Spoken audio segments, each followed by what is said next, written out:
In 2020, due to force majeure, the start of the school year was indefinitely postponed. Lin Tian was speechless. 2 lifetimes combined, over 40 years old, and yet he couldn't escape the university. In his previous life, he had just started university when he inexplicably transmigrated to this parallel world. Now, before even graduating from university, it was postponed again. Was it cursed? Fortunately, his family and social circle remained unchanged. It was like a rebirth, having lived an extra 20 years. The golden finger in his mind had been stuck at 99. 9 installation for 3 years now. Still, Sniper King system installed successfully. The sudden voice startled him, but he quickly checked what this system could do. This system can raise levels based on combat experience. Each level unlocks different weapons and equipment. When the level reaches V, the live streaming system is unlocked, offering a chance to obtain rare weapons. Lin Tian saw that he had a smiley face icon, and below it 2 empty experience bars. He cursed, thinking it looked exactly like a game he used to play. When he saw the newbie gift pack contained an M16 assault rifle and a USP pistol, Lin Tian couldn't help shouting, "Hell yes. This is it." It also came with mastery of all firearms. In an instant, a flood of memories poured into his mind, making him feel as if he had been handling guns for years. This meant Lin Tian could use all types of firearms, saving him the trouble of training on the battlefield. Of course, pulling them out here was unrealistic. He would have to plan carefully. Just arrived home, he saw his parents video calling someone on the sofa. Approaching, he exclaimed, "Wow, isn't that my uncle? Didn't you say you were going to the Middle East to be a mercenary?" Lin Tian said teasingly. He had always been close to his uncle. Last time, because his trucking business was bad, his uncle said he would go to the Middle East to be a mercenary. This was the first call since then. The uncle roared with laughter, "Little brat, are you calling me a coward?" Lin Tian quickly waved his hands. "That's what you said, not me." The uncle slowly pulled out an AK, saying, "Kid, look at this." Lin Tian's eyes widened. "Damn, you really did become a mercenary." The uncle boasted, of course, 10,000 a month plus bonuses for winning battles. Fortunately, his uncle had served in the military for a few years, and most mercenaries weren't foolhardy frontline fighters. Most were just for show. The real vanguards were trained death squads. Lin Tian half-jokingly said, "Uncle, since I don't know when school will start, I'll come join you in a few days. Save that 10,000 monthly salary for me." "I don't know when school will start either. In a couple of days I'll come join you. Save that 10,000 monthly salary for me."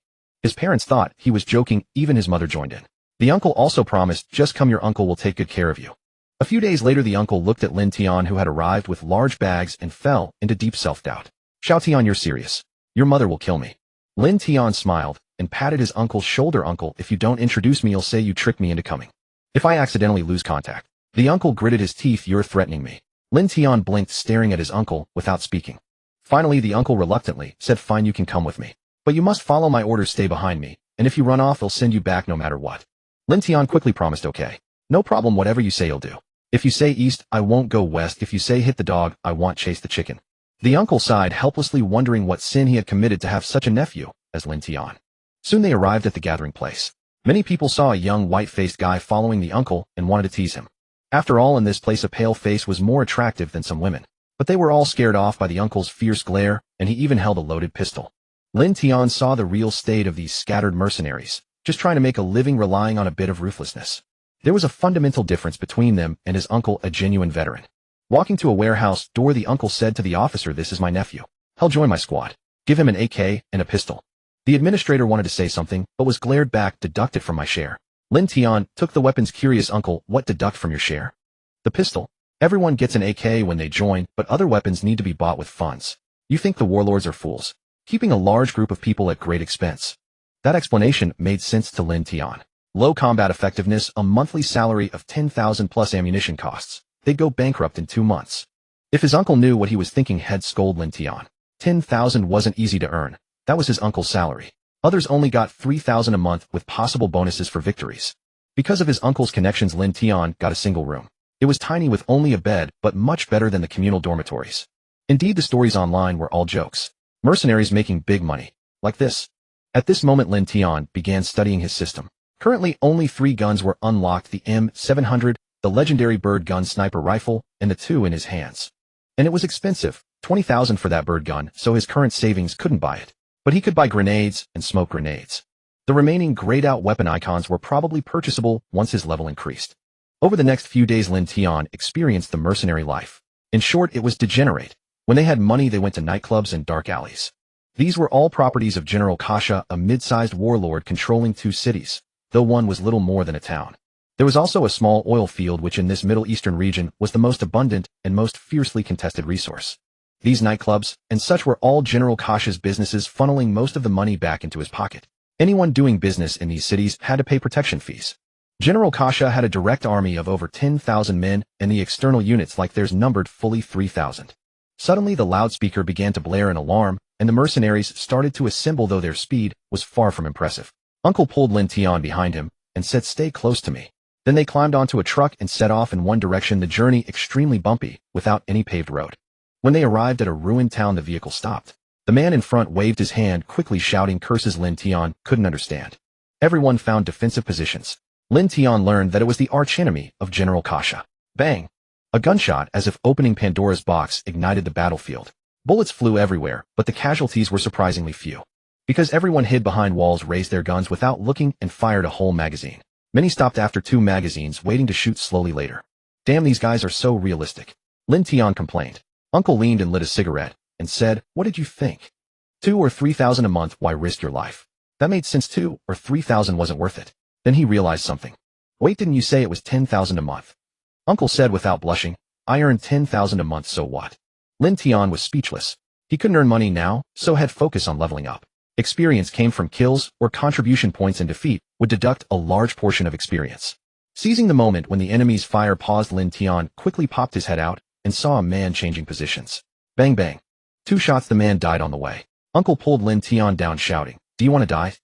A string of bullets hit the wall, and they ducked lower. Amid the noise, Lin Tian shouted, "Uncle, don't worry about me, trust me." "Bullshit. I brought you up, I'll take you down safely." A warm current flowed through Lin Tian's heart, but he felt helpless. How could he fight without showing his head? Suddenly a black man nearby shouted something in a language Lin Tian didn't understand. Uncle's expression changed, and he pulled Lin Tian to run. Boom. Their previous position was obliterated. They dove forward. The intense explosion left both of them with ringing ears. Lin Tian spat out dirt, shook his head. Uncle was no better, dizzy seeing everything sway. Still he gritted his teeth and pulled Lin Tian behind a nearby house. Damn it, who goes all out like this? They even used rocket launchers. Uncle roared angrily. Lin Tian's head was still buzzing, he couldn't hear Uncle clearly. He put his ear to Uncle's mouth, cupped his hand, and asked, "What did you say?" "I can't hear you." "I said let's kill that bastard." "All right." Lin Tian didn't hide it anymore. When Uncle wasn't paying attention, he pulled out an M16. This gun was much better than the crappy AK they issued. It also seemed to have attributes. Without body armor, 3 shots to the body would kill directly, just like in a game, no need to hit vital spots. Uncle leaned out, quickly retracted, and made a hand signal to Lin Tian, saying, "The enemy is advancing. Prepare to fight." Just as he was about to turn back, his head swiveled stiffly and asked, "Where did you get that?" Lin Tian grinned. "I found it. Want to take it?" Uncle gave up questioning, picked up his rifle, held his breath, and prepared to ambush. Lin Tian loaded the chamber with practiced ease. Uncle opened his mouth several times, then decided survival was more important. They had to repel these men first. Crack. Someone stepped on rubble. Lin Tian and Uncle rushed out, spraying the men in front. They fell dead on the spot. After firing, they immediately retreated. The first line of defense was already breached. The enemy had more than 1 rocket. Fewer than 1 in 10 survived the first line. Even those who survived the rockets were mostly hunted down by the reinforcements coming from behind. That's why those men spent their salary as soon as they got it. They lived day to day, never knowing when they'd face a fanatic enemy like today. Lin Tian and Uncle fought while retreating. Uncle was amazed that his nephew was a good shot, better than him, and showed no adverse reaction to the battlefield. It seemed he was born for this. Then he shook off the thoughts, silently praying, "My sister would kill me." They climbed over a wall and joined the rear troops, finally catching their breath. Uncle suddenly said, "These are Yucala's direct troops, not the auxiliary units." Lin Tian understood quickly. The direct troops were much better equipped. Unless they brought their own weapons, which would be a loss. Mercenaries could be replaced easily. In this war-torn region, there was no shortage of hungry men. They could be found anywhere. They were using mercenaries to weaken the enemy's forces. To survive in this region, one had to be ruthless. "Let's go back after this battle." "I'm going back too, I've got my year's pay." Lin Tian nodded. Kasha was starting to clean out the old veterans and inject new blood. Rat-a-tat-a-tat. A machine gun fired. They looked and saw Kasha's elite troops arriving with armored vehicles and light machine guns. Compared to them, they were a bunch of rich dogs. Soon the position was retaken and Lin Tian and the others had to charge again. A tug-of-war began. Lin Tian fired shot after shot, mercilessly reaping lives. Then he reached for his ammo. Damn, he was out. And it was 5.56mm, not compatible with the AK. He had to buy them with his own money. It hurt to think about. He stored the M16 in his space and pulled out the AK to continue killing. But this junk gun was really inaccurate.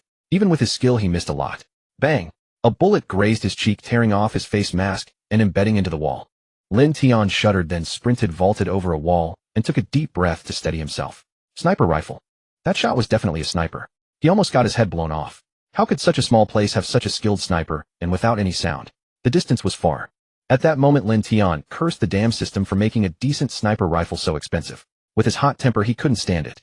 Bang! Bang! Several rounds struck the wall behind Lin Tian in quick succession. He raised an eyebrow. Something was off. Suddenly a bold idea struck him.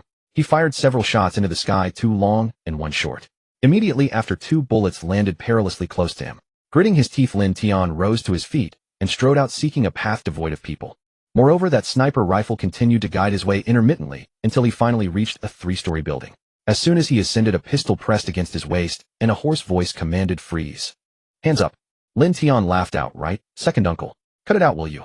The man behind him, realizing he had been recognized, dropped the pretense and delivered a sharp slap to the back of Lin Tian's head. Lin Tian winced, clutching the back of his head. His second uncle fumed. Are you insane? What are you doing on a battlefield? Does your mother know? Lin Tian deftly shifted the blame. I came with my eldest uncle. His second uncle's eyes widened. Your eldest uncle is on the other side too. Then he clutched his head, sighing. I ran into your third uncle just a couple of days ago.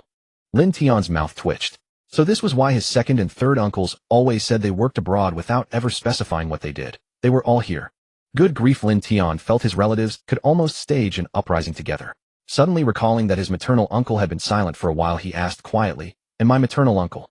His second uncle didn't hold back. The leader of that rocket launcher squad down there is your maternal uncle. After saying this, he noticed Lin Tian's expression turn stiff, his teeth clenched in barely concealed fury. What's wrong with you? Lin Tian forced a smile, but the murderous intent in his eyes was unmistakable. He ground his teeth. The one who fired rockets at my eldest uncle and me was my maternal uncle. His second uncle was momentarily awkward. Well, family fighting family. His maternal uncle had shelled his eldest nephew, and he himself had played host with a sniper rifle. Just you wait. When we go home this year, he'll make sure my maternal uncle remembers this lesson. His second uncle silently mourned for his brother-in-law. From childhood, this nephew of theirs had been like a little adult, a source of both affection and exasperation for all the uncles. Wait, weren't they supposed to send the kid home? How had they gotten off track? Reading his second uncle's thoughts, Lin Tian knew going home was out of the question. Only here could he truly shine. Lin Tian spoke directly. Second uncle, you wouldn't want grandma to find out you're a mercenary, would you? And I doubt my maternal uncle wants his mother to know either. His second uncle's mouth twitched. Something about his eldest nephew's words felt off, but he had to admit, the elders couldn't find out. Reluctantly, he agreed. Still uneasy, he added, stay close to your eldest uncle and don't wander off. It's dangerous here. When Lin Tian returned and told his eldest uncle, the man slammed his fist into the wall, grinding his teeth. Excellent. He actually turned his guns on his own big brother. Just wait till I get home. They'll deal with him. Then a hint of envy crept in. His younger brother had done so well for himself. That wouldn't do. His eldest uncle immediately abandoned any thought of returning home. General Kasha favored his own people and looked down on outsiders. Other warlords weren't like that. He decided he would find a chance to switch sides. Ever since learning his second uncle and maternal uncle were on the opposite side, his eldest uncle fought with less enthusiasm. After all, he was already planning to cut and run. In the end, the battle fizzled out inconclusively, both sides probing before withdrawing. Back at base, his eldest uncle used his authority to issue Lin Tian a month's salary, then watched him enter the boarding gate, heaving a sigh of relief. But Lin Tian had no intention of leaving. After entering the boarding gate, he stayed in the corridor until the plane took off, then sneaked back to hide in Arica. This area was under government control, offering relative safety and order. Finally, he had time to study the system. The previous battle had elevated him from 0 to a single stripe.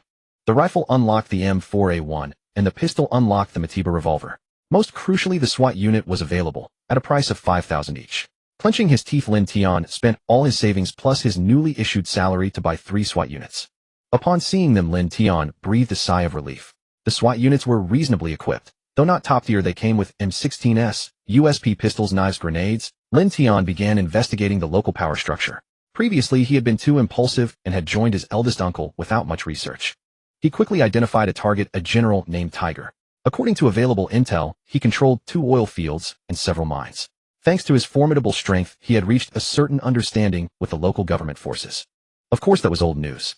General Tiger had not accepted support from any major power, relying solely on his position as the leader of the largest ethnic group in Alaco. This ethnic group was known for its fierce spirit, but now isolated by other warlords, General Tiger found himself besieged on all sides. Who was behind it all remained unknown. But Lin Tian liked this. Plenty of money and war to be had. A perfect employer. Without further ado, he led his 3 SWAT units to Tibia, reportedly Tiger's recruitment point. Upon arrival, he noticed many eyes watching him covertly. As one of Tiger's strongholds, the sudden appearance of such a group would naturally invite surveillance. Moreover, the fully armed SWAT units looked anything but easy to provoke. Once their Lin Tian stated his purpose, the recruiter asked what kind of arrangement he preferred. Since he already had his own squad, there was no need to join the rabble. More men meant higher risk. Lin Tian indicated he could take on missions. Such assignments were usually reserved for internationally renowned mercenaries or elite former special forces teams. Without the SWAT units, Lin Tian wouldn't have landed this offer. Drayden Peter pondered before assigning Lin Tian a task. As expected, it was no easy feat. The international mercenary organization Black Hawk Squad had accepted a contract to assassinate Tiger. Lin Tian's mission was to intercept them. Payment was per head. The Black Hawk Squad had 12 members, $50,000 each, or a flat $800,000 for eliminating all of them. The mission had no deposit as they feared Lin Tian's group might take the money and run. There was no intermediary to guarantee the deal. Most importantly, Lin Tian and his men had appeared out of nowhere, their allegiance unknown. So they were given an extremely difficult task. According to the intelligence, the Haiying squad had landed 3 days ago, and their current whereabouts were unknown. Fortunately, Lin Tian's 3 Saiwot were battle-hardened special forces intimately familiar with every nuance of tactical advance. They quickly narrowed the enemy's general location to a nearby city. 2 options presented themselves: lie in ambush here. The other side would surely come, for Tej was stationed here. The other option was to strike proactively, but that carried the risk of missing them entirely, which would render the mission a failure. After weighing the choices, they decided to move on to the next city, awaiting held too great a risk of the enemy botching their attempt. Seizing the initiative was the wiser course. Photos of the Haiying squad were sent to Lin Tian's phone. Once the 4 of them verified the images, they boarded a vehicle bound for Silich. They were not entirely heartless. Lin Tian was given a pass and a battered off-road vehicle. He could not afford anything better, otherwise he would have bought one long ago. At dusk, after passing the first checkpoint, several vehicles approached and brushed past Lin Tian's party, their occupants dressed in full field kit. In the lead car, a white man with a thick beard sat in the passenger seat, sunglasses on one arm, draped over the doorframe, watching Lin Tian as they passed in silence. Not long after, the Saiwot slammed on the brakes. One of them nodded toward Lin Tian in the passenger seat, and the vehicle immediately turned back. Indeed, that convoy was the very target, the Haiying squad, and the bearded man was their leader, Fujiniya Jilami. They had not expected such brazen behavior. Lin Tian had assumed it would take effort to locate them. They clearly did not take Tej seriously. A security post lay ahead. Even if it were defended, a rapid breach would be impossible. Not far from the checkpoint, Lin Tian and his companions disembarked and continued on foot. Soon they discovered an abandoned SUV ahead, draped in camouflage cloth, virtually invisible to anyone driving past on the road. Fortunate for them, Lin Tian's fear of being spotted had made them approach cautiously. He murmured with a hint of regret, "That's a lot of money. What a shame to blow it up." "Do it." As the words fell from Lin Tian's lips, the Saiwot planted grenades on the 3 vehicles, wired to detonate the moment an ignition was engaged. When that was done, they crept forward a little way. With so few of them, cunning mattered more than force. This was how to maximize advantage. Even a single bullet carried a price. Elsewhere, Fujiniya Jilami led his men in a covert position just beyond the checkpoint. 2 kept watch while the others rested with closed eyes, seasoned soldiers fully aware that Tej had prepared defenses. Only a silent breach of the sentry tonight would allow them to slip into Tabia and catch Tej completely off guard. As the sun set and darkness deepened until one could not see a hand before the face, Fujiniya Jilami whispered, "Prepare to move." The Haiying squad swiftly donned night vision goggles, slung their rifles to their backs, drew combat knives, and bent low to advance. At Lin Tian's side, a Saiwot leaned in and whispered, "Boss, it's about time to act. They should move at this hour." Lin Tian nodded. The Saiwot were veterans of countless engagements, accustomed to combat, and even to facing biochemical phantoms in their past operations. The checkpoint was little more than barbed wire. No towers, no searchlights, just a few dozen soldiers pacing their rounds. 2 of them steadied a section of wire. Fujiniya Jilami produced wire cutters, and in 2 swift motions made a large serviceable hole. They carefully set the cut wire aside and filed through. Behind a building, they waited for 2 patrollers to pass. In an instant they struck. One hand muffled a mouth as a blade severed a throat. 2 more men were dragged out, and their bodies carried into the dark. Inch by inch they advanced until nearly all the patrols were dealt with. The remaining pair sensed something amiss. The place was too quiet. They told themselves they were overthinking it, but unease lingered. Only the chirring of insects could be heard, not even footsteps. "Alert! Alert!" someone shouted. Then a single gunshot tore the night. He yelled at the top of his lungs, his AK still not raised, and a bullet crashed through his skull before he could complete the motion. Soldiers in the barracks heard the commotion and tumbled out half-dressed. Before they could even fasten their belts, a burst of automatic fire swept them away. When absolute silence returned, Fujiniya Jilami and his men stepped forward to finish the job, each corpse receiving a final fatal shot. Having confirmed there were no survivors, Fujiniya Jilami ordered 4 men to drive and fetch the SUV that had been left outside. There was now only that single vehicle. They could not all be taken away in it. Otherwise the other cars would have been abandoned long ago. They had no idea of the trap closing behind them, and like a hidden sparrow waiting for the mantis, Lin Tian had already slipped in through the hole they had cut. A Saiwot signaled. Lin Tian and his 3 companions fanned out, each taking aim at one man. Only 8 targets remained now. Fujinia Jilimi felt slightly at ease. This shabby outpost did not normally see traffic at dead of night. In such a remote place, any arrival would have to drive in and would be noticed. Lin Tian pulled the pin from a grenade, murmured a few numbers to himself, and hurled it. Fujinia Jilimi's pupil shrank, and he roared, "Get down!" At the instant of the blast, Lin Tian and his 3 opened fire together. Several men who had no time to react dropped one after another. Only Fujinia Jilimi, quick-eyed and fast-handed, escaped the worst, but he was badly wounded. He reached for a rifle lying on the ground. Bang! Lin Tian fired into his hand. Out! Fujinia Jilimi screamed, clutching the hand pierced by the bullet. Unmoved, Lin Tian stepped forward and tapped Fujinia Jilimi's cheek with the cold steel of his knife. "Tell me, how many of you came on this run?" "Only 12. Tage's intelligence had said it was just 1 squad, but what if the report was wrong?" Fujinia Jilimi gritted his teeth and kept silent. Lin Tian sneered. "Are you waiting for those 4 men of yours to come back and save you?" At that moment a flash appeared in the distance, followed by a distant explosion. "There, your hope is shattered." Fujinia Jilimi ground his teeth and rasped. "I knew the 5 million wouldn't come easy. My greed has damned me." Lin Tian's pretentious movement froze. 5 million. Then he asked stiffly, $5 million. US dollars. What else did you think? Lin Tian scratched his head with a pained expression and said, "Damn, I got ripped off. This guy was worth so much and I only charged 800. Virginia Jeremiah, as if seeing a glimmer of hope, quickly said, "Let me go. If you let me go, we'll transfer you 1 million US dollars. What do you think?" Lin Tian was somewhat tempted. He stroked his chin and said, "We mercenaries value integrity. Do you think a mere 1 million could make me abandon my principles?" Virginia Jeremiah's heart sank instantly. Indeed, if he betrayed his employer for money, he would never be able to operate in the mercenary world again. Ignoring Virginia Jeremiah's expression, Lin Tian continued on his own. How can a man betray his promise? "So, you need to pay more."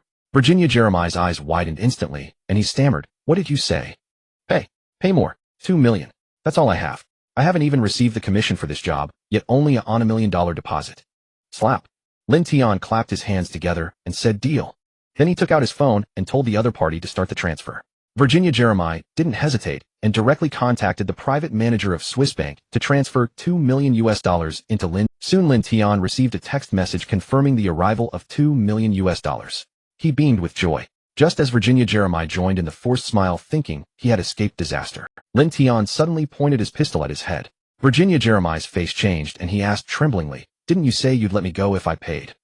Lin Tian replied, "I said to pay more. Did I say I'd let you go? Taking money and releasing someone is what kidnappers do. Am I a kidnapper? I'm a mercenary." Bang! He ended Virginia Jeremiah's life with a single shot, then called Dryden Peter. "It's me, Lin Tian. Transfer the money." These 2 concise words left Dryden Peter stunned. What the hell? He suddenly remembered Lin Tian, who had come to take the mission today. He said incredulously, "You eliminated the Black Hawk." "Impossible." Lin Tian said discontentedly, "What, you don't believe me? I'm at your checkpoint right now, but it seems your men have already been dealt with." Dryden Peter, forgetting about sleep, immediately turned over, assembled a squad of guards, and drove to the checkpoint. Lin Tian didn't idle during this time. Using the 2 million US dollars he had just obtained, he purchased 7 more SWAT operatives. It seemed that due to his insufficient rank, 10 was the current limit. This battle yielded a lot of experience, allowing Lin Tian to level up again. It seemed that the stronger these veterans were, the more experience he gained. Then he equipped them all with bulletproof helmets, bulletproof vests, and M4A1 rifles. What's more, the system-issued bulletproof gear was absurdly effective. It wouldn't be penetrated until it was damaged. In other words, no matter how powerful the shot, it couldn't kill with a single headshot. He ordered the 2 to take sniper rifles and find a high vantage point to lie in ambush, while Lin Tian waited with the 8 SWAT operatives. Soon Dryden Peter arrived. Seeing that the number of people around Lin Tian had doubled, he probed, "Mr. Lin, how come there are more of you?" Lin Tian joked, "Isn't it because of the intel you gave me? 12 people seemed a bit much, so I just called in a few more. Don't worry, I won't charge extra. And pay per head." Dryden Peter quickly laughed it off, and the matter was dropped. He counted the bodies below. There were only 8 of the enemy, while over 40 of their own men lay dead. Judging by the scene, they hadn't even fired a single shot before being killed. This made Dryden Peter even more astounded by Lin Tian's strength. The Black Hawk squad had silently wiped out 40 of their men, and Lin Tian had annihilated the Black Hawk squad without a scratch. Lin Tian said, "There are 4 more about 2 kilometers away. Do you want to send someone to confirm?" Dryden Peter laughed heartily. "Of course not. I trust Mr. Lin completely." These were just empty words, though otherwise why hadn't he paid the deposit? Dryden Peter probed further. Mr. Lin, which mercenary group are you from? Don't get the wrong idea. There are over a dozen countries and 300 warlords and mercenary groups in this small Middle Eastern region. I need to inform the general so we don't accidentally step on each other's toes. Lin Tian patted the other man on the shoulder and said, we only recently entered this area. Would you be interested in cooperation? Dryden Peter was pleasantly surprised by this offer.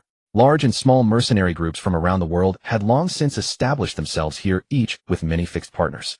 After all, this was their livelihood, fighting for money. The warlords were essentially local armed organizations, though otherwise other warlords in the area would gang up on them. A new mercenary group joining seemingly without a base yet, but with considerable strength, was worth courting. Dryden Peter smiled and said, how about this? Mr. Lin, come back with me to Tibia first. He'll arrange a top-notch place for you to use. After I consult with the general, we can discuss further cooperation. What do you say? Lin Tian smiled and shook hands with Dryden Peter, saying, then he'll gladly accept. I've long admired General Tiger. Good friend, get in the car. Both being men of the world, Dryden Peter personally opened the car door for Lin Tian, inviting him to board. Lin Tian raised a hand and snapped his fingers. Before Dryden Peter could voice his confusion, the fully armed SWAT operatives with sniper rifles slung over their shoulders emerged. Dryden Peter was shocked again, but kept his composure. Snipers. Training a sniper required a massive amount of ammunition, and they were extremely vulnerable on the battlefield. Lin Tian had produced 2 of them at once, leading Dryden Peter to believe even more that Lin Tian's group was just testing the waters, backed by a vast organization. With $8,000 in hand, Lin Tian suddenly felt that making money wasn't so hard. He quickly patted his face and said, stay grounded, stay grounded. His level was still too low and the number of SWAT operatives was still too few. There were only 10, even though each one was an elite. On the other side at the general's mansion, Tiger listened to Dryden Peter's report and fell into deep thought. Then he asked, are you sure they aren't spies sent by them? Lately he had been targeted by a massive force that he hadn't yet identified. He only knew that his head seemed to be worth a lot on the dark web, making him feel besieged on all sides. Dryden Peter shook his head and said, probably not. I saw their strength myself, and sacrificing an entire Black Hawk squad is too great a price. After all, every battle-hardened Special Forces soldier was a treasure, and no one would willingly discard them for no reason. Tej contemplated for a moment and said, let's observe first. If all goes well, we can take down that city in the north and use it as a stronghold. Dryden Peter received the order and left while Tej tapped his fingers silently, thinking, I hope it's a powerful ally and not a wolf in sheep's clothing. Meanwhile, Lin Tian was studying the latest intelligence at the temporary stronghold. Supplies were adequately prepared, and 2 SWAT members were out gathering information as the days passed. During this time, Dryden Peter had also kept someone monitoring the area and occasionally called upon Lin Tian snipers to assist with tough targets. Dryden Peter discovered that Lin Tian snipers were quite impressive, efficient, and decisive. They hit exactly where they aimed. On the other side, the uncle directly recruited a bunch of his former subordinates, bringing along brothers who had retired with him, and pooled all his savings to form a mercenary group. He cooperated with a local warlord to take on short-term jobs, and was highly regarded by the other party, who just one battle had already recouped his investment and made a substantial profit. The only frustrating thing was that Lin Tian, this nephew, had executed a scheme to keep him in the dark, and hadn't returned home, as he was clearly staying in this war-torn land. Now he somewhat regretted it. Had he known, he would have kept Lin Tian close to protect him, but now he couldn't even reach him by phone. One day, Dryden Peter suddenly visited Lin Tian, looking grave. We've encountered some trouble. There's a task I wonder if you can handle. Lin Tian immediately perked up. His level card had been stuck at 2 stripes for many days. Although the area was filled with chaos, he was still faction-oriented and wouldn't take on jobs without compensation. Dryden Peter said in a deep voice, the general's main forces are bogged down. What we can gather are just some fresh recruits. And we've received intelligence that a batch of arms is about to arrive in Peicheng. If these arms enter combat, it will cause significant casualties for us. Lin Tian raised his eyebrow. This was no small matter. Peicheng was also one of the strongest warlords in Yilake, reportedly backed by national support. Of course, that support was merely ensuring that desirable goods were prioritized for sale to them, and any benefit obtained from this side could only be exchanged for something. Lin Tian directly asked, what is the personnel configuration and what weapons are being transported? Dryden Peter didn't hold back. He laid everything out, saying, the supplies include a large number of light and heavy machine guns, individual rocket launchers, anti-infantry mines, and other devastating weapons. It is said that 2 companies are escorting them, all elite troops fresh from the battlefield, and their weapons are comparable to ours. The sheer amount of equipment startled Lin Tian. If he had enough gear, he could single-handedly hold off Tej. He wondered who was backing them. Impressive indeed. Lin Tian frowned and said, we only have 11 people right now, while they have over 200 plus heavy weaponry. He left the rest unsaid, but Dryden Peter understood the disparity in strength was indeed too great. like an ant trying to stop a chariot. Drayden Peter sighed and said, I originally thought Mr. Lin's team would arrive in time. I didn't expect to have disturbed you. Lin Tian quickly responded, I didn't say I wouldn't take it. What do you mean, Mr. Lin? Lin Tian smiled looking greedily and said, it needs to be more money. Drayden Peter was instantly overjoyed. Adding money was no problem at all as long as they could halt this arms transport. That amount was nothing. Drayden Peter directly stated, Mr. Lin, name your price. Lin Tian held up 5 fingers, and upon seeing this Drayden Peter was delighted, grasping Lin Tian's hand and saying, then it's settled at 50 million. Lin Tian was momentarily stunned. He originally intended to ask for $500,000. Although these people were elites, it depended on who they were compared with. They were far inferior to the retired special forces from Black Hawk. Moreover, the previous task had a bounty of $50,000 per head, which was already a serious overestimate. Seeing this, Lin Tian realized he had undersold himself. The price could definitely be negotiated higher. Oh well, let it be a long-term arrangement, Lin Tian thought with regret, and said, now tell me about the enemy's route. Right then they transferred a deposit of $10 million to Lin Tian and arranged 3 brand new off-road vehicles for him. Lin Tian hurried to a pass located 80 kilometers from Peicheng, a spot that was unavoidable based on the enemy's trajectory. According to the intelligence, the enemy would arrive here in about 5 hours. Lin Tian waved his hand and said, move out. The SWAT team moved forward to plant landmines, all procured from the system, and they even set up an expensive communication device. Lin Tian and 2 SWAT members took up positions at a vantage point, setting up an M700, while the others found cover not far ahead, and the 2 changed into stealth gear. Not far behind the pass, they hid in the desert sand, completely buried, leaving only a small opening for breathing. Everything was ready, just waiting for the right moment. There were about 2 hours until the enemy arrived. Lin Tian gently adjusted his breathing pattern, and the SWAT members remained utterly still, waiting for the enemy's approach. Suddenly 2 knocks echoed in Lin Tian's earpiece, causing him to shudder and quietly say, everyone prepare. The enemy is coming. A convoy consisting of trucks and several off-road vehicles slowly approached, revealing soldiers inside, wearing slightly worn uniforms with bullet pouches hanging from their bodies. Lin Tian aimed at a machine gunner on one of the trucks, while the other snipers quickly targeted the enemy's heavy firepower personnel. Boom! As the convoy reached the midpoint, the explosives were detonated, abruptly halting the convoy, and the previously jovial soldiers instantly jumped from their vehicles seeking cover. Bang! Bang!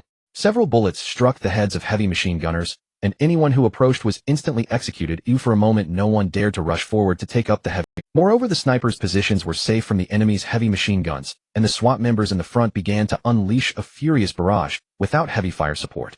Just a handful of them managed to suppress the enemy. The trio of Lin Tian began picking off targets, each bullet claiming a life, and after a brief chaos the enemy found cover and identified sniper blind spots. Lin Tian's group could only keep a close watch on the enemy's heavy weaponry and vehicles, preventing them from deploying any threatening weapons against them. Although they posed no threat to Lin Tian and his team, they still hindered their offensive. The location was not too far from Peicheng, and if they couldn't capture it in a short time, all their efforts would be in vain. At that point, whether they could withdraw was another matter. They would be caught between 2 fires. Just then the 2 SWAT members who had been buried in the sand had reached the enemy's rear. The enemy was jabbering loudly, utterly oblivious to the 2 figures stealthily approaching from behind. SWAT crept up behind them, covering one mouth with a hand and slitting a throat with a single stroke, never pausing. The duo worked in tandem, slaying over a dozen before the risk of detection grew too great. They rigged tripwire grenades beside the bodies and silently retreated. By then someone noticed the river of blood behind them. Panicked screams threw the enemy into chaos, unable to guard front and rear. Anyone who dared to show their face ahead was instantly felled by a sniper. Gritting their teeth, many rushed for the heavy machine guns and vehicles to grab rocket launchers. This stalemate couldn't hold. They had to suppress the opposing firepower. Bang! After a headshot, Lin Tian switched to an M4A1 and charged, firing on the move, while the 2 SWAT soldiers behind him lobbed grenades. In an instant the battlefield was strewn with enemy corpses. The grenades had a massive lethal radius, and even those caught in the blast were temporarily incapacitated. As resistance waned, they closed in from both flanks, converging on the center, while 2 snipers picked off any escapees from high ground. At Pei City, word arrived the moment the ambush began. The troops stirred, but Tiger immediately sent men to charge forward. He was determined to prevent any reinforcements from reaching the enemy. Though unaware of Lin Tian's battle progress, the enemy's dispatch of aid confirmed that Lin Tian had struck and was holding them off. Seeing his forces pinned down and unable to break free, Cooper Hall immediately called the mercenary group. After some haggling, they accepted a $1 million deposit and set off. This fledgling mercenary group was formidable, boasting over 300 men. In the Middle East, teeming with mercenary groups of all sizes, they ranked mid-tier, and their leaders possessed terrifying skills and marksmanship. An hour later, Lin Tian finally led his men in, leaving behind a field of corpses and trucks laden with heavy weaponry. His eyes glittered with greed. System, can I store these guns in the system space? Any firearm belonging to the host, whether purchased from the system or not, can be stored. Lin Tian beamed with delight. What a treasure. With a wave of his hand, he stashed all the trucks of arms into his system. Level up. New character unlocked. He saw his rank had risen to 3 stripes, and the shop now unlocked Omo, whose numbers like SWAT could be increased to 20. Moreover, an advanced unit was unlocked, Blade summonable only once. This haul was a fortune. He spent $100,000 to summon Blade and maxed out the numbers for SWAT and Omo. Lin Tian now commanded 40 men, enough to outmatch most small mercenary groups. As Lin Tian prepared to leave, Blade suddenly said, "Boss, we should destroy the spare vehicles." Lin Tian caught on. Leaving the trucks without guns would be suspicious. So they blew them up and sped off in their cars. Reinforcements from Pei City were almost there. Boom. Explosions rang out in succession, lighting up the sky with fire. The arriving mercenary shrugged and called Cooper Hall. "No can do, they were too fast. Your men were wiped out before I got here." Cooper Hall fumed. "What about my guns?"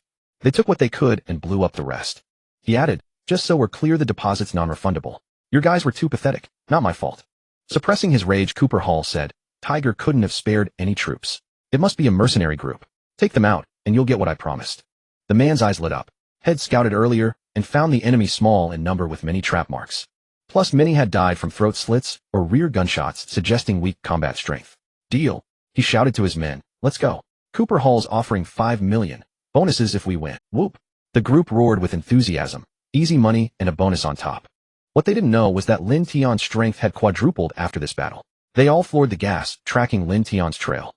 Lin Tian was relaxed, having fled for half an hour. With the local talent, finding him would be near impossible.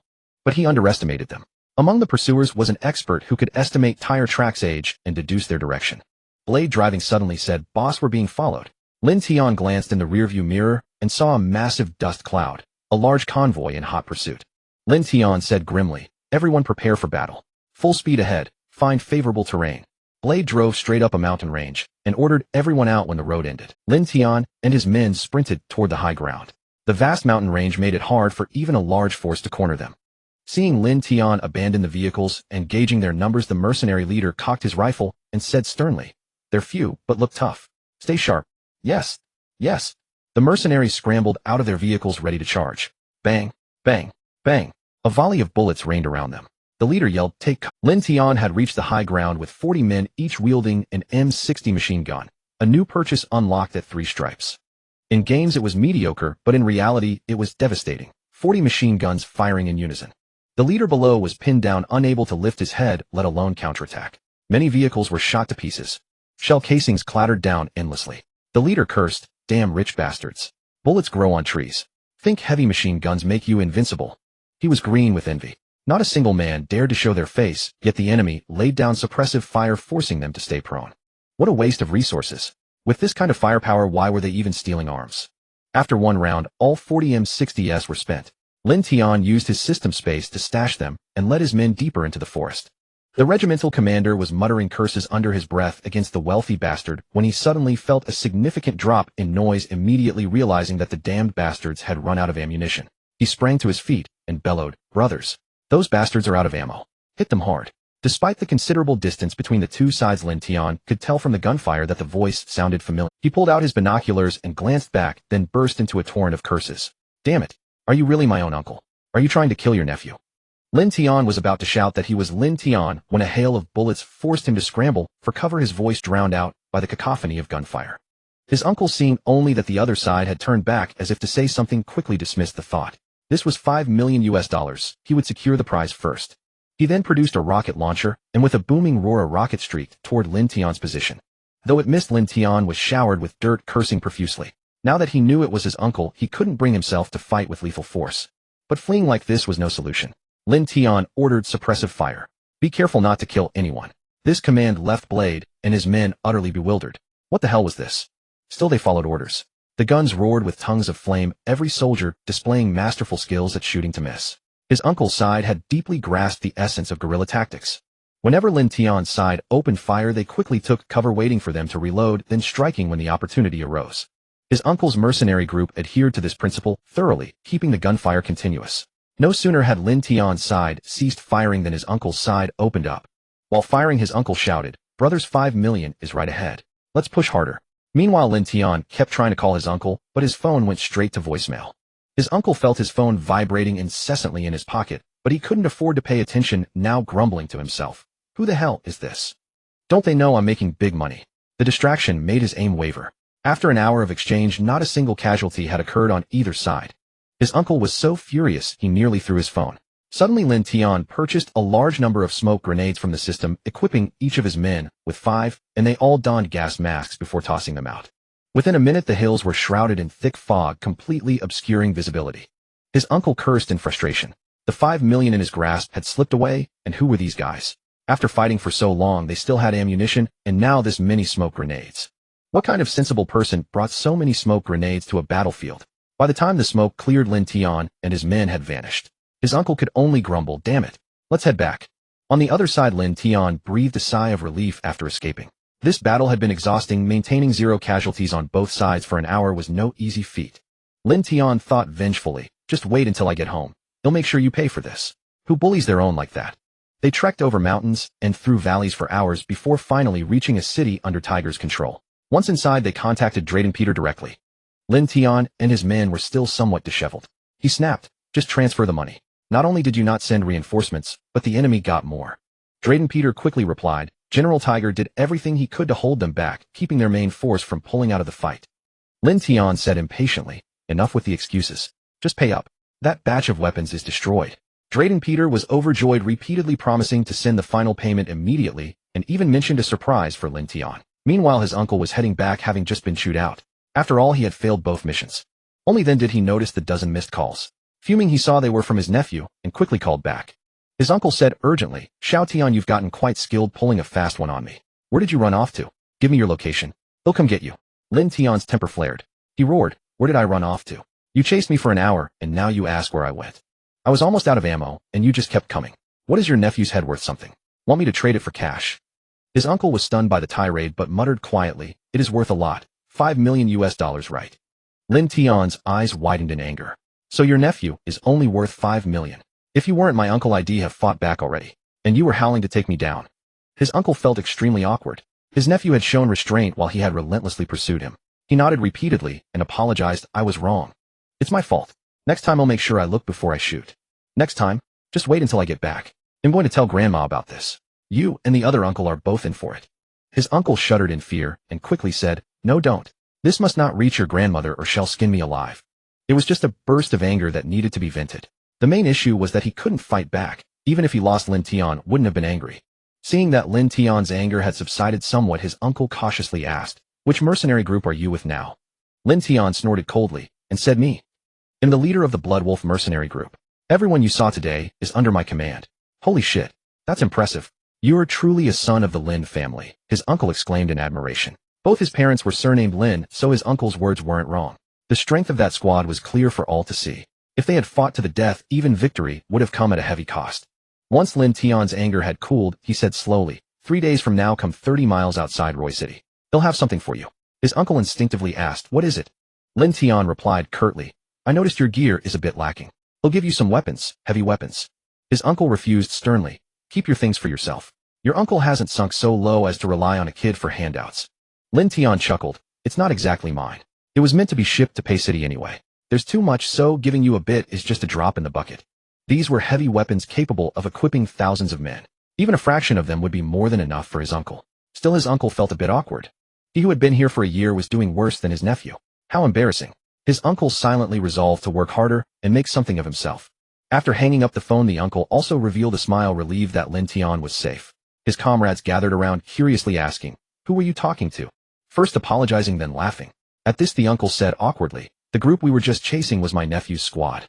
The comrades were instantly stunned. So the 0 casualties on both sides meant the other side hadn't intended to fight. Now they had lost all face. Chasing a younger relative and being let off easy, their pride utterly shattered. Then the uncle explained how Lin Tian planned to deliver heavy weapons. These were brothers who had crawled through the same trenches, all trustworthy. "Impressive. Your nephew's got real skill, far better than you." The uncle said proudly, "Of course. Look whose nephew he is." A comrade remarked slyly, "True, the nephew is excellent, but the uncle's a bit off, shouting to trade him for money." The uncle's face stiffened, and he started roughhousing with his comrades. Meanwhile, Lin Tian told Dearden Peter he would return in 3 days. Finally able to rest with Swart and Omo patrolling for security, Lin Tian messaged his family, as usual, saying he had gone abroad to visit his second uncle and that his phone often had no signal. He figured his second uncle would cover for him. For now, only his parents knew about his uncle being a mercenary, though everything else was well hidden. 3 days later, at a concealed spot, Lin Tian unloaded a truck full of firearms and had Swart watch over them until his uncle arrived to haul them away. His uncle drooled as he loaded the weapons. He hadn't seen such treasures since leaving the military. Cooper Hall had invested heavily, no wonder he was so furious this time. His uncle also messaged Lin Tian that Cooper Hall had issued a kill order on the Bloodwolf Mercenary Corps, offering a $5 million bounty for their destruction. Lin Tian exclaimed, "Whoa, I'm quite valuable, aren't I?" Cooper Hall was a minor issue to Lin Tian. Now he pondered how to handle the weapons. The ones in his possession alone were worth hundreds of millions of dollars. He and his summoned characters used system-issued firearms with special enhancements and fixed damage varying only by hit location, head, upper body, and lower body. These weapons were far superior, so he had 2 options: sell them or recruit people to use them himself. Arriving in Tibia again, this time Tiger personally came out to greet him. Despite commanding over 100,000 regular troops, he valued the suddenly emerging Lin Tian highly. Lin Tian's recent battle reports had reached him. The terrifying 0 casualties truly astonished him. Plus, intercepting such a large shipment of weapons had saved them from devastating. Upon meeting, Tiger warmly embraced Lin Tian and said, "My good friend, you finally arrived." Lin Tian smiled, "Sorry to keep you waiting, General." "This way, please."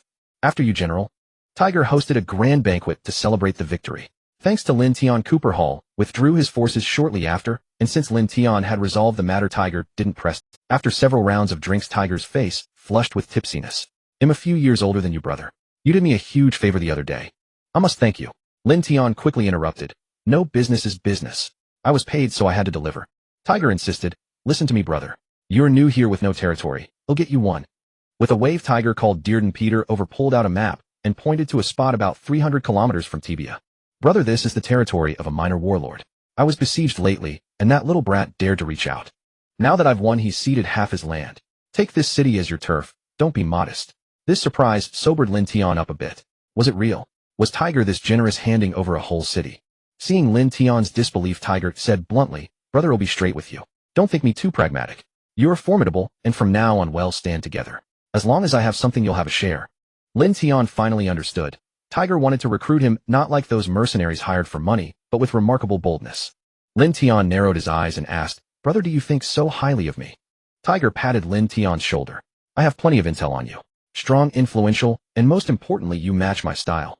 Daring to take on 200 with just a few dozen men." Lin Tian studied Tiger briefly, then raised his glass with a smile. "In that case, I'll graciously accept, brother." Tiger beamed, "Huh? If you ever have any problems, just tell your big brother. He'll handle everything for you." Back in his room, Lin Tian investigated and found Tiger wasn't joking. He truly had a straightforward and generous nature.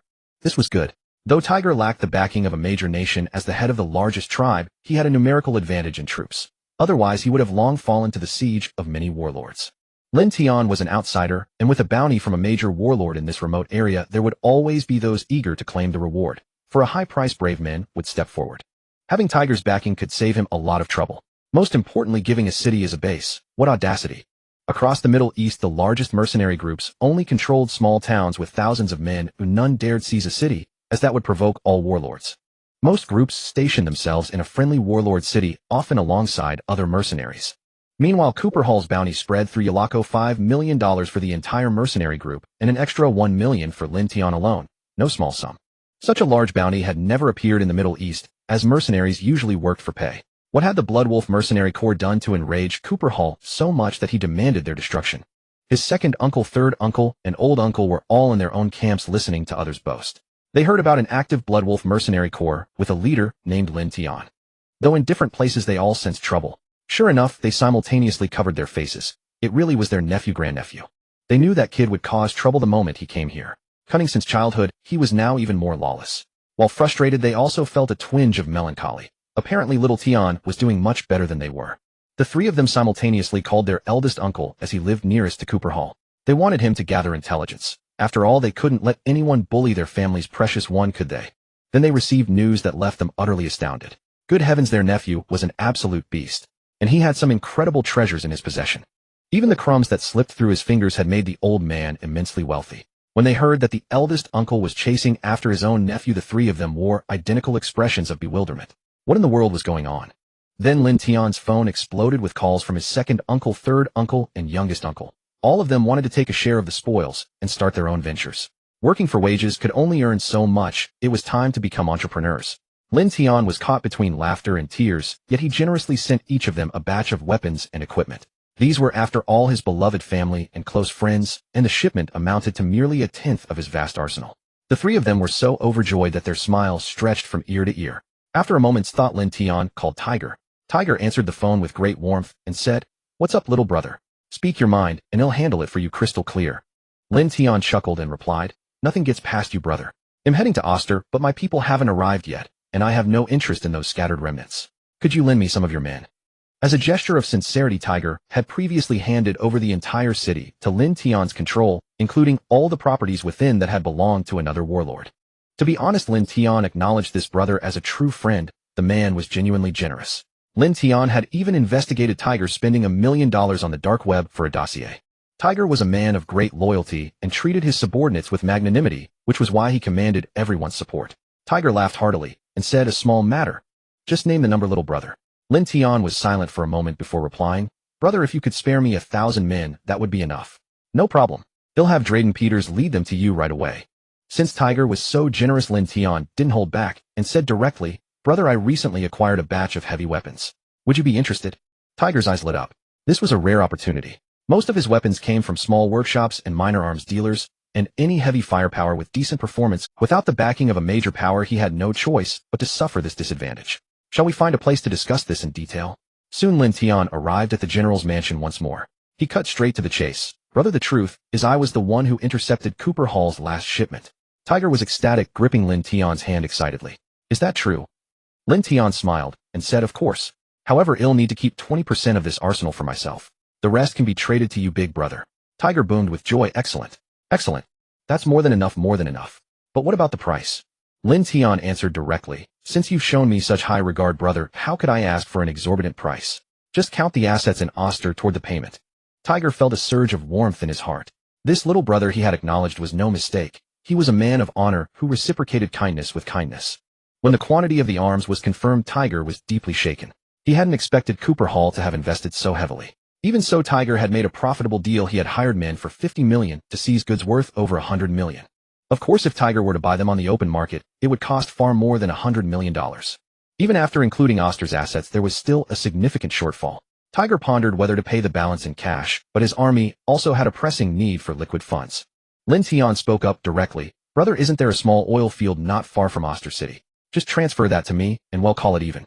Tiger hesitated, not because he was unwilling to part with the oil field, though its total value exceeded the debt, but because it wasn't his property. It belonged to the previous minor warlord. It was precisely for this oil field that the other party had abandoned Oster's industries, determined to hold on to this asset. The key issue was that if a foreign mercenary group seized local resources, it would give other warlords ammunition to stir up trouble. For now, the bounty on Lin Tian's head was a minor issue. Across all of Iroquois, as long as he remained alive, who would dare touch his brother? But being targeted by all the warlords would make his situation extremely difficult. Lin Tian shook his head and said, "Brother, you're overthinking this. I didn't say I wanted it all. That would mean I'm selling you weapons at an inflated price. What kind of brother would do that? What I mean is, let's set up a joint venture. You and I as brothers will each hold 50%. He'll handle the sales, and you just sit back and collect your share of the profits. What do you think?" Tiger's eyes gleamed with excitement, and he burst into laughter. "Brilliant, little brother. Let's do it exactly as you say. We'll announce that the oil field is mine and my brother is helping with the sales. Who would dare say a word?" Lin Tian raised a glass of wine and said, "Then it's settled." Tiger clinked his glass against Lin Tian's. "Cheers. Cheers." And so Lin Tian had firmly established himself in the Middle East with his own territory and assets. As he reflected on this, he suddenly realized that he had become a wealthy man. From now on, when meeting people, he could boast that he was a man with a mine, and an oil mine at that. The next day, Lin Tian led 1,000 men into Oster. The city's residents cautiously peered out from their homes, knowing that their ruler had changed. They could only hope that this new leader wouldn't be too brutal. After all, in this place, anyone with a gun and authority could do as they pleased, with no one caring about their lives. But Lin Tian had no interest in them, or rather they might eventually serve as labor for his oil drilling operations. He surveyed the remaining fixed assets: a casino, a hotel, and some entertainment venues. Although he had no personal interest in such establishments, he didn't shut them down, allowing them to continue operating as before. Many people in Oster City relied on these businesses for their livelihood, and besides, they were a source of income for him. As long as things didn't go too far, Lin Tian preferred not to interfere. Lloyd Abel, meanwhile, was still smarting from the loss of Oster City. He bitterly regretted provoking Tiger in the first place. Their territories had been adjacent, and now he had lost half of his domain. Because the others were farther away, Tiger hadn't yet moved against them. So the only one who had suffered this time was him, and that bastard Cooper Hall. They had tricked him into a fight only to be soundly defeated. He lost his territory, and Cooper Hall lost his weapons. Little did he know that Oster City was just an appetizer. His major sources of revenue had already been marked as spoils by Lin Tian and Tiger. As for Lloyd Abel's opinion, did it matter? Not in the slightest. If he didn't comply, a good beating would sort things out. Lin Tian sat on a sofa atop the tallest building, taking in the panoramic view of Oster. Truly, the taste of power was intoxicating. He quickly slapped his own cheeks to snap out of it. Don't get carried away, don't get carried away. This is nothing yet. From the moment his system awakened, this was merely the starting point. Lin Tian's men gradually took over the entire city, while Dao Feng led the 1,000 soldiers obtained from Tiger to purge those with ulterior motives within the city. Lloyd Abel listened furiously to his subordinates' reports, realizing that most of his men stationed in the city had been eliminated, and he had now completely lost control. He could only console himself silently. At least the oil field is safe. But before he could enjoy 2 days of relief, Dryden Peters suddenly appeared in Ost with a large entourage, filling Lloyd with fear that Tiger might settle old scores. Dryden Peters smiled and said to Lin Tian, "The general sent me to help you seize the oil field." Looking at the over 5,000 men Dryden Peter had brought, Lin Tian nodded in satisfaction. This was more than enough to take down a minor warlord. Then let's not waste time. We move out now? Lin Tian wasted no time, knowing that in this place even the slightest stir would spread like wildfire, and Lloyd Abel might already have caught wind. All 6,000 men poured out, boarding trucks armed with heavy machine guns and rocket launchers, speeding toward the oil field. At the city gate, many onlookers gathered, eager to see what kind of man this new king of Ost truly was. Lin Tian sat in an open-top off-road vehicle, wearing sunglasses, cutting a dashing figure at the head of the convoy. With such flair back in his homeland, he would surely attract a crowd of admirers. After all, what woman could resist such charm? The journey of less than 100 kilometers was soon completed. The oil field was encircled by barbed wire, not for defense, but to prevent oil theft. The Middle East was rich in oil and minerals. With a struggling economy, and over half the population unable to afford meals, oil theft and illegal refining had become a means of survival. After all, facing starvation or risking theft for a chance to live, many who refused to fight or farm chose this path. Soon Lin Tian's forces surrounded the area tightly. The guards inside, only 2 companies strong, saw the overwhelming enemy and surrendered without a fight. Were they the type to fight to the death with unwavering faith? Thus Lin Tian took over the oil field effortlessly. Yet he discovered that besides the workers, another group was present. These were the oil thieves, impossible to control completely due to the bold ones leading the charge, so their activities were tacitly permitted within limits. Dryden Peter approached and said, "This is how this country works, an unwritten rule." Lin Tian stroked his chin, pondering if he had to support a pack of ungrateful freeloaders. He wasn't about to accept such a deal. Bang, bang, bang. Lin Tian fired 3 shots into the air and strode directly to the leader of the thieves. "This oil field is now under my control. Do you understand what that means?" The leader sneered. "The last guy said the same thing when he first came. But after 2 explosions at the rig, he had to let me continue." Clearly Lloyd Abel's cowardice had emboldened this man. Bang. Lin Tian shot Spencer Todd through the thigh. "Oh." Spencer Todd collapsed, clutching his leg and howling in pain. "Bastard. You dare shoot me. This oil field will never run smoothly. My brother will blow it up." Lin Tian lit a cigarette, blew a smoke ring, and ignored the threat. Bang. Another shot pierced the other thigh, leaving Spencer Todd writhing in agony, too pained to utter further nonsense.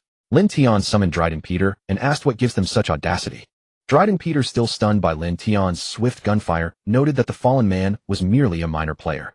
But if they resisted, Lin Tian's oil field would be impossible to operate with constant sabotage, and stationing heavy guards at every site was impractical. In the warring chaos of Alaco, committing too many forces to one oil field would leave other territories vulnerable. Dryden Peter whispered to Lin Tian, "Just let them take their usual cut. As a Chinese saying goes, the barefoot aren't afraid of those in shoes. And these people are united, operating across all oil fields in Alaco." Lin Tian sneered. Truly, these thugs had honed their craft to perfection, and most warlords chose to pay for peace. But not him. Damn it, his funds were already tight. As his level rose, weapons would only become more expensive. He was a man who needed to save. Lin Tian commanded Dao Feng. Dao Feng stepped forward. "Boss, take 20 Omo hunters to eliminate all oil theft rings in this area. And station 500 men here." Lin Tian refused to believe these petty thieves could cause chaos. Ost had just undergone a purge, and there were no major battles currently. Tiger had just clashed with several warlords, and both sides were recuperating. Perfect timing for these men to grant him experience. Dao Feng assured mission accomplished. Then with understanding, Daofeng shot the men before him. Dryden Peter asked in disbelief, "You're actually killing them?" Lin Tian replied casually, "Relax, this was done by my Blood Wolf mercenaries, so it won't implicate Brother Tiger. By the way, does Brother Tiger have any next moves?" Well, that logic worked, but was Lin Tian so sure they could clear out everyone in the vicinity so quickly? Lin Tian said no more. 20 battle-hardened Omo hunters and the formidable Daofeng were more than a match for a few oil thieves. Daofeng surpassed Lin Tian by several-fold in both military theory and raw strength. Just then a sniper on watch reported through the earpiece, "Boss, people are coming. Looks like over 1,000. Lin Tian raised an eyebrow. Lloyd Abel chose to confront him heat. That didn't seem like his style. After all, this guy was cautious to a fault, a master of bullying the weak and fearing the strong.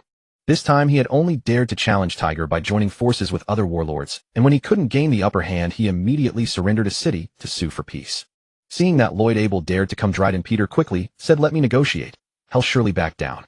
But Lin Tian grabbed a rocket launcher and walked out, saying since he's here, it would be rude to let him leave without a proper greeting. Lloyd Abel's army slowed, halting about 200 meters away. He had come to negotiate. He had received word that Tiger wasn't present, only a mercenary group and some underlings, so he brought troops to pressure them into returning his oil field. But the opposing force suddenly parted, revealing a strikingly handsome man with a rocket launcher on his shoulder and a cigarette dangling from his lips, striding forward with an arrogant swagger. Lin Tian, cigarette in mouth, gestured with his left thumb and said, "Hey, that's about right. Hey, race a big rocket for you." Lloyd Abel's pupils contracted as he yelled, "Get down." He dove backward, but the distance was too great. The rocket caused no deaths, only a few injuries. Lin Tian shook his head in disappointment. "How did it miss? Since you're here, why didn't you come a bit closer?" Lloyd Abel scrambled up, his face covered in dirt, and quickly stopped his men from retaliating. "Everyone stand down. Do not fight back." Dryden Peter's lips twitched as well. This brother of the general, how to put it? He was unconventional, just a little different. Seeing Lloyd Abel so cowardly, Lin Tian let out a bored sigh. "The rest is up to you." Dryden Peter nodded helplessly.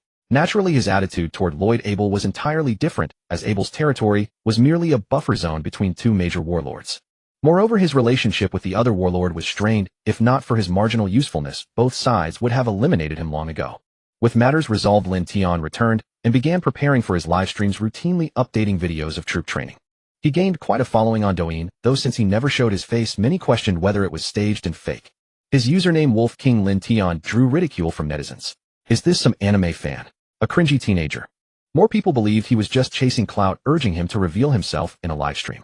Then the account that had been updated daily suddenly went silent. The reason was simple. Over the past few days, Blade had led the team to clear all nearby threats, causing many to flee at the mere rumor. Everyone knew Ost had gained a formidable figure. Lin Tian's rank rose to 4 stripes, granting him the summoning privilege for Seth, with 30 members per troop type. His elite force now reached 100 men.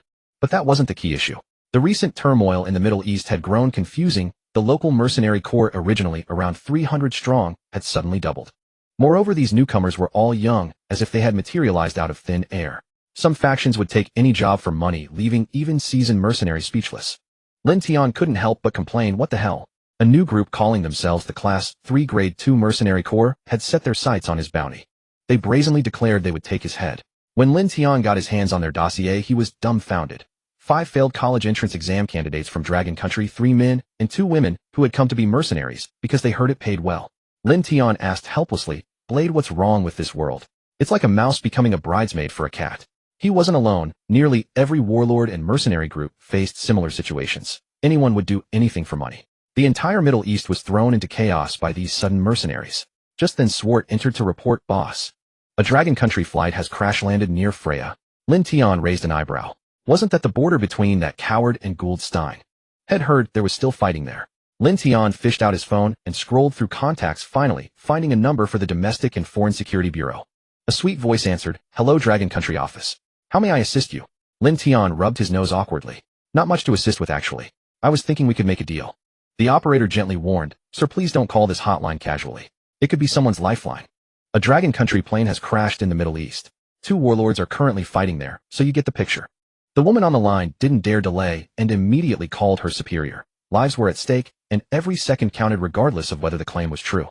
Minister of Security Yi Shungrong received the news and quickly ordered a check on all aircraft passing through Middle Eastern airspace. Sure enough, flight PCH-101 had lost contact. Yi Shungrong took the phone directly. "I am Yi Shungrong, Minister of Dragon Country Security. Flight PCH-101 is missing in the Middle East with 172 people unaccounted for. State your name." Lin Tian said solemnly. I am Wolf King Lin Tian of the Blood Wolf Mercenary Corps. I've received word that the plane crashed near Freya. Yi Xingrong was momentarily stunned. What the hell was this Wolf King? Had asked for a name and this guy was being so cringy. Was that really appropriate? In truth, Lin Tian thought that announcing himself like Yi Xingrong did seem pretty cool, so he said it without any shame. But he quickly zeroed in on the key point, Freya. Meanwhile, the team around Yi Xingrong frantically pulled up intelligence showing that the two warlords were indeed locked in a standoff. The crash site was right in the middle of the battlefield. Yi Xingrong grew anxious. These people were in imminent danger. Even the nearest naval vessel would take hours to reach the coastline. Yi Xingrong quickly ordered a warship to retrieve the compatriots. Suddenly the woman remembered Lin Tian's mention of a deal and hurriedly informed Yi Xingrong. What kind of deal do you want? Lin Tian cut to the chase. I have a large group of men to support. Give me $5 million and I'll bring them out. Yi Xingrong agreed without a second thought. Fine. Lin Tian chuckled. A man of decisive action. Wait for my good news. By now Lin Tian had assembled his troops, around 200 men, and they charged straight for Freya. On the other side, the security bureau and military personnel gathered in an office to figure out how to resolve the situation, balancing the rescue of their compatriots with international implications. Lin Tian's Blood Wolf Mercenary Corps dossier was laid on the table. Upon examination, they were astonished to find its founder was a mere 20-year-old youth. Moreover, he had won several battles in the Middle East and intelligence indicated 0 casualties, an absurd feat. Then they saw a record of a grueling battle between the Blood Wolf Mercenary Corps and another group, with a chase lasting an hour. Military bigwig Long Dai grew intrigued. Such talent in a chaotic region. But the monthly report grew stranger. Wasn't this the same commander who had appeared when they investigated Lin Tian's background? An uncle fighting his nephew. No wonder the chase lasted an hour. In the heart of Freya, a barren desert, the two sides exchanged fire. Whoosh! A plane trailing smoke flew low over the battlefield and came to a stop a few kilometers away. Both sides were baffled and reported to their superiors. Someone had gifted them a plane. The passengers meanwhile felt incredibly fortunate to be alive. Successful emergency landings were rare. They must have saved the world in a past life. As the passengers filed out of the aircraft, they were immediately taken aback, utterly clueless about their whereabouts, only aware of the desolate expanse surrounding them. Among the less than 200 passengers, about 80 were from the Dragon Kingdom, including a whole class of students who had just finished their college entrance exams and were trembling in fear. A girl threw herself into the arms of another, her voice quivering. Yin, are we going to be okay? The girl named Yin gently patted her friend's head, soothing her. It's all right. The nation will surely come to rescue us. Their entire class huddled together, while the teacher, maintaining composure, directed the students not to wander off. Suddenly transported to an unfamiliar land, everyone was on edge. Some suggested venturing out to search for help, while others argued for staying put and awaiting rescue. In this remote wilderness, cell phone signals were intermittent, making it nearly impossible to send a single message, a testament to their unfamiliarity with the area. Ordinary phones were useless here, little more than bricks. In this region, satellite phones were the norm. Who would carry a smartphone into such a place? As the two factions argued, gunfire erupted from a distant battlefield, the sound of shots reaching them and sending everyone diving for cover. Now they realized their location based on the flight path. They were in the Middle East. Pale with dread, they knew the mercenaries here were ruthless and merciless. Several off-road vehicles were approaching, drawn by the fallen aircraft. Meanwhile, Lin Tian, having set off, called Tiger from his car. Bro, a Dragon Kingdom plane crashed in Freya. I might end up in a firefight with them. Any issues? Tiger replied with a robust voice. Go ahead, little brother. Those two small fries won't cause any trouble. I've got your back. Having heard of his unconventional tactics, Tiger wasn't angered, but rather admired Lin Tian's style. If someone reached out a hand, he'd chop off both the hand and the man. What audacity! The group fired into the air to assert dominance, leaving over 170 people cowering before a mere dozen. A glance told them this was a crashed plane, and its misfortune was their gain. Survival would come at a price. One of them translated, they want us to hand over all valuables, or they'll execute us on the spot. Everyone surrendered their possessions, prioritizing their lives. The sight of cash, watches, and gems ignited greed in the captors' eyes. They fired joyfully into the sky, but before they could divide the spoils, another large group arrived. Yin and the others felt a deeper despair at the sight of more dark-skinned soldiers, clearly not a regular army. A leader descended, jabbering orders to his men, then approached the group. His eyes changed upon seeing the students. In this Middle Eastern region, such pure and beautiful women were a rarity. He swallowed hard, but had the sense to call his boss. Boss, the plane's full of passengers, and there are some stunning women here, 100 times prettier than the city girls. Though the meaning was lost on them, his predatory gaze made the women feel as if they were being devoured. The one who understood whispered the gist of the just ended call, sending a wave of terror through all the women. Sam waved his hand, ordering his men to seize the women. The boss had just said to bring them all back for his pleasure. Everyone resisted fiercely, the male students shielding their female classmates, shouting, "We are from the Dragon Kingdom." Sam quickly halted his men. Indeed, they had Asian features. The Dragon Kingdom was not to be trifled with, they were fiercely protective. If discovered, the general could face trouble. He called his boss again, but the boss was dismissive. "Kill them all, and no one would know." He was notorious for his insatiable lust. No one he set his sights on ever escaped as long as it was done discreetly. As his subordinate, Sam shared the same vice, eyeing Yin Yan with greedy desire. He leered, "Ha! Sweetheart, you're mine." He reached for her, but Yin Yan struggled fiercely, aided by her friends. Impatient, Sam slapped Yin Yan and fired a few shots into the air, silencing the crowd. "Take all the women back. Kill the men on the spot." As the soldiers aimed at the men, a blonde man quickly spoke up, "I have money. Lots of money. I can pay you. Just spare my life." This made Sam halt his men and pull the man aside to negotiate a ransom. A distant roar of engines reached them. Sam shouted, ordering everyone to prepare for battle. Soon several off-road vehicles and a truck stopped nearby. Lin Tian, wearing sunglasses and a black trench coat, stepped out first, followed by soldiers pouring from the truck. They raised their guns at the opposing group. Sam recognized the flag on the vehicles. It was the infamous Blood Wolf Mercenary Corps, recently making headlines. They had hijacked Cooper Hall's cargo, raided Oster and the oil fields, and wiped out the nearby oil thief gang, dominating the scene. Sam stepped forward and asked, "What do you intend to do?" "This is our territory." Lin Tian waved his hand, and over 200 soldiers surrounded the few dozen men. Taking a drag from his cigarette, he said, "I just took a job. I'm taking these Dragon Kingdom people." Faced with Lin Tian's aggressive stance, Sam felt a twinge of fear. Though on his turf, he was outmatched in both numbers and influence. Still, Sam blustered, "These people are wanted by our general. But you can have the men." Lin Tian sneered contemptuously, "Your general is quite the lecher, isn't he? Daring to touch Dragon Kingdom citizens. Is he tired of living?" Sam realized then that harming the Dragon Kingdom people would invite devastating retaliation.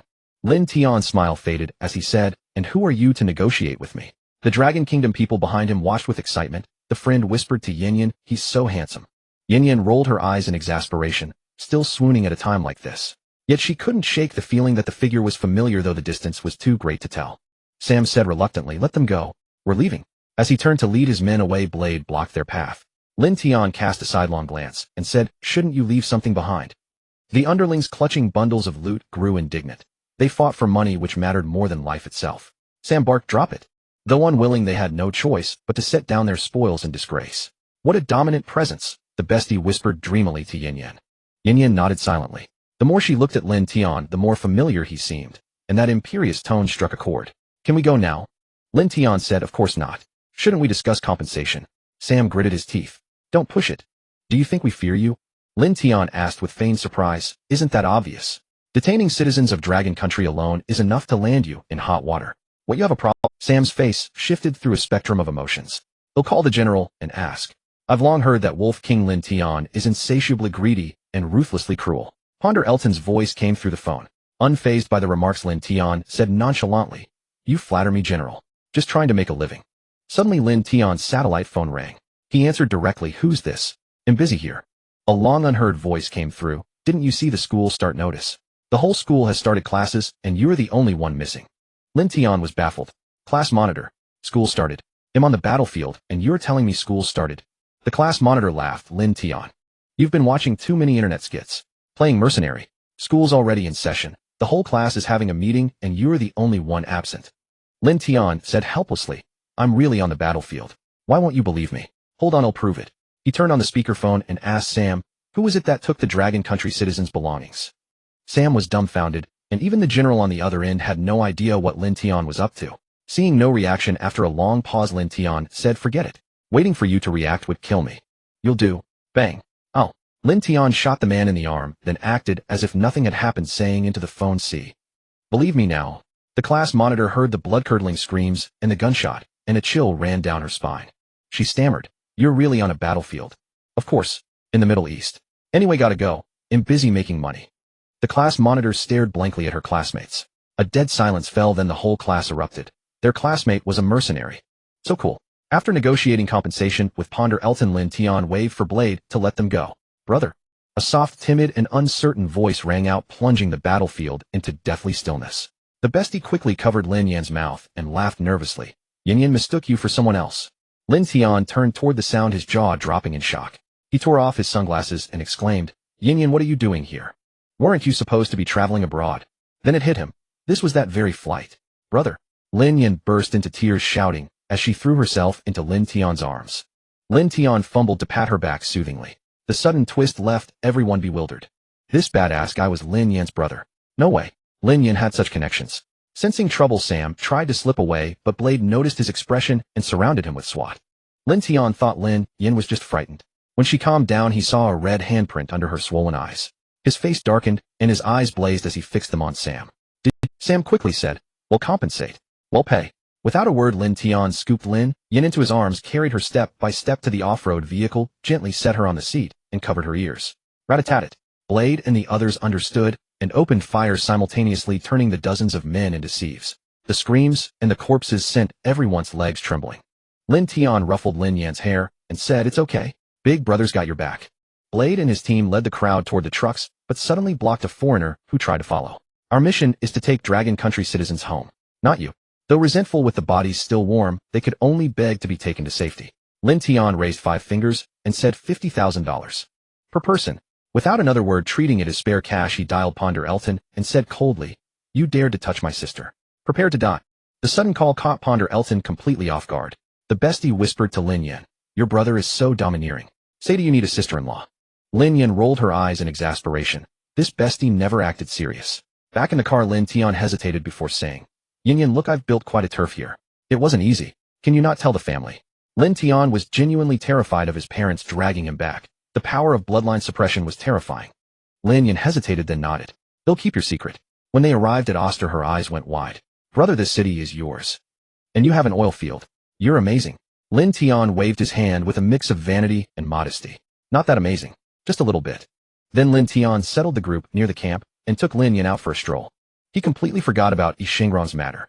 Meanwhile, Yi Xingrong was frantic and news of the plane crash had already reached home. Yi Xingrong couldn't wait to call Lin Tian, asking anxiously, "How's it going?" A bit embarrassed, Lin Tian replied, "I've already brought the person back. Once the warship docks, they can leave." Yi Xingrong breathed a sigh of relief, as long as everyone was safe. After exchanging pleasantries, they hung up. The incident was officially posted online as the plane crash had garnered widespread attention. Since Lin Tian was also from Dragon Country, though promoting his mercenary identity was tricky and a recent wave of mercenary fever had swept the country, Yi Xingrong suddenly had an idea. After spending some time with Lin Yan, he led the group to the harbor. The Navy's warship had already arrived and Lin Yan reluctantly waved goodbye to Lin Tian. Meanwhile, news of Lin Tian flooded the domestic internet. Among the rescued were many students who vividly recounted the events online. He was truly cool, wearing sunglasses, a black trench coat, followed by over 200 armed men. Exactly. The opposition dared not speak loudly. A single shot silenced them all and no one resisted. And also, when someone struck his sister, he ordered his men to annihilate the entire group. The scene was gruesome. They were riddled with bullets. I heard he declared war on the warlord to avenge his sister. These voices from the survivors intensified the uproar, and Lin Tian's account was soon uncovered. Messages flooded in beneath his posts. "Boss, I was wrong. You are the true Wolf King. I apologize for my earlier doubts. Brother Wolf King, do you need another sister? I can be sweet or spicy. Brother Wolf King, count me in. Don't be too strict about gender." Lin Tian, however, remained unaware of the online frenzy, as after killing those men, his level finally reached a new milestone. At last, he could start a live stream using tips and fan points for draws that offered physical items and permissions. The draws were automatic triggered when conditions were met. Lin Tian grumbled, "It's even mandatory spending." Congratulations on obtaining Rhino Tank 1. Congratulations on obtaining Rhino Tank 1. A barrage of notifications rattled Lin Tian's head, so he quickly muted the sounds, leaving only the item displays. Glancing at his account, Lin Tian noticed he had 5 million followers, explaining the swift start of the draws. New exchange pool: 1 Rhino Tank, 120 anti-air tracked vehicle, 200 fire Qilin, 1 Rhino Tank. Anti-air tracked vehicle. Lin Tian instantly realized this new exchange pool was from Red Alert, sparking his interest. Red Alert had plenty of advanced tech, but opening the store left him speechless. Only the Rhino Tank and anti-air tracked vehicle were unlocked. Moreover, subsequent exchanges offered only single items, while the draws granted allied soldiers instantly, giving Lin Tian 2 armies. This added over 1,000 men, and SWAT's summoning limit increased to 100, totaling 300 special forces, among the world's top tier in individual combat. The Bird rifle was officially retired as the Green Sniper AWM debuted, marking a significant upgrade. Lin Tian finally gained influence in the region. As the saying goes, caliber is justice, and within range, I am the truth. The Rhino tanks from Red Alert rivaled the main battle tanks of major nations, and the accompanying soldiers were experts in their field. Suddenly Lin Tian snapped, "Wait. With so many fans, this is all you give me? Are you scamming me?" The new exchange pool consumed most of the energy, the remainder is for this draw. Once enough accumulates, the system will auto-draw. Higher tier pools require more energy. First draw reward, Super Soldier Serum. Hearing this, Lin Tian felt it was acceptable. Gazing at the Super Soldier Serum, he involuntarily swallowed. This isn't like Captain America's, is it? Correct. Lin Tian eagerly drank it, instantly gaining a few centimeters. Originally 1.8 meters tall with six-pack abs, he now stood at 1.85 meters with a perfectly chiseled chest. Admiring his flawless physique in the mirror, Lin Tian was captivated by his own handsomeness. Feeling the surge of power within, he was thrilled. Was he now a mini Superman, able to claim the title of the world's strongest in unknown combat? He then retrieved the Fire Qilin, its eyes glowing red, a perfect match. The AK-47 Fire Qilin was indeed a hero-grade weapon. One problem remained: how to summon these forces covertly. Premature exposure would invite danger. If everyone became wary and hostile, his plans would be compromised. One move could affect everything. After deliberation, Lin Tian chose not to deploy them yet. Once summoned, they couldn't be recalled. He also discovered he could delegate permissions to subordinates. For now, this was limited to Blade. Others seemed too low-level to receive permissions. Lin Tian called Tiger with a smile. "Old bro, how's it going?" Tiger had been in high spirits lately. With the arms shipment, he dominated every battlefield, forcing nearby warlords into submission. His reputation in the government army was rising, potentially earning him a spot in the leadership. Though this younger brother often stirred trouble, he was fierce in battle and matched Tiger's temperament. Tiger chuckled. "What's up, bro?" Lin Tian cut to the chase. "I'm going after Pond Elton." Tiger asked in surprise, "What did he do to you?"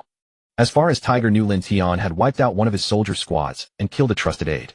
Yet Lin Tian's tone suggested a deep vendetta. Lin Tian's eyes blazed with fury. "He dared to target my sister. He must die." Family was Lin Tian's ultimate boundary. Cross it, and death was inevitable. Tiger, a man of loyalty, simply said, "Then hit him." After a moment's thought, he added, "There's Lloyd Abel in between. Though those two warlords won't ally, they could cut off your retreat. I can't spare much support. I have to watch the ones behind me, or they'll get restless." Lin Tian laughed. "Old bro, just keep the other warlords in check. I can handle these two myself. As for Lloyd Abel, I'll take him out first. How can I sleep with a rival snoring beside my bed?" Tiger roared with laughter. "You're bold, bro. Sure, you don't need reinforcements. Those two might be pushovers, but they each command thousands of men." Lin Tian replied nonchalantly, "Leave it to me. I'm not fighting both at once. One by one, none will escape." "Then I'll await your good news, bro." Lin Tian began instructing his subordinates to investigate the situation regarding Claude Eber. The latter had just concluded a war, and both sides were now recuperating. These days were also the time of highest vigilance. Lin Tian chose not to attack during this period. He could hardly imagine that even after giving up the oil fields in Oster, he would be under attack. The reason was that he obstructed Lin Tian's route of attack. Once Claude Eber realized this, he would surely cry in despair. Lin Tian's Douyin account announced that he would start a live broadcast at 8 o'clock tonight, which was 8 o'clock in the Dragon Country. It wasn't even dark here yet.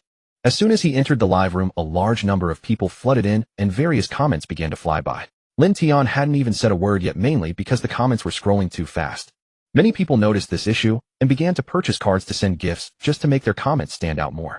"Wolf King, look at me, look at me," Lin Tian said with a mix of amusement and exasperation. "You sent a rocket just for me to notice you." Then numerous rockets flew out. "Thank you so much for saving my family's child, just a small token of appreciation." Lin Tian shook his head and said, "No need, I've already been paid. Someone has given me $5 million. Impressive, impressive. As expected of the man I've got my eyes on, casually throwing around $5 million. Big brother, I saw online that you are incredibly powerful. Is that true?" "Oh, I'm just average. By the way, is there anyone in the country looking to buy oil? I have an oil field that I can sell at a lower price." "What the heck? Is this even human language? You call that average?" "Big brother, look at me. I can do anything. I can do it. I must say the netizens this time are quite talented, and they speak so well." After chatting with the comments for a while, Lin Tian didn't bother thanking for the gifts, as there were just too many to stop and acknowledge. "Let's connect and chat." As soon as Lin Tian's words fell, 2 request boxes popped up immediately. They were quite enthusiastic, even having streamers waiting for him to make a move. Lin Tian directly connected with the two. Upon entering, he felt a bit disappointed to see 2 big guys. Wasn't there supposed to be many beautiful women on Douyin? As soon as he entered, the ancestor began to shout, "Wow, did I really get in? Thank you, Wolf King, for giving me this opportunity." Lin Tian looked and recognized him, quickly smiling. "Aren't you the ancestor? Why aren't there any beautiful women around? I almost didn't recognize you." The ancestor chuckled and said, "So it turns out Big Brother can only recognize me when there are beautiful women around." The other streamer was Fox. His assistant noticed the large audience in this live room and applied to join to help with traffic. Fox appeared a bit bewildered looking at Lin Tian's live room name and asked, "Can I ask where you are right now?" Lin Tian asked, "Are you doubting that I'm a fake mercenary?" A flood of comments appeared in the live room. "I've been dragged out to be mocked again. I admit it. I was there at the time, and now I'm just kneeling down to watch the live broadcast." Lin Tian didn't mind just casually saying, "What's wrong with me being in Iraq in the Middle East?" Fox's eyes widened in shock as he stammered, "You are the Wolf King of the Blood Wolf Mercenary Corps. Oh, you know me, I guess I still have some reputation." Lin Tian teased. The ancestor was dumbfounded and quickly joined the conversation saying, "Why wasn't I included? Fox, do you know about the feats of Wolf King?" "Wow, it really is you," Fox said with admiration in his eyes. "Big brother, you took on 200 men with just a few dozen people and seized over $1 billion in arms from a warlord. This has been wildly circulated in the mercenary community." Lin Tian waved his hand with a smile saying, low profile. "It's just something I handled easily." Fox continued, "Big brother, how did you manage to annihilate them all without any casualties?" "They were just some scattered soldiers, not worth mentioning. The ancestor's eyes lit up as he said, "Big brother, you really seized over $1 billion worth of things." At this moment, two beautiful women appeared in the ancestor's live room. The ancestor immediately showcased his skills displaying affection in the live broadcast. The ancestor boastfully asked, "How about it, big brother, have you recognized me now?" Lin Tian suddenly got fired up. "Hey, you still have some spirit." He slammed the table and shouted, "Blade." Blade appeared at the door and Lin Tian directly ordered, "Go. Find 10 beautiful women to come here." "Yes." As Blade was about to leave, Lin Tian added, "By the way, tell them to dress lightly." The live room instantly erupted. "Is this really, big brother? I love it, dressing lightly. Isn't this giving benefits to the brothers? From now on, Wolf King Big Brother is my idol. If anyone disagrees, come and challenge me." Guardian of the Canyon Parents, Piano Level 10. Blackie, come and challenge me. Oh, Big Brother is now my reborn parent. Just as Lin Tian and the two were joking around, a pinned message, Dragon Country Oil has opened a royal account in Wolf King Lin Tian's live room. Then countless super rockets launched simultaneously, causing everyone to feel a chill down their spine. This was the first big shot to enter the scene. This was on an entirely different level from those guilds and wealthy second-generation kids. This financial power was not ordinary. Moreover, Dragon Country Oil had never appeared on any public network before. This time, it was all for Lin Tian. "Wolf King, we are very interested in that oil field." With business knocking on his door, Lin Tian became enthusiastic. "Send me the backend, he'll give you my contact details, and we'll discuss it in detail after my live broadcast ends." "Okay, thank you, big brother." Then another wave of rockets soared, proving they were indeed wealthy, paving the way with rockets for both entry and exit. It is often said that the poorer the place, the poorer it gets. With so many oil resources, they still can't support the country, and isn't that due to the fragmented power?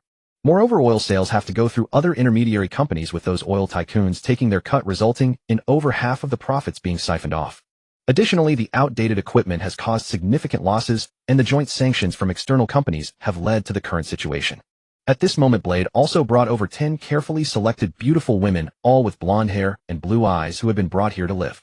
Many people in the live room were also taken aback by the discounts, tall and long-legged with golden waves, blue eyes, and most importantly, they had great figures. Just looking at them, one could tell they could bear children and provide ample milk.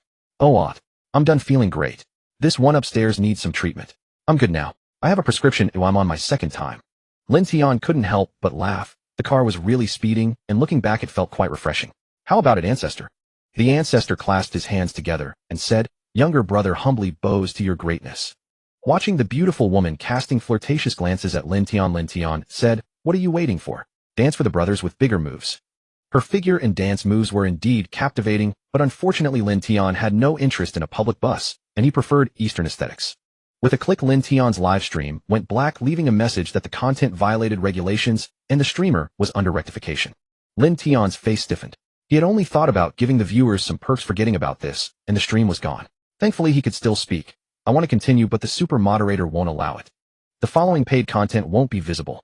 Then Lin Tian hurriedly ended the stream to discuss oil extraction with an oil company. Money still needed to be made. This live stream brought Lin Tian unprecedented popularity and tips. Meanwhile, the Douyin officials were in a panic. All the tips from Lin Tian's stream had vanished without a trace. Now they were sweating profusely, as this was a major mistake, and if exposed, the consequences would be severe. But no matter how they tracked it, they couldn't find the whereabouts of the funds. Of course, if the system were so easily traceable, it wouldn't be a system. Just as Lin Tian finalized the contract with the oil company, he received a call from Douyin. "Sorry, all the gifts in your backend have vanished. We are counting the numbers, and will compensate you later." Lin Tian then realized that the system had directly taken the funds, but his account balance hadn't increased. He hadn't expected the system with its honest appearance to also skim off his earnings.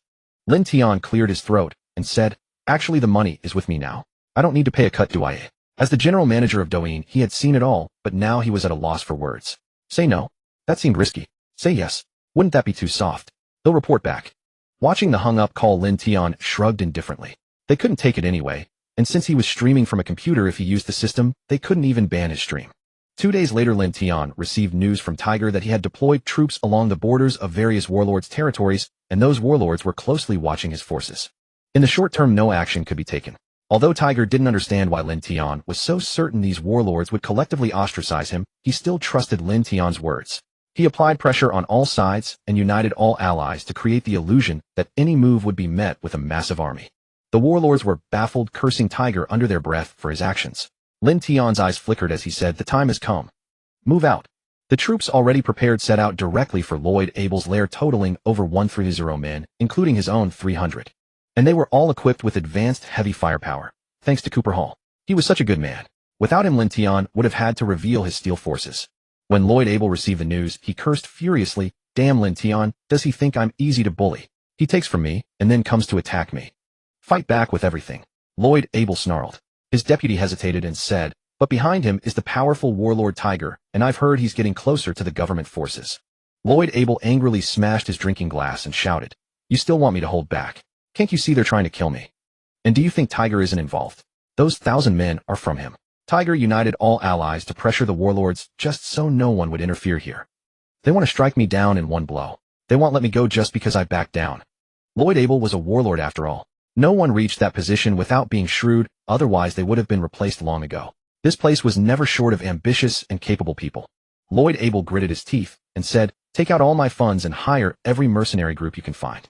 He'll make sure they never return." Seeing his subordinates' disbelief, Lloyd Abel kicked him out and roared, "Hurry up and do it. Remember all of them." Lloyd Abel's eyes gazed into the distance, burning with fierceness. "Since you've forced me to the brink, don't blame me for fighting to the death." Since becoming a warlord and living a life of luxury, he had grown more cautious, but the savagery within him remained. Bang! Rat-a-tat-tat! Boom! Lin Tian watched the battle from afar as his troops, relying on heavy firepower and artillery, advanced steadily step by step. Although Lloyd Abel's forces were retreating, they had received a death order and were putting up fierce resistance. With thousands of men fighting in segments, the battle raged back and forth. Daofeng on the front lines wielded an AWM, taking a life with every shot. This war caused quite a stir in Araco. Normally the destruction of 2 minor powers wouldn't make much of a splash. But this time Lloyd Abel had truly gone all out, gathering over 50 mercenary groups in a short time, and news spread to over 300 groups. For various reasons, only 300 mercenary groups came, and he placed a bounty of 500 per head on Lin Tian's direct troops. Of course, most of those who came were newcomers, but together they numbered nearly 1,000. Fortunately, not all joined the fight at once, only a portion engaged. The rest were still on their way, or Lin Tian would have been in real danger. He frowned as he watched the battlefield, having underestimated Lloyd Abel, who had fooled him with his facade. Lin Tian murmured, "He is indeed a man of means and courage. But in the face of absolute power, it's all just paper, break at a touch." Just then 2 war correspondents ran over, and they were from Dragon Country Broadcasting Live nationwide. Lin Tian was stunned. Was the hosting industry really this competitive? Coming here for content and popularity? Host Bing Bing, with a face like a first love, said apologetically, "Minister Yi Shengrong sent us. Recently there's been a trend of mercenary recruitment back home, and many have been lured to the Middle East to become mercenaries. The minister wanted to show the brutality of war through live streaming, so he sent us." Good grief, Lin Tian now understood what Yi Shengrong meant when he said head need a favor. No wonder he was a minister. Such vision. However, Lin Tian made a request to broadcast the live stream from his own Douyin channel. After some deliberation, Bing Bing agreed, but only if the entire process was streamed live. With promotion from the state and official platforms, the live stream room was soon packed to capacity. Fortunately, they had prepared ample server capacity in advance to handle the traffic. Brother Wolf King, your #1 wolf cub, is reporting in. Brother Wolf King sure has style, with official promotion. Waiting for Big Bro to crush the opponent. Lin Tian nodded with satisfaction. He had almost forgotten about the live stream. This was truly a win-win situation. Bing Bing asked in a serious tone, "How is the current situation?" Lin Tian paused for a moment before replying, "Not good. The opposition has spent a fortune to hire over 50 mercenary groups, totaling tens of thousands of men. They haven't all joined the battlefield yet, so I still have the upper hand." Bing Bing exclaimed in astonishment, "Tens of thousands? How many troops do you have, Big Bro?" "Currently 1,300 men." This disparity left Bing Bing utterly stunned. This couldn't be right. Wasn't the Bloodwolf mercenary group supposed to be formidable? It felt like the tables had turned. "Let's go. Weren't we supposed to film the life of a mercenary? We're heading to the front lines." Bingbing asked cautiously, is it safe? Lin Tian chuckled lightly. After all, she was just a young girl still judging victory by sheer numbers. When they reached the front lines, deafening explosions roared all around. The live stream continued only because of official support, and the scenes were gruesomely violent even from a distance. But the official cameras were truly top-notch, capturing every detail. Even the severed limbs of enemy soldiers in the trenches blown into the air by Lin Tian's artillery. Thanks, I just threw up in the bathroom. I was eating blood sausage and sprayed it all over my wife's head. Is there any hope for me? Violence and gore flooded the live stream room. For the first time, people witnessed the true face of war. TV dramas had definitely been too conservative. After recovering from the brief discomfort, Bingbing asked, "It looks like we have the advantage." Lin Tian rolled his eyes and said, "What did you think?" Seeing Bingbing's puzzled expression, Lin Tian pointed at the mortar's heavy machine guns, rocket launchers, and said, "See that? All of this is quality gear from Cooper Hall. Without it, things wouldn't be so easy." Bingbing couldn't help but laugh. Before coming, they had all reviewed Lin Tian's files, so they knew he had taken these from someone else. Just then, Tiger's call came in. Lin Tian put it on speakerphone without hesitation.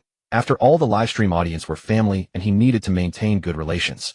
His future weapons and equipment would depend on these lovely people. Tiger's voice was serious as he asked, "Brother, can you hold the line? I've got several warlords to keep an eye on, but I can still spare some troops to reinforce you. I heard that Gloyd Abel has spared no expense. Tens of thousands of men are about to enter the battlefield." Lin Tian replied with a relaxed smile, "Don't worry, big bro. I still have a secret weapon. I'm just waiting for them all to show up." Hearing this, Tiger became very curious. What gave Lin Tian such confidence to face nearly 20,000 men with just over 1,000? As a seasoned host, Bingbing knew that what the audience wanted most right now was to hear about the phone call and Lin Tian's secret weapon. Lin Tian said directly, "Brother Tiger is practically the top warlord aside from the government forces, and of course he's on the government side. We have a great relationship.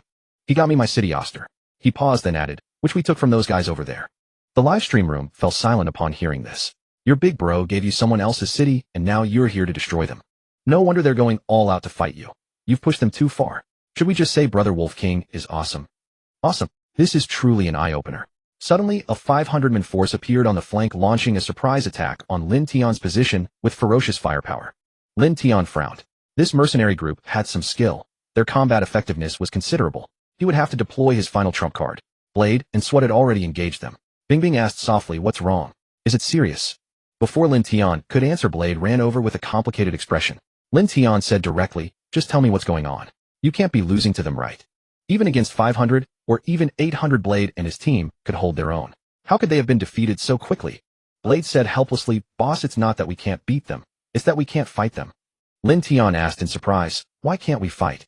Who's got that much sway that I wouldn't slap them silly?" "Your uncle." Those 3 words hit like a thunderbolt, not just for Lin Tian, but for the entire livestream audience. His uncle had come to fight his nephew. Lin Tian was speechless. Damn it, his uncle never learned his lesson. Couldn't he at least check the intel before coming? Without a doubt, the guy had seen the money and charged in without a second thought. Utterly exasperated, he pulled out his phone and dialed. Fortunately, after last time, his uncle had become a bit more cautious. Feeling the phone vibrate, he quickly signaled his team to take cover and answered. His uncle's boisterous voice came through the live stream. "Hey nephew, what are you up to? WHYD you call your uncle?" Lin Tian flashed a dangerous smile. Too bad his uncle couldn't see it. "Just missing you, uncle. Sounds like you're in the middle of some heavy fighting over there. Got a big job." His uncle perked up at the mention, shouting, "You bet. 50,000 per head US dollars. Wanting. Oh, and those weapons you gave me last time are killer. We're going toe-to-toe with this mercenary group." Bingbing couldn't hold back her laughter. This uncle was just as outrageous as Lin Tian, truly a family trait. Lin Tian had conned outsiders, but this uncle was using his nephew's own weapons to fight him, trying to cash in on his nephew's head. His uncle suddenly remarked, "Xiao Tian's grown up. He's even brought a girl to war." Lin Tian asked calmly, "The bounty on heads is pretty good, huh?" His uncle continued, "Of course. You want in? I can put in a good word for you." Lin Tian ignored this and pressed on, "The enemy's firepower is strong too, right?" His uncle nodded, "Yes, strong. We haven't made any progress yet. And their aim is off. They're just relying on suppressive fire, right?" His uncle suddenly paused. This situation felt oddly familiar. Lin Tian exploded, "Damn it, are you kidding me? Last time you chased me for an hour and now you're at it again. You're using my own weapons to fight me. What a great uncle. You've really got your sights set on your nephew, huh? There's $1 million bounty on my head. Want to collect that too? Couldn't you do some research before coming? You don't even know who you're fighting. What's on your shoulders? A couple of clubs." Lin Tian let out a long sigh of relief. It wasn't that he lacked respect for his elders, but he simply couldn't suppress this pent-up frustration any longer. Lin Tian directly shouted, "Blade, switch to a gun and shoot my uncle in the right chest." This startled everyone in the livestream room. Even Bing Bing couldn't help but urge, there's no need for that. We're all family, don't do this. Blade received the order and left immediately. Lin Tian's commands were absolute. Before long, as the live stream viewers watched in confusion, the uncle's phone call came through. The uncle let out a miserable wail. Everyone assumed Lin Tian had actually hit him, but then they heard the uncle shout in a tone of utter heartache. You wasteful brat. That was my treasure. The Mayo-Tay-flavored liquor. You can't buy it here. There was only a little left, and you shot it all to pieces. The uncle wept with a heart-wrenching sorrow. You owe me. You owe me. Everyone was speechless. These two were truly cut from the same cloth. Both were utterly unique characters in this world. Lin Tian said with a face full of relief, I feel much better now. The uncle, still aggrieved, asked, couldn't you have found another way to get back at me? My heart still aches, and that was a limited edition. Lin Tian replied nonchalantly, what should I have done what I did as a kid, and poured some yellow, unknown liquid into your flask? The uncle froze, his expression stiff as he asked, that wasn't wine. Lin Tian said matter-of-factly, of course not. What did you think it was? Ugh. The uncle couldn't help but retch. At the time had been so drunk that had only thought the wine tasted a bit strange. He never imagined it was that. Furious, the uncle Soon the uncle stormed up to Lin Tian, rolled up his sleeves, and prepared to fight him. He was subdued by Lin Tian with just one hand. With his other hand, Lin Tian casually smoked a cigarette. The uncle's mouth twitched as he said, let me go this instant. I see you've learned some bad tricks using your uncle to The uncle asked gravely, what's going on? Even though your firepower is strong, the enemy's main force is about to arrive. There's no way we can hold out, right? Lin Tian took a deep drag of his cigarette and said, even if they come, we fight. They bullied my little sister. The uncle was stunned and asked, little sister? You don't have a little sister. Aren't you an only child? Lin Tian immediately retorted, you idiot, your whole family are idiots. Bono, why am I insulting myself? It's Lin Yan. The uncle's eyes went wide as saucers. Your youngest uncle's daughter. Holy crap, let's get them.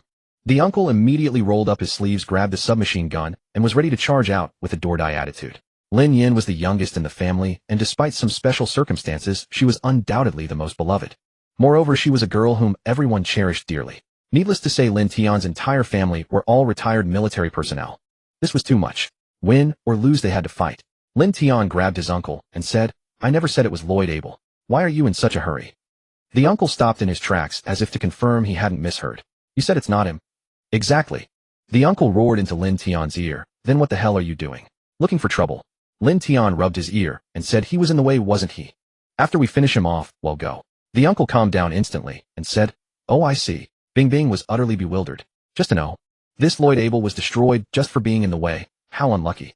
And how could the uncle so readily accept such a reason? Indeed, these two have a completely different way of thinking. This was the thought that simultaneously surfaced in the minds of everyone watching the live stream. Lin Yan, who was also watching the live stream, was deeply moved. This was her family. Her roommates were so envious they could cry. What kind of divine uncle and brother were these?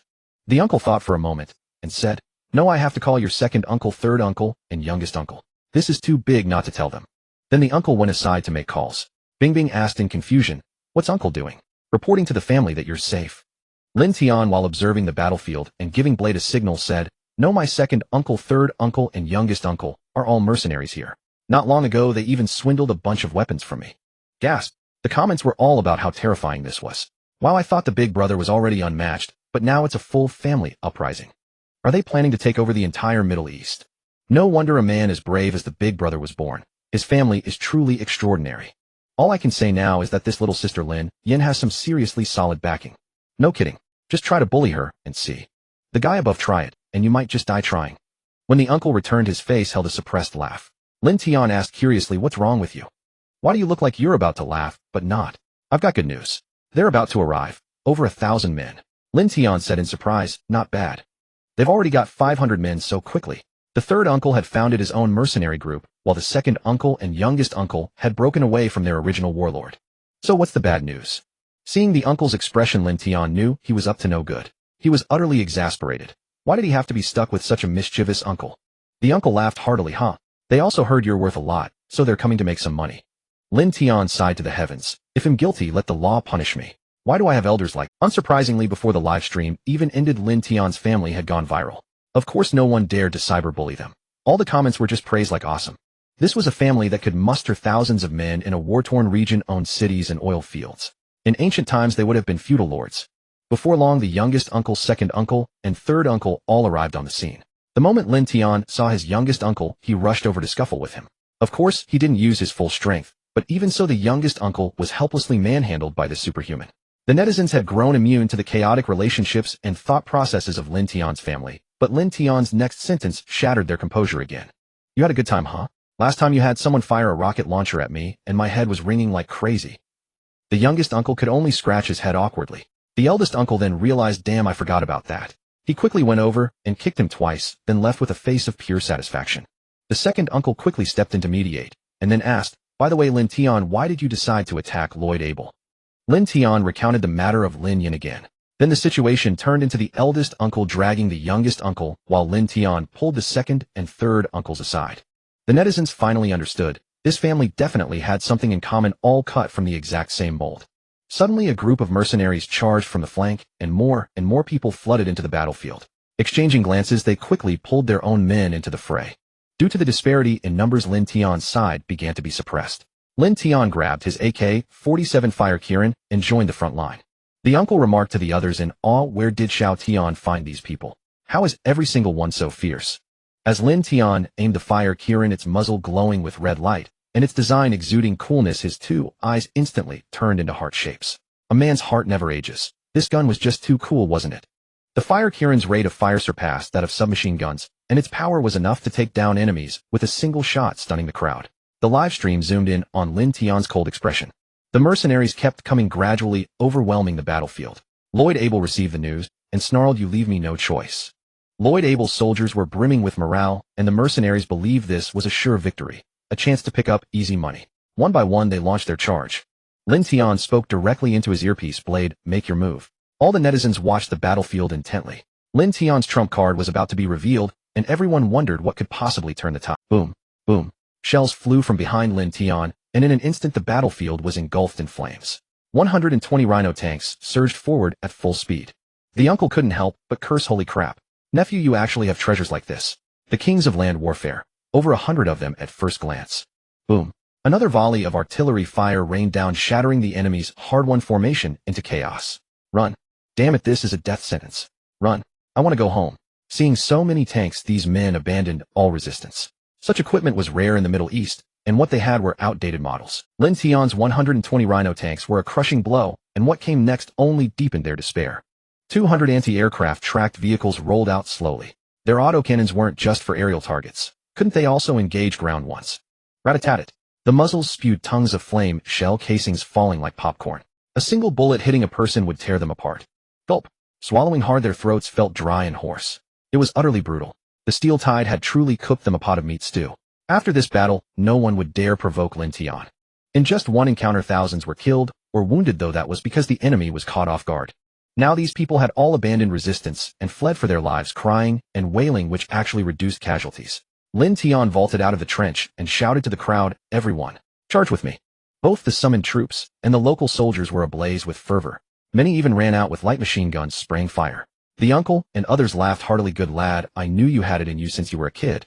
Lin Tian carried a large pack on his back, holding the Fire Kirin as he led the way, his sharp eyes constantly scanning and firing ahead. Suddenly the Fire Kirin ran out of ammo. Lin Tian slung it over his back, and to everyone's shock, pulled out a Gatling gun. Lin Tian lifted the Gatling with one hand and tossed the pack behind him with the other, a long chain of bullets linking together. Rat-a-tat-tat. The Gatling's 6 barrels spun rapidly, bullets pouring out. Lin Tian seemed unfazed, his hands steady, walking forward step by step as if taking a stroll. The bullets struck the remaining stragglers, turning everyone within Lin Tian's range into sieves. Everyone shuddered. It was terrifying. The handsome guy who had been a goofball with a quirky mind just moments ago had transformed into a cold-blooded killer. After advancing several hundred meters, the Gatling's ammo ran out. Lin Tian casually tossed it aside. By then the barrels were red hot and even starting to soften. Lin Tian stood in the middle of the battlefield and lit a cigarette. Sigh, puff. Whoosh.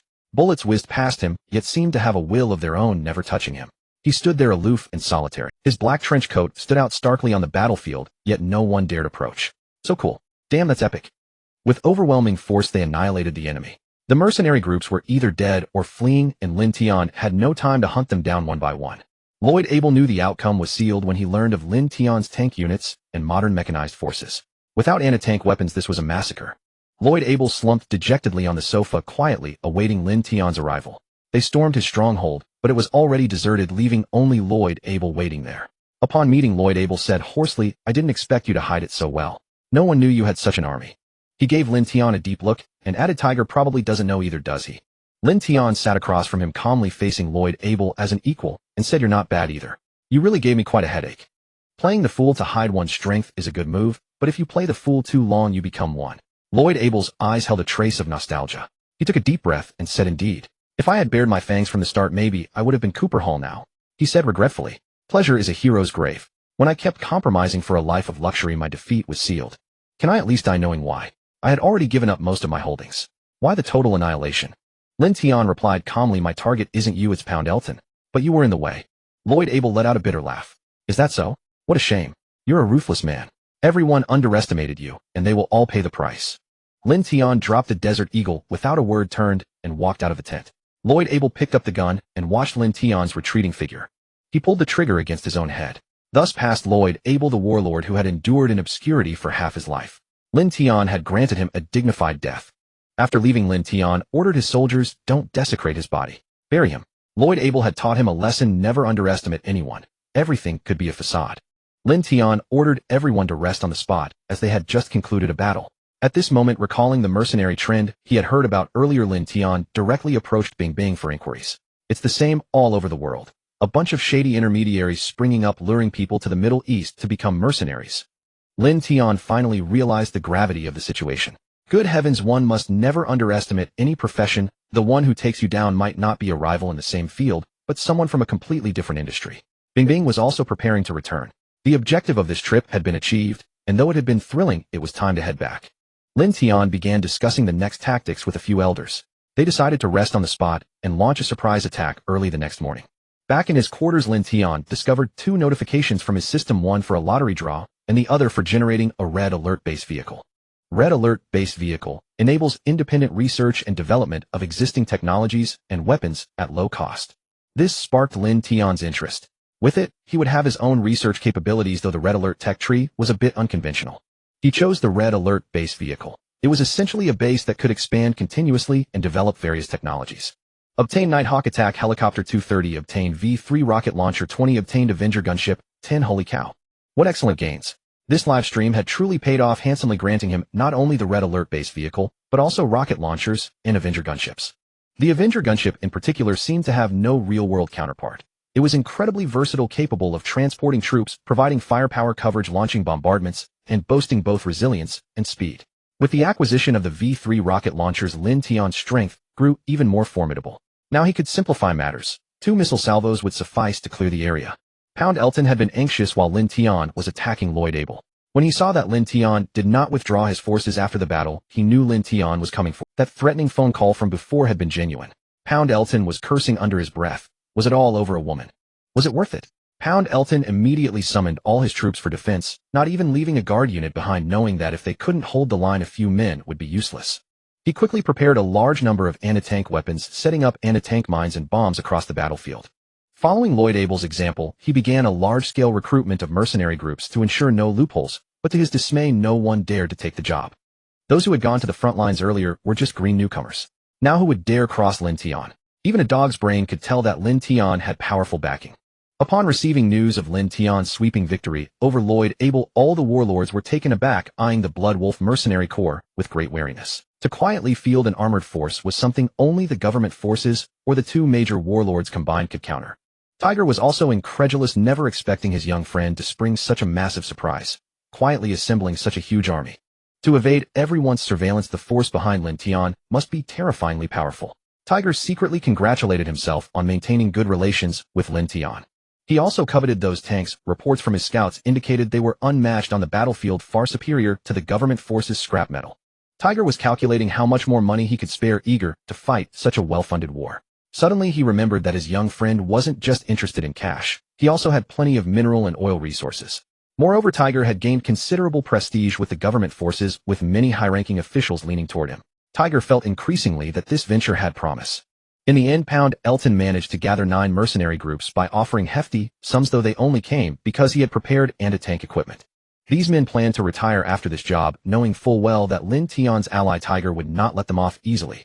With his level reaching 2 versus the SWAT forces expanded dramatically, allowing him to summon 1,000 troops per unit, type enough to form a reinforced regiment of 3,000. Late at night, Lin Tian found a suitable location and deployed the Red Alert-based vehicle, which deducted funds directly from his account and began expanding out of thin air. In no time, a small town materialized before Lin Tian's eyes. He spent heavily to activate the Weapon Research Institute and the city wall defense system. He left 2,000 soldiers stationed there waiting for the research on armored vehicles and mechanized infantry weapons to be completed before launching a full-scale offensive. The next day, Lin Tian did not launch the surprise attack at dawn as planned. Instead, he unexpectedly ordered everyone to continue resting, leaving his brothers-in-law utterly bewildered about the sudden change of plan. All the warlords in Alaco had their eyes fixed on this front. Tiger had deployed all his main forces just to hold off the other warlords. Lin Tian led his troops leisurely toward the battlefield while starting a live stream. A flood of netizens instantly poured into the broadcast. 666, a big brother moves fast. Revenge doesn't wait till tomorrow. Wolf Cub no. One reporting. Come out and face your doom, you brat. The netizens were as lively as ever. Lin Tian took off his sunglasses and said with a smile, "Today I'll show you a way to end a battle quickly." Hearing this, the netizens grew even more excited. Now several kilometers away from the enemy, they could still see the dense swarm of enemy troops through binoculars. Clearly the enemy was well prepared, and ahead lay a minefield. Lin Tian was confident, but not reckless. Pointing ahead, he said, "When poor use precision strikes, when rich use overwhelming, time to show off the big guns." As Lin Tian finished speaking, 5 tarp-covered vehicles emerged from behind. Their sheer size indicated their immense power. His brothers-in-law exchanged puzzled glances. "Hey, did any of you notice we brought such big things out?" "No, not at all." They all shook their heads. Meanwhile, the military observers in the live stream were losing their composure. Previously, Lin Tian's sudden appearance with main battle tanks comparable to modern standards had drawn their attention to this small mercenary group. But this thing, its shape was unmistakable. Which arms company would dare sell such equipment? Worse, which company had developed it without their knowledge? Lin Tian didn't keep them in suspense. He yanked off the tarps, and in an instant everyone's jaws dropped in astonishment. 5 missiles were mounted on the vehicles, which also had launch systems. Now everyone understood the meaning of overwhelming firepower and ending a battle quickly. All of Pound Elton's preparations had become utterly useless. "Fire!" Lin Tian commanded, and 5 missiles launched simultaneously. At that moment, the mercenaries were still anxiously awaiting Lin Tian's arrival, ready to deliver a crushing blow. But suddenly they spotted 5 missiles streaking across the sky, their tail fins spewing flames poised to strike the ground. All they could do was scream in helpless terror.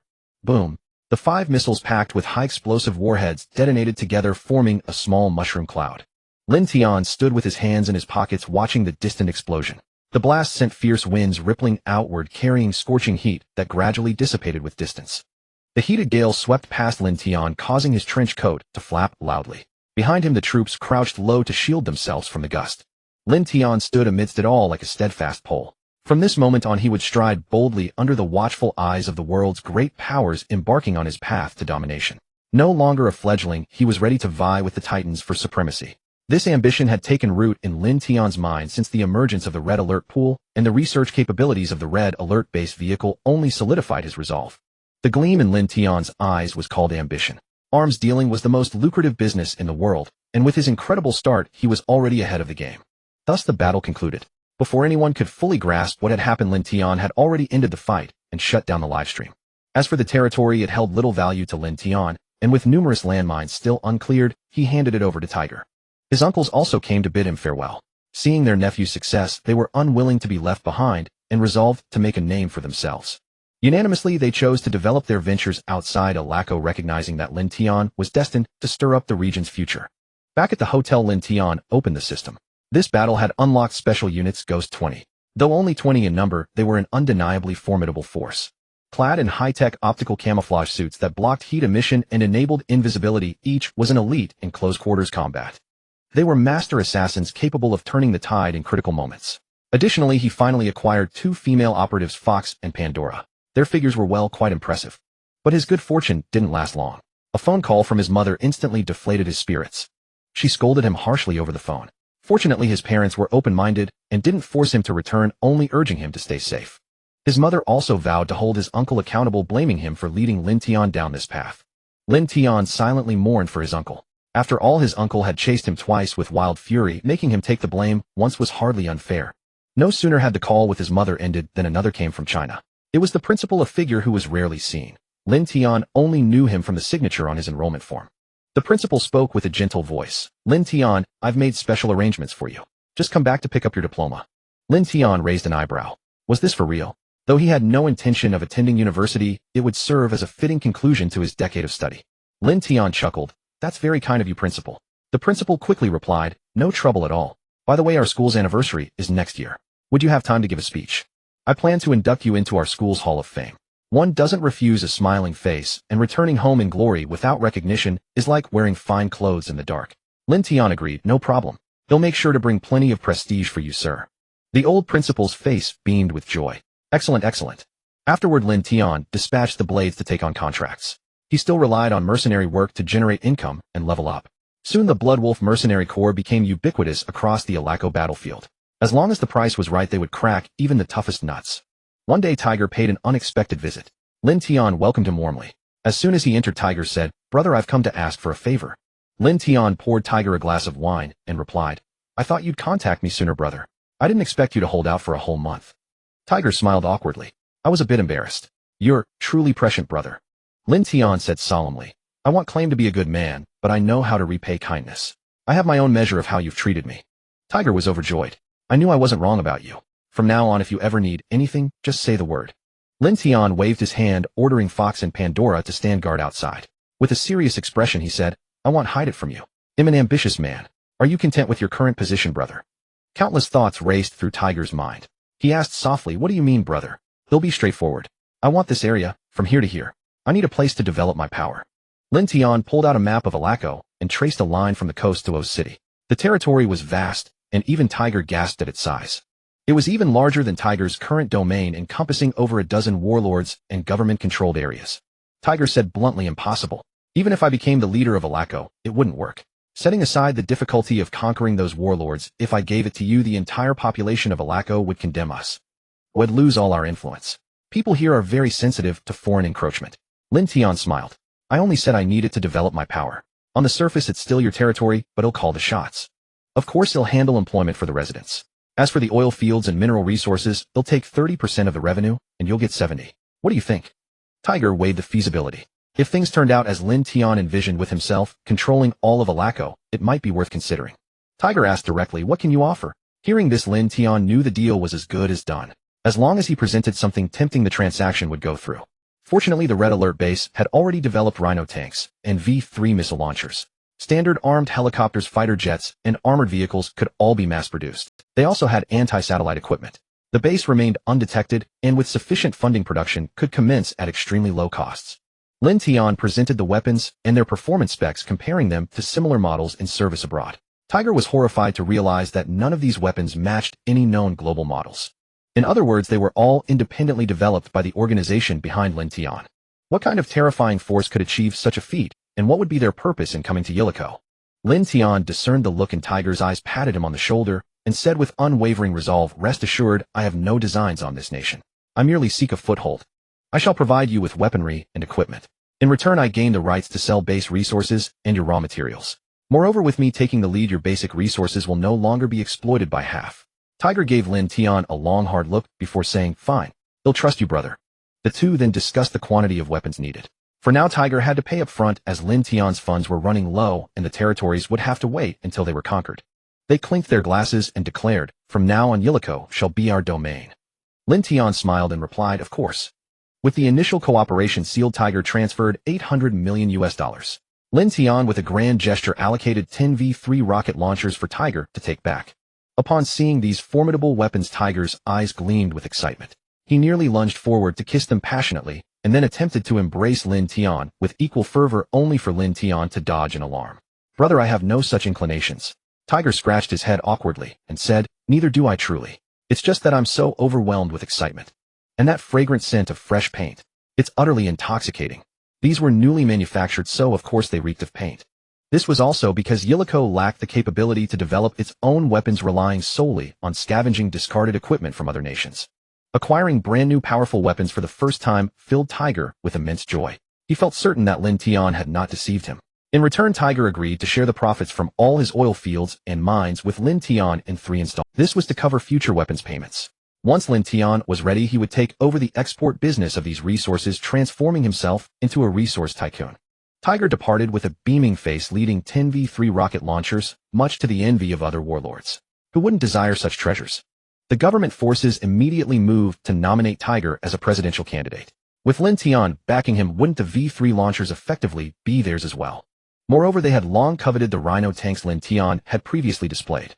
However, lacking any prior connection, they deemed it unwise to openly fraternize with a foreign mercenary force. Thus, they constantly urged Tiger to probe Lin Tian's intentions. Now seeing him return with 10 launchers, they wondered at the cost, but it mattered little. As long as they could firmly bind Tiger to their cause, the warlord's petty schemes would be quashed. None wished to be on the receiving end of such firepower. A few days later, another warlord sought out Lin Tian, who happened to be live streaming. Today, I'll teach you all the proper art of negotiation. Lin Tian declared grandly to his online audience. You believe that? I don't. Boss, I admit you're a master at fighting, but negotiation. Let's just forget it. Lin Tian switched to the system's live stream mode, where the camera was invisible and could freely toggle between first-person and third-person perspectives.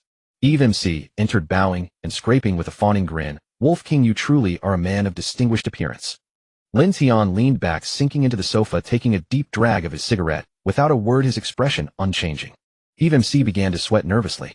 He had heard rumors of the Wolf King's volatile temper and vengeful nature, and now he feared he might have misspoken. The barrage of comments teased. So this is the negotiation technique. Say nothing at all. He's cowed. The boss didn't even speak, and his aura alone crushed the opponent. So this is the art of negotiation. I can't learn that. I don't have the presence. It was then that Lin Tian finally spoke. Out with it. What do you want? Eve MC, relieved, quickly said, it's like this. I'm currently at war with Kasha and I'd like to hire the Blood Wolf Mercenary Corps. Lin Tian frowned. Shouldn't you be taking this to Blade? Why come to me? Eve MC shook his head hastily. No, I want to completely annihilate Kasha, and for that I need your tank division. Lin Tian glanced at Eve MC, surprised that this unctuous fellow harbored such grand ambitions, aiming to wipe out a rival warlord. Lin Tian's expression turned slightly stern. Are you not aware that when I first arrived in the Middle East, I served under General Kasha? Eve MC was dumbfounded. He truly hadn't known this. Had he walked right into a trap? Lin Tian continued with dramatic flair. And you want me to move against him? He is my beloved friend, my sworn brother. The audience's comments erupted in realization. They had thought Eve MC was doomed, but the dialogue sounded increasingly familiar. Is he going to ask for more money? 10 years as an extra unknown, but one cry for ad money makes you famous. Sure enough, Lin Tian slowly uttered, ITLL cost extra. Huh. Eve MC was taken aback for a moment, then quickly beamed, I'll pay. I'll pay. Lin Tian held up 5 fingers. $50 million US. No haggling. Fearing Lin Tian might change his mind, Eve MC immediately agreed, deal. Eve MC left satisfied. 50 million was no small sum, nearly draining his coffers, but seizing Kasha's oil fields and assets would yield a substantial profit. The Fox Spirit asked in confusion, boss, why choose to help him? In her eyes, Lin Tian's actions were indeed aiding Eve MC. For mercenaries, keeping warlords in conflict generated more income. Eliminating one would turn this into a one-time deal. 50 million was hardly impressive. If they offered Kasha the same deal, he would readily pay to save his own skin. Once Eve MC absorbed Kasha's territory, his power would multiply. What would 50 million mean then? Lin Tian chuckled. I only said I'd help him destroy Kasha. When did I ever promise him the territory? He was desperately short of funds. Weapons research was a massive expense. Besides, he had a stake in the oil fields and mines. Why hand them over to Eve MC? The military campaign lacked funding. Lin Tian patted the Fox Spirit on her head. Think about it. He's footing the bill for our war expenses without asking for anything in return. Isn't he a kind soul? He then called Tiger. Brother, get ready. In 3 days, bring your men to take over Kasha's territory. Tide shuddered and said, are you ready to take action, little brother? No, it's just that a fool paid me to eliminate Kasha, so this territory can't go to waste. Tide laughed heartily. Little brother, you're truly wicked. Just imagine his reaction. It doesn't concern him anyway, since Kasha's territory isn't in the area Lin Tian needs. When the time comes for Tij to take over, he can't be blamed. He only accepted money for dealing with Kasha. Tij, that's a different price. After a series of maneuvers, everyone was left dumbfounded.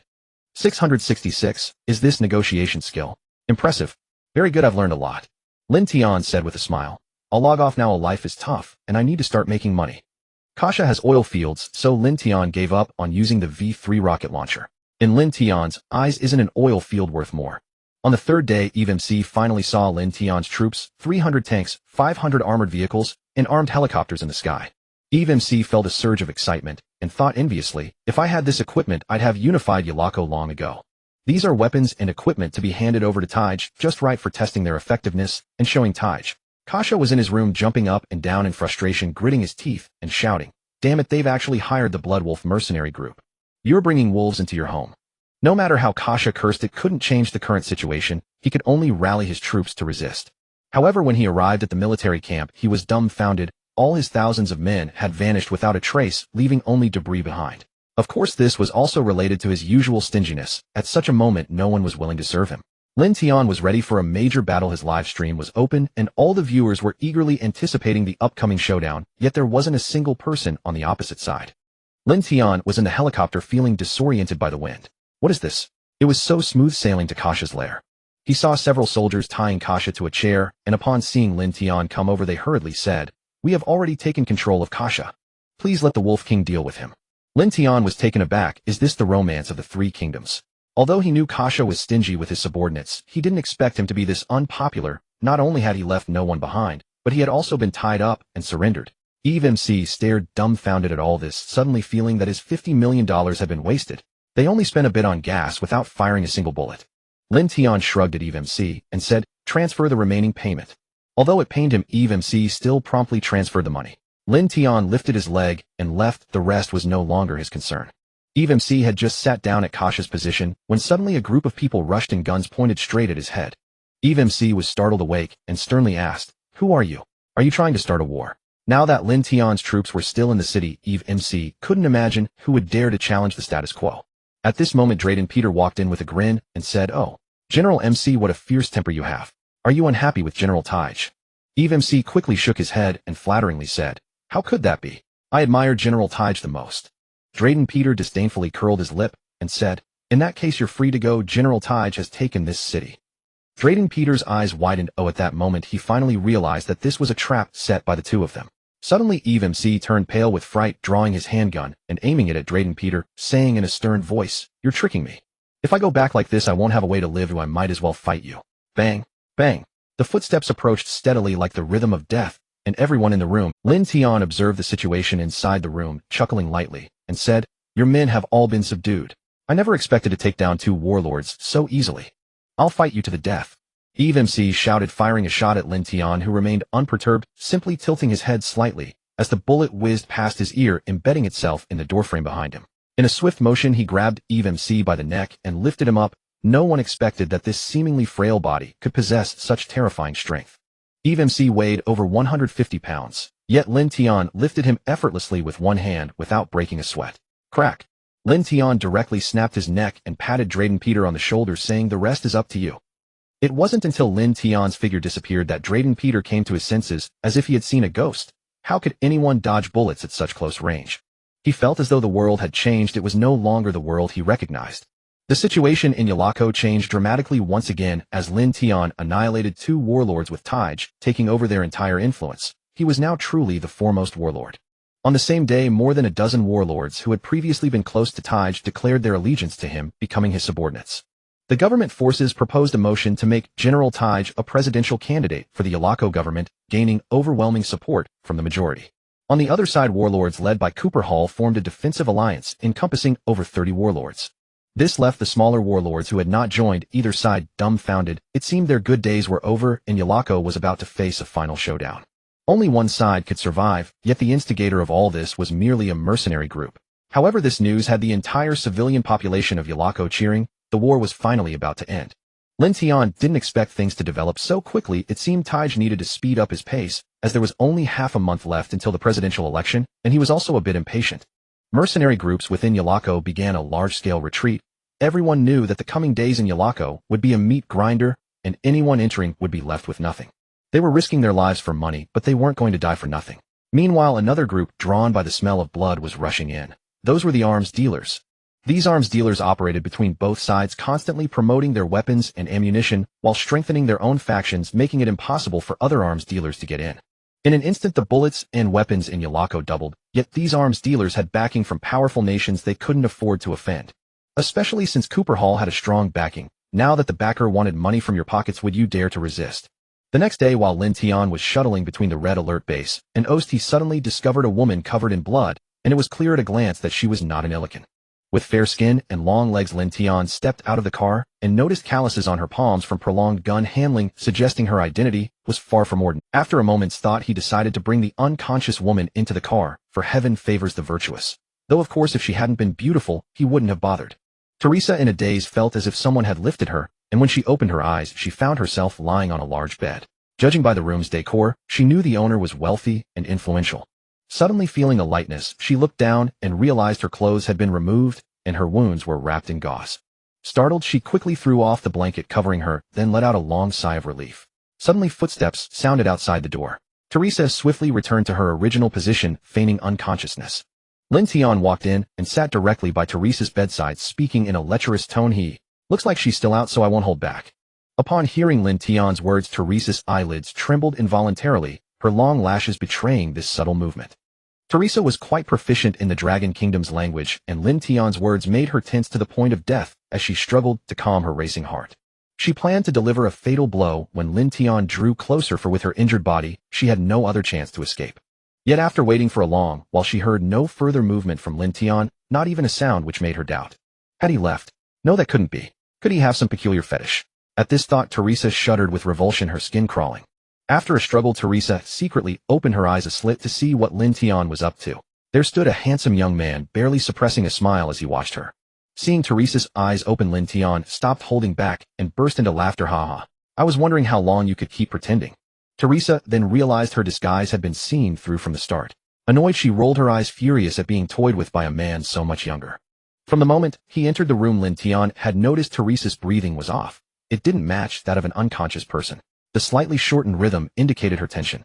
At the same time, Teresa breathed a sigh of relief, at least knowing he meant no harm. Lin Tian handed her the clothes nearby, and then left the room. Lin Tian was intrigued by the secrets Teresa carried. She was undoubtedly a high-ranking figure from some nation. He examined the shoulder insignia in his hand. Unexpectedly, at such a young age, she was already a major general and sent to this godforsaken place at such a critical juncture. Though Lin Tian had not harmed Teresa yet, that didn't mean he wouldn't in the future. He and Tiger were about to launch their plan, and he couldn't let anyone interfere. You can come in now. Lin Tian entered without preamble, his eyes fixed intently on Teresa, as he asked, who are you, and what is your purpose? Teresa said disdainfully, do you think a qualified soldier would easily betray their country?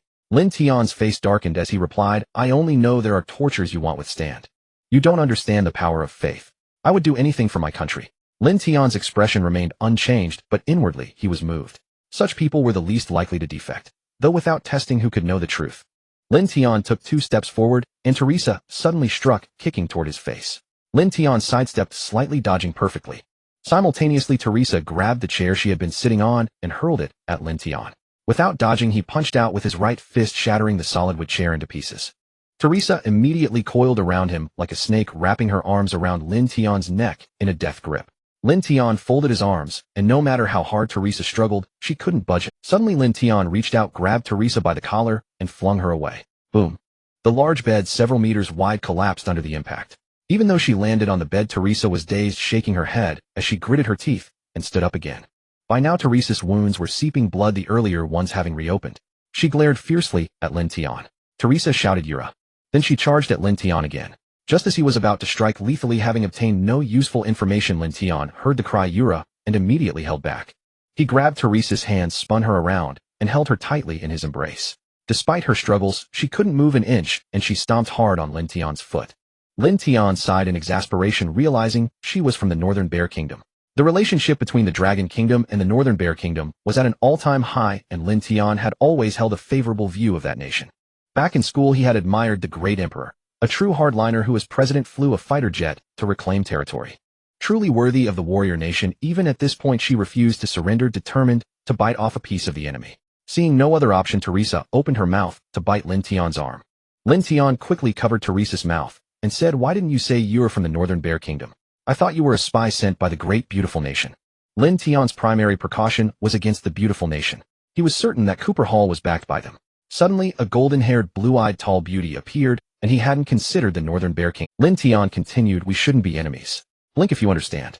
Teresa looked into Lin Tian's eyes, as if confirming the truth of his words, then blinked. Lin Tian added cautiously, promise me no more fighting. It wasn't that Lin Tian feared her in this world, he believed himself to be the strongest in single combat. Even 50 like her couldn't get close to him. But if they kept fighting, he was worried Teresa would bleed out and die, which would be troublesome. A major general. She could have been an ally, but that would turn them into enemies. After releasing Teresa, she made no move, just staring at Lin Tian, determined not to let him extract any useful information. Lin Tian called out helplessly, Pandora. Pandora swiftly entered the room, surveyed the scene, and said, "Boss, get some medicine to stop her bleeding, then bring her to my office." "Yes, boss." With that, Lin Tian left, entrusting the matter to Pandora. Sitting on the sofa, he sighed in frustration. What a mess this is. Why is the Northern Bear Kingdom getting involved too? The United States and the Northern Bear Nation. Lin Tian rubbed his fingers, pondering the intricate web of interests. Before long, Teresa, her face pale, arrived at Lin Tian's office. "I never expected you to be the infamous Wolf King." Lin Tian shrugged and asked, "First of all, I mean no harm to the Northern Bear Nation. I just need to ensure there are no unforeseen complications. Now can you tell me?" Teresa thought for a moment before replying, "I am the Deputy Minister of the Armed Forces, mainly here for arms deals." This matter wouldn't remain hidden for long. If she intended to conduct large-scale transactions, word would inevitably spread. However, she was someone who yielded only to reason, not to force. Now Lin Tian understood. Although the Northern Bear Nation possessed vast territory and abundant resources, its national economy was weak, compounded by suppression from the United States. Military exports had always been a source of revenue for the Northern Bear Nation. The massive war in Alaco had doubled local arms prices, prompting them to seek a share of the profits. "What do you have to sell?" Teresa glanced at Lin Tian, puzzled by his question, but answered nonetheless. "Conventional weapons and ammunition, along with some decommissioned armored vehicles, tanks, and aircraft." "Wow, you're aiming big, trying to cover everything," Teresa said with some embarrassment. "Our arms reserves are a bit excessive. If we don't sell them soon, they'll rust." Truly worthy of a warrior nation, with so many weapons and ammunition, they couldn't use them all. After a moment's thought, Lin Tian said, "Hey, race the deal. I can broker the sale of those weapons for you, but they must be functional. No scrap about to be decommissioned, and the prices can't be too high." Alaco was already impoverished, ravaged by years of war. Currently, high-end main battle tanks were provided by Lin Tian, but their cost remained prohibitive. "Alaco only needed some of my elite troops. The rest could be equipped with the Northern Bear Nation's arsenal." Teresa hesitated, then gritted her teeth and said, "I need to report back to my superiors." Lin Tian made a gesture of invitation, handing her a satellite phone. Teresa reported word by word, nodding repeatedly. Before long, Teresa handed the phone to Lin Tian. He took it directly, but the voice on the other end startled him. Lin Tian asked in surprise, "The Great Emperor?" The Great Emperor chuckled. "I didn't expect you to know of me." Lin Tian laughed. "I've seen you plenty on the news, Your Excellency." The Great Emperor laughed heartily, then turned serious. "First, thank you for saving Teresa. For that alone, you are a friend of our nation." Lin Tian said, "It was merely a small favor. Secondly, we had little hope for this arms deal, as the United States has been entrenched here for a long time, leaving us no room to intervene." Lin Tian fully agreed. In a place so resistant to foreign influence, the United States had managed to win over half the warlords to do its bidding, leaving no opening for others. The Great Emperor continued, "If you could facilitate an introduction, that would be ideal. We can't directly involve ourselves, or those pale-faced Americans will endlessly call for meetings. Though we don't fear them, it's terribly annoying." Lin Tian burst out laughing. The Great Emperor had a way with words. Indeed, the United States was a nuisance, stirring up trouble everywhere while playing the world's policeman. If the Northern Bear Nation intervened directly, it would be accused of inciting civil strife in Alaco, and then the U.S. military's presence would become a major problem. Just like in Syria, where local forces were constantly battling U.S. troops. After further discussion, the two reached an agreement. Lin Tian would resell the arms to Alaco, and in return the Northern Bear Nation would provide international support to Lin Tian and Alaco. Most crucially, Lin Tian and the Great Emperor conspired to drive the American arms dealers out of the Middle East. Teresa's eye twitched as she watched Lin Tian's sly grin and heard the Great Emperor's laughter. Her faith seemed to crumble. This Lin Tian was truly uncanny. Even the Great Emperor had been led astray, losing his usual decorum. Lin Tian hadn't expected the Great Emperor to be so agreeable. By status, Lin Tian was merely a small-time mercenary leader beneath even Teresa. He had some power and weapons in Alaco, but in the eyes of a superpower, it was insignificant. Yet the Great Emperor treated him as an equal, a straightforward man. Just then Lin Tian remembered Teresa was still there. Catching her strange gaze, he coughed dryly and quickly changed the subject. "How did you get those injuries? Who would dare lay a hand on a major general of the Northern Bear Nation around here?" Such audacity was extraordinary. Even if Alaco was hostile to outsiders, it couldn't withstand the Northern Bear Nation's wrath. Teresa's eyes blazed with fury. "Who else?" "The United States. Somehow they got wind of my movements and ambushed me with a squad of Navy SEALs." Her voice dropped, tinged with sorrow. "All my men died. I was the only one who escaped." Lin Tian pursed his lips, unsure how to console her. Finally he quipped, "Well, you ran quite far, all the way to my territory." Teresa looked up at him in surprise. "I encountered the Navy SEALs right in your territory. A team of 12 ambushed us near the city of Dahila." Lin Tian frowned deeply. "Are you sure it was near Dahila?" Teresa affirmed, "Absolutely. We were driving an off-road vehicle when we were suddenly attacked. But I saw their insignia." Lin Tian replayed the location of Dahila in his mind, tracing Teresa's route. A glint flashed in his eyes, his face unreadable. So they were after me all along. Teresa didn't understand. Hadn't she been the target? She had been planning to investigate who the mole was. At that moment, a mental map formed in Lin Tian's mind. From Dahlia, following Teresa's direction, led straight to the Red Alert base. That explained why she ended up near the base. The United States was indeed cautious. He had already developed satellite jammers to prevent surveillance of that area. Perhaps it was because Lin Tian harbored too many secrets, unlike any other nation's main battle tanks or rocket launchers. Since you're here, don't think of leaving. Lin Tian shouted, Fox Spirit. A woman in a brownish-purple dress, the Fox Spirit, entered. Lin Tian ordered, tell Blade to advance outward from the base and oust and capture all armed forces. Shoot any who resist. Adhering to the principle of killing 100 rather than letting one slip, Lin Tian was determined to eliminate this Navy SEAL squad. Whether they had seen his base or not, they would not leave alive. At the same moment, Lin Tian initiated a live stream, only to see squads of heavily armed personnel mobilizing in formation. Within minutes of going live, countless netizens flooded the stream, for all knew whenever Lin Tian launched an impromptu broadcast, something monumental was about to unfold. Uncharacteristically, Lin Tian skipped his usual banter with viewers and instead issued a cold, razor-edged warning. I know you've planted spies in this stream, but if even one of you dares make a move, I'll sever your hand. Most viewers were bewildered. Brother Lin seemed furious. A traitor has infiltrated our ranks. What the hell? Is this infernal affairs? It's got that vibe. Meanwhile, Lin Tian's radio crackled incessantly with reports. Sector 1 cleared. Sector 2 cleared. No target located. At that very moment, the beautiful nation received intelligence that Lin Tian had launched a sweeping manhunt and instantly realized he'd uncovered their assault team. Ulysses Mackey, defense secretary of the beautiful nation, slammed his fist onto the desk. Their plan had been audacious: to deploy the poster assault team to scout Lin Tian's base, then seize the classified weapon schematics. Yet before they could act, discovery struck. Just hours earlier, the poster assault team had reported sighting a colossal black wall and an entire city absent from all satellite maps. Satellites failed to capture it. This place had to be Lin Tian's secret stronghold. But en route back, the team encountered an armed patrol. Assuming exposure, they opened fire immediately to silence the threat. After victory, they discovered the attackers were soldiers of the Northern Bear Nation. Relief washed over them, only to vanish when news of the breach reached headquarters. Report: Sector 3 encountering resistance. Lin Tian suddenly raised his head and commanded those beside him move out. Before they drew near, gunfire erupted. Chaotic, uncoordinated bursts on one side, disciplined, rhythmic volleys on the other. Lin Tian sneered, seems your ammunition reserves are rather slender. The battlefield lay amid ruins, crumbling relics of past wars, now a silent, corpse-strewn necropolis. The poster assault team held fast within the ruins, 3 soldiers per building covering each other with interlocking fields of fire, stalling Lin Tian's advance. Observing this, Lin Tian set aside his fire Qilin launcher and extended his hand. A blade-wielding aide promptly loaded a rocket round into the tube. Boom.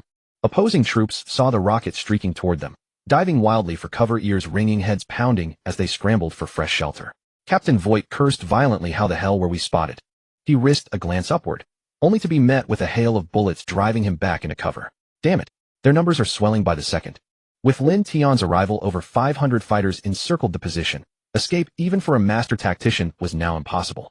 Lin Tian glared at his men, voice laced with disdain. Do bullets grow on trees? You've fired hundreds. How many have you actually killed? As shame settled upon them, Lin Tian barked a new switch to artillery. Fire everything you've got. How many rocket launchers did you bring? Unleash them all. Do you have any idea how much my time is worth? A stunned pause hung in the air. This felt unusually extreme. Even Teresa, who'd accompanied him, blinked in disbelief. Yet somehow it made grim sense. Instantly, over 100 soldiers raised rocket launchers in unison, aiming squarely at the enemy-held buildings. Voight, puzzled by the sudden drop in incoming fire, glanced up and recoiled in horror. He screamed into his headset, run. Now. God damn it. They're violating every code of warfare. They're lining up to bombard us with rockets. His comrades looked up and mirrored his panic, fleeing for their lives. Boom. Boom. Rockets detonated inches behind them. Not a single stride dared slow. Hesitation meant death. Meanwhile, a unique viewer watched Lin Tian's stream, the great emperor murmuring thoughtfully, this is intriguing indeed. He turned to his general. Our stockpiles of munitions appear rather abundant. The general chuckled. Your Majesty, it's not merely abundant. It's rusting in storage. The great emperor nodded. Henceforth commence all operations with overwhelming firepower. No more sending troops forward prematurely. Let the barrage soften targets first. The general grinned. Understood. I'll rein in those hot-headed pups so they stop charging like rabid wolves the moment battle begins. Then with youthful flair, the great emperor sent Lin Tian 2 virtual rockets. Well now, this great emperor fellow certainly doesn't lack audacity. Surely no one would dare impersonate him. Doesn't he have assassins on speed dial? Yet soon users confirmed the account belonged to the Northern Bear Nation's official channel, the Great Emperor himself. Excitement exploded across the stream. The Great Emperor gracing Wolf King Brothers' live feed with rockets. A historic anomaly. Lin Tian noticed the flood of welcome Great Emperor messages and smiled well. His Majesty finds time to grace my humble stream.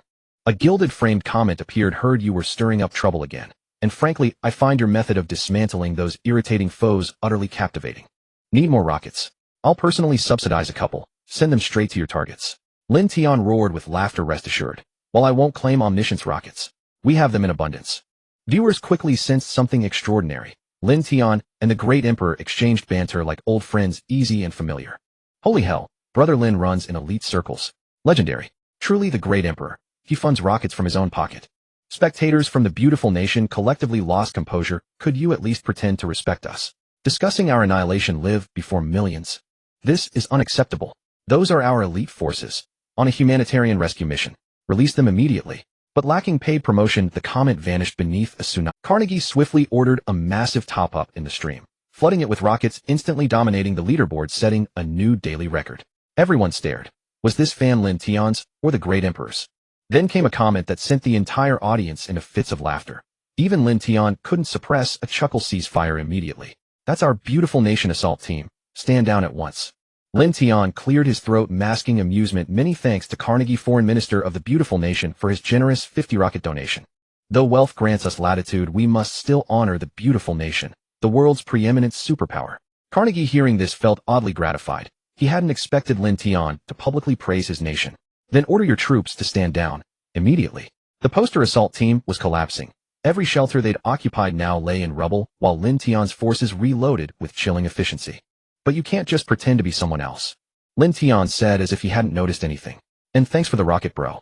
He turned to the men loading the rockets and announced, the official account of the beautiful country's Ministry of Foreign Affairs just gifted us 50 rockets. Blast them to hell. As everyone turned to look at her, Teresa struggled to suppress her laughter, but failed, bursting out. Ha! You're such a scoundrel. Watching Teresa double over with laughter, Lin Tian nearly lost his composure, too, forcing himself to steady his breathing. Everyone knew full well whether it was really the beautiful country's Ministry of Foreign Affairs, and viewers who clicked on the profile found it was indeed the official account. Yet no one called it out. Instead, they flooded the comments with exactly, how dare they impersonate someone? Learn from the Emperor. Why can't you just be real? The Emperor laughed like a child. This kid's interesting. He's my kind of person. Meanwhile, Carnegie was furious enough to spit blood, using his money to attack his own men. He then unleashed a torrent of abuse in the comments, furiously cursing Lin Tian and threatening to deliver a devastating blow to the Blood Wolf mercenary corps. Lin Tian immediately called out, "Hey moderator, ban this uncivilized netizen." For the first time, the moderator of Lin Tian's livestream felt a sense of purpose. Normally, they couldn't withdraw funds from Lin Tian's stream or restrict it. Suddenly being called out by Lin Tian caught the moderator off guard, flattered yet wary. This was a big shot they couldn't afford to mess with, and thankfully Douyin didn't have to pay him. Instead, he brought in massive traffic. Still profiting, the moderator didn't hesitate and directly muted the beautiful country's official account. After all, it had violated the rules, and if questioned later, there was always an excuse. Carnegie suddenly found his input box disabled and nearly smashed his phone in rage. He gritted his teeth and said, "Call the Dragon Country. Now, tell them to make Lin Tian stop immediately." Boom. Another volley of rockets rained down.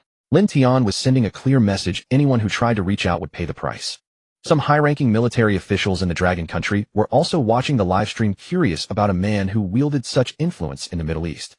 Moreover, ever since Lin Tian produced those advanced weapons last time, his dossier had already landed on these officials' desks. General Pei Qingye chuckled. This kid's interesting.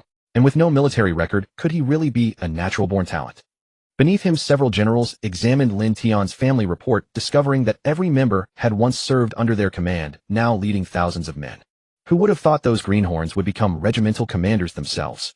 No kidding, they've really made something of themselves. The military bigwigs boasted about their former soldiers, even competing with each other. Pei Qingye interrupted. Enough, look at yourselves. Let's talk about our stance on Lin Tian. Chief Pei, he's a national celebrity. Sure, his profession isn't the most respectable, but he's still better than those effeminate types. Pei Qingye rolled his eyes in exasperation. You think I don't know that? Don't change the subject. According to combat analysis, those tanks he has might rival our main battle tanks. See if we can get a few for research. So do we buy some? Would he even sell? Those are his trump cards. Just then, the beautiful country called, demanding the Dragon Country stop Lin Tian from attacking the seals. Each member cost a fortune to train and was an elite among elite. Pei Qingye snapped at the reporting soldier. Is this worth reporting? Tell them Lin Tian isn't under our command. We can't control him. The soldier, though scolded, quickly replied, yes, sir. Pei Qingye added, oh, and add that Lin Tian is a citizen of the Dragon Country, and no one is allowed to harm or imprison him. Carnegie was furious. Not only did the Dragon Country refuse to intervene, but they also dared to warn him not to touch Lin Tian. Bastards. All of you go to hell. As Carnegie cursed, Ulysses McGee walked in. It seems your negotiations didn't work. Carnegie slumped into his chair fuming. Then what else can we do? Ulysses McGee snorted, fight, of course. Our beautiful country's hegemony was built through war. Who dares oppose us? Unlike the diplomat Secretary of Defense, Ulysses McGee wielded power, second only to the president, commanding terrifying military forces. In Ilac, Lin Tian had even pulled up a chair to watch his men set off fireworks while the SEALs scurried for cover. Viewers were thrilled. Such a scene couldn't even be found in movies. The SEALs' operational range was shrinking fast. If Lin Tian hadn't wanted to toy with them longer, he could have wiped them out already. Meanwhile, all warlords from north of Oz to the coast received orders. Muster your forces immediately and catch Lin Tian off guard. His tanks and armored vehicles haven't moved, and he's only brought 500 men. Though not major warlords, they numbered over a dozen with tens of thousands of troops combined. Now they eagerly mobilized their forces. All were allies of Cooper Hall, and Lin Tian was their sworn enemy, blocking their southern route. In an instant, Ilac was once again seething with unrest. Lin Tian continued toying with the SELs, while Voight received word that reinforcements would arrive if they held out a little longer. On the verge of capture, Voight could only grit his teeth and endure. Lin Tian was already yawning, and Teresa frowned. Is it worth wasting so many shells and time on them? And you've been out for hours. News has spread. I think many people want you dead here. Teresa's warning was clear. It was time to return before danger found him. Lin Tian smiled nonchalantly. Don't worry, nothing will happen to me here. Blade, stop playing around. Give them a quick end. Yes, boss. Bang. A rocket flew out. As the SEALs tried to dodge, a bullet pierced a skull and a body hit the ground. Blade, crouching in the distance with an AWM, reloaded in a flash. Bang. Another shot claimed a life. In mere seconds, the SEALs lost 3 of their comrades. Voight cursed in despair. We held out for hours for this. Are you kidding me? Bang. Voight's consciousness faded. As he fell, he glimpsed the bodies of his teammates all around. Lin Tian smiled at Teresa and said, well, I avenged your teammates. Thank you. Lin Tian was still live streaming without making any moves, leaving everyone puzzled as various factions they were all pondering Lin Tian's intentions. Boom. Boom. Suddenly, intense explosions erupted in the distance with bursts of fire shooting into the sky. Then from various positions in the north, massive explosions rang out as if battles had broken out everywhere. Teresa nervously asked, what's happening?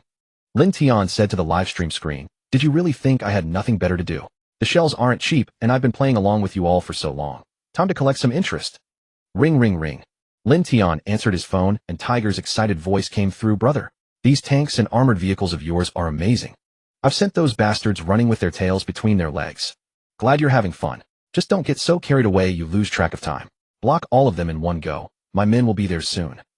As soon as Lin Tian finished, Tiger's excited voice came through again. Brother, where did you find these soldiers? They're incredibly fierce. What are they wearing? Damn, that looks awesome. Lin Tian smiled faintly. These were his newest unit, 1,000 Tesla troopers. Their armor could nullify the impact of gunfire, and their Tesla rifles were utterly devastating, dealing maximum damage. These days the fan value had earned him plenty of rewards from the lottery, otherwise how could he be so audacious?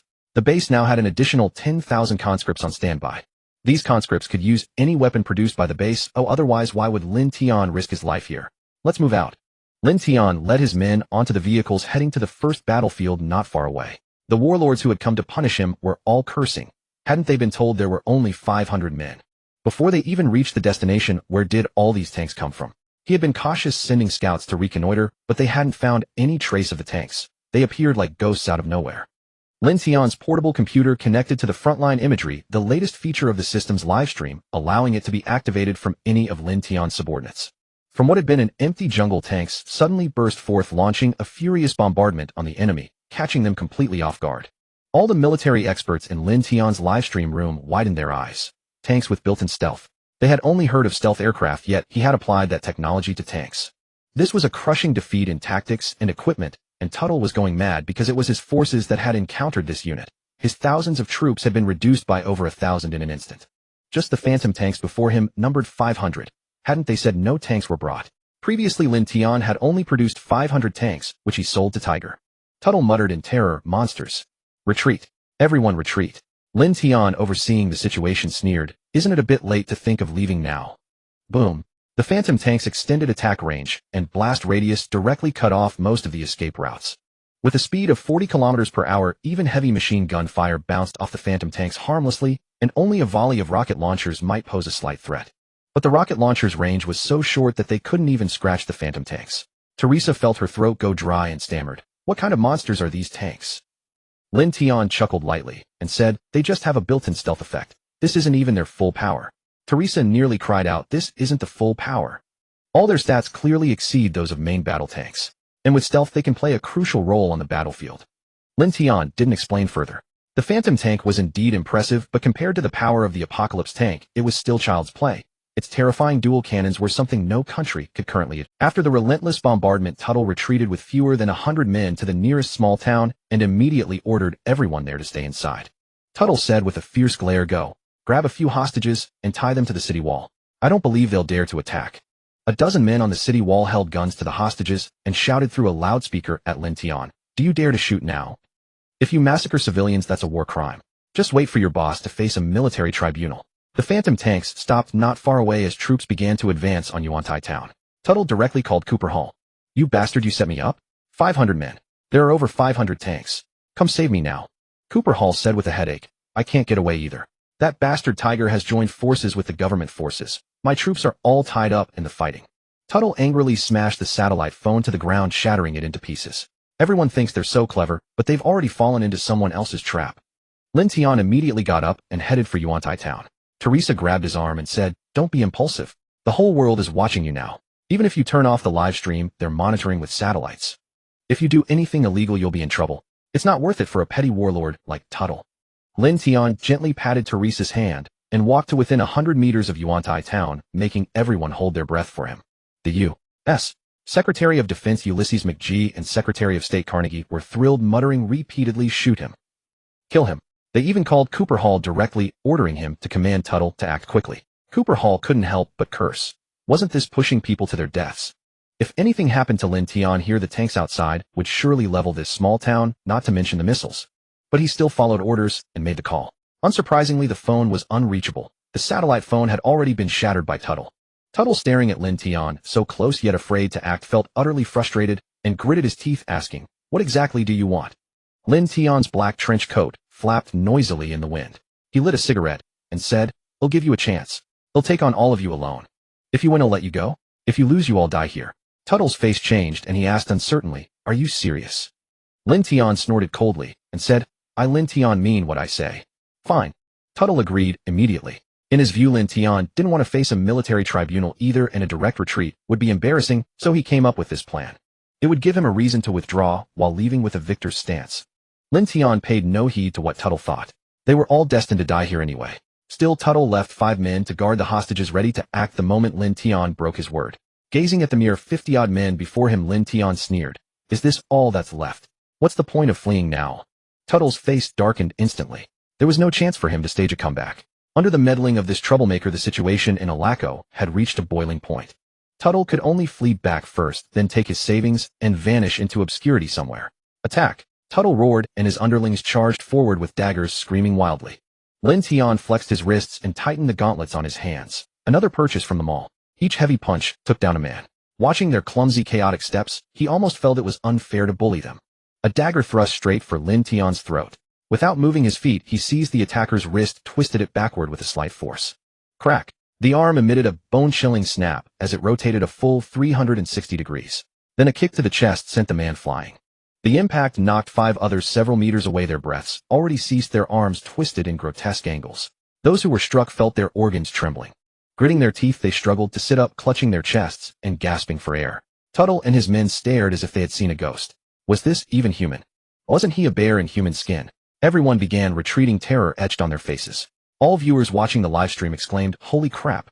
I thought hit me once and I'll beg you not to die was a joke. This guy's for real." It looked like a casual kick. No build-up, no full force. One punch man. Fighting. One kick sends you to meet the king of hell. Seeing them shrink back, Lin Tian said impatiently, "If you want, come, take the initiative." Before anyone could react, Lin Tian had already closed in on a man, his right fist hammering out with brutal force. With a spray of blood, the man collapsed, his chest caved inward, truly becoming front and back stuck together. Lin Tian's raw strength alone was several tons amplified by the gauntlets. A full power punch would have pierced right through. Without giving them time to panic, he grabbed the nearest neck, twisted it, and casually tossed aside another body. Tuttle bellowed, "All of you charge. Fight him to the death." Lin Tian grinned. Finally, after acquiring this terrifying power for so long, he could cut loose. It had been a pity. He was unbeatable unknown, but on a battlefield, he could dodge a couple of guns. Yet his battles were never small affairs. Helpless, he had to stay safely behind, overwhelming others with firepower. Today, for the first time, he fought freely. Dodging a knife with a side turn, he grabbed the attacker's head and slammed it into the ground, half of it buried in the earth. It made everyone's scalp tingle. So brutal, yet somehow thrilling. His instincts sensed danger from behind, and he kicked out. Because his upper body was leaning forward, the kick came from low to high. Crack! Ouched! The man held collapsed, convulsed twice, and fell silent. Every man present instinctively clamped his legs together. The sound of shattering was audible from afar. That poor soul's misfortune was not dying, instantly experiencing the highest level of agony before departing, his face twisted in pain. Lin Tian checked his boots and sighed in relief at finding no suspicious fluids. He'd be disgusted if there were any. Like the Grim Reaper, he brought death with every touch, and the survivors scrambled to flee. Tuttle screamed at the men on the city wall, "Shoot! Kill him!" This was no olive branch or excuse. It was outright slaughter. Only Lin Tian's death could offer hope. Bang! Rat-a-tat-tat. A hail of bullets flew toward Lin Tian. He tilted his head, dodging the first round, then broke into a sprint. Bullets kicked up dust behind him. Suddenly a bloodstain appeared on a throat. With weak gurgles, the man fell dead. His bewildered teammate, before grasping what happened, was silenced by a dagger. Boom! Lin Tian stomped Tuttle into the dirt. Tuttle stared blankly at his fallen men, unable to comprehend how they died in broad daylight. One by one his subordinates perished in plain sight, tumbling from the wall. "You're a demon, not human." Lin Tian ignored the wretch, already scared witless, calling him a demon. Lin Tian's live stream gathered a crowd of intelligence agents who took his methods seriously. No one wanted an unseen assassin capable of ending them at any moment. "Make your appearance." At Lin Tian's words, 20 heavily cloaked figures emerged on the city wall, clad in bizarre attire. A trace of blood still glistened on their military knives, cold under the sunlight. A chill swept over everyone. Under the gaze of all the phantoms, forms gradually faded until they vanished entirely. What a terrifying unit. A legend of the assassination world. A smirk curled at Lin Tian's lips. "I know some want my life, but I've given orders. If anything happens to me, they'll carry out assassinations according to the list I left behind. Don't think that just because you haven't crossed me, your names aren't on it. I've listed everyone who might threaten me, especially those who sent people to stir trouble on my turf." Ulysses McGee, the U.S. Defense Secretary, and Carnegie, the Foreign Minister, changed expressions. This was a direct threat. Ulysses McGee scowled. "Do you take us for some impoverished nation? We have state-of-the-art security. Those people can't break in." Of course he said that, but without real confrontation, who knew if they could hold them off? And they couldn't stay locked up forever. They had to go out and return home eventually. Lin Tian ignored their responses and turned toward the next battlefield. By then, everyone realized the terror of Lin Tian's forces. Not only were their weapons terrifying with a constant stream of new gear, but their numbers had also swelled, and the front lines were stretched wide. 7 or 8 battlefields simultaneously engaged Lin Tian's troops, meaning he commanded tens of thousands of soldiers. This shocked everyone. Upon receiving the news, Cooper Hall was horrified. Lin Tian, allied with Tiger, was about to wipe out half his coalition. Swift and ruthless. Using Lin Tian himself as bait and countless hidden troops as a backup, he defeated the various warlords without giving them a chance to fight back. During the march, the Emperor sent a bullet comment: "Brother, I see that tank of yours is quite impressive. Any thoughts on selling it?" Lin Tian chuckled. "I might not care about others, but since you, old brother, have spoken, how could I not give you face?" With a wave of his hand, he directly asked, "How many do you want, old brother? They'll sell them cheap to you." The Emperor smirked and said, "Let's start with 100 for fun." As for Lin Tian's Phantom Squad, they tactfully refrained from asking further questions. Lin Tian visited every battlefield. Each site was strewn with corpses, while on the other side stood Lin Tian's steel tide. He easily achieved victory against 10 times his numbers, but such a feat could only happen once. Soon the beautiful country would take action, and other nations couldn't just watch Lin Tian grow. A steel tide of over 10,000 men unknown could topple any region in the Middle East. If they had known Lin Tian possessed such power earlier, they would have intervened. The beautiful country might even have stationed troops directly, like in Afghanistan. Then Lin Tian would face not just ground forces, but also aerial strikes, and even missile barrages. That's why he resolved everything in a single campaign, leaving no time for them to cause trouble later. More and more troops gathered behind Lin Tian. He left only a few to clean up the battlefield, while taking the rest to the next one. At the last battlefield where Tiger was, the fight had already ended. Tiger was tallying the spoils, grinning so wide his mouth could barely close. Suddenly the ground trembled and Tiger's desk shook. Startled, he rushed out of the command post to see Lin Tian sitting in an open-top jeep. Dressed flashily in sunglasses and a trench coat, he even ran a hand through his hair. Behind him dust billowed as an endless line of tanks rolled in perfect formation. On the flanks countless armored vehicles sped forward. Under the blazing sun the cold armor reflected a chilling gleam. Tiger stared dumbfounded at Lin Tian. The men he brought were few, the rest were still holding back Cooper Hall. He had over 5,000 troops and tanks, but compared to Lin Tian's display, it was like a minor sorcerer meeting a grandmaster. Tiger drooled with envy. All of it was top-notch gear. If he had these he would have already swept through Yilake and conquered the Middle East. But Tiger didn't know that Lin Tian had spent his entire fortune on these items. Back at the base all production lines and research had ground to a halt. Lin Tian had gone all in betting everything on this single battle. He had been looking for the right opportunity, but the beautiful country turned out to be a godsend. Their influence was undeniable, luring all these enemies out at once, saving Lin Tian a lot of trouble. He'd have to thank them properly. Lin Tian walked up to Tiger, who was still in a daze. Waving a hand in front of his face, Lin Tian said, "Hey old brother, your drool is about to drip." Slurp. Tiger sucked in sharply and asked, "Little brother, are all these your troops?" Lin Tian shrugged with a smile. "What else?" "Impressive, little brother. All these treasures. But I'm too broke to buy them," Tiger said, utterly envious. Lin Tian laughed. "Who says? Don't you have them now?" Tiger was taken aback, then realized Lin Tian was referring to the territories they had just seized. Although they were granted to Lin Tian for use, he only took 30% of the resources, the rest went to Yilake. Tiger's eyes lit up. Of the remaining 70%, 40 went to the government, leaving him with 30. It was a substantial income, just not immediately convertible into cash. "Then can I buy tanks now and deduct the cost from my share?"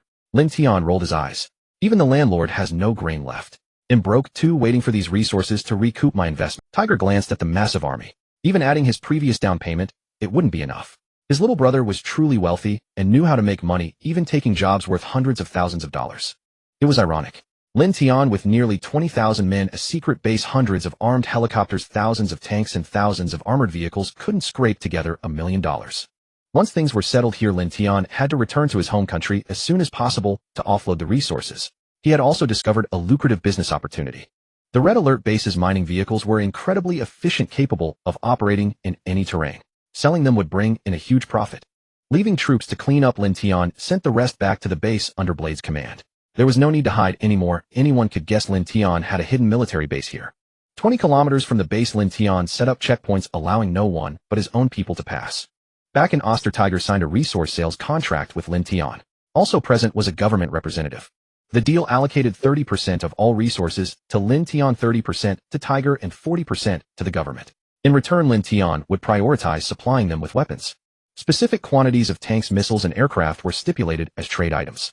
The government representative wore a constant smile.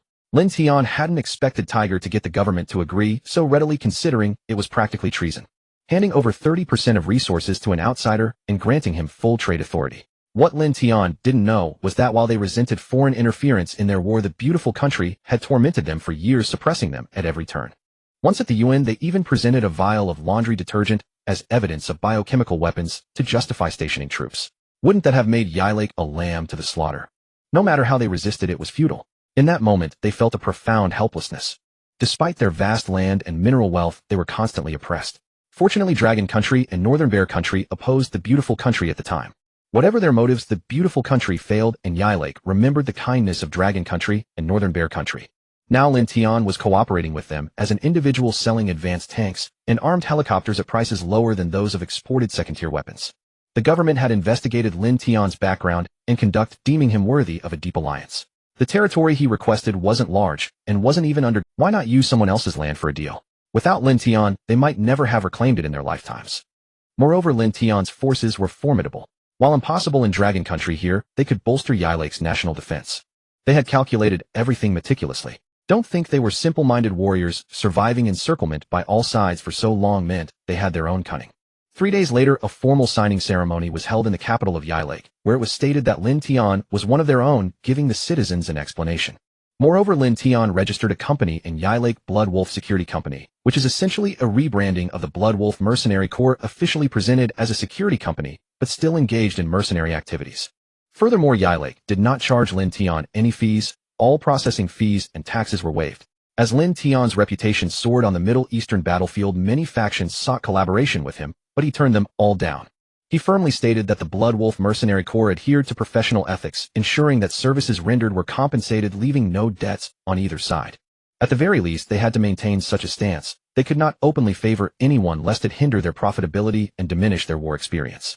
Having already unlocked most firearms, Lin Tian now commanded a force of 1,500 soldiers, all of whom were of special forces caliber.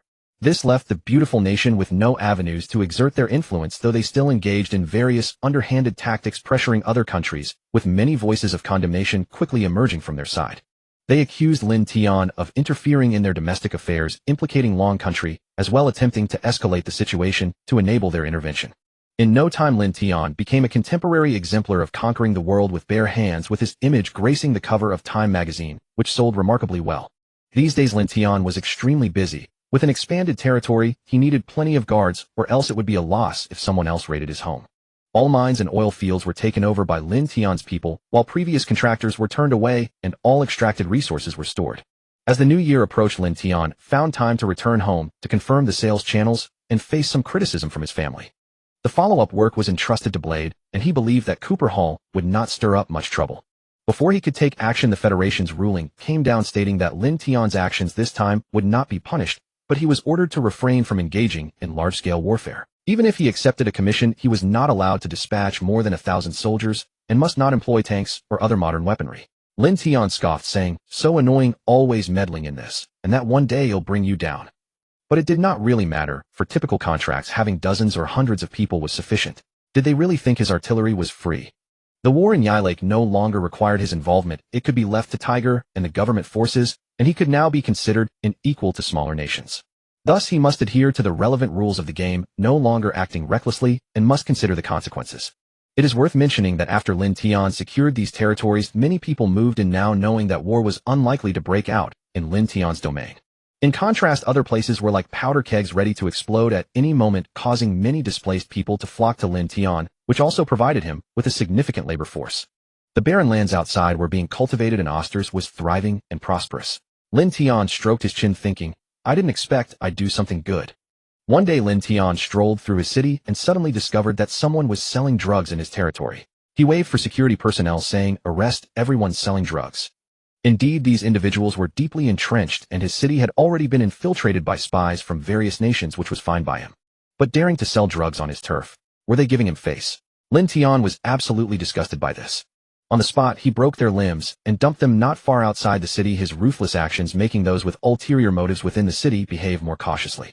Lin Tian muttered, "Yemen. They acted quickly. How could they set their sights on my territory so soon?" He learned from the mouths of those drug dealers that it came from a corner of the Middle East, just a tiny piece of land. Even two countries could not stop them from getting through a group of blood-sucking creatures. Just then Lin Tian's satellite phone rang. Seeing the familiar number, he picked up and casually said, "Oh, how do you have the time to call me?" His uncle scolded him angrily. "You brat, have you grown wings and looking for a beating?" Lin Tian pondered for a moment, then said, "Uncle, do you want me to give you a hand?" His uncle suddenly realized that this fellow was now a legendary superhuman, a terrifying beast in human form. Lin Tian did not tease his uncle further and asked with a smile, "Uncle, what's the matter that you're calling me?" "Damn it," his uncle slapped his thigh. He quickly said, "It's all your fault for interrupting you. I almost forgot the main issue. Help me find someone. Your second grandpa is missing." Lin Tian was left with 3 question marks floating over his, "What the hell? My second grandpa is in great shape, eats well, and always boasts about wrestling with these young lads. How can he just go missing? No way, my second grandpa doesn't even have dementia. How could he just wander off? Was he abducted? No, even 2 or 3 untrained people couldn't possibly carry him away.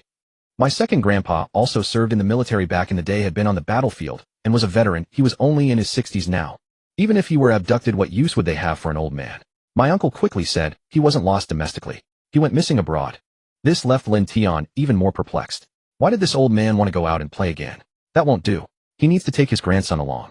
His grandson could handle him for a round or 2. My uncle, equally speechless, said, "Yesterday when I was in Afghanistan, I encountered an ambush and the sniper shot through my wine flask." Lin Tian hurriedly interrupted his uncle, saying, "Wait, how did you end up in Afghanistan again? There's still an along in between you. What are you all playing at?" Lin Tian felt overwhelmed. Oh, what kind of logic did his relatives have? Running around blindly. His uncle cleared his throat and said, "Isn't it because you were having too much fun in Yilake and we have nothing to do? We discussed changing venues to play. Are my second uncle and the others there too?" His uncle casually replied, "Not really if they went to along." Lin Tian's mouth twitched. One after another they were truly worrisome. His uncle suddenly said irritably, "What about your second grandpa?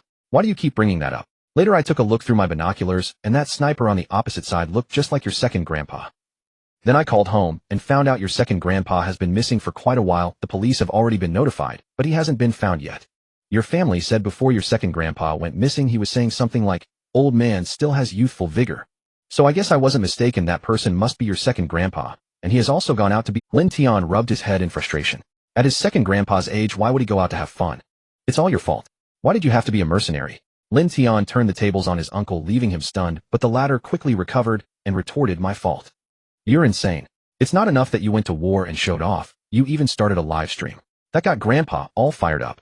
With all those planes and tanks, now he's heading here, and you're blaming me. You've learned well, you little rascal." Lin Tian pretended not to hear. It definitely wasn't his fault. Then why didn't you bring Uncle back when you ran into him? His uncle was so furious his mouth twisted. "I wanted to, but Grandpa nearly shot me dead. We haven't even found a place to settle yet, and everyone's chasing us." Lin Tian teased, "Uncle, you're so useless. Over 1,000 men and all that firepower, and you still can't find a foothold." At this his uncle grew even angrier. "And who do you think is to blame? It's because of you. Everyone's afraid you'll come and stir up trouble, so now they want to drive me out." As if he were a troublemaker. Well, maybe he was. Lin Tian looked up and whistled, refusing to take the blame. Though he wouldn't shoulder the blame, he still had to find the man. The old man was relentless, so Lin Tian had no choice but to lead his team to Afghanistan. They couldn't go and force. The stealth was essential, or else they'd be mistaken for invaders and things would go up in flames. Lin Tian decided to bring the Fox Spirit, Pandora, and the Phantom Squad, ensuring he wouldn't be defenseless. In case some fool decided to cause trouble, it was better to be prepared. Unnoticed by anyone, Lin Tian disguised himself and slipped out of Ost. Traveling over mountains and valleys without a plane, Lin Tian felt his rear end go numb, but at least he had the Fox Spirit's lap as a pillow. It brought him a bit of comfort. After 2 grueling days they reached Iran, and Lin Tian was dismayed to realize it was twice the size of Iraq. Rat-a-tat. Boom. Great. No sooner had they entered than they ran into a war. With such vast territory, the country was impossible to govern, and countless rebel factions could only be co-opted or crushed. Though he wanted to avoid trouble, it was his only route, so Lin Tian decided to check it out. What the? He couldn't help but be shocked. One group was wearing SWAT gear. They were his own people. Lin Tian led his team up to the position, and the SWAT members saluted him. Lin Tian stopped him and asked, "What's going on here?" "Boss, someone offered $2 million for this arms shipment." Lin Tian hadn't expected his business to reach Iran. The target was a convoy heavily stocked with weapons and ammo. Since they were allies, Lin Tian pulled out his fire Kirin and joined the fray. But after a while he found it tough going. The enemy held superior ground, forcing a positional battle. A direct assault would cause heavy casualties, though for Lin Tian that wasn't an issue. After all, he had his system space, why wouldn't he carry some lifesavers? To the enemy's bewilderment, 5 tanks and 10 armored vehicles appeared, charging straight at them. Boom. Shells exploded in the midst of the crowd. Tanks led the charge while armored vehicles mopped up the remnants, and in just 10 minutes the group was annihilated. Lin Tian stored the tanks and armored vehicles back into his system space. Only he could operate them while items from system draws could be retrieved by Blade and Pandora. Go turn in the mission. We're moving on. Lin Tian and his team drove off, but after a while he suddenly realized something. I could have taken a helicopter. He could have just retrieved it when they got close. Lin Tian felt like a fool. His poor rear had suffered 2 days of torture for nothing. With a helicopter they reached the Afghan border in half a day. They stowed the aircraft and drove in. "Uncle, which faction has Uncle?" His uncle answered the phone, shouting between gasps, "How should I know?" Lin Tian asked, puzzled, "Why are you panting like that?" With a sly grin Lin Tian said, "Are you running in slippers? Is that okay? Won't any find out?" His uncle cursed, "Bullshit. I'm being chased. What poker game?" Had Lin Tian mentioned poker? His uncle was pretty hip, knowing their young people's slang. After some time his uncle finally shook off the pursuers and called, "I've been chased by 5 or 6 mercenary groups since I got here. How would I know who has him?" Lin Tian's eyes sharpened. "Then we'll search them one by one. That kid had guts." His uncle, on the other hand, had been hounded like a dog by those groups. Comparison was truly odious. His uncle silently vowed revenge once he got a foothold. The Lin family had long memories. When they met up, his uncle was grimy and exhausted, and his men were in the same state. Even their Hitandran tactics had taken a toll. Lin Tian sighed. "Uncle, pick a few dozen drivers and come with me." Though puzzled, his uncle obeyed, bringing his old brothers, former truck drivers. Lin Tian had already deployed 50 armored vehicles and 30 anti-aircraft tracked vehicles. With these his uncle could carve out a territory here. His uncle was so moved, he gave Lin Tian a bear hug. Lin Tian patted his back. Then his uncle's words broke the mood. "Why didn't you send these earlier? I've been getting beaten for—" Lin Tian rolled his eyes. His uncle's sharp tongue was incurable. And so his uncle returned to base in grand style with the vehicles looking nothing like a defeated commander. With a sweeping gesture his uncle declared, "Nephew, wait here while I go take the enemy's head." There he went again with his Chinibyo. But Lin Tian didn't stop him. His uncle had clearly been humiliated lately, and a little venting would do him good. Right or wrong? Did it matter? Just beat them. Whoever won was in the right. His uncle laughed heartily. "Brothers, let's fight back. Let those bastards see what we're made of." Ura. Lin Tian had to cover his face to keep from laughing. Like leader, like men, they still couldn't kick the habit of howling before a fight, claiming they were channeling drawing sword. Watching his uncle depart, Lin Tian waited on the spot. With all that gear, if his uncle still lost, he might as well retire and go home. No need to disgrace the Lin family any further. Before long, fierce gunfire erupted ahead, while the pursuers behind remained relentless. The eldest uncle led his men in unrestrained laughter, every one of them returning with joy gleaming on their faces, having not felt such exhilaration in a long time. "Haha, let's go, nephew. Now we have our own turf." There was no rush to find second master. The eldest uncle first cleared the remaining enemy forces, and then set up their base directly in the enemy's lair. Lin Tian held the information on 5 mercenary groups that his uncle had given him. These were the ones who had attacked them recently. He was fiercely vengeful and had meticulously recorded every single one in his little notebook. Closing the notebook, Lin Tian said, "Uncle, settle here for now and dispatch some people to scout. They'll go take a look." All right. The eldest uncle knew he couldn't be of much help at the moment. This time Lin Tian didn't wear his signature black trench coat. Instead, he donned a camouflage uniform along with a hat and a mask. An ordinary person would hardly recognize him now. Lin Tian quietly surveyed the city's defenses. Unlike Yilikou, the main conflict here was between the government forces and the rebels. The areas beyond their reach were left entirely ungoverned. Even if other mercenary groups occupied these places, neither side had the strength to intervene, as they were locked in a fierce struggle, one striving to consolidate power, the other to overthrow it. Thus, these minor nuisances were inconsequential. Once the war was won, they could be dealt with swiftly. Lin Tian spent half an hour assessing the entire city. Compared to Yilikou, it was utterly pathetic. The external defense had fewer than 100 men. This indicated that the mercenary group only had a few hundred members. No wonder it took 6 or 7 groups to chase down his uncle. If they came one by one, they'd be easy pickings. Afghanistan had abundant resources, but its area was less than half of Yilikou's, and most of it was controlled by the government forces and rebels. Now that the government forces were retreating on all fronts, these people dared not touch the oil-rich regions and could only scrape together small fortunes here. Lin Tian quickly made his way to the outskirts of Marion's base. True to form, the man was a pauper. His headquarters was nothing more than a hotel where he himself stayed. His men were quartered in the courtyard behind the hotel. It seemed he was not only poor, but also stingy. After a moment's thought, Lin Tian decided to target Marion. How long would it take to confirm the identities of several hundred men? To catch the king, first catch the chief. Lin Tian swaggered into the hotel with Spirit Fox and Pandora, an arm around each beauty, exuding an air of carefree indulgence. Of course, Lin Tian still wore a mask, but the 2 women's faces were visible. The front desk clerk, who had never seen such stunning beauties, stared with wide eyes. Lin Tian said impatiently, "How much longer are you going to stare? I'm waiting to check in." The clerk quickly apologized. Sorry. They'll handle it right away. How many rooms do you need?" Lin Tian feigned displeasure and said, "Are you blind?" "Of course, 1 room." He then gently pinched the women's cheeks. The clerk immediately bowed and scraped. "It's my fault for being blind. They'll get it for you right now." Lin Tian tossed a handful of dollar bills onto the counter and headed upstairs. The clerk's eyes lit up as he pocketed the cash, then glanced around furtively to see if anyone was watching. Once Lin Tian's figure had completely disappeared, the clerk dashed upstairs and soon arrived at Marion's office. "Boss, I'm telling you the truth. Those 2 women are incredibly beautiful, and that kid is clearly rolling in money." He then showed the surveillance footage. Though the quality was poor, it was clear that the 2 women had perfect figures and faces, far superior to the one beside Marion. Marion puffed on a cigar, his other hand roughly mauling the woman beside him. "Are you sure no one's following that kid?" The clerk affirmed, "I checked everything on my way here. It's just the 3 of them. No one else." Marion shoved the woman aside and laughed heartily. "Huh? He'll remember your service when I'm done." The clerk immediately bowed and thanked him profusely. He had landed this front desk job through flattery, which kept him off the battlefield and allowed him to skim some extra cash. Yet he couldn't help but regret that he wouldn't get his hands on those 2 beauties. Marion led 2 bodyguards straight to Lin Tian's room, already envisioning his triumphant performance. At that moment, Lin Tian sat in the room, toying with a knuckle-duster dagger, flipping it deftly between his fingers. Suddenly, a faint smile curled at the corner of his mouth. "They're here." Indeed, in such a backwater place, who could resist the allure of Spirit Fox and Pandora, especially when they believed Lin Tian had no backing? Bang! Marion was the petty tyrant of this small town. He always took what he wanted by force, never bothering with pretense. He kicked the door open and strode in. But the expected screams of terror never came.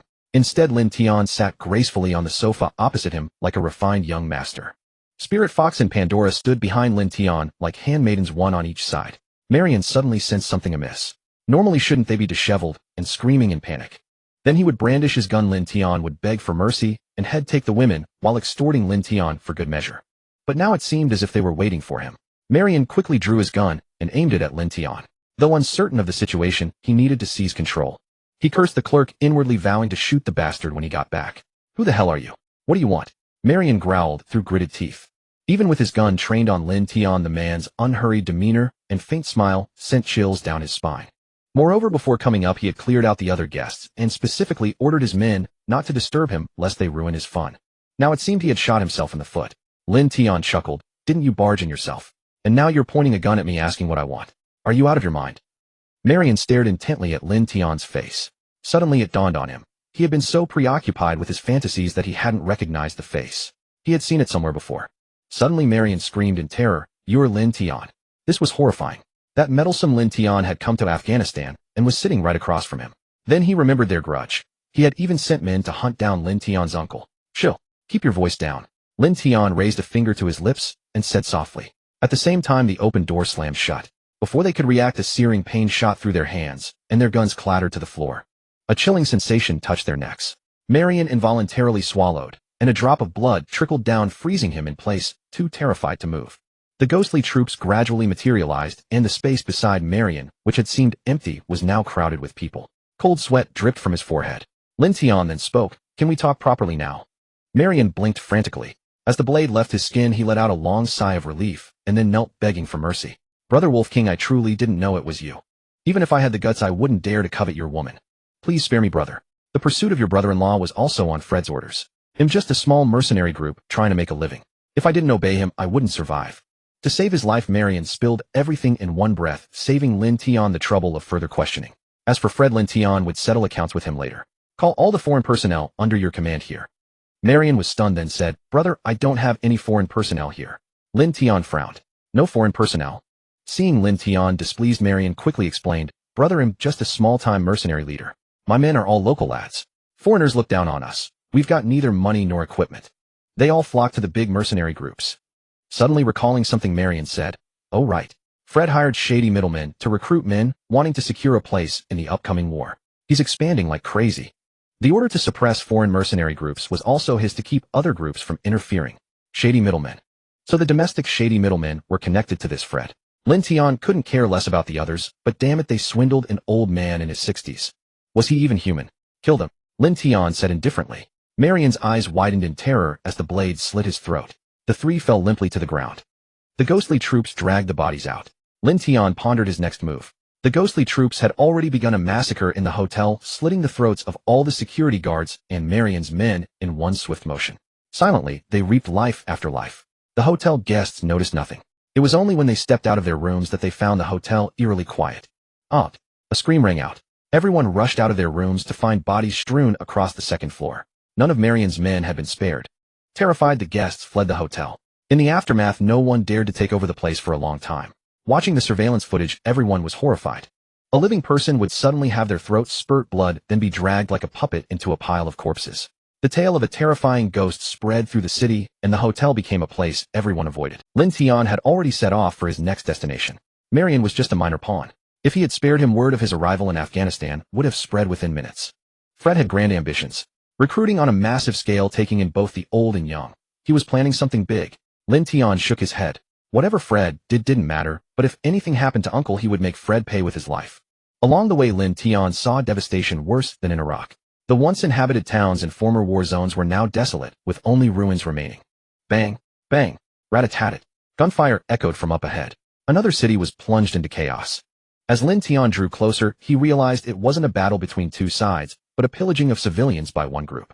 A dozen soldiers, none taller than 1.2 meters, fired wildly into the air, snatching anything people carried and abducting half-grown children. Ignoring the parents' cries and annoyed by the noise, they shot the couple dead in front of their son. Women with any trace of beauty were dragged into vehicles. They were like a swarm of locusts, leaving nothing in their wake, taking everything they saw. Lin Tian frowned at the scene. Even though netizens had mocked him as a cold-blooded killer, this was beyond anything he had witnessed. Rat-a-tat-tat. A burst of bullets struck the ground near Lin Tian's feet. He raised his hand to stop the Fox and Pandora from acting. Lin Tian could understand what they were saying. You? Hand over all your money. The tallest among them barely won. 4 meters aimed an AK at Lin Tian. His face bore festering wounds smeared with white powder. Seeing no reaction from Lin Tian, he thrust the AK forward, pressing it against Lin Tian, and roared, "You, give me your money. And you two come with me." He reached out to grab the Fox and Pandora. The surrounding soldiers closed in, glaring menacingly at Lin Tian and his companions. Their eyes gleamed with greed as they looked at the two beauties, some even wanting to strip them on the spot. Lin Tian pulled out a Desert Eagle from his coat and shot the man in the forehead, leaving a bloody hole. The dozen or so soldiers' expressions turned ferocious. Unfazed, they cocked their weapons and prepared to fire. Suddenly their throats burst with blood. They struggled for a moment before collapsing. Only one remained, his eyes still burning with malice. No matter how hard he tried, he couldn't pull the trigger of his AK. Normal soldiers, seeing their comrades die like that, would have screamed in terror, claiming they'd seen a ghost. Lin Tian asked directly, "Who do you serve?" Even in capture, the soldier glared at Lin Tian with fury and roared, "General Fred will kill you. Go ahead. I'm invincible now. Come on. I've been purified. General Fred is invincible." Bang! Lin Tian shot the fanatical follower of Fred and gazed coldly at the bodies. These soldiers were young, even very young. Each had been brainwashed by Fred into ruthless bandits, their minds filled with thoughts of Fred and their own invincibility. Lin Tian's eyes glinted with cold fury. Fred disgusted him, turning these people into his suicide squads. And these soldiers were beyond saving. Raised on such ideology, they were nothing but brutal killing machines. The white powder on their faces was undoubtedly drugs. He used not only ideology but also drugs to control even adults. What a ruthless man. There were only about 300 soldiers in this city, looting and killing relentlessly. Lin Tian's eyes were icy as he surveyed the carnage. Kill them all. Leave no one. Yes, boss. Even Pandora and the Fox joined the battle. Lin Tian, wielding twin Desert Eagles, strode step by step into the city. Bang! Bang! Lin Tian maintained his stride, advancing step by step. Each soldier he encountered met a fatal shot from his gun.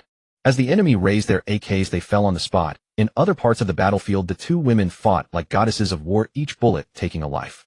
The ghostly troops moved like phantoms among the enemies, with lives being severed by blades, watching as comrades fell one after another. Many began to fire indiscriminately at their surroundings, even hitting their own, their fingers never leaving the triggers. Out! Come out! Come out! In a frenzy, he swept the area with gunfire until the last bullet was spent, the gun clicking emptily, a pristine blade slicing through a throat. In the final moments of chaos, Lin Tian kept moving forward. The Linghu Master and Pandora, along with the ghostly troops, pushed ahead in unison. When they reached the exit on the other side, Lin Tian stood still, a few recently fallen corpses lying at his feet, gazing into the distance. Behind him, Pandora and the Linghu Master emerged, and at the same time the ghostly troops revealed themselves, standing in formation behind Lin Tian. At this moment, some residents followed, witnessing the executioners falling one by one, their children saved. Their lives were preserved as well, while those grieving for slain relatives remained in sorrow. Most residents trailed behind Lin Tian, watching him cleanse away the filth. Until the last person fell, all troops revealed themselves, erupting in deafening cheers and praises. Lin Tian did not look back, quietly leaving. This city belonged to Fred, and such events were not new. Like raising a poisonous insect, Fred would always send people to reap after the time was right. As Lin Tian headed to the next city, he felt a transformation within himself, thinking he had always been ruthless. He never expected there were even more heartless beings in the world. Indeed, only the ruthless could stand firm. This time Lin Tian aimed straight for Fred's stronghold, knowing the situation here was too chaotic, and even a slight misstep could ensnare him. When Lin Tian arrived in the city where Fred was located, he received unexpected news. The beautiful country dispatched troops to aid the Afghan government. They even sent 30,000 permanent troops to Afghanistan. Lin Tian's pupils contracted at this news. Originally, the Afghan government was merely the lapdog of the beautiful country, which was why the insurgents could establish a foothold, as they had always received weapon support from. This time, they actually intervened with force. Unlike the situation in Yilake, where the official government firmly opposed the beautiful country's interference with the Northern Bear country and the Dragon country, they could only cultivate their own forces among warlord factions, while the Afghan officials completely sided with the beautiful country. Using the same excuse, claiming the rebel forces had biochemical weapons, and that the Afghan government requested intervention, they forcibly intervened, even under pressure from various countries. Lin Tian stroked his chin and thought, "It seems this is because I disrupted their layout in Yilake."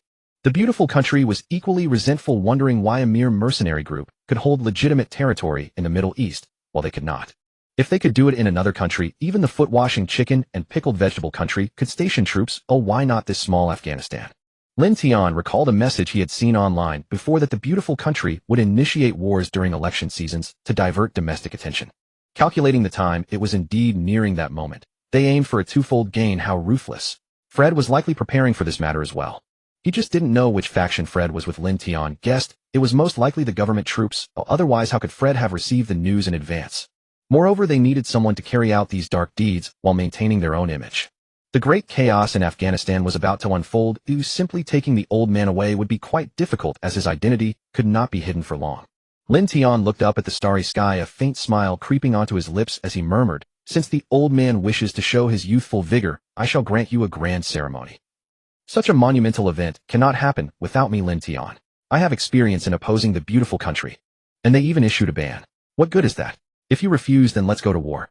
As long as they don't deploy aircraft carrier fleets for bombardments or atomic bombs, let's see how bold Lin. He directly took out his phone and called Dao Feng, saying, "Dao Feng, order everyone to gather in groups of 100 towards Afghanistan. Be careful not to attract the attention of other countries, especially the beautiful country." "How many people do we need, boss?" Dao Feng asked. Lin Tian replied directly, 8,000 is sufficient.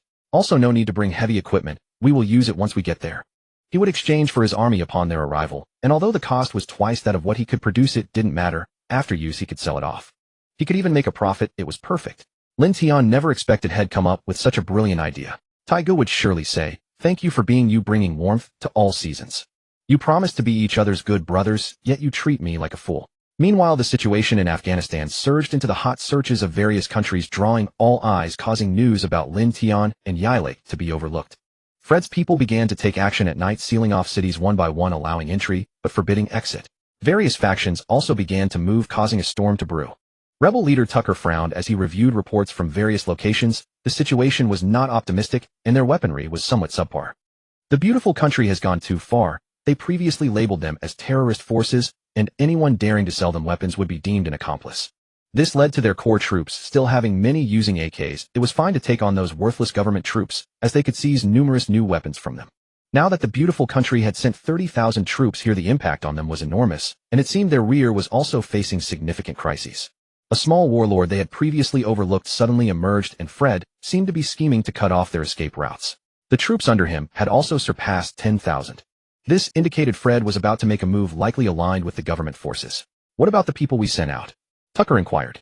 "Boss, our people have not yet contacted the Bloodwolf Mercenary Corps. I don't know why they've been refusing missions lately.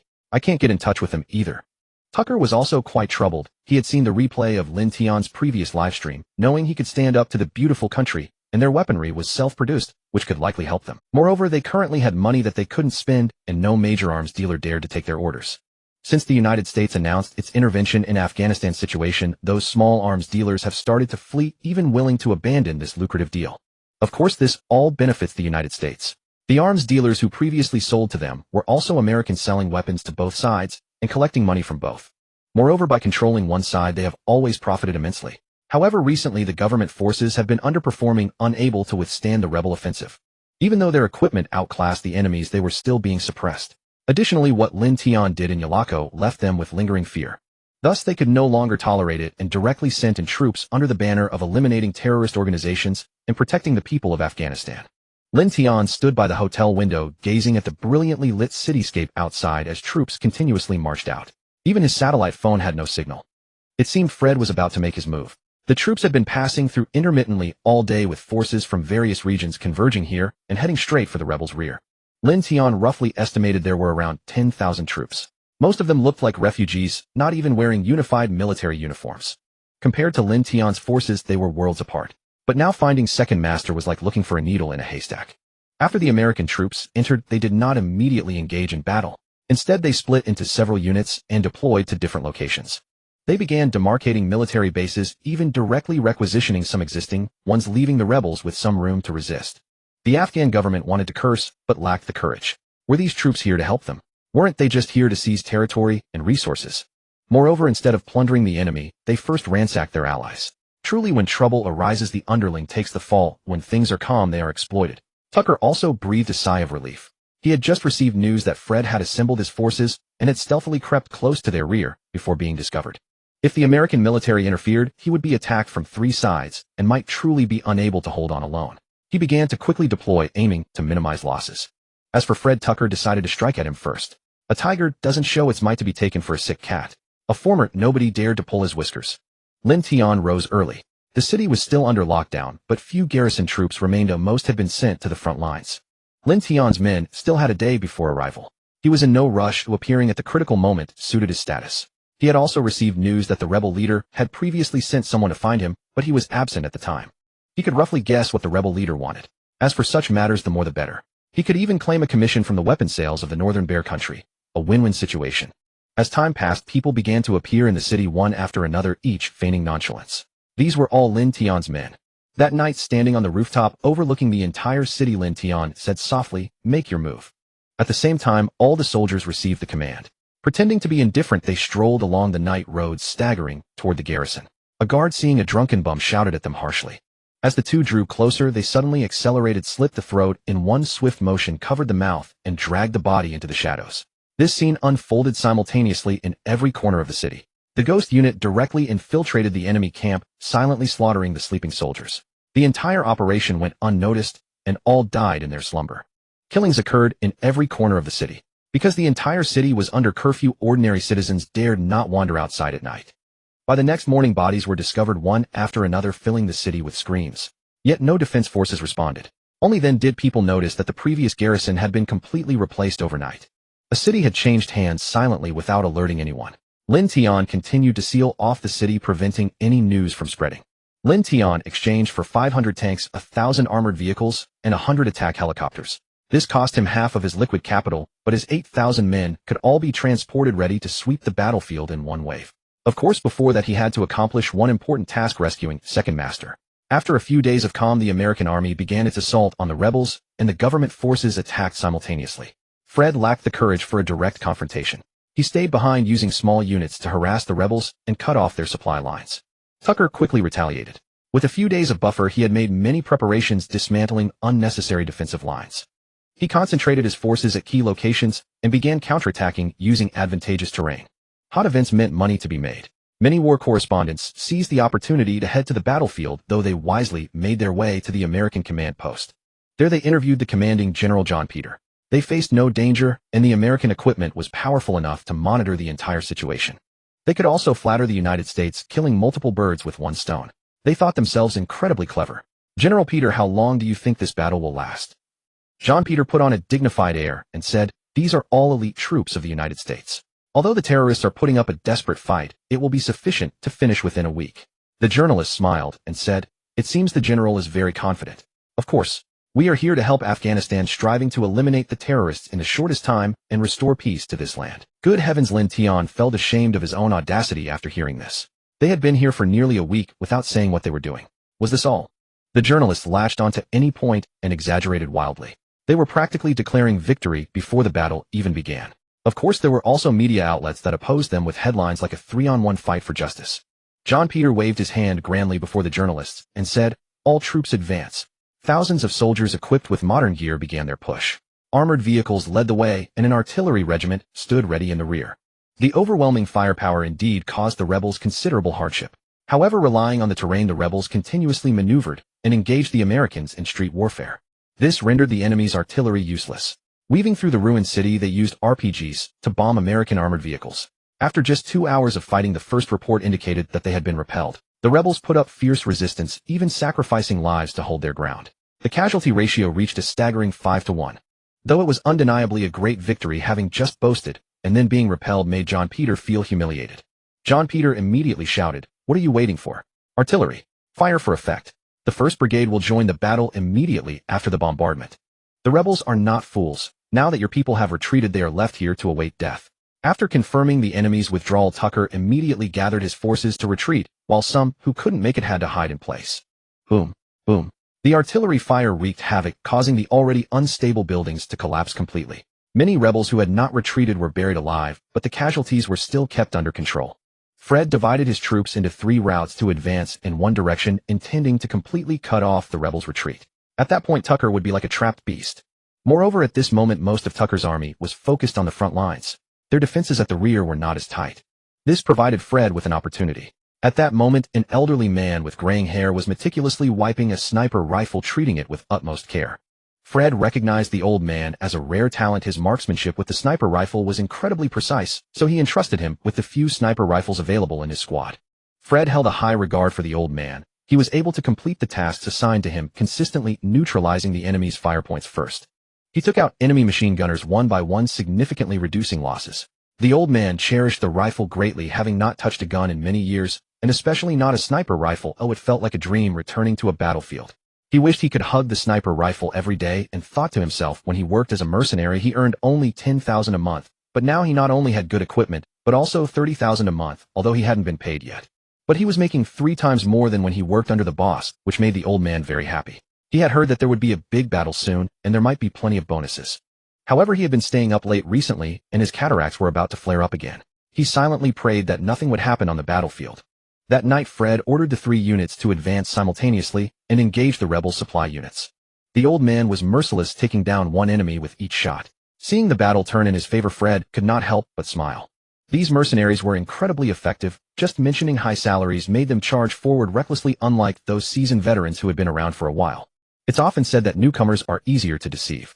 This group had only been here for half a month. If they continued for another half month, this war could be over. As for wages. What wages? Just ask the agency that brought you here. This was a clever play of hands. By the time he brought in another batch of newcomers, they would all be working for free. After a night of fighting, Fred successfully took down this unit. The old man rubbed his sore eyes and joined the team for a brief rest. Tucker sat in the command post with a grim expression. Now that the supply lines were cut off, even though he had made preparations, the supplies in the several cities wouldn't last long. He was truly unwilling to accept this. Having reached such a point, was he really going to fail like this?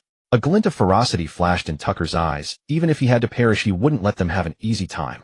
At this rate, Afghanistan would only become a colony of the beautiful country. That's right. Just a new century's alternative colonialism, with all the rulers being nothing but dogs of the beautiful country. The populace was ruthlessly exploited, resources were mined at will, and all they received was a pittance, with Afghanistan's people expected to be grateful to them.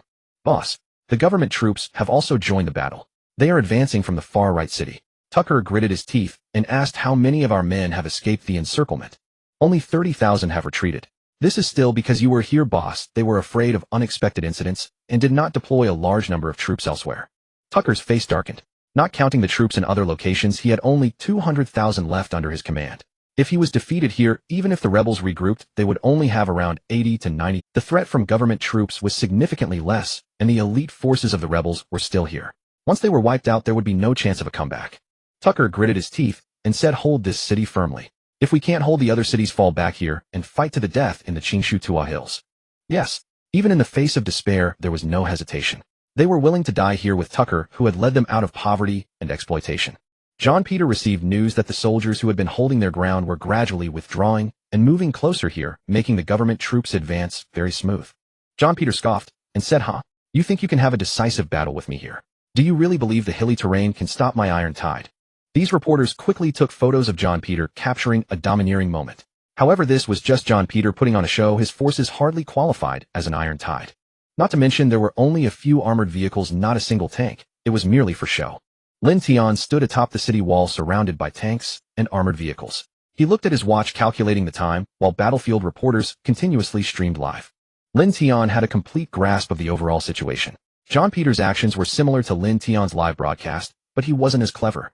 Without a guaranteed victory, he was still broadcasting live. Lin Tian thought it was invincible, while he was just having fun. That noon, the blazing sun shone down, and the rebels were on high alert.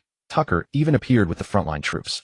This was to boost morale. First, they sent small groups of soldiers to harass and deplete the enemy's artillery. The trenches in the rear had already been dug, and they would take cover in advance whenever artillery fire struck.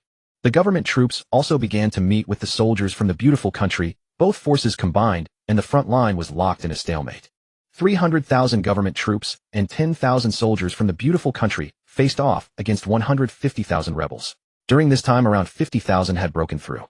Tucker urged them to keep the fire alive and fight to the end, while he himself was unwilling to retreat because he knew that if he moved, those 50,000 would not make it out. Lin Tian glanced at his watch and calmly said, "Set off." The rumbling sound startled the residents in the city, and the ground began to tremble slightly. Some daring individuals climbed to higher ground to see what was happening. They saw an overwhelming tide of iron moving forward, and suddenly a roar echoed through the sky as countless armed helicopters flew in like a swarm of locusts. Flying in formation at low altitude, the wind from the spinning blades stirred up dust, forcing people to shield their eyes with their hands to see clearly. Lin Tian leaped high, grabbing the ladder hanging in the air, and with a powerful pull he flew up again, landing steadily inside the aircraft. The armed helicopters and ground forces maintained the same pace, spreading out across thousands of meters. There were no civilians outside, or else they would all be terrified by such a display. An hour after departure, they encountered a battlefield, which was actually just some soldiers left by Fred cleaning up the site. Fearing that someone might be feigning death and wanting to accelerate their march to meet with the government forces and the beautiful country's army sooner, they left a small contingent to gather weapons. Lin Tian asked, "What's the situation?" "Boss, the soldiers below are all local troops. There are no Dragon Country people." The soldiers were all stunned, standing there dumbfounded, as they numbered only a little over 200. The dense tanks before them and the armed helicopters blotting out the sky were terrifying. Had they violated a heavenly law? With so many cannon barrels aimed at them, it felt like a cannon firing at mosquitoes. Lin Tian lost interest upon hearing there were no Dragon Country people and directly ordered "Leave one alive to interrogate." Before long, Daofeng reported back, "Boss, that person said there's an old man from the Dragon Country serving as a sniper beside Fred. Due to his exceptional skills, he was kept close by Fred." Lin Tian nodded. This must be the old man. It seemed he was doing quite well, but his intelligence was lacking, not even realizing he was being sold out. Did he really think Fred was recruiting mercenaries? That was just looking for cannon fodder. Didn't they see that those cleaning the battlefield were all his own people? When it came to charging, these mercenaries would take the lead. Continue advancing. None of the weapons caught Lin Tian's eye. He still preferred his fire Qilin fragrance. He didn't know why his system always found ways to get him weapons that had enhancements. He also had a Nepalese flame weapon, but he couldn't meet the usage requirements. It was absurd. How could he not use a melee weapon? However, the system didn't provide any hints or clues, so Lin Tian simply stopped investigating. As time passed, Fred found it strange. He wasn't moving fast, and there were sporadic enemy resistances along the way, yet none of his soldiers had returned. These were all his trusted subordinates. They couldn't have just taken a few things and run away. Fred sensed something was amiss. It seemed there were strong enemies behind them. Fred shouted, "Everyone gather. Move forward at full speed. Kill anyone we encounter. Do not stop." Although they didn't understand why Fred would abandon these weapons, they still obeyed his orders. For the mercenaries, it didn't matter. Even if they confiscated them, they would still have to hand them over. Tucker, wielding a machine gun, was roaring and firing at the front lines. The battlefield was like a meat grinder, with many people dying every second. Jean Peter's face was now as dark as a pot. His sixth charge had been repelled, and so far his forces had already lost 2,000 men. This was a war, not to mention his earlier boasts. If things went poorly, he might be sacrificed by the beautiful country. If the public was dissatisfied with this war, he would become the scapegoat. Jean Peter gritted his teeth and said, "Let the government troops take the lead. Our men will support from behind." As soon as he said this, the journalists were full of disdain, but they didn't dare show it. After all, killing battlefield journalists was a serious crime.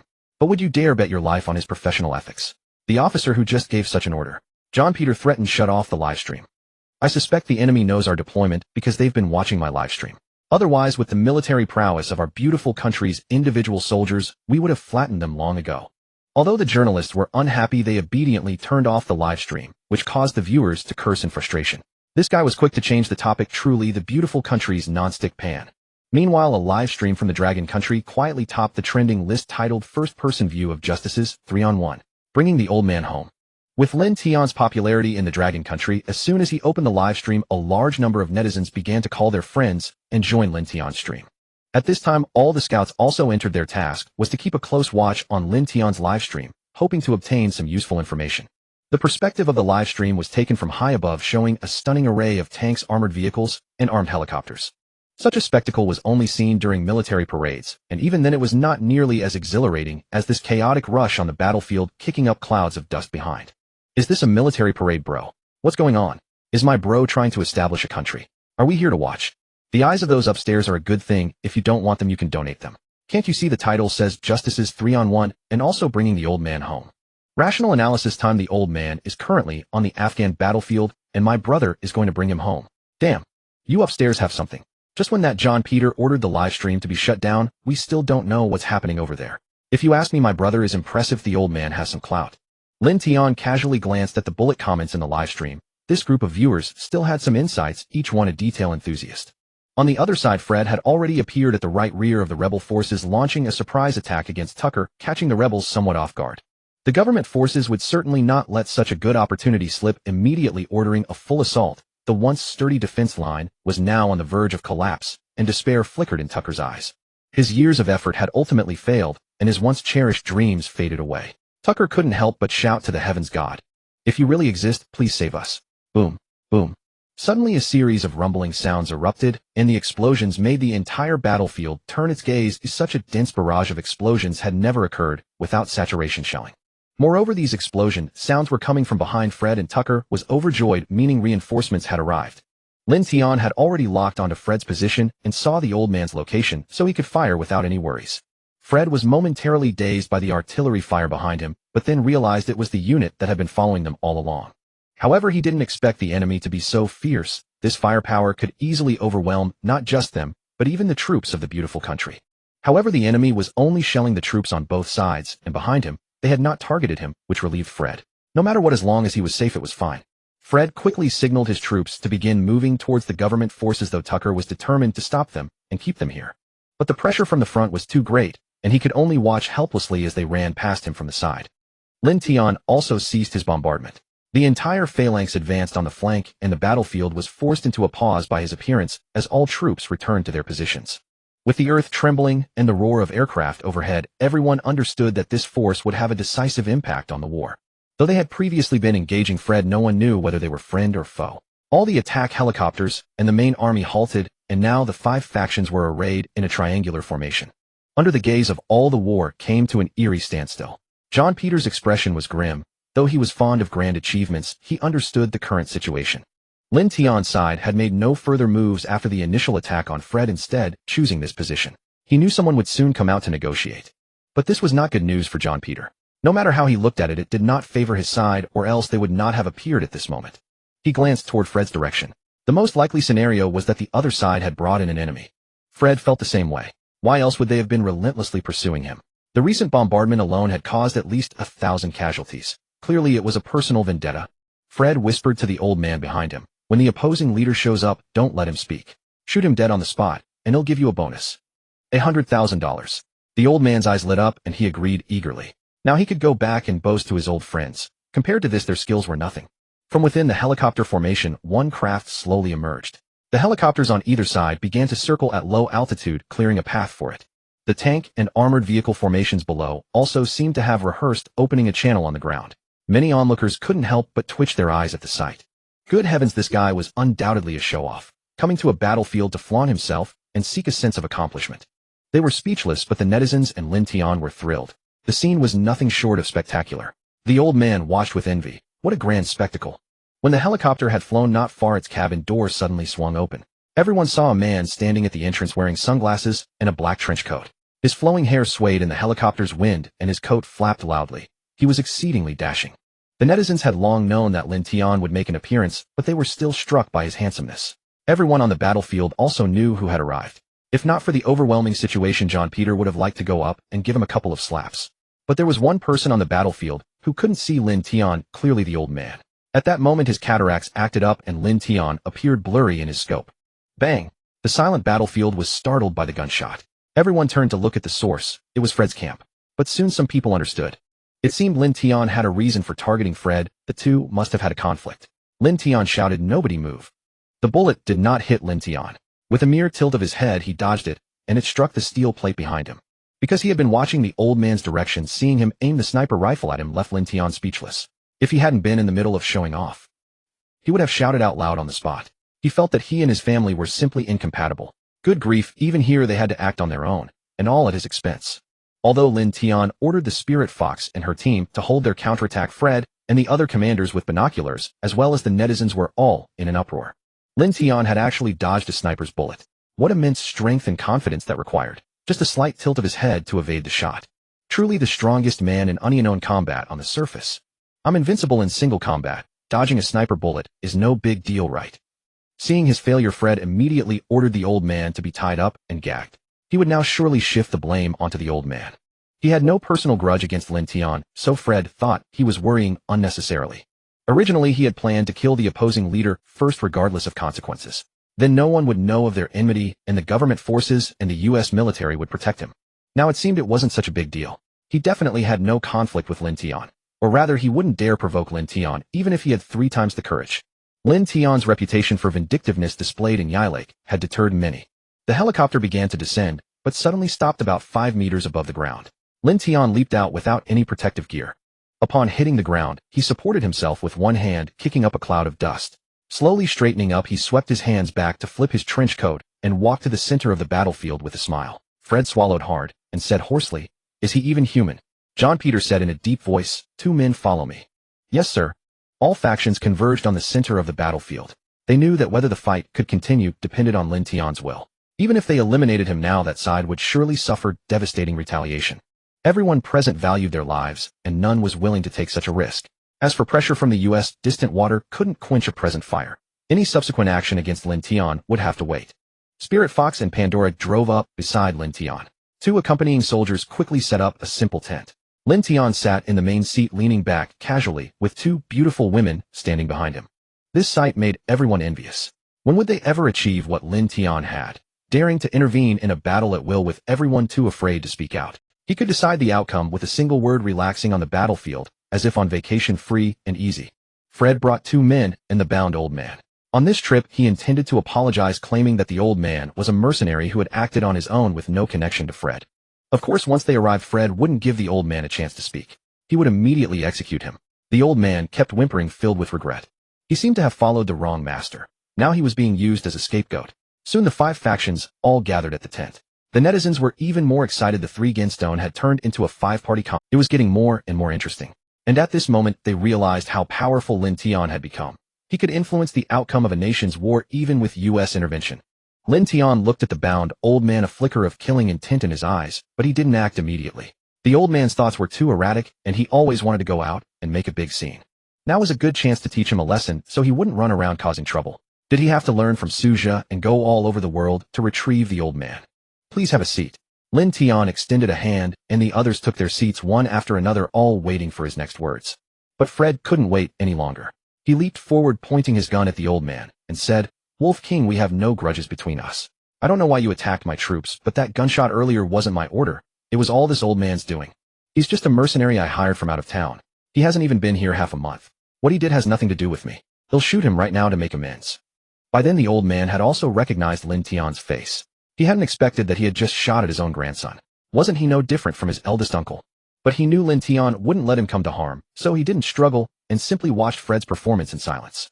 "Wait." Lin Tian suddenly interrupted Fred, saying directly, "Look, you're about to shoot the man. Didn't you say he's only been here half a month? Shouldn't you pay him his wages? At his age, he's still out here working. Not paying him would be dishonorable." Fred was baffled. What the hell was this? Was Lin Tian actually concerning himself with wage disputes? The viewers were also bewildered by this bizarre move. Wasn't the big boss supposed to be playing high-stakes games? Why was he meddling in such trivial matters? Fred couldn't bother with it anymore. He called over his underling, grabbed all the cash he had, and shoved it into the old man's arms. Before Fred could make his next move, Lin Tian suddenly said, "Now let's settle our accounts." Fred froze, then asked stiffly, "What accounts do we have between us?"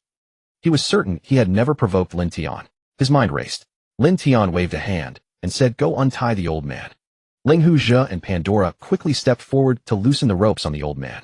Lin Tian said in a sinister tone, "You sent people to hunt down my uncle. He'll let that slide if you do." Seeing this, Fred's eyelids twitched, sensing things were about to escalate. Lin Tian stood up, greeted the old man, and helped him into a chair, complaining, "Second uncle, why didn't you tell us when you came? You let them trick you. Those black market brokers are in cahoots with them. In the end, they wouldn't have paid you a single cent. They just lure people in to be cannon fodder." Second uncle could only chuckle, sheepishly scratching the back of his head. He had only just realized it himself. He hadn't expected his own grandson would have to clean up his mess. Once his playful old-man nature faded, he realized he had stirred up quite a bit of trouble. When he got back, his wife would never let him hear the end of it.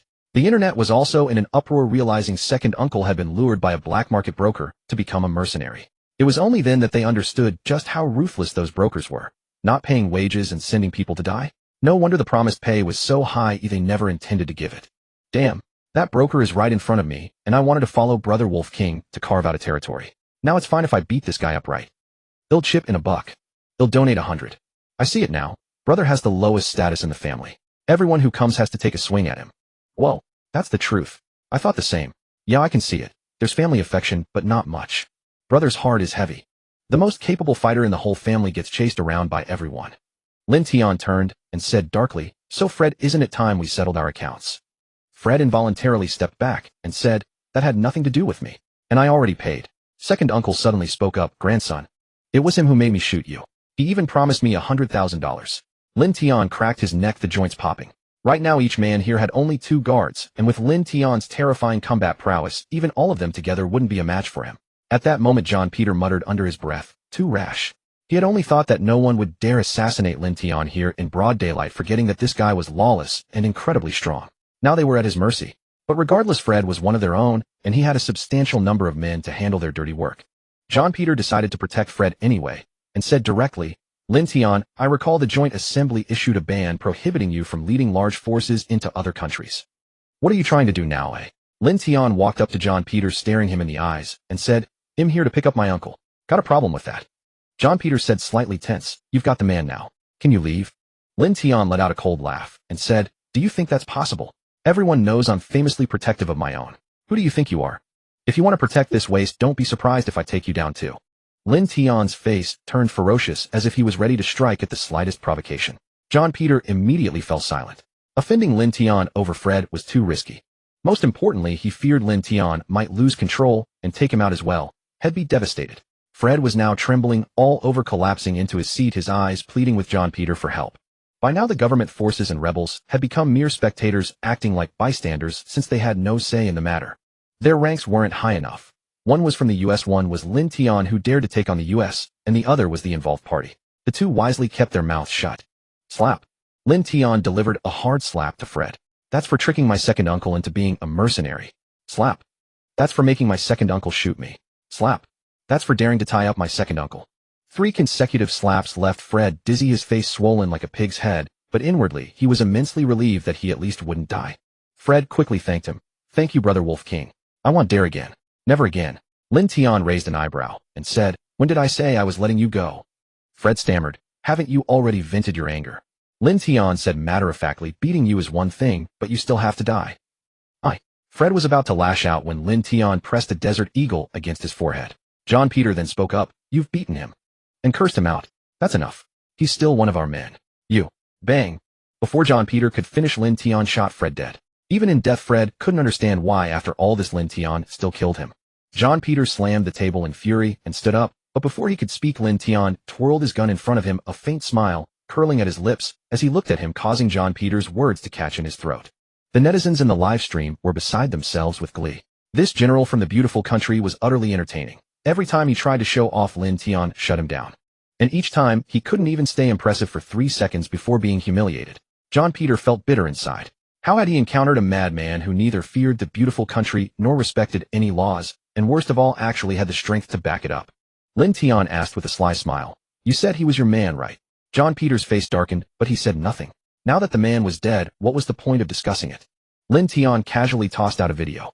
It showed Fred's men looting, pillaging, and brainwashing child soldiers along the way. Lin Tian spoke again. "You said he was your man, right?" The content of the video was enough to enrage any ordinary person. Admitting it now would be like placing the beautiful country on a pyre, and his deployment would be seen as an invasion.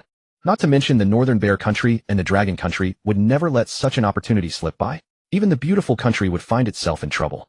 John Peter shot Lin Tian a venomous glare and denied it outright. "Don't talk nonsense. I don't even know him. Keep spouting lies and he'll sue you for slander." Oomph. Lin Tian let out a contemptuous sneer. Shamelessness was indeed their tradition, the beautiful country's non-stick pan. With that matter settled, Lin Tian found a chair, sat down, and leaned back. Everyone present exchanged bewildered glances, unsure of what to do. After lounging for a while and hearing no one speak, Lin Tian took off his sunglasses and said in exasperation, "What's this? Without me you're all mute. Can this meeting not go on without me? Are you all waiting for me to speak?" Lin Tian was stunned. Hadn't they realized he had already finished his business? Still waiting for him to talk. Ahem. The remaining 3 coughed awkwardly. It was indeed embarrassing. They had been so intimidated by Lin Tian's presence that they had forgotten this was their battlefield. It was John Peter who finally spoke up, asking Lin Tian, "What exactly do you want? You've taken your revenge, and you've killed your man. What else do you want?" Lin Tian spread his hands and said, "I don't want anything. This is your business now. Why are you asking me?" John Peter was furious. Didn't he know it was their business? But why was this troublemaker still hanging around? Lin Tian thought for a moment and added, "My tank's out of fuel. I'm stuck here." Helpless against Lin Tian's audacity, John Peter gritted his teeth and asked, "Are you sure it's out of fuel?" Lin Tian's tone turned uncertain. "Not necessarily. If someone fires a shell at us, it might just fill up all of a sudden." Good heavens. Lin Tian toyed with the beautiful country's general right in front of everyone, leaving John Peter utterly humiliated. The netizens were unanimous in their praise. Truly the Wolf King was domineering. At that moment no one was more nervous than Tucker. Lin Tian's decision would determine his fate. Life or death hung on Lin Tian's whim. John Peter gritted his teeth and said, "You've already violated the ban. Aren't you afraid of sanctions from the beautiful country?" Lin Tian sat up straight, a dangerous glint in his eyes as he scanned John Peter. "Can you represent the beautiful country?" Lin Tian paused and added, "Or are you threatening me on behalf of the beautiful country?" John Peter replied, "Yes, I can represent the beautiful country now." Huh. Lin Tian burst into laughter under John Peter's puzzled gaze. Then he abruptly stopped and said, "Do you think I'm afraid of your beautiful country? I'm meddling in this today no matter what. Not happy. Send your troops to fight me." "You." John Peter spat out a single word before swallowing the rest. Tucker's face lit up with surprise. If Lin Tian intervened, he might just survive this crisis. He could then scatter his forces and make it nearly impossible for them to find such an opportunity again. John Peter stared intently at Lin Tian, who had returned to his nonchalant demeanor.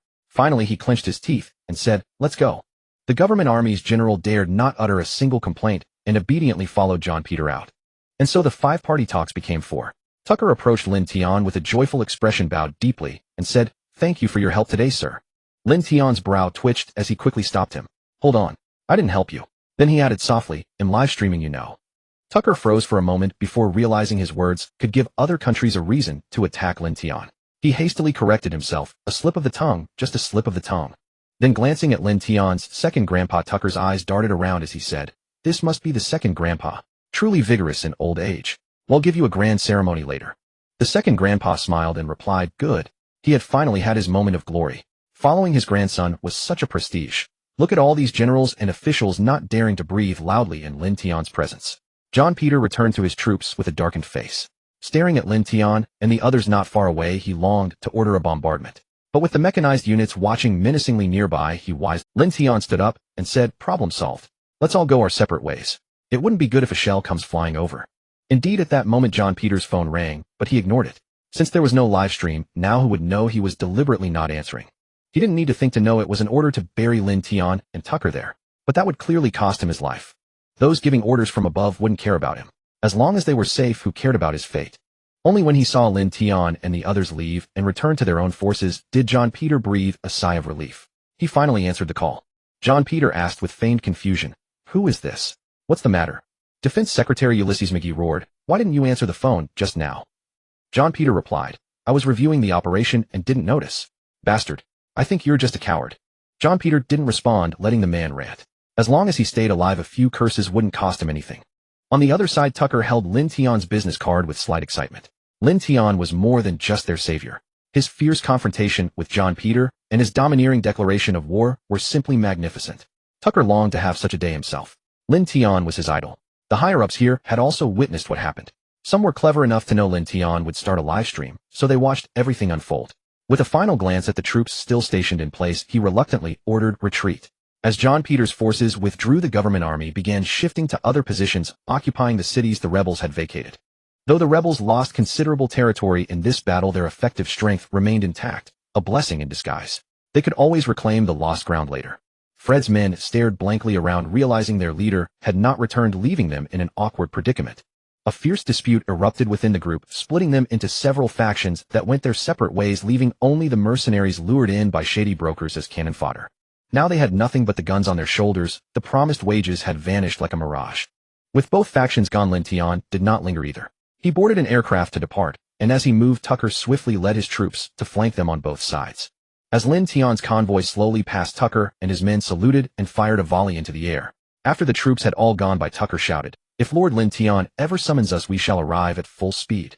He stared at Lin Tian's receding figure, lost in thought. Though this battle had been costly, and the involvement of the U.S. would make things harder, they had forged a bond with Lin Tian.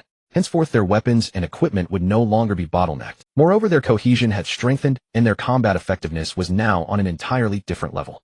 Lin Tian basked in their adulation while pondering the U.S. next moves.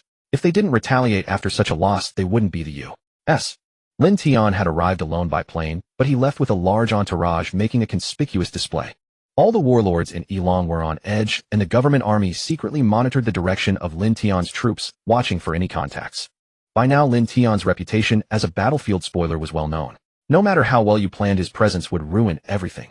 Thus, during Lin Tian's passage through Elong, all warlords ceased operations, constantly tracking his movements and pulling back their forces, fearing a feint to the east while attacking him. Fortunately, after a few days, Lin Tian's troops smoothly crossed the border into Yilake's territory. Everyone breathed a sigh of relief, leaving it to Yilake to deal with this formidable figure. Back in Ost, Lin Tian began planning to send the old man home. With the year's end approaching, he too needed to return. But having offended the U.S., he worried they might cause trouble during his absence. He needed to be cautious. Just then Tucker's call came in, likely confirming his arrival in Yilake. "Brother Wolf King, thank you for saving my life this time." Lin Tian chuckled nonchalantly. "You didn't call just to thank me, did you?" Tucker laughed awkwardly. "I can't hide anything from you, brother. I'd like to buy some arms from you. You know about my mines." "Sure, but even brothers settle accounts. Clearly you still have to pay what's due." Tucker quickly assured, "Don't worry, brother, we won't short a single cent." After all, having conquered half of Yilake, they could afford it. But Lin Tian added, "Your equipment won't be produced by me." Tucker's smile faltered. "Why, brother? We can pay more." Lin Tian laughed, cutting him off. "I didn't say I wouldn't sell. Do you think I'm short of your money?" Truth be told, Lin Tian was indeed strapped for cash. His savings were nearly depleted. "I manufacture heavy weapons with limited production lines for light arms. I have a cheaper batch that's quite practical." Tucker breathed a sigh of relief, relieved that his brother hadn't abandoned them. He nodded eagerly. Sure. Brother, where did this batch come from?" "He'll source them for you from the Northern Bear Country. The price will be much lower than what you paid before, matching international rates." "Thank you, brother." Tucker was deeply moved. It had been ages since he had last acquired weapons at a fair price. Lin Tian paused, then said, "Send another 1,000 of your trusted men to me, preferably with some education. He'll train them in tank operation. But it'll cost you." This was Lin Tian's well-considered choice. Once the U.S. suffered setbacks in Afghanistan, they would invest more effort. They're giving him time to develop. Given enough time, the U.S. would no longer pose a threat to him. "Thank you, brother. He'll come with sincerity. Rest assured." Tucker was overwhelmed with gratitude. Lin Tian would even train his men. Once they manned Lin Tian's tanks, they would dominate the battlefield. No one would dare underestimate them then. Tucker resolved that if his brother ever needed help, he would mobilize the entire nation to assist. Everything fell into place. The Northern Bear Country's weapons, long gathering dust, were sold. Tucker and Tiger spent far less than before. Lin Tian, acting as an intermediary, earned a handsome commission. Moreover, Lin Tian's tanks, especially the Phantom tank, began export, bringing in substantial revenue and fueling the Weapons Research Institute. Unlike other bases, the Red Alert base wasn't built piecemeal, but entirely with money, using materials never seen on Earth before. Now it boasted towering futuristic structures. Viewed from above, it resembled a city of the future. That day, Lin Tian embarked on his journey home. Tucker, having coordinated with the government army, arranged a private flight for Lin Tian, with his itinerary kept strictly confidential, known only to a few. Lin Tian returned with Pandora Fox, Spirit Second Master, and the Ghost Squad, leaving everyone else in Yilake. Keeping a low profile, Lin Tian donned a hat, mask, and sunglasses upon landing. Given his livestream's popularity, he likely had many fans. He craved some peace at home. No sooner had he arrived than his mother, father, and second grandmother came out to greet them. Lin Tian opened his arms for a big family hug, but his mother grabbed him by the ear and dragged him inside. He looked to his father and second master for help. Old Bay shot him a helpless glance. Turning to second master, he saw him being hauled in the same way.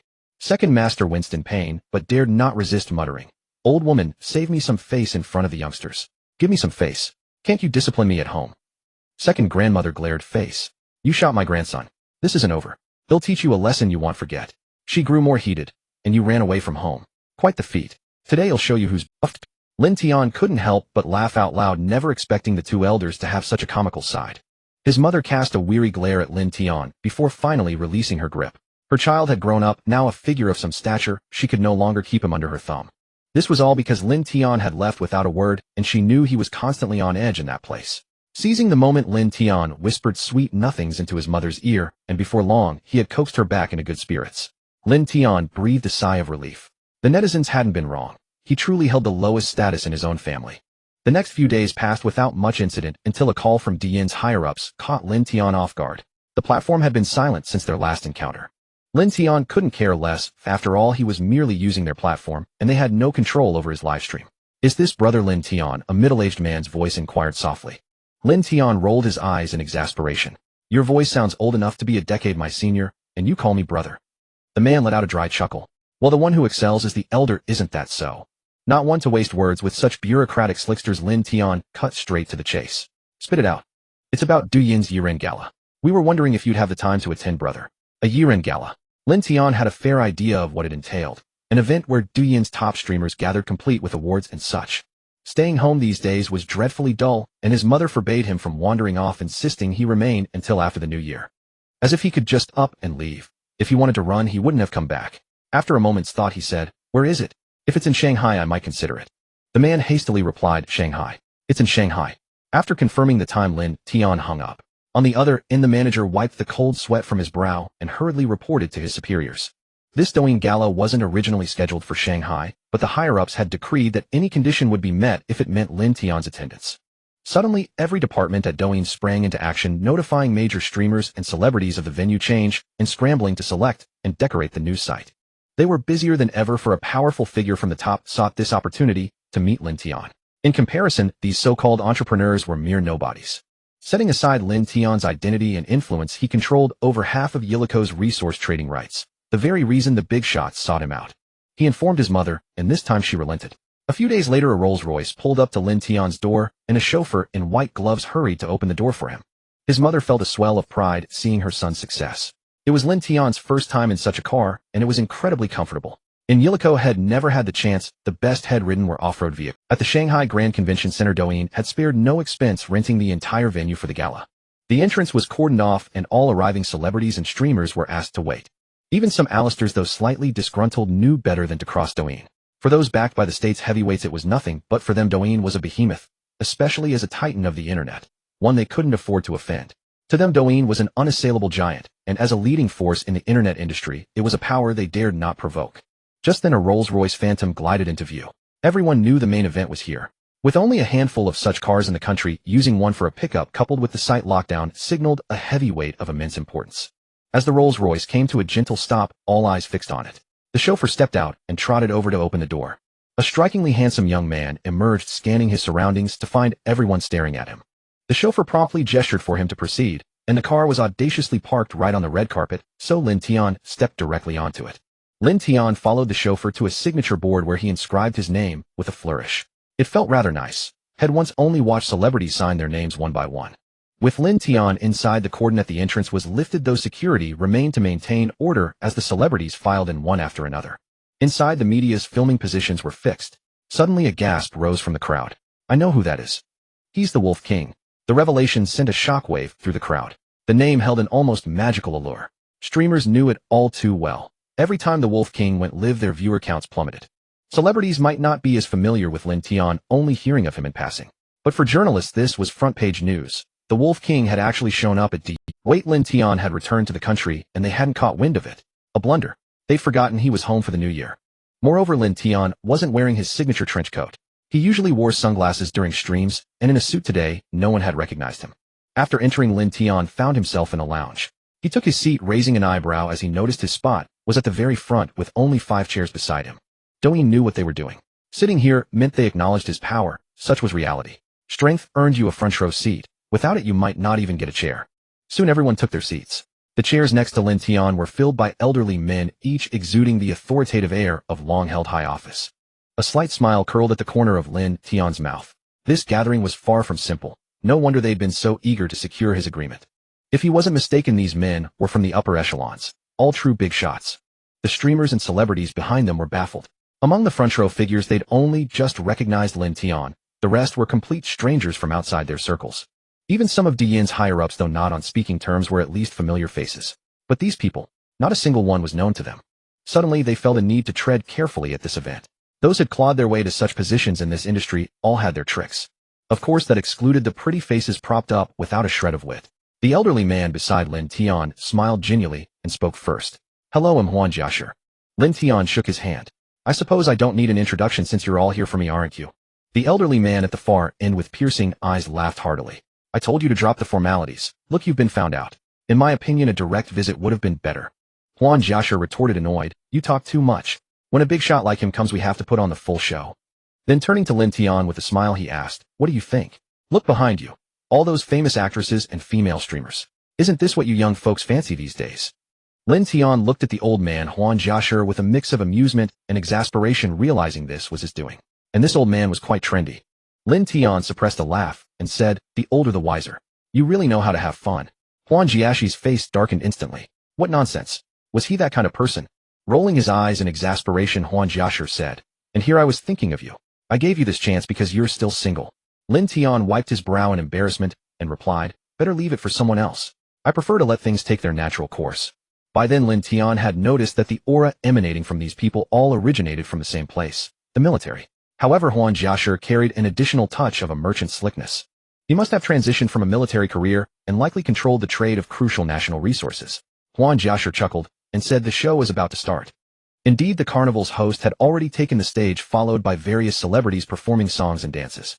Lin Tian felt a surge of joy, for who doesn't enjoy watching beautiful women? One had to admit that the directors and such had an excellent eye for talent. After the performances, a cocktail party began where attendees could choose their dance partners. The hall also featured food and a lounge area. Stretching their bodies, Huan Jiashir and the others said, "We old folks won't join you youngsters in your activities. Come find us when it's over. Consider it a welcome dinner for you." Lin Tian didn't mind, but he still wandered around the hall, casually picking up pastries to savor. At that moment, he bumped into Old Shui, who was sneaking a bite to eat. Startled, Old Shui patted his chest and said humorously, "Good thing it's not my agent." Lin Tian laughed. "How can a big star like you be afraid of your agent?" "Of course. If she catches me sneaking food, she'll yell at me again." Lin Tian had seen such things online. Celebrities being strictly controlled by their agents, not even allowed an extra bite on variety shows. Old Shui tapped his forehead thinking and said, "Who was it?" "All right. You're the Wolf King, aren't you?" Old Shui asked Lin Tian excitedly if he was right. Indeed, he had been too busy lately to keep up with outside news, having only heard a few things about Lin Tian. Old Shui grew more animated as he spoke. Lin Tian hadn't met someone who could interact with him on equal footing in a long time. As someone as carefree as Old Shui was true. The two chatted animatedly, and Old Shui even introduced his apprentice to Lin Tian. Lin Tian smiled and said, "I know him. Isn't he the one who let talent triumph over capital?" Old Shui's eyes widened with delight, and he gave Lin Tian a thumbs up. "Good eye. What do you think? I picked a good one, didn't I, eh?" Many people cast furtive glances their way. Seeing how approachable Lin Tian was, more began to gravitate toward him, trying to strike up conversations.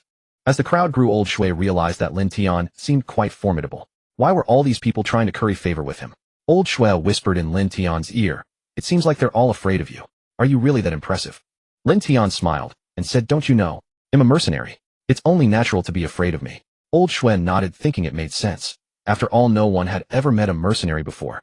During the event, Lin Tian added several beautiful women on WeChat before taking his leave to head upstairs. Though they had told him to enjoy himself, he couldn't really keep a group of big shots waiting for him. After Lin Tian left, many celebrities gathered around Old Shui to ask about him, praising Old Shui for being impressive. Old Shui was taken aback, but still chuckled and replied, It's nothing. Lin Tian is quite easygoing." When Lin Tian entered the meeting room, Huan Jiashir chuckled and asked, "Why didn't you stay and enjoy yourself a little longer?" Lin Tian replied helplessly, "With you big shots waiting for me upstairs, how could I possibly have a good time?" Then Huan Jiashir introduced himself. "I am Huan Jiashir, head of Dragon Country Petroleum. This is Chang Hongba, the mining magnate of Dragon Country. This formidable figure is Hao Weiming, commander of the Dragon Country military region, and Shi Jiaping, director of the Dragon Country Customs." Before Huan Jiashir could introduce the last person, the man spoke up. "I've crossed paths with this young friend before." Lin Tian found the voice familiar and suddenly recalled, "You're the 5 million. Yixingrong felt a swell of pride when Lin Tian said he remembered him showing off to his old friends about being more famous. But then Lin Tian unexpectedly blurted out, 5 million. Yixingrong's face darkened. "Am I only worth 5 million to you?" Lin Tian paused for a moment and then quietly uttered 2 words, US dollars. The other 4 burst into laughter. "Look at that oldie. You've got quite the reputation, 5 million and in US dollars. This little exchange quickly broke the ice, making their interaction far less formal. Hao Weiming, being a military man, cut straight to the chase. "You should know why we're here. Let's skip the beating around the bush." Lin Tian understood perfectly. From their identities, he had already guessed what this was about. Coincidentally, this resolved an issue he hadn't yet tackled since returning home. It was like a pillow arriving just as he felt sleepy. Huan Jiashir spoke first. "Let me begin. I was absolutely stunned when I heard you had obtained the exclusive rights to all of Alaco's resources. I wonder if you'd be interested in cooperating and selling these oil resources to our country." Lin Tian smiled. "Of course. Otherwise I wouldn't have held off on selling them until now."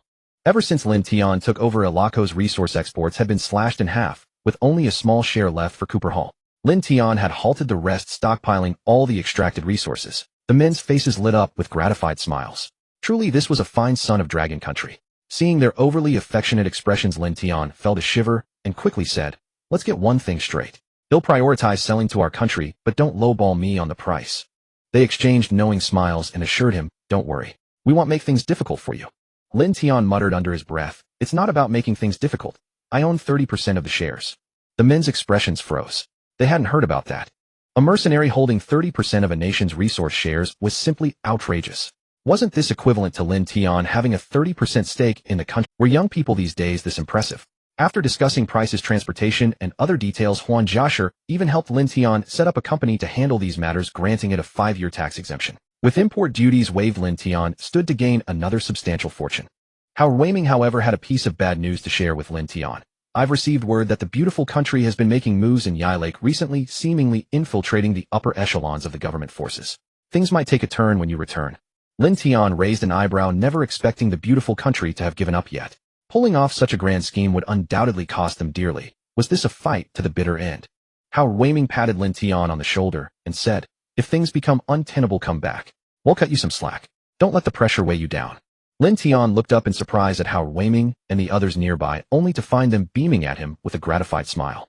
It was then that Lin Tian realized the true essence of today's meeting. They were telling him to forge ahead boldly, for the nation would have his back if he stumbled. Lin Tian had never imagined the country would go this far, allowing him to lead his troops back to Dragon Country at a critical moment. What remarkable resolve. The group fell into casual conversation, the serious matters settled. From then on, as long as Lin Tian's actions stayed within permissible bounds, everything would be given the green light. Sensing the discussion had drawn to a close, they began to descend the stairs. These dignitaries, each burdened with countless daily affairs, had already spared an impressive amount of time. Yet as Lin Tian and his companions reached the ground floor, an eerie tension gripped the air. Fear was etched on every face. Lin Tian and the others scanned their surroundings with grave expressions. A dozen armed thugs stood on the second-floor balcony, while several more on the ground floor trained their guns on the crowd. The streamers and celebrities present were all huddled on the floor, herded into the center of the hall. A dead silence reigned. Only one man sat on the sofa on the stage, legs crossed, idly twirling a pistol in his hand, eyeing Lin Tian and his group with keen interest. Everyone in the hall knew the main event had arrived. These men sought neither money nor women. Their target was clearly the few unidentified figures. Completely unruffled, Lin Tian remarked to those beside him, "Tisse, it seems our Dragon Country's security needs tightening." Hao Weiming nodded in agreement, then turned to Yi Shengrong, saying, "This is your doing. They've practically stormed our doorstep. Your work has been lacking." Yi Shengrong responded with an awkward laugh, "A slip-up. I never imagined anyone would dare go this far. Maybe you'll be more careful next time." At this, the others rolled their eyes in unison. A next time? Even now he was cracking jokes. The sight of Lin Tian and his men chatting so nonchalantly stunned everyone. Old Shui couldn't help murmuring, "So this is what a true big shot looks like." Unfazed even as a mountain crumbles before them. Beside him, Xiao Chaoyue whispered reproachfully, "Can't you read the room?" Old Shui shot back, "I'm just expressing my admiration. When will I ever be that cool? To be so utterly indifferent under the aim of so many guns." It was breathtakingly impressive. The ringleader, witnessing this, showed no displeasure. Instead, he spoke with a mocking tone, as expected. "Truly worthy of being big shots. Dozens of guns trained on you, and you still dare to ignore me." Minister of Security Yi Shengrong, oil tycoon Huan Jiasher, mining magnate Chang Hongba, commander of the Dragon Country Military District, Hao Weiming, director of the Dragon Country Customs, Qi Jiaping, and the Wolf King Lin Tian. The man accurately identified each of them without a single mistake, making it clear they were his sole targets. Lin Tian pondered for a moment and asked, "Is there a Minister of Intelligence?" Yi Shengrong asked curiously, "Why?" "It seems the Intelligence Minister's information is off. Your backgrounds have been completely exposed." Lin Tian shrugged. Yi Shengrong chuckled, "Well, there isn't one. I'm holding that post concurrently. The fish has taken the bait. Time to reel in the net." At these words, the man's face changed instantly. He raised his gun only to find several red dots dancing across his forehead, heart, and other vital spots. Every armed thug was similarly marked by multiple red dots. Snipers outside had them in their sights. After all, these were Dragon Country's most pivotal figures. How could they remain unprotected, especially in such a setting? Yi Shengrong smiled. "Can't be helped. This big fish was too good at hiding. Only this method could lure him out." Lin Tian couldn't help but applaud. "Brilliant. I thought the Intelligence Department chief had faulty intel, and the Operations Department chief was slow to act." The old men burst into laughter. This Lin Tian was endlessly amusing, always dropping a quip to send them into fits of joy. While they reveled in their amusement, the celebrities attending the carnival trembled in fear. So these were the true titans, on an entirely different level. And Lin Tian, conversing with them as an equal, stunned them with both his bearing and his power. The bandit leader Yang Hanhai gritted his teeth. "Even if I die, I'll take everyone down with me. I've planted bombs here. The moment I press this switch, they'll detonate. Everyone will perish." Yang Hanhai's expression turned manic as he produced a remote control. Simultaneously, all the thugs stripped off their coats, revealing explosives strapped to their bodies. Lin Tian, as if watching an entertaining show, couldn't resist clapping. He pulled old Shui over and sat down, casually nibbling on sunflower seeds. The 5 dignitaries and Yang Hanhai all twitched involuntarily. Seriously? Right now you're hostages. Could you at least show me some respect? If not me, then at least the explosives. Though old Shui was thick-skinned, he wasn't foolish. He whispered to Lin Tian, "Isn't this a bit much?" His legs had turned to jelly. If not for the chair, he'd have collapsed on the spot. Yet Lin Tian acted as if he were watching a movie. Lin Tian feigned surprise, looking at himself. Is that so? Then he pulled Xiao Chaoyue up as well, and the 3 sat in a row with Lin Tian in the middle, legs crossed, munching on seeds. Old Shui felt had been set up. Something was off, but he couldn't quite put his finger on it. Xiao Chaoyue yanked to her feet, was still dazed. Who am I? Where am I? What am I doing? Wasn't I supposed to be crouching over there? Yang Hanhai couldn't hold back his fury. You've gone too far. Enough. If you've got the guts, pull them all up.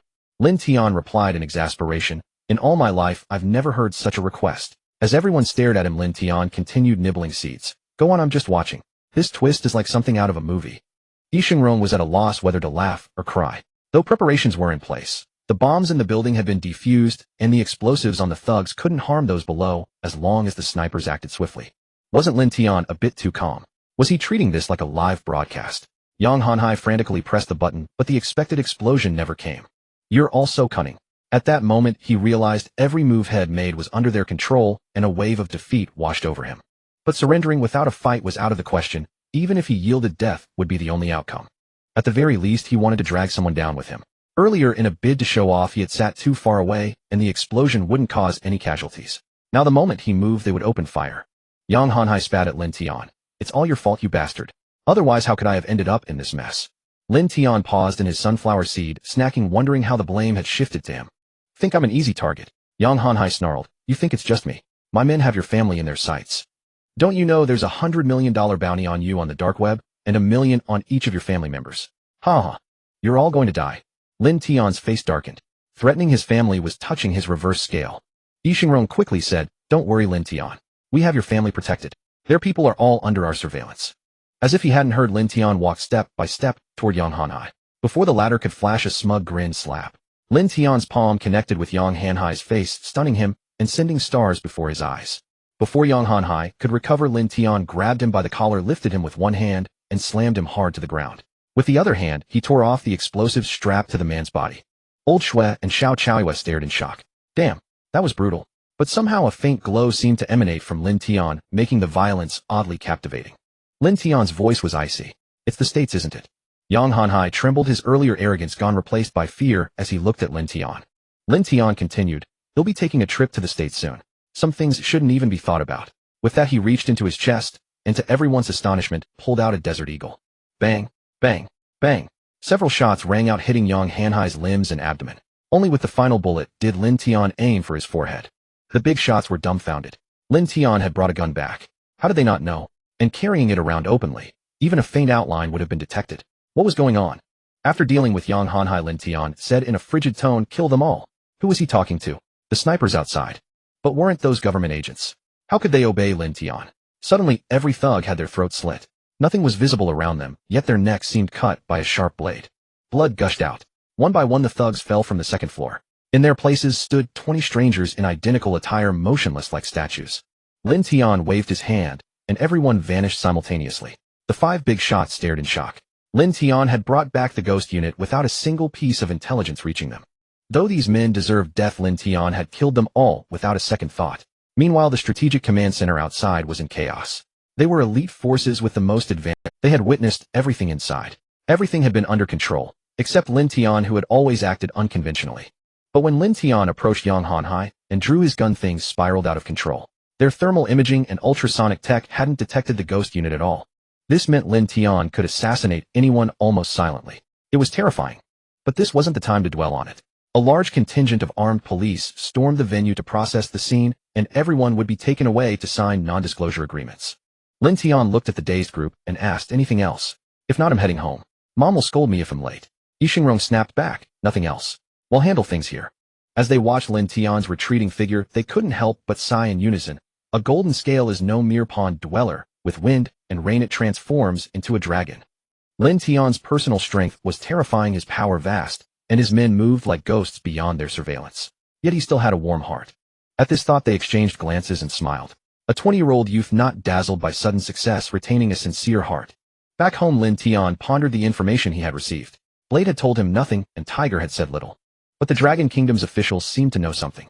It appeared they had invested significant effort in building an intelligence network in the States. Uncertain of the specifics, he could only send messages to the two, urging caution. A few days later the new year arrived as expected. Lin Tian's entire family gathered. His eldest uncle, second uncle, youngest uncle, second uncle, and third uncle, all present. The family dined in harmony, but after a few drinks the atmosphere shifted. Everyone started boasting wildly about their achievements. The second elder chimed in, recounting the grand spectacle of his past. He was quickly rebutted. Wasn't he the one tied up and thrown before his eldest grandson? As the drinking escalated, soon the mothers were searching for people under the table. It was a strange habit. Everyone crawled under the table when drunk. Lin Tian was no exception. It was a joint effort. They had started drinking bottle for bottle, but discovering Lin Tian's tolerance, they ganged up on him. Overwhelmed, Lin Tian ended up under the table with the rest, arms around shoulders, singing. When Lin Tian opened his eyes, it was already noon the next day. Rubbing his aching head, he left his room, recalling only the drinking contest with his uncles before blacking out. His mother, seeing him in the living room, pressed the remote. The TV showed footage of them hugging and singing from the day before, calling each other big brother and little brother. Lin Tian's mouth twitched. Getting drunk wasn't scary. What was scary was having someone remind you the next day. Unsurprisingly, everyone had the same treatment upon waking, covering their faces and retreating. That evening his second uncle crept to Lin Tian's door. Lin Tian heard the commotion from inside, just pacing back and forth. Lin Tian raised an eyebrow, thinking, could someone have broken in? But with the ghost unit guarding downstairs, that shouldn't be possible. Lin Tian abruptly opened the door to find his second uncle standing there awkwardly. Seeing his uncle hesitant to speak, Lin Tian pulled him into the room. Second uncle, he said apologetically, Lin Tian, I actually need your help with something. Lin Tian replied directly, we're family, just say it.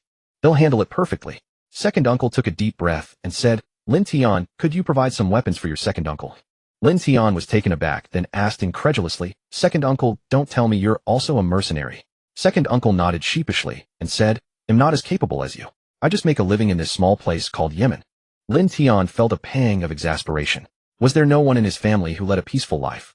Wait, there was, his father and mother. Second uncle had claimed all these years that he was in the building materials trade abroad, but now it seemed those materials were probably steel. The kind that could fly. After all, he was his second uncle, so Lin Tian smiled and said, no problem. Whatever you need, just say the word, and he'll get it for you. That won't be necessary. Just get me a few armored vehicles and some heavy machine guns. Lin Tian nodded and said, no problem. Yemen was a small place, tanks weren't needed. Armored vehicles were already rare treasures there. After the new year, Lin Tian boarded a plane to Iraq. He had first made a trip to Yemen to deliver weapons and equipment to his second uncle. Even after arriving in Iraq, Lin Tian couldn't figure out what the United States had done. It left him utterly bewildered. So Lin Tian began handing over the mineral resources to the Dragon Kingdom. The technical work was handled by the Dragon Kingdom personnel, and a team was assigned for training. Tiger and the government were extremely excited. Since Lin Tian took over, there had been no income for a long time, and relying solely on taxes wouldn't sustain them. Moreover, they discovered that the areas mined under Lin Tian's management yielded 30% more output than before, with production costs halved. The Dragon Kingdom's purchase price followed international standards without undercutting. After accounting for everything, even after giving Lin Tian a 30% share, their income was still 50% higher than before. The immense profits left the Iraqi government stunned. Interim President Reginald wept with joy and personally visited Lin Tian to express his gratitude. Reginald was nearly 70 years old, and Tiger was his chosen successor. This collaboration with Lin Tian showed Reginald a future for Iraq, and he resolved to have Tiger, who had a good relationship with Lin Tian, take over his position. Everything proceeded as Lin Tian had envisioned, and he began constructing anti-aircraft artillery missile systems, anti-aircraft guns, and close-in weapon systems at his base. He built a perfect air defense network, consuming all the wealth he had accumulated. His base was some distance from the coastline, so the primary threat to guard against was aerial attacks. Even if subjected to a missile barrage, Lin Tian was confident his base could intercept them all. Standing on the tallest building, Lin Tian gazed down at the steel behemoths below with great satisfaction. Even the world's greatest power, so what? Let them break into his base first. Suddenly a message came from Tiger. Trouble had erupted within the government forces. Lin Tian's eyes narrowed. The United States was making its move.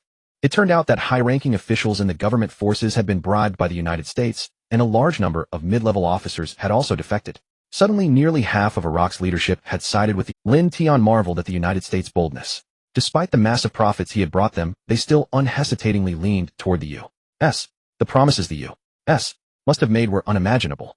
The government forces were severely fractured with the most serious incidents, even involving a coup attempt, though it was briefly suppressed.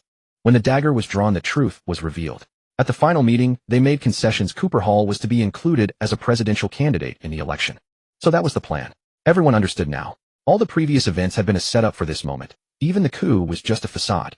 But Lin Tian was curious. How could the United States be so certain Cooper Hall would win? Whatever their methods, Lin Tian couldn't let things reach that point. He directly notified Tiger, telling him he would attend the next meeting. Tiger agreed with delight. His brother was coming to back him up. Tiger's confidence surged. So what if the other side had the United States? He had Lin Tian and the Dragon Kingdom. Having recently reached a comprehensive cooperation with the Dragon Kingdom, Tiger felt much. A few days later, Cooper Hall appeared at the meeting with a smug expression. All the government's top brass were present, and it was Hall's first time attending. He cast a triumphant glance at Tiger, but Tiger couldn't be bothered to acknowledge him. With a disdainful sneer, Tiger focused on his phone. Seeing that most had arrived, but Reginald still hadn't made a move, Cooper Hall couldn't help but urge, "Everyone's here. What are you waiting for?" Reginald simply said calmly, "Not everyone is here yet. Wait a little longer." Tiger's phone suddenly buzzed. He perked up, instantly read the message, and rushed out of the meeting room. Seeing this, Reginald smiled faintly. It seemed the most crucial person had arrived. Cooper Hall sensed something was wrong from their actions, but the United States had already paved the way for him. A number of Tiger's subordinates had defected, though it hadn't been revealed yet. They were waiting for the final moment to deliver a fatal blow to Tiger, which would significantly boost Hall's approval rating. With some dirt dug up on Reginald, the presidency would be all but secured. But when Tiger returned with the person, Hall's face darkened instantly. It was that bastard Lin Tian. If Lin Tian hadn't hijacked his arms shipment, he would have already crushed Tiger. All eyes in the meeting room fixed on Lin Tian, who acted as if he didn't notice. He swaggered over to the seat prepared for him. In an extremely arrogant manner, he propped his legs on the table, and seeing no one speak, was the first to say, "Go on, don't mind me. I'm just here to observe." Of course, no one believed Lin Tian's nonsense. With an attitude more arrogant than the president's, did he really expect them to think he was just observing? Cooper Hall was immediately displeased and said with a grim expression, "Reginald, what do you mean by this? Bringing an irrelevant person to such an important meeting?" Reginald said calmly, "He's not irrelevant. We have a contract. He's a shareholder in Iraq, so by extension part of Iraq's leadership." Cooper Hall nearly cursed out loud. "Leadership, my foot. You just brought him here to back Tiger." But thinking of the overwhelming advantage he held, Hall decided to deal with Lin Tian once he controlled Iraq. Lin Tian, meanwhile, began fiddling with his wireless earbuds right in front of everyone, putting them in and testing them. "Hello? Can you hear me? Okay." Cooper Hall clenched his fists several times, taking a long while to calm his emotions. They truly held him in no regard. After this meeting, Cooper Hall, would use the weapons Lin Tian had traded to the government forces to strike back at him. Let him taste what cruelty meant. Soon the meeting formally nominated Cooper Hall as the presidential candidate. All in favor raised their hands. More than half of those present raised their hands, but President Reginald still wielded significant power, so this was not enough. At that moment, someone submitted a joint letter. It turned out that Tiger's warlords had defected, choosing to support Cooper Hall. The situation instantly tilted in Cooper Hall's favor. Lin Tian looked at the nearest person who had raised his hand and asked directly, "Do you agree with Cooper Hall taking power?" Jeremiah naturally sensed Lin Tian's threat, but still gritted his teeth and said, "This is an internal matter of Alaco." The implication was clear. This was none of an outsider's business. Lin Tian showed no anger, instead smiling as he asked, "What is your name?" "Jeremiah." Lin Tian repeated the name under his breath as if savoring or emphasizing it. Just a minute later, Jeremiah's phone rang. He instinctively sensed this was no good omen. Indeed, the moment Jeremiah answered the call, his face turned deathly pale, and he trembled as he looked at Lin Tian. Thud. Jeremiah knelt directly before Lin Tian, his face full of terror as he pleaded, "Please let them go. They'll do anything if you just release them." Lin Tian acted as if he hadn't understood a thing, saying, "How could an outsider like me meddle in your internal affairs?" Jeremiah's face grew even paler at these words, his hands trembling incessantly. Lin Tian cast a casual glance at him and asked, "What did I just ask you?" Then, as if suddenly remembering, Lin Tian slapped his own forehead and inquired, "So did you raise your hand just now?" Jeremiah quickly shook his head frantically, saying, "No, I did not. I support General Tiger." Lin Tian finally showed a look of realization and said, "So you're on General Tiger's side after all." Then he took Jeremiah by both arms and helped him up, saying, "Aren't we all brothers? Why be so formal on your knees? Do sit down." Immediately after, Jeremiah received another call. He burst into tears of joy, clutching the phone tightly. At a luxurious mansion, the courtyard was now strewn with corpses and flowing with rivers of blood. All the guards had been slain. Only a group of the elderly women and children remained trembling in the main hall. Following the demands of the person before them, they made 2 phone calls. The The figure merely said with, only then did the survivors breathe a sigh of relief, embracing each other and weeping with joy over their narrow escape from death. Lin Tian then turned to the next person, asking the same question. The man's cold sweat dripped from his forehead, and his clenched jaw suddenly relaxed as he said, I didn't raise my hand. Lin Tian nodded in satisfaction. That was more like it. Producing a nail clipper from somewhere, he began trimming his nails while remarking, that's the spirit. Why force me to be crude when I'm such a refined person? At that moment, everyone looked at Lin Tian as if he were a demon, yet those on Tiger's side regarded him with unusual warmth. One had to admit this was Lin Tian's way, solving things with just a few words. Cooper Hall slammed the table and stood up in fury, exclaiming, all you know are these petty tricks. A fair vote, and you resort to threats. Lin Tian sighed, alas. What is this world coming to? When you reason with him, he plays the rogue. When you play the rogue, he starts reasoning. Whoosh! The nail clipper in Lin Tian's hand shot out, grazing Cooper Hall's face, leaving a shallow bloody mark before embedding itself in the wall behind him. Lin Tian's gaze turned icy as he said, so I'm playing the rogue. What can you do about it? Cooper Hall swallowed nervously, his throat moving, but in the end not a single word escaped his lips. Huh. So this is the useless fool the beautiful nation chose as its candidate. Lin Tian burst into loud laughter. Cooper Hall lacked both courage and cunning. With a slight advantage, he forgot his place. How could he possibly compete with Lin Tian?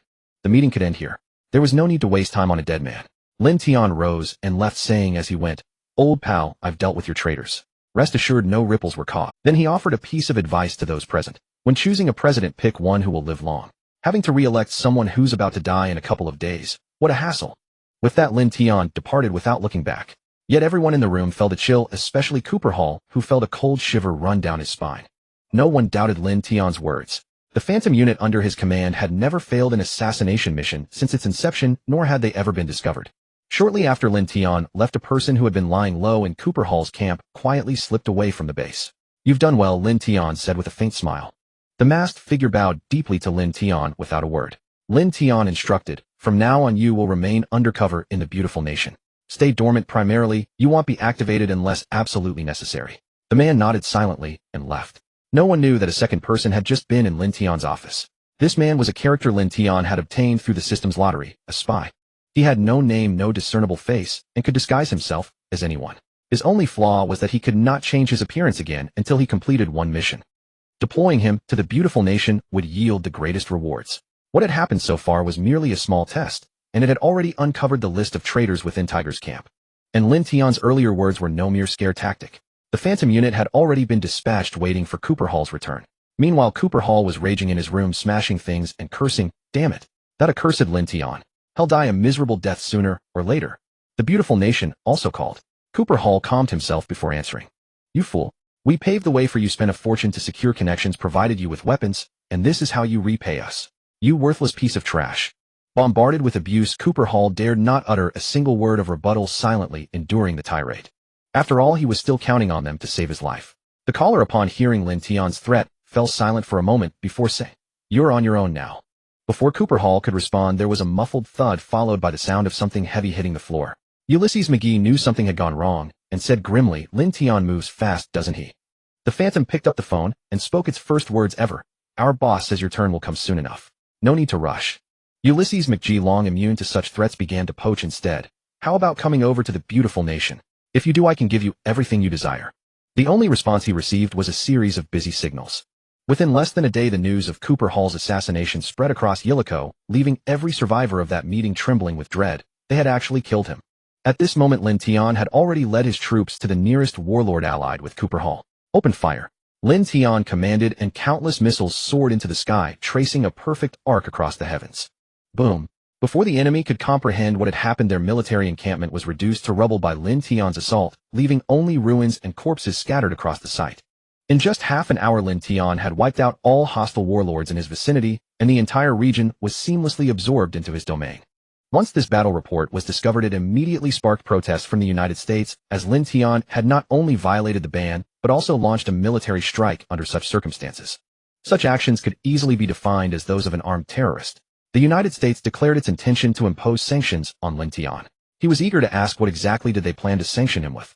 Oil, weapons, food. The first two were already exports from Lin Tian's side, and as for food, countless people from the Dragon Kingdom were lining up to supply it. Lin Tian paid little heed to these trivial matters, nor did he intend to continue attacking the remaining forces within Yilico, delegating them to Tiger, who also needed achievements to his name. Otherwise, even if the higher-ups agreed, there would be plenty of trouble down the line. Just then, the Kimchi nation suddenly jumped out to provoke Lin Tian, actively echoing the sanctions imposed by the United States. They declared that they would no longer sell any products bearing their patents to the Yiliko region, causing a temporary shortage of mobile phones in the area. Lin Tian frowned deeply. His base could only research weapons-related items, otherwise producing mobile phones would have been a simple task. Fortunately, the Dragon Kingdom stepped in to save the day, offering domestically produced chips and operating systems. Tiger and his men were more than happy to use these Dragon Kingdom products. This would bind the two nations even closer together. Though Lin Tian was already a factor, cooperation needed to be all-encompassing. Although the issue was resolved, Lin Tian was far from pleased. The Kimchi nation was it. Did they think the whole world belonged to them? After some thought, Lin Tian turned his gaze toward Somalia. His navy had yet to be formally deployed, with only a single destroyer at his disposal acquired from a previous lottery draw. However, the coastal base was already fully constructed, a branch of the Red Alert base. Though its defenses were not particularly strong, it was more than sufficient for Yiliko and its surrounding regions. Lin Tian set out to sea with a team heading straight for Somalia, rumored to be a pirate's paradise. After sailing for 3 full days, there was not a single soul in sight, not even a ghostly shadow on the vast ocean. Just then Pandora rushed over to report, "Boss, a ship has appeared ahead, but it started turning away the moment it spotted us." Without a second thought, Lin Tian ordered, "Chase it." After all, even if he only had one vessel, it was a destroyer. A single glance from afar was enough to intimidate any opponent. The enemy ship was sizable, but it was no match for Lin Tian's destroyer, and it was soon overtaken. On board were a bunch of burly men with headscarves, brandishing AKs and aiming at him, with a few wielding rocket launchers. Lin Tian smiled at the sight. He had finally found the real target. This was the pirates' tugboat used to send out smaller craft for raids, while the main vessel lurked far behind, serving as a supply ship. The pirate leader asked, "What do you want?" The man eyed Lin Tian warily. The destroyer could easily sink his ship, and if that happened, the raiders out at sea would starve to death. Lin Tian stepped forward with a smile and said, "No need to be nervous. I'm just here to make a deal with you all." Despite his words, the pirate remained on guard. Lin Tian felt a bit helpless. These people were hardened criminals, oblivious to international affairs, surviving solely through robbery and ransom collection. They had no idea who Lin Tian was. This was largely because the region was incredibly impoverished. Almost everyone in the country was a pirate forced to rob just to make a living. Of course, they weren't foolish. They only operated within a certain range of international waters that were vital shipping lanes. And there were some nations they never targeted, like the Northern Bear Country. The Northern Bear Country was truly fierce. If you dared to rob them, they would send their navy to fight you to the death. Lin Tian sighed helplessly and said, "I need to speak with your leader. As you must know, it would be easy for me to destroy you, and if that were my intent, I wouldn't be standing here talking to you." The man still pulled out a satellite phone and called the Pirate King. Upon learning it was Lin Tian, his demeanor changed instantly. The Pirate King berated him harshly over the phone, reminding him that Lin Tian was a formidable figure, one who would annihilate you without a second thought, even more terrifying than the Northern Bear Country, which at least had some semblance of reason. This man would strike you just because he felt like it. When he heard that Lin Tian wanted to discuss a major business deal, the Pirate King eagerly rubbed his hands together on the other end. He had seen plenty of news reports about Lin Tian's vast array of treasures. If he could get his hands on some of Lin Tian's heavy weaponry, his future raids would be far more formidable. The Pirate King immediately ordered his men to abort their current operation and bring Lin Tian back. When Lin Tian arrived in Somalia, he found the place to be unimaginably destitute. Not a single lavish building stood on the entire island. The Pirate King greeted him warmly, saying, "You must be the Wolf King. I am the Pirate King Lu Fei." Lin Tian nearly fell over on the spot. Was this guy really calling himself the King of Pirates? Even his name was Lu Fei. Lu Fei then led Lin Tian to a fairly decent office and asked with a smile, "What kind of transaction does the Wolf King have in mind?" They lacked everything: money, food, weapons. If not for their elusive tactics and the cover provided by the locals, they might have been wiped out long ago, never earning their fearsome reputation. After a moment of thought, Lin Tian said, "I need you to sell me the goods you plunder.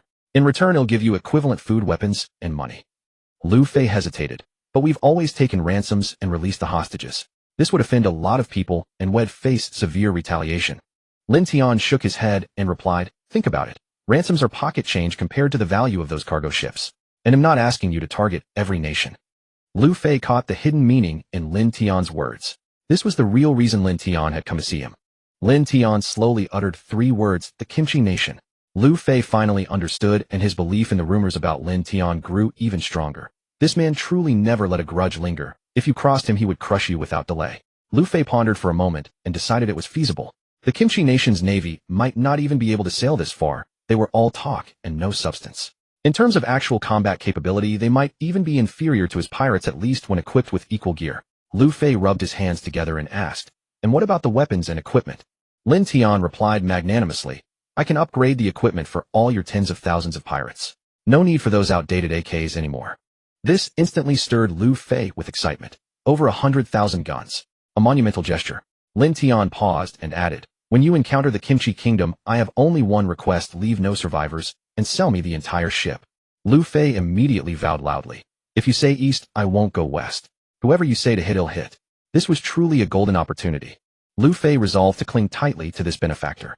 After all, they were destitute pirates barely surviving by raiding, so what did it matter even if it was the beautiful nation? Lin Tian was pleased with this attitude. He directly called Qi Jiaping, the Minister of Customs of the Dragon Kingdom. "Old brother, please send me a cargo ship full of food." "Yes. All of it. Deliver it to this address, deducted directly from my share." After hanging up, he said to Lu Fei, "Soon food from the Dragon Kingdom will arrive. Consider it my down payment." Lu Fei was moved to tears. This man was not just a big brother, he was a true kin. As pirates, procuring supplies was extremely difficult, especially given their remote location. As long as he held fast to Lin Tian's powerful support, their future would surely improve day by day. Lu Fei shed his earlier fawning demeanor and stood solemnly before Lin Tian, vowing, "Though I am a pirate, I value loyalty above all. From now on, if you ever need me, I will go through fire and water without hesitation." Lin Tian smiled and said, "Then we're family, no need for such formalities." They clinked their glasses gently and downed the red wine in one gulp. After drinking, Lin Tian specifically noted, "Once the deed is done, if the Kimchi Kingdom sends troops, remember to inform me. I may lack a naval fleet now, but I still have some Air Force squadrons." Lu Fei's eyes gleamed even brighter. An air fleet. If formed into a suicide squad, even a regular navy would have trouble dealing with them. Lu Fei then gave Lin Tian a tour of the entire island, revealing their dire poverty. Before long, they arrived at a square where over 100,000 people had already gathered. Though noisy, they fell silent upon seeing Lu Fei. A path opened to the front podium, which held several microphones connected to large loudspeakers.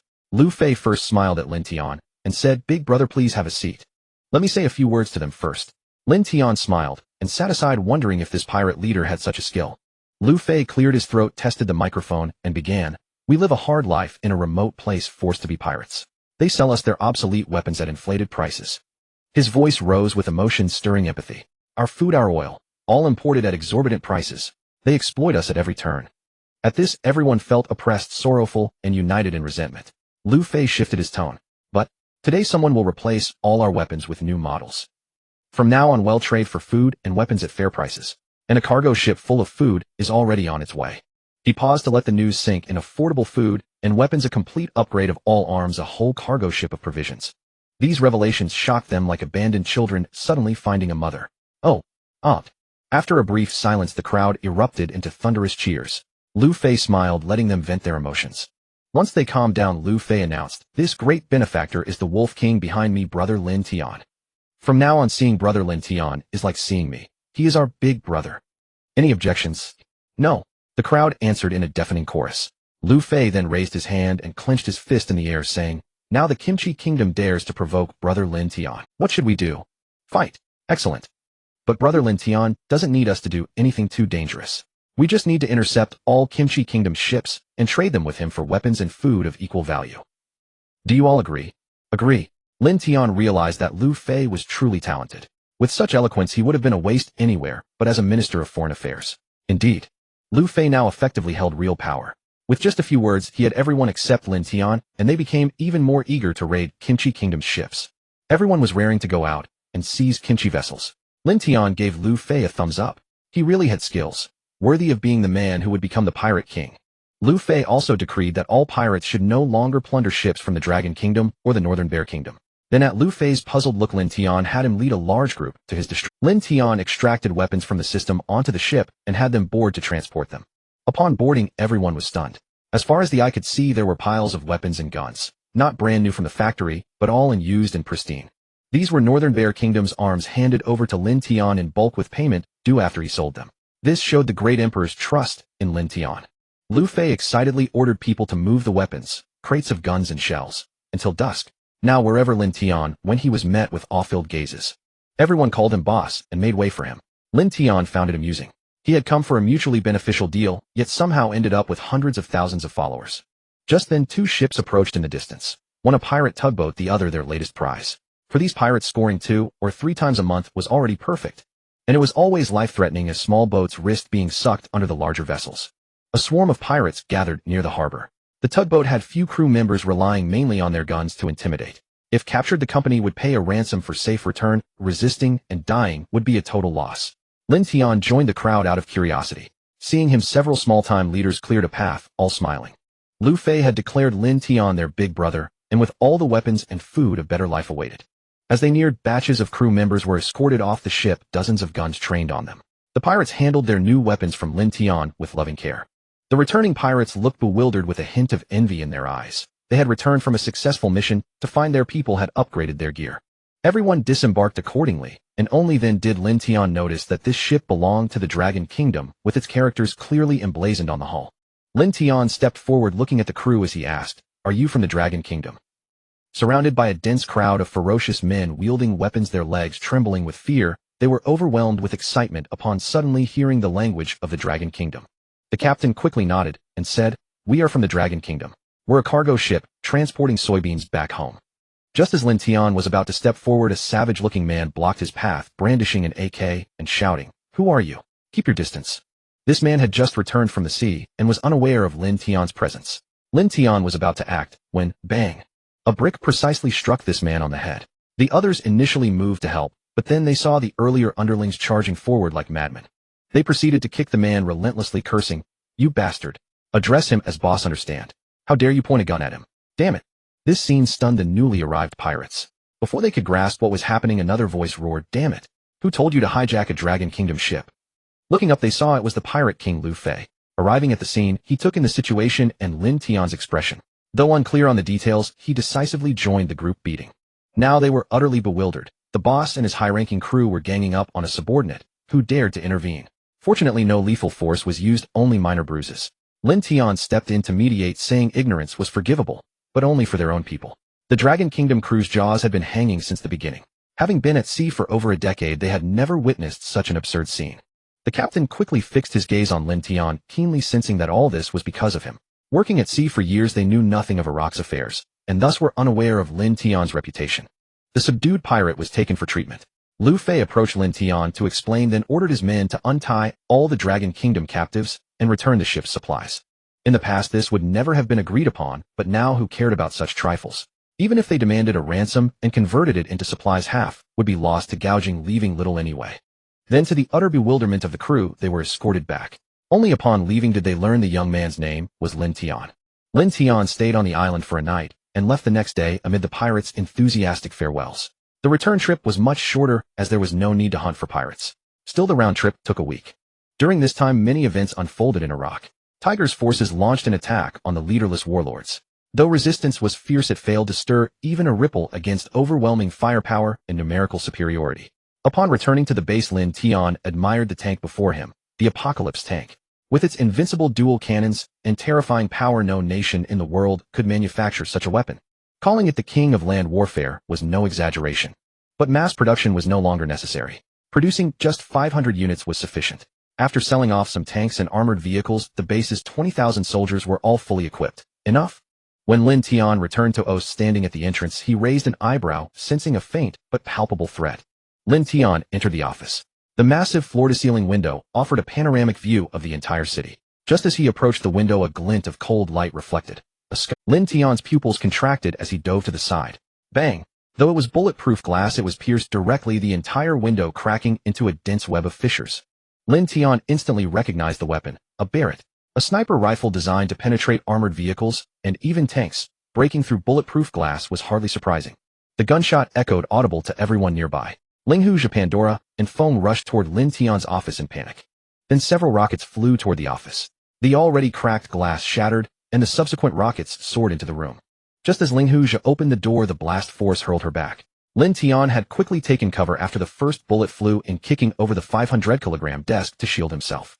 Fortunately, Lin Tian had been cautious, equipping the office with a bulletproof desk made from the base's alloy. The rockets only left a few dents. Lin Tian shouted, "I'm fine. Don't worry about me. Go catch them."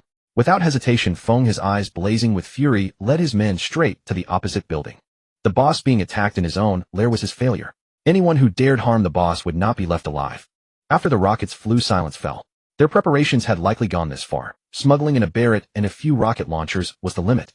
Perhaps only the Barrett was brought from outside the city. The rocket launchers might have been left behind earlier. At a nearby window, several figures leaped out and fled. The city guard SWAT quickly arrived. Surrounded, the attackers fought to the death and were shot on the spot. Foam ordered a citywide lockdown through the earpiece. Not even a fly was to be let out. All soldiers in Ost were mobilized, sealing the city tightly. The base also began deploying troops for a massive search of Ost. How dare they attack Lin Tian on his turf and with rockets? Lin Tian stood up, gazing into the distance with a cold glint in his eyes. Damn it. They dare to take a shot at me. I won't stop until I've blown their dog brains out. Or my name isn't Lin. After firing, the sniper abandoned even the Barrett on the spot and fled decisively. A professional killer, no doubt. Lin Tian picked up the Barrett. The chamber held only that single bullet. A cautious killer who knew there would be no second chance after a failed attempt. A valuable and hard-topped Barrett was discarded without hesitation. Lin Tian curled his lips into a cold smirk. Excellent. He was now eager to meet this organization. Half an hour later, the base's soldiers arrived with their accelerators floored. The small town of Ost was encircled 3 layers deep. Everyone in the city was ordered to stay indoors, forbidden from stepping outside on pain of immediate execution. The once bustling streets were now deserted. Everyone trembled in their homes, knowing only that the city lord had been attacked. Who knew if they would be taken out on? And they had heard that this city lord was notoriously ruthless, unafraid even of the powerful nations. Now the rebellious warlords were utterly stunned, panicked, seizing them all. It wasn't because of Tiger. If Tiger surrendered at the last moment, he might still keep his life as long as he handed over his power. But now that madman seemed to have gone insane, mobilizing tens of thousands to station outside Oster. What was he planning? Lin Tian's move even frightened Tiger, who hastily recalled the army that had been preparing to launch an expedition. Because of Lin Tian's action, the battlefield of Yalako fell into an unprecedented, eerie silence. Everyone was actively preparing for war, yet none dared to make a single move. Every unit received the same order: stay put and go nowhere, terrified that a single move would provoke Lin Tian into launching an attack without a second thought. These people dispatched numerous spies, desperate to uncover what new mischief Lin Tian was brewing. Lin Tian made no effort to conceal his actions, and soon the news spread, sending a chill down the spines of all the warlords. Someone had actually attempted to assassinate Lin Tian. Even more absurdly, despite a Barrett sniper rifle and several rocket-propelled grenades, Lin Tian emerged completely unscathed. Utterly ridiculous. Lin Tian's troops were searching house by house. Whenever they found a suspicious individual, they were immediately detained, only to be released after a thorough investigation cleared them. In a dilapidated, hazardous building, a man was secretly observing the scene. It wouldn't be long before they searched this place. Anxiety gnawed at him. Damn it. How could anyone dodge a sniper rifle? His original plan was to kill Lin Tian, plunging them into chaos, while the few with rocket launchers would divert attention, allowing him to escape smoothly. But not only was Lin Tian alive, he had immediately sealed off the entire city. The ground had just trembled, telling him that a large force had arrived outside. His chances of escaping were virtually zero. The man pulled out his phone, composed a text message, and sent it. Mission failed. The target has sealed off the area. A reply came swiftly: you're on your own. Fuck. The man couldn't help but curse. His superiors had just abandoned him like this. Lin Tian received a report from the Spirit Fox operative. Someone was communicating with the outside world. Based on signal analysis, it was a text message, not a call. The assassin's approximate location was quickly pinpointed. Blade received the order and swiftly led his men to the location. Of course, the personnel in other areas were not relaxed. What if it was a diversionary tactic? Lin Tian took out a new trench coat, put it on, and headed in that direction as well. His previous one had been ruined. Lin Tian was determined to see who it was. After Arnold cursed under his breath, he looked back outside, and his pupils contracted. A large number of enemies had appeared near him. These few buildings were completely surrounded. Careless, Arnold realized that the text message had just exposed his position, though he would have been found sooner or later. Soon everyone gathered outside his building, clad in bulletproof vests and helmets with countless rocket launchers aimed at it. Arnold felt utterly powerless. All he had was a pistol. How could he resist? Fight with his bare hands? Before long, Lin Tian arrived. Seeing everyone surrounding a house, he asked directly, "Is he in there?" Blade affirmed, "Boss. We saw a figure flash by upstairs, and the search of the nearby houses is complete." Lin Tian sneered and said, "Still not coming out after all this? What are you waiting for? Get him out for me." Blade, understanding the hint, shouted, "Fire!" Boom, boom. Countless rockets flew into the 2-story decrepit building, all exploding on the first floor. Soon the already unstable structure collapsed. Arnold was on the verge of tears. These people had no sense of honor. With so many men, why not just storm in and capture him alive? Was this really necessary?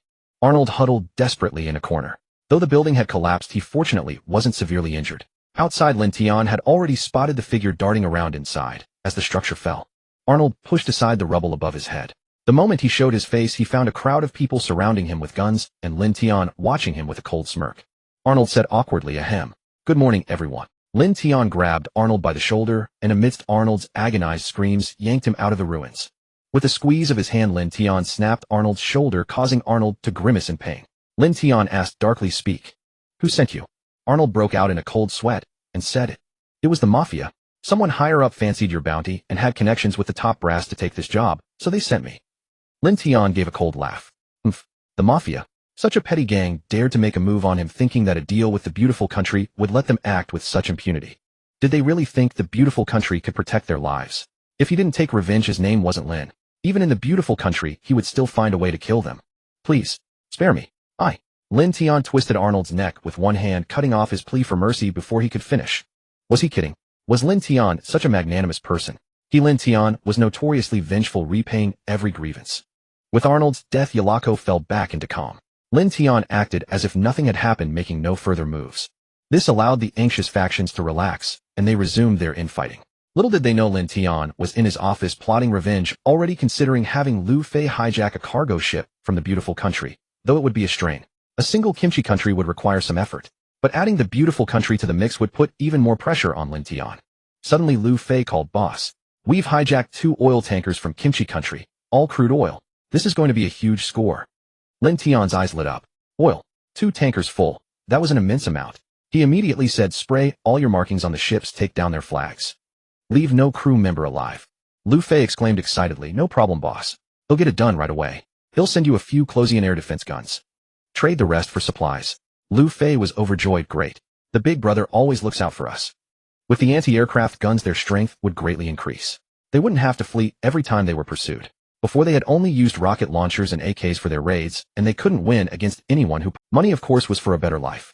The cargo ship from the Dragon Country that Lin Tian had mentioned earlier had arrived, and its contents gave the brothers a feast for their taste buds. There were delicacies, staple grains, and fine wine.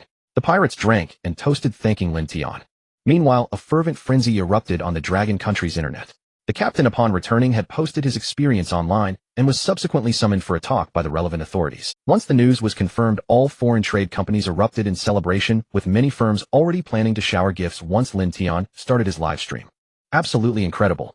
Lin Tian had actually managed to ensure pirates would no longer plunder Dragon Nation cargo ships. Upon seeing this, Lin Tian himself posted a message. When you encounter pirates, just cut the engine and prove you're a Dragon Nation cargo ship. This was to prevent other nations from impersonating them, for it would be utterly absurd if the entire sea were filled with Dragon Nation vessels. Lin Tian directly dispatched his destroyer to escort the 2 cargo ships back.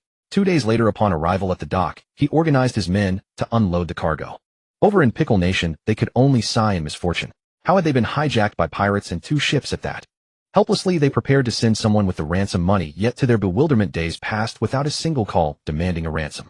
This caught the people of Pickle Nation completely off guard. Pirates refusing a ransom. Had they turned over a new leaf? Lin Tian, looking at the 2 cargo ships with the crookedly painted words, Pirate King No. 2, found it both amusing and exasperating. That fellow had clearly watched too many anime. Soon Lin Tian had all the cargo transferred. Then he moved several anti-aircraft guns onto Fu Luffei's ship. Lu Fei was as thrilled as if had seen a beautiful woman, constantly touching and examining them. Seeing this, Lin Tian couldn't help but warn, be careful. This thing is a gold guzzler. 1 minute of firing and your entire ship is gone. Lu Fei nodded repeatedly, but still couldn't bear to let go, constantly imagining the scene of firing the guns. Of course, he would never actually fire them. They were his most treasured assets. He intended to pass them down for 3 generations. Several days passed, and even Pickle Nation grew impatient. After all, their territory was minuscule, and their domestic oil refineries were all waiting for the crude oil from those 2 ships. Even the president of Pickle Nation couldn't help but curse. What the hell are these pirates playing at? Why haven't they called yet? He immediately summoned the Minister of Foreign Affairs and ordered, Go. Ask those pirates what's going on. The Minister of Foreign Affairs was dumbfounded. They had never handled such a task before. Were they now supposed to manage international relations and also liaise with pirates? Since when had their portfolio expanded so vastly, and when had pirates ever been qualified to speak with them? Before he could even voice his confusion, the president snapped. I said go. The entire nation's oil refineries are waiting for the crude from those 2 ships. Get the hell out there.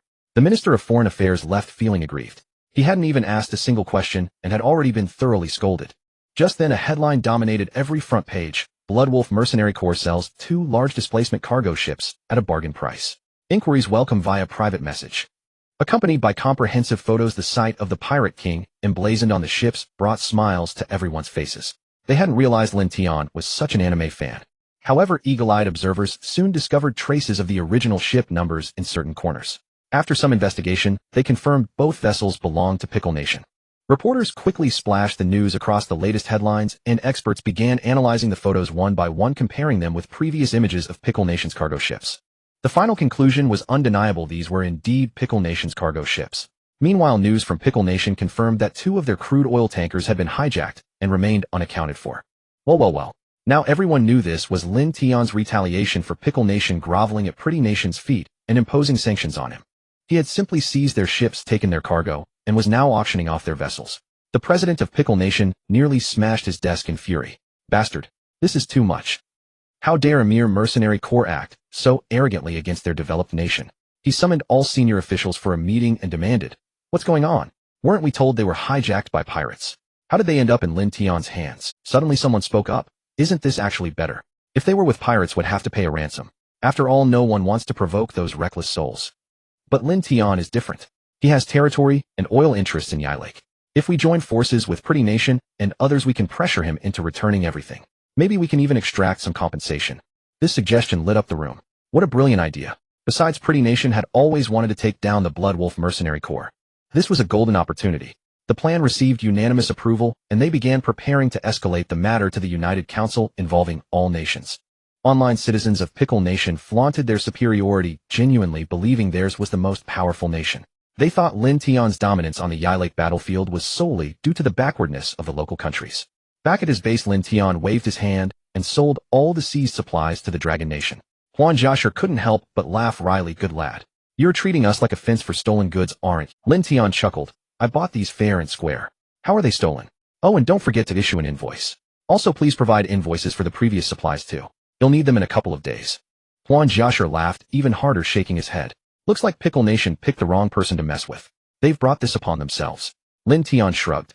"I won't trouble those who don't trouble me. But if someone does, I'll crush them with one blow." The matter quickly became a hot topic. Uninvolved nations watched with amusement, eagerly awaiting Pickle Nation's response. After all, Lin Tian had practically slapped them in the face. True to expectations, a few days later, Pickle Nation called for a United Council meeting. There they publicly accused the Blood Wolf mercenary corps of hijacking their cargo ships and attempting to sell them. They also expressed dissatisfaction with the nations attending the auction, but those countries remained utterly indifferent. After all, until the auction concluded and the ships were in their possession, Pickle Nation's claims were meaningless. They intended to pay with real money. Pickle Nation demanded international support to force the Blood Wolf mercenary corps to return the stolen goods, threatening to hold Yi Lake accountable if they failed to comply. The Yi Lake delegates at the meeting were bewildered. How had they gotten dragged into this? If Pickle Nation couldn't handle Lin Tian, how could they? He was Yi Lake's biggest financial backer and a brother to their future president. They all played dumb, refusing to even look at Pickle Nation's delegates. Say what you will, oh, we're not listening. In the end, Pretty Nation stepped up to take the lead, rallying its allies and lackeys to demand a tribunal trial for Lin Tian at the United Council Court. This was an international grand court composed of United Council members tasked with judging major issues such as war crimes. Soon Lin Tian received a summons. He sneered disdainfully. They wanted him to appear in 3 days. As if they called him a defendant. Was he? He was a businessman. Lin Tian immediately announced on social media that he would host a live auction in 3 days. This auction would be tax-free. This would further lower the price of the cargo ships. Lin Tian had intended to sell them cheaply anyway, since they had cost him nothing. The exchange of supplies with Lu Fei and the others only involved the cargo on board. The ships themselves were essentially freebies, as they were of no use to him. Lin Tian's attitude clearly indicated that he did not take the association seriously, and the time was set for 3 days later, which made the association restless. When the time comes for his trial and Lin Tian's auction, it seems there would be no conflict, but how can the defendant not show up and still proceed? Wouldn't that just be a lonely affair? They quickly called to contact Lin Tian, urging him to attend at all costs. Lin Tian looked at the panting council member and lazily said, "What's the matter? Can't the meeting be held without me?" The council member could only grit his teeth and respond, "What use are you all then? You've been stalling for half an hour, but you still won't budge. If you're not the defendant, who would invite you?" The council member forced himself to say, "Big brother, I'm begging you. It really can't proceed without you. Those guys from the pickled cabbage country are slandering you at the meeting. This is an opportunity to prove your worth, big brother." He had lost all shame just to convince Lin Tian to come, and no one was watching anyway, and he was almost willing to kneel down and beg. What he didn't know was that this meeting was being live streamed by Lin Tian. Over 10 million people were watching the broadcast, and they were nearly laughing themselves silly at the council members' predicament. Meanwhile, the others in the association were dark-faced with embarrassment, but now they couldn't reach him by phone. As soon as they called Lin Tian's office, the phone went silent. Lin Tian was almost caught off guard by the sudden change in the council member's demeanor. What a guy! He was even more shameless than Lin Tian had anticipated. Lin Tian couldn't help but joke, "If you call me big brother, I'll be straightforward little brother. Otherwise kneel and give me a kowtow. I have a condition." Upon hearing Lin Tian mention a condition for attending, the council member immediately dropped to his knees, his legs almost touching the floor, before he suddenly realized. Wait a minute. You have a condition. I have to satisfy you. And I still have to kneel and kowtow. Lin Tian couldn't hold back his laughter and sprayed the sip of water he had just taken all over the council member's face. How on earth did this guy get into the association? It couldn't be through backdoor connections, could it? Sensing the change in the council member's expression, Lin Tian quickly shifted the topic, saying, "You know, I announced an auction 3 days from now. I, Lin Tian, have always stood by my word. I would never break a promise." The council member hurriedly replied, "Haven't we already sent you the schedule? Isn't this just deliberately conflicting?" Lin Tian replied discontentedly, "How can you say that? Isn't it because your notification came a bit late that I sent out my notice to you? However, I have a win-win solution. We can connect remotely. That way neither side will be delayed." This. The council member hesitated, feeling a bit uneasy. No one had dared to play tricks with him before. But Lin Tian was a bit special. Not only was he exceptionally strong, but no country was willing to spend a fortune just to bring him down, especially with the support of Long Country behind him. Moreover, during the last meeting, Northern Bear Country had openly pledged to protect Lin Tian, as if they were ready to go to war with Beautiful Country. In the end, he gritted his teeth and reluctantly agreed. Lin Tian immediately reached out his hand for a handshake with a beaming smile, saying, "Absolutely. Absolutely. I will definitely connect on time." The council member suddenly felt tricked. Agreeing so quickly made him feel like he was the one losing out. Lin Tian smiled as he sent off the council member, and the live stream came to an end. A pressing question lingered in the minds of many countries. What would they do if they faced Lin Tian? Economic blockade. But they don't even have their own currency. All their supplies come from Long Country. Military action. That's a joke. They built their base on Irako's territory. Attacking him would be like attacking Irako. Moreover, the military strength of Lin Tian was quite formidable. Simply put, they couldn't compete with his ground forces. On top of that, he had good relations with the two major rogues, Northern Bear Country and Long Country, and it seemed he also had ties with pirates. The Irako government was essentially his subordinate. Lin Tian had merely imposed martial law in his own city, and not a single person dared to move in all of Irako, including the government, for fear that even a small misstep could provoke him. Damn. When you think about it, Lin Tian seems almost invincible. As long as it's not a World War scenario, ordinary people really can't touch him. Moreover, Lin Tian was known for his vengefulness and had a ghost army at his disposal. If he was displeased, he would strike back. Wasn't this just the sixth major rogue in action? Lin Tian was quite satisfied he had stalled for so long, just to get the council member to agree to the remote connection, considering his high bounty. Staying alive was the priority.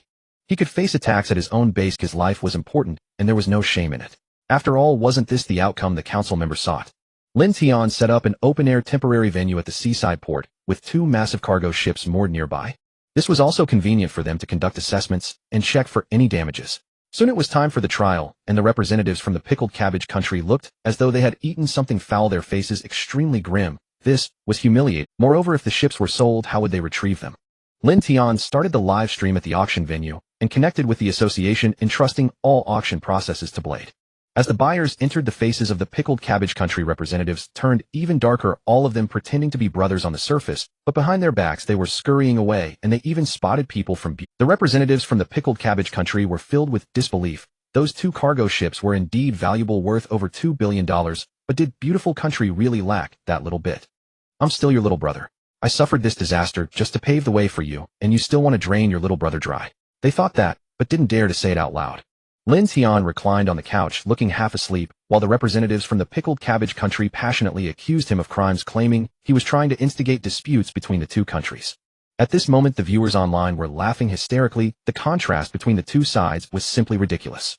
On one side, they were spitting everywhere, their eyes bloodshot, clearly having rehearsed for a long time to spew out thousands of words without repetition.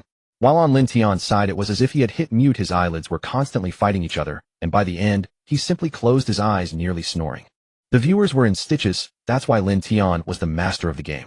No matter who you were, he made it all perfectly clear. Big brother is just big brother, calm in the face of danger and seemingly wanting to take a nap. The judge was utterly stunned. In all his years of practice, he had never encountered such a defendant. At that moment, the fox spirit approached softly and gently awakened Lin Tian. The fox spirit whispered, "Boss, their speeches are over. Lin Tian opened his eyes sleepily, then showed an innocent smile, and said apologetically, sorry. I just fell asleep. Then he tapped a couple of times on the screen, and said, alright. My microphone is on. Where were we? We can continue. The Kimchi Republic representative nearly spat blood in rage. He had been talking for so long, and this guy hadn't listened at all. Just as the Kimchi Republic representative was about to explode, the Chief Justice quickly interjected, get straight to the main point. Otherwise this would drag on endlessly, given Lin Tian's talent for endless banter. The Chief Justice declared solemnly, the Kimchi Republic accuses you of robbing their cargo ship. Do you admit to this? Under everyone's astonished gaze, Lin Tian slowly uttered 2 words, I don't. The Kimchi Republic representative couldn't hold back, and said, nonsense. The ship you're auctioning right now is our nation's cargo vessel. Lin Tian picked his ear then, as if hearing a distant sound, completely ignored the Kimchi Republic representative's words, and leaned to one side, as if listening to something. Everyone in the courtroom frowned at Lin Tian, wondering what trick he was up to. Lin Tian exclaimed playfully, what? The first ship sold? Sold for 600 million. At this, even the jury burst into laughter. He was truly determined to offend the Kimchi Republic to the core. His next words shattered their composure entirely. What? And it was the US that paid. Nice. The freebie actually fetched that much. Tell them whoever offers 500 million next gets the ship immediately. Good heavens, he was even dragging the US into this. No wonder the rumors said Lin Tian held grudges. He seized every chance to annoy, even if he couldn't strike. You paid 600 million and thought it a bargain, but the next one will sell for 500 million, no more. Watching you waste an extra $100 million instantly makes your prize feel worthless. The Kimchi Republic representative's face darkened like the bottom of a pot. He was being utterly disrespected. Then Lin Tian showed an embarrassed expression and said, I was a bit busy just now. Where were we? Alright, why would I admit to something I didn't do? The Chief Justice asked. Then how do you explain both ships being in your possession? You can't deny that. Lin Tian spread his hands and said, can I buy them? I clearly bought the Pirate King. How was I supposed to know they belonged to the Kimchi Republic? Damn, what sophistry. No wonder he had the ships repainted. The guy was a genius. The anger on the Kimchi Republic representative's face froze. What a tongue. After a moment's thought he said, you claim you bought them. What proof do you have? And from whom? Lin Tian rolled his eyes and said, why should I tell you a trade secret? The Chief Justice banged his gavel and said, Lin Tian, maintain a proper attitude. If you have evidence, produce it. Do not be obstructive. Lin Tian said irritably, old man, are you on the take, always siding with him? I told you it's a trade secret. If I reveal it, it'll lose a ton of money. Will you compensate? You. The nearly 70-year-old Chief Justice's chest heaved with fury. In all his years, no one had dared accuse him of taking bribes. The Kimchi Republic representative suddenly said, fine. He'll compensate. If you can produce evidence, he'll cover your losses. Then he sneered coldly at Lin Tian, thinking this bluff wouldn't scare them. The ship was clearly stolen. Lin Tian's eyes lit up. He whipped out a bank card and held the number up to the screen, saying, transfer the money. The Kimchi Republic representative was taken aback. Transfer what? Lin Tian said disdainfully, with a brain like that, you're still fighting this case. A deposit. 100 million. The representative nearly spat blood again, fuming. Are you saying our Kimchi Republic would renege on a deal? Lin Tian nodded firmly and said, exactly. Gritting his teeth, the Kimchi Republic representative made a call and had $100 million transferred to Lin Tian's account. Lin Tian nodded in satisfaction. Then he said, brother, bring out the goods. Under everyone's astonished gaze, the Dragon Kingdom representative stepped forward, holding 2 invoices and receipts. One was the receipt for Lin Tian's purchase of supplies from the pirates, with the 2 Pirate King ships explicitly listed as freebies. The other was an invoice from Lin Tian's company for the sale of 1 ship's cargo. The Kimchi Republic representative's eyes were bloodshot. This guy had set them up, even colluding with pirates. If Lin Tian knew, he'd laugh out loud. He was a mercenary, no different from the pirates. The Dragon Kingdom representative glanced at the seething Kimchi Republic representative, pursed his lips, and pulled out another receipt. The receipt for the Dragon Kingdom's purchase of crude oil from the ship. This was another vicious stab at them. Their operation was flawlessly executed, with every receipt and invoice meticulously prepared. Now, even if they wanted the ship back, why would the Dragon Kingdom hand it over? It was bought with real money. The most absurd part. Since when do pirates issue invoices, complete with a seal from Pirate King Luffy? Trembling, the Kimchi Republic representative pointed a finger at Lin Tian, unable to utter a word. The Chief Justice shook his head helplessly and said, the evidence is valid. The Kimchi Republic representative slumped back in defeat. It was a total loss. Gained nothing and lost $100 million. Seeing this, the Chief Justice immediately adjourned the session. Before disconnecting, Lin Tian added, thanks for the 100 million allowance, buddy. The Chief Justice quickly had the connection cut. This Lin Tian was nothing but trouble. Disconnected, Lin Tian turned off his phone with a shrug. The old man might be old, but he was quick on the draw. Overall, the meeting was a win for the Dragon Kingdom and Lin Tian. The US, though annoyed, got a bargain and didn't care. The Kimchi Republic was left seething with nowhere. Bang! The Kimchi Republic president slammed his hand on the table, struggling to contain his fury. Damn it, this was too much. Just then the Navy commander stepped forward and said, "Mr. President, we can deploy troops to attack those pirates. They have blatantly violated their previous principles, likely now allied with Lin Tian. If we cripple or eliminate them, we can restore our image and show Lin Tian the might of our Kimchi Republic." The president's eyes lit up. This was a brilliant plan. It would showcase national strength and possibly secure compensation. They believed the pirates had grown arrogant only because other nations hadn't cracked down hard enough. With their military's intervention, victory would be assured. They would demand compensation for their losses and enhance their international standing. They would show the world that the Kimchi Republic's armed forces were the most powerful. But now the pickled vegetable nation still faced a critical issue. Their crude oil reserves were running low. If they launched an expedition to Somalia, they would have to endure an oil shortage at home. This left the president quite vexed. Just as he was at his wits' end, good news arrived from outside. "Mr. President, great news. A private oil company from Dragon Nation can supply us with crude oil, but the price is double the original." The president said irritably, "Isn't this taking advantage of a crisis? Isn't the friendship of our great pickled vegetable nation worth this money?" The man scratched his head and said, "I said the same thing, but they claim they're selling it to us under pressure from Dragon Nation, hence the high price." Thinking about it that way, recalling Dragon Nation's smug grin in court, infuriated him further. Every last one of them was a scoundrel plundering the assets of his pickled vegetable nation. The president waved his hand grandly and said, "Agree to their terms. But it must be shipped immediately." "Yes, sir. They've already set sail." Only then did the president break into a satisfied smile. It took those money-grubbing Dragon Nation folks to solve a major problem. Meanwhile, Lin Tian was on a call with Huan Jiashir, who chuckled, "You're such a sly fox." Lin Tian laughed. "I have this massive oil field, am not short on crude. Why not sell his share at double the price and reap the benefits?" Huan Jiashir teased, "You really know how to fleece a sheep until it's bald. You've nearly stripped it clean." Lin Tian curled his lip and said, "Let him come crawling to kiss my ass. They'll toy with him to death." Once the oil arrived in pickled vegetable nation, the president remembered he still didn't know which company it was. Perhaps he could forge deeper cooperation later. Moreover, running an oil business in Dragon Nation was no small feat. He hadn't heard of any family doing it before. It was all state-controlled. When his subordinates handed him the company's dossier, the president was stunned. Damn, the sole shareholder was none other than Lin Tian. Then it hit him. This was the very batch of crude that had been seized, sold back to him at double the price. In other words, they had paid triple the price for the oil lost 2 cargo ships and $100 million. In a fury, he tore the report to shreds and gritted his teeth. "I'll remember you, Lin Tian. One day you'll die a miserable death." "Guards," the president roared. "Prepare the entire navy. I want to see the pirates surrender at the fastest speed possible." "Yes, sir." Meanwhile, Lin Tian used this unexpected windfall to upgrade his weapons research institute. Now he could finally develop frigates, destroyers, submarines, and even aircraft. The thought of sailing the vast seas thrilled Lin Tian. To travel far, he needed an aircraft carrier, otherwise his planes would run out of fuel before reaching their destinations. With the destroyer he had won from the lottery, the production line could churn out an identical one in 3 days, giving Lin Tian considerable immediate combat power. His land and air forces, if not invincible, were nearly unrivaled. Only the sea remained, and the strategic importance of the navy was immense. If he ever needed to launch missiles with special payloads, targets too distant were out of range unless he used intercontinental ballistic missiles. Otherwise, he'd have to fire from ships. Just as Lin Tian was admiring his 2 destroyers, pickled vegetable nation grandly declared war on Somalia, vowing to annihilate all pirate forces. Lin Tian stared at the news in astonishment. Was pickled vegetable nation out of its mind? If Somali pirates were so easy to wipe out, would it have been left for them? Even the Northern Bear Nation hadn't inflicted much damage on them.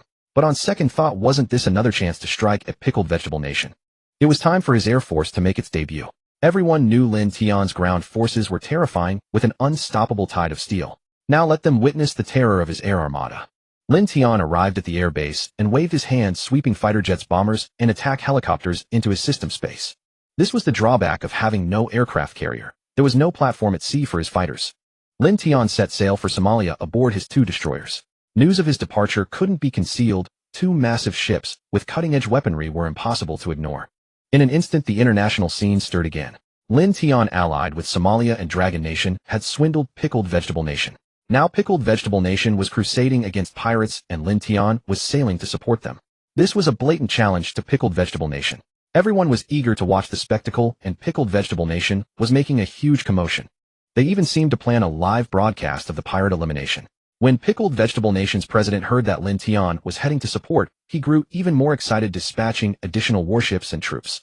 But he soon realized a critical problem. This was tantamount to a large-scale war, the most costly kind, naval warfare, and their military budget was already strained.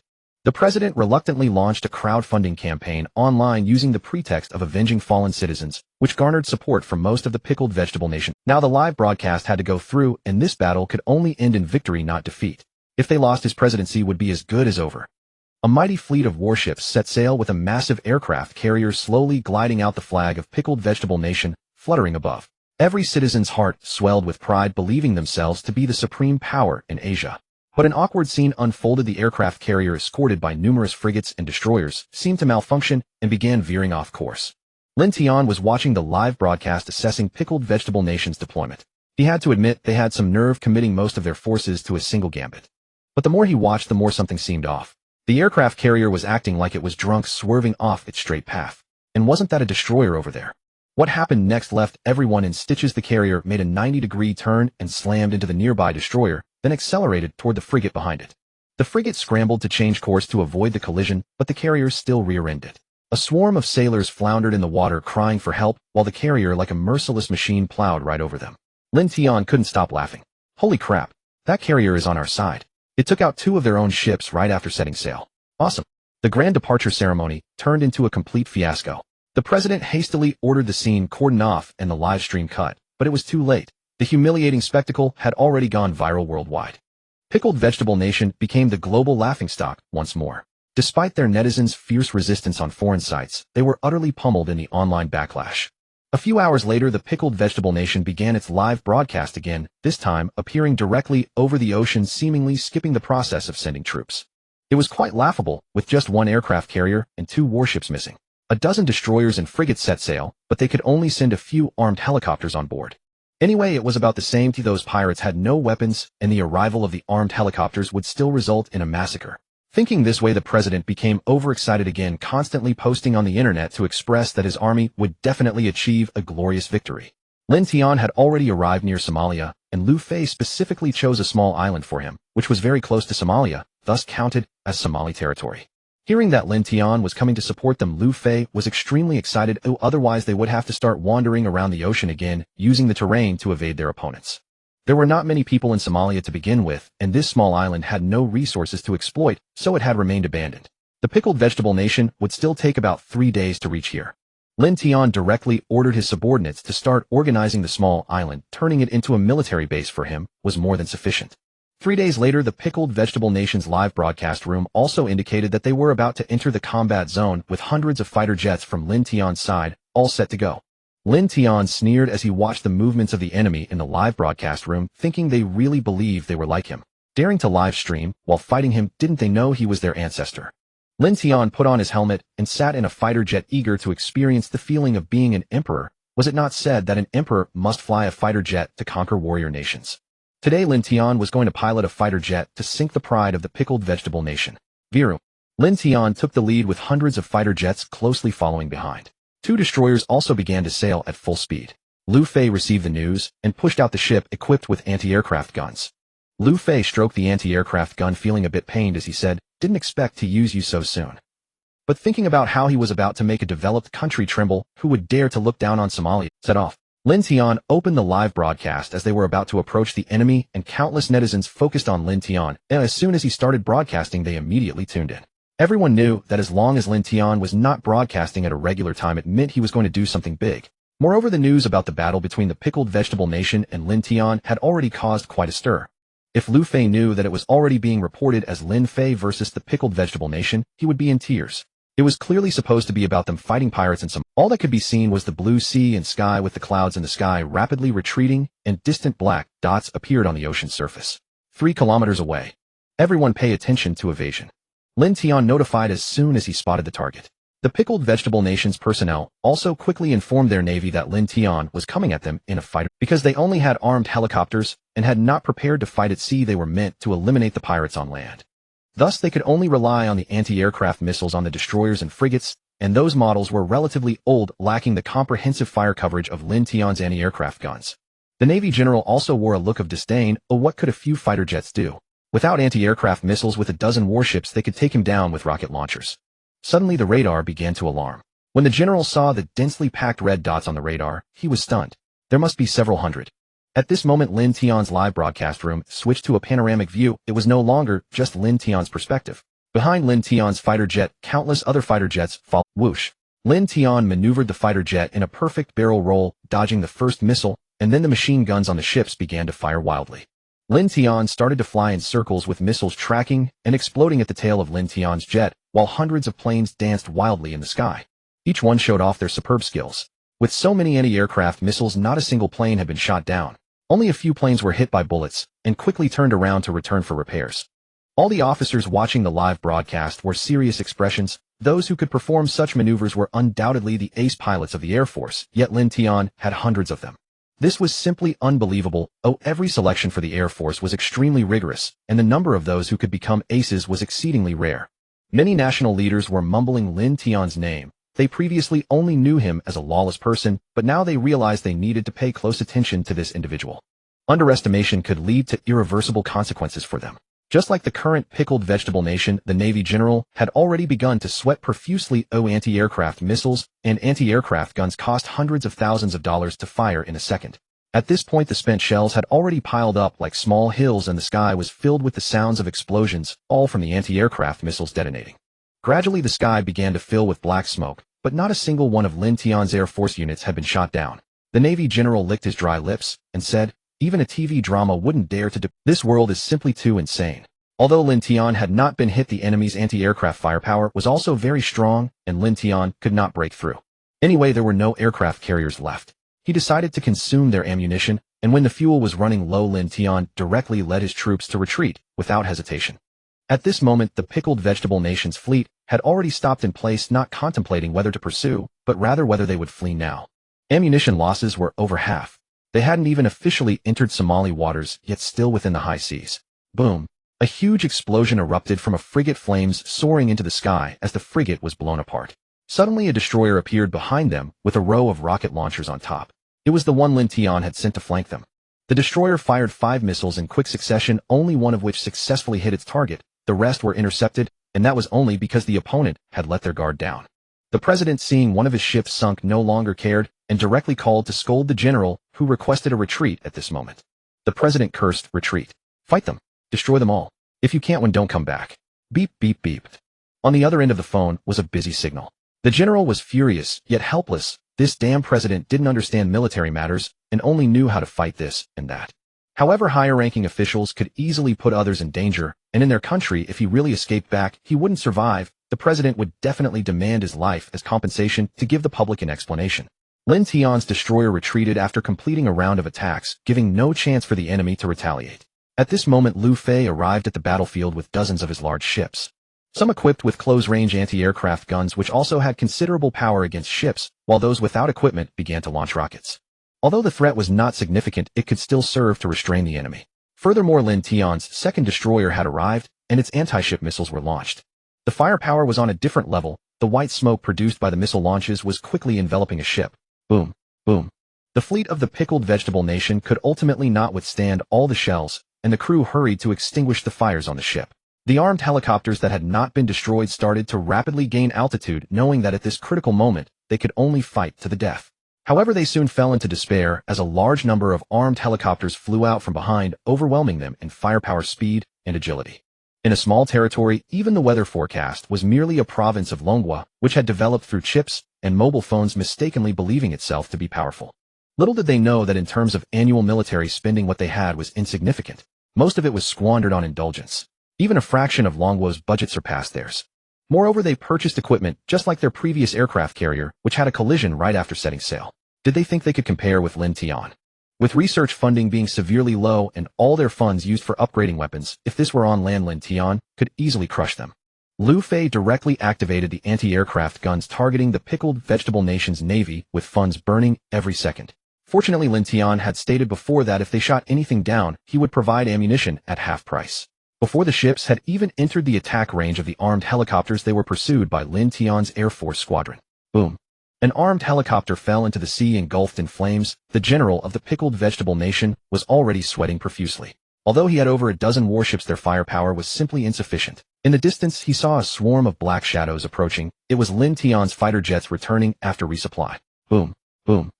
Countless bombs exploded on the battleships, and this time the fire protection network was not as robust as before, barely holding up.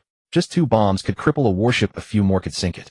The general even ran onto the deck, witnessing several ships emitting thick smoke, some even beginning to sink.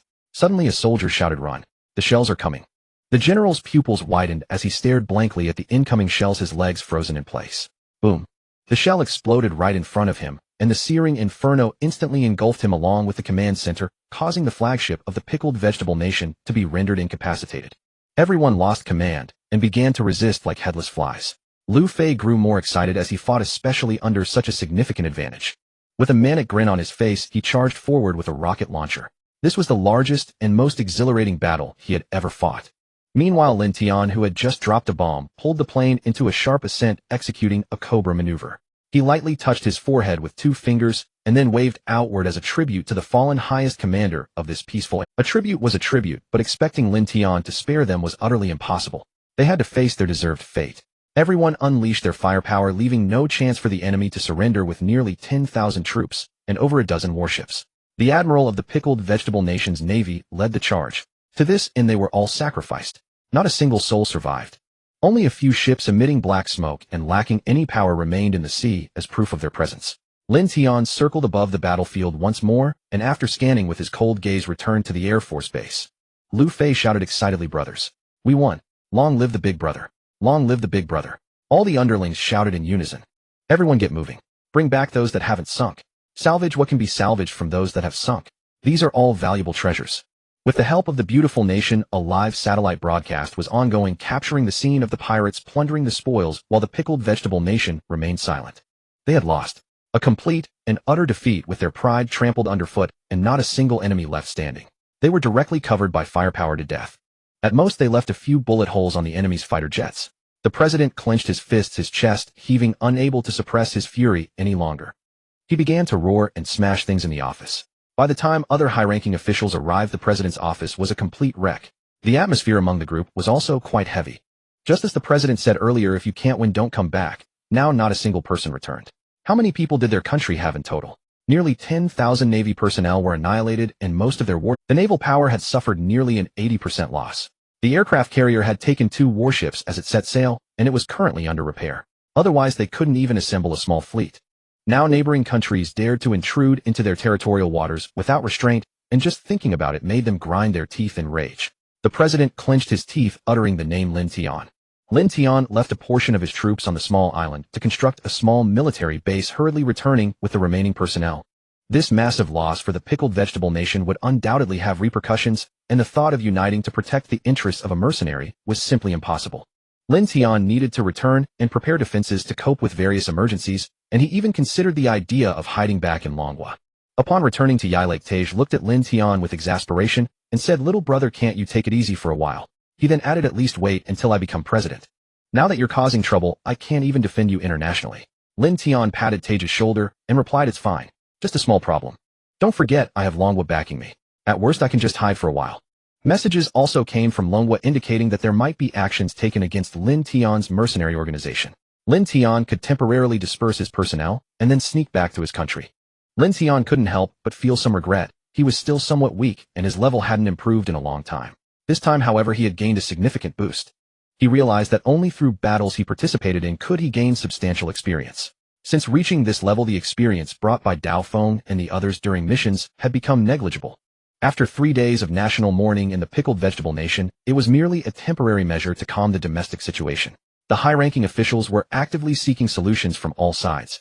They wanted to come up with a method to deal with Lin Tian. Sure enough, on this day, the Pickled Vegetable Nation proposed armed intervention in Yilake at the joint conference and initiated a vote. The beautiful nation directly chose to support. Of course, even if this proposal were passed, it would only involve a single country like the Pickled Cabbage Kingdom, not a coalition of nations. Otherwise, it would escalate into a world war, which is absolutely impermissible. The Northern Bear Kingdom and the Dragon Kingdom exchanged glances before both exercising their veto power. The representative of the Pickled Cabbage Kingdom clenched his fists tightly. Though he had anticipated this outcome, he was still overwhelmed with fury. Yet upon second thought, he dismissed it as inconsequential. A sinister glint flashed in the eyes of the Pickled Cabbage Kingdom's representative. They had merely made the proposal to approval would have been ideal. If denied, they would bypass the Federation entirely and wage war directly. With nearly 10,000 elite soldiers dead and their naval defense capabilities crippled this battle, otherwise the high-ranking officials would be deemed traitors and the best outcome for them would be imprisonment. Lin Tian also deployed his men across his territory, refusing to fortify a single base. He also reminded Tiger to accelerate his actions. If the warlords couldn't be swiftly neutralized, it might be wise to offer some concessions. Now leaderless and cut off from connections with the beautiful country. Moreover, their strengths were evenly matched, and they were only allied out of pressure, each refusing to submit to the other. After some deliberation, Tiger decided to heed Lin Tian's advice, as these were ultimately his own countrymen, and there was no need for total annihilation. As long as they surrendered. Amidst the shifting international landscape, only swift unification could grant them a stronger voice. A divided nation would have no say. Want to voice opinions? First get your own house in order. Seeing Tiger take his advice, Lin Tian paused and said, "Hey, race the plan, gather them together, and he'll join you. We can discuss it then." This delighted Tiger beyond measure. Lin Tian had previously stated he would no longer meddle in Yalako affairs, knowing it was for Tiger's benefit, so Tiger had refrained from seeking his help. Now with pressure from the Pickled Cabbage Kingdom and the beautiful country, Lin Tian's intervention was a welcome development. In Yalako, these warlords might harbor some fear of the beautiful country. They dared to oppose the government forces and even openly defy Tiger, but none would dare to breathe heavily in Lin Tian's presence. Undoubtedly, anyone with power in Yalako kept their distance from Lin Tian. If forced to choose between the beautiful country and Lin Tian as an adversary, they would gladly pick the beautiful country. Tiger quickly set about arranging this without any secrecy, otherwise they might suspect a trap and refuse to come. He also leaked news of his intention to recruit them, leaving the final decision to be discussed at the meeting. Admittedly, they were somewhat tempted. After all, Tiger had the backing of the government and Lin Tian. Even if they won, what then? They'd still have to surrender the spoils. It was frustrating. Winning was useless, losing meant death. Now with a chance to defect, they had to seize it firmly. But another rumor spread: Lin Tian would also attend the meeting. This great demon had just annihilated the Pickled Cabbage Kingdom's navy and was already stirring trouble again. They were terrified. Why else would they have nicknamed him the Great Demon? What if in a fit of displeasure, he slaughtered them all? Wouldn't that be a disaster? After some hesitation, they decided to attend the meeting, coordinating privately to make a unified decision. If Lin Tian intended to harm them, death was inevitable anyway. Might as well face him boldly. When they arrived at the meeting place, only two figures were inside: Lin Tian lounging in the main seat with his legs crossed and Tiger seated beside him. The warlords bowed and scraped, apologizing profusely for their lateness. In truth, they had arrived a full hour early, fearing they might keep Lin Tian waiting. Yet they still found themselves behind. Lin Tian stared at his phone, fingers tapping the screen, his gaze shifting, but never once looking at them. He remained silent, leaving them on the verge of tears. Who had suggested arriving an hour early? They should have been here before dawn. Suddenly Lin Tian bellowed, "Damn it. I've been waiting here forever. Go on, attack. Kill him." Thud. Thud. Over a dozen warlords dropped to their knees in unison, cold sweat streaming down their faces, some even on the verge of wailing. Tiger was dumbfounded. So this was Lin Tian's deterrent power in Yalako. Who was the president here, him or Lin Tian? Lin Tian blinked, glancing at his phone's gray screen, then at the neatly kneeling warlords. He couldn't help but chuckle. Seriously, guys, am I that terrifying? I'm just playing a game. Why are you kneeling? Seeing a few tough men with tears in their eyes gave Lin Tian the creeps. Thank goodness no one wet their pants, or the meeting room would be unbearable. Lin Tian cleared his throat and said ahem. "We've just met and you're already giving me such a grand salute." As if rehearsed, they chanted in unison, "We made Lord Lin Tian wait. We know our crime. Please spare our lives." Bang. The ground trembled as they knocked their heads so hard that even Lin Tian felt the pain. He gasped involuntarily. Given the atmosphere, Lin Tian felt obliged to hand out some red envelopes to save the situation. He had just arrived early out of boredom to play a mobile game. Why was he being greeted with New Year's wishes? The holiday had ended a month ago. Lin Tian turned to Tiger and said, "You explain. My character's about to respawn." Indeed. Lin Tian's character was about to revive, and he was eager to jump back into battle. He feared that every word he spoke would prompt another kowtow, creating a rhythmic cycle. Tiger said, "Lin Tian is just playing a game. He's not angry with you. Get up." They exchanged bewildered glances. As they looked up, Tiger nearly burst out laughing, but stifled it, knowing it wasn't the right moment. The warlords raised their heads, each sporting a bright red mark on their foreheads, looking utterly comical. They seemed to be verifying Tiger's words while Lin Tian returned to tapping on his phone. Tiger added helplessly, "Today's meeting is about your integration. Lin Tian says the Pickled Cabbage Kingdom plans to stir trouble in Yalako. You understand?" Finally, the group breathed a sigh of relief and slowly sat down, not daring to make a sound, afraid to disturb the boss gaming session, lest he turn his attention to them. As for the Pickled Cabbage Kingdom's impending troubles, they were willing to serve as cannon fodder as long as the boss didn't have to get involved. Despite focusing on his game, Lin Tian observed their expressions and felt a twinge of helplessness. He was just a goofball, wasn't he? A bit petty and domineering, sure, but surely not that terrifying. The more Lin Tian thought about it, the more he doubted his own goodness. No, this must be an illusion. Yes, just an illusion. With that, he plunged back into the heat of battle. Lin Tian put down his phone and stretched. The game was over. Under his astute command, he had been thoroughly defeated by the opponent. Everyone present obediently watched Lin Tian. After scanning the room, Lin Tian said, "I'll say this once. Do you choose to be incorporated or continue to resist?" The warlord shook his head like a rattledrum, repeatedly saying, "No resistance. No resistance. We choose to be incorporated." Lin Tian nodded with satisfaction. Wasn't this being sensible? A single word, and it was settled. Then someone slowly raised a hand and asked "Boss, to whom will our troops be handed over?" Lin Tian said in surprise, "Of course you'll still manage them yourselves." The warlord was stunned, then overjoyed, saying, "Boss, you mean we can continue leading the troops?" Lin Tian said matter-of-factly, "You lead your own people, but you must accept the government army's system." Understood. Understood. Understood. They had originally thought it was good enough just to keep their lives, but they never expected to still be generals. Lin Tian continued, "There's another path for you. Let you continue being warlords outside." At these words, even Tiger was stunned. He hadn't discussed this before. What was going on? Lin Tian smiled. "Don't be so narrow-minded. The neighboring territory is so vast and so close. Shouldn't we claim a share? Of course you'll go there as exiles from Yilake, acting as warlords, but still allied with Yilake. Weapons and equipment won't be a problem. As long as you have the skill to conquer territory, you'll get a 20% share of the resources. How about it?" This proposal stirred the hearts of all the warlords. With Lin Tian's weapons and equipment, of course, they still had to pay, but not at the exorbitant current prices. Moreover, they weren't truly exiled. As long as they could hold their own against warlords of the same rank in Yilong and seize territory, they would gain protection. And a 20% share was quite generous. After all, Lin Tian himself only took 30% in Yilake. With money, they could buy tanks and armored vehicles from Lin Tian. Just imagining it was thrilling. Besides, this meant they were now under Lin Tian's command, no longer his enemies. Such a life was blissful. Little did Lin Tian expect that their greatest motivation was simply not having to oppose him. They were all eager to head to the border between Yilake and Yilong, but Lin Tian changed his tone, saying, "Your individual forces are too small, and you can't take all your troops. Those conscripted temporarily must stay behind." That made sense. Those were just hastily assembled men. Their regular armies were not large. Yilong's territory was more than 3 times that of Yilake, so the warlord's strength was evident. They exchanged glances and quickly reached an agreement. A dozen of them formed 3 groups, each assigned to a different region. Thus Yilake's civil strife came to a definitive end. Tiger was elated. He could finally lead the nation in peace, and revenues from trade with Dragon Country began to flow in. He also had a 30% share from some of the territories, making him not only the richest man in Yilake, except for Lin Tian, of course. He immediately issued a statement declaring that Yilake had achieved unification, that all warlords had voluntarily exiled themselves, and that some were willing to guard the borders, all to avoid future criticism. Meanwhile, after internal consolidation, Pickle Country's conglomerates funded the mobilization of over 50,000 regular troops. Such a massive event in Pickle Country had already drawn international attention.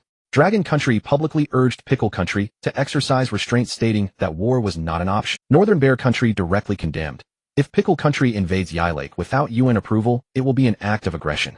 The president of Pickle Country was undeterred, but his forces couldn't cross the ocean to reach Yilake. At this point, Pretty Country stirred up trouble again, sending its second fleet to patrol right at Dragon Country's doorstep, betting that Dragon Country wouldn't fire the first shot. They then dispatched transport ships to Pickle Country to load the soldiers and equipment. The second fleet would block Dragon Country to prevent any interference. The chosen landing site was Yilong, adjacent to Yilake, which greatly angered the Yilong government. No nation tolerates foreign troops on its soil, except for Leg Chicken, which has no military of its own. But Pretty Country ignored Yilong's protests and landed directly on territory controlled by one of their puppets. Only then did everyone realize that Pretty Country had not only meddled in Yilake and Afuhin, but also had a foothold in Yilong. And this warlord had always seemed friendly. His forces were also above average in strength. Tiger mobilized his troops to the border. Lin Tian added, "Don't waste words. Once you see them coming, fire all your shells first. Who cares if they've crossed the border?" Tiger hesitated. "Is that appropriate? Firing into Yilong territory, isn't that too much?" Lin Tian shrugged. "If you want the war to ignite on your own soil, then forget I said anything. Besides, this is the perfect way to legitimately send those men into Yilong. Right? Better to fight in Yilong than at home." Lin Tian's men had already arrived in Yilong. Over 10,000 troops. Most of the tanks were phantom tanks with a few apocalypse tanks. Pretty Country still found time to publicly warn Lin Tian, saying that as a private individual, he must not interfere in national wars, or he would be labeled a terrorist. Damn. Lin Tian was practically cursing them to their faces. They were about to attack his doorstep, and they expected him not to resist. Lin Tian registered an account on foreign social media, and after verification lashed out, brains are a good thing. If you don't have one, don't wander around. If you want to play World Police, go home and play cosplay with your mom. Don't look away, I'm talking about you. You idiot who needs disinfectant. Dragon Country's netizens were amazing, all using VPNs to support Lin Tian's post. Wow. Boss is truly bold. Wouldn't this be censored back home? The president of Pretty Country's face turned green. A 70-year-old man never in his life, not even before becoming president, had anyone dared curse him like that. Slap. The president roared in fury, bastard. Tell those Pickle Country fools to move immediately. I want to see Lin Tian on his knees begging for mercy. The commander of the Pickle Country forces was Army General Kim Hoyan. He was currently setting up camp. Pretty Country had provided a landing zone, but the warlord couldn't accommodate 50,000 soldiers and their equipment. They had to establish a temporary camp. Kim Hoyan believed that with their great army, they could overrun Yilake within a month. He had investigated even a small mercenary like Lin Tian with just over 10,000 men had terrified Yilake into submission. How much more could their glorious Pickle Country warriors achieve? Lin Tian also brought people into the Yilong territory and even selected the hidden base. Huh, little Tian, you live up to your name. Lin Tian smiled. You have made the pickled vegetable nation anxious. Lin Tian chuckled. Old uncle. Isn't it thanks to your teachings? The old uncle shook his head with a smile, saying, don't say that. If your mother hears it, I'll be skinned alive. Lin Tian and the old uncle along with the second uncle linked arms and said, all right. Development is not bad. There must be about 3,000 people now. The second uncle humbly replied, it's not bad, it's just a bit better. The old uncle speechlessly remarked, can't you see this is just polite talk? With this few people, it's not even enough for your big nephew's round. The second uncle coldly snorted, you talk too much. Without further ado, the second uncle and the old uncle gave half of the territory to Lin Tian as a temporary base. Lin Tian couldn't help but marvel at the strength of his second uncle and old uncle. Without a system relying solely on those weapons, they managed to raise such a large force. Moreover, the demeanor of this team was clearly several levels above those mercenaries who worked for This time Lin Tian didn't bring many people, only about 2,000 all equipped with personal weapons, but he had the latest treasure, a howitzer, in his system space. He heard that the Pickled Vegetable Nation had brought quite a few armored vehicles and tanks. His tank killer was ready to be tested. Ding. Lin Tian took out his phone and smiled slightly as the spy sent news marking the direction of the Pickled Vegetable Nation. Lin Tian compared it with the map and laughed out loud. What the hell, a 50,000 strong army surprisingly hadn't entered the city, but instead set up camp on the plains outside. Was it that they looked down on Yilako and Lin Tian? Or did the beautiful country just provide a place to land without caring about anything else? Lin Tian shook these thoughts out of his mind. It was a good opportunity. He decided to strike them first. He directly called Tiger and asked, where are you now? Tiger helplessly replied, we are still at the border. There are spies from various forces outside. It's really not good to cross the border directly. Alright. Tiger was no help. He originally thought of severely damaging them in one go, with Tiger leading the main force in a pincer maneuver resulting in at least 5-digit casualties. But now that any movement by Tiger would be discovered, it was better to let Lin Tian take a shot. Lin Tian waved his hand and quietly led the 2,000 people out. Even his second uncle and the others hadn't noticed. Of course, the two had ordered that no soldiers were to approach this side. There were several hundred kilometers between the two sides. Fortunately, Lin Tian brought a transport truck, stepping on the gas all the way, speeding ahead. Along the way, they encountered small groups of unidentified forces, seemingly mercenaries from other factions, but Lin Tian couldn't care, less he directly ordered to open fire. Da-da-da. A burst of gunfire sent them straight to the underworld, and after returning to the vehicle, Lin Tian continued forward, trying to avoid heavily trafficked areas.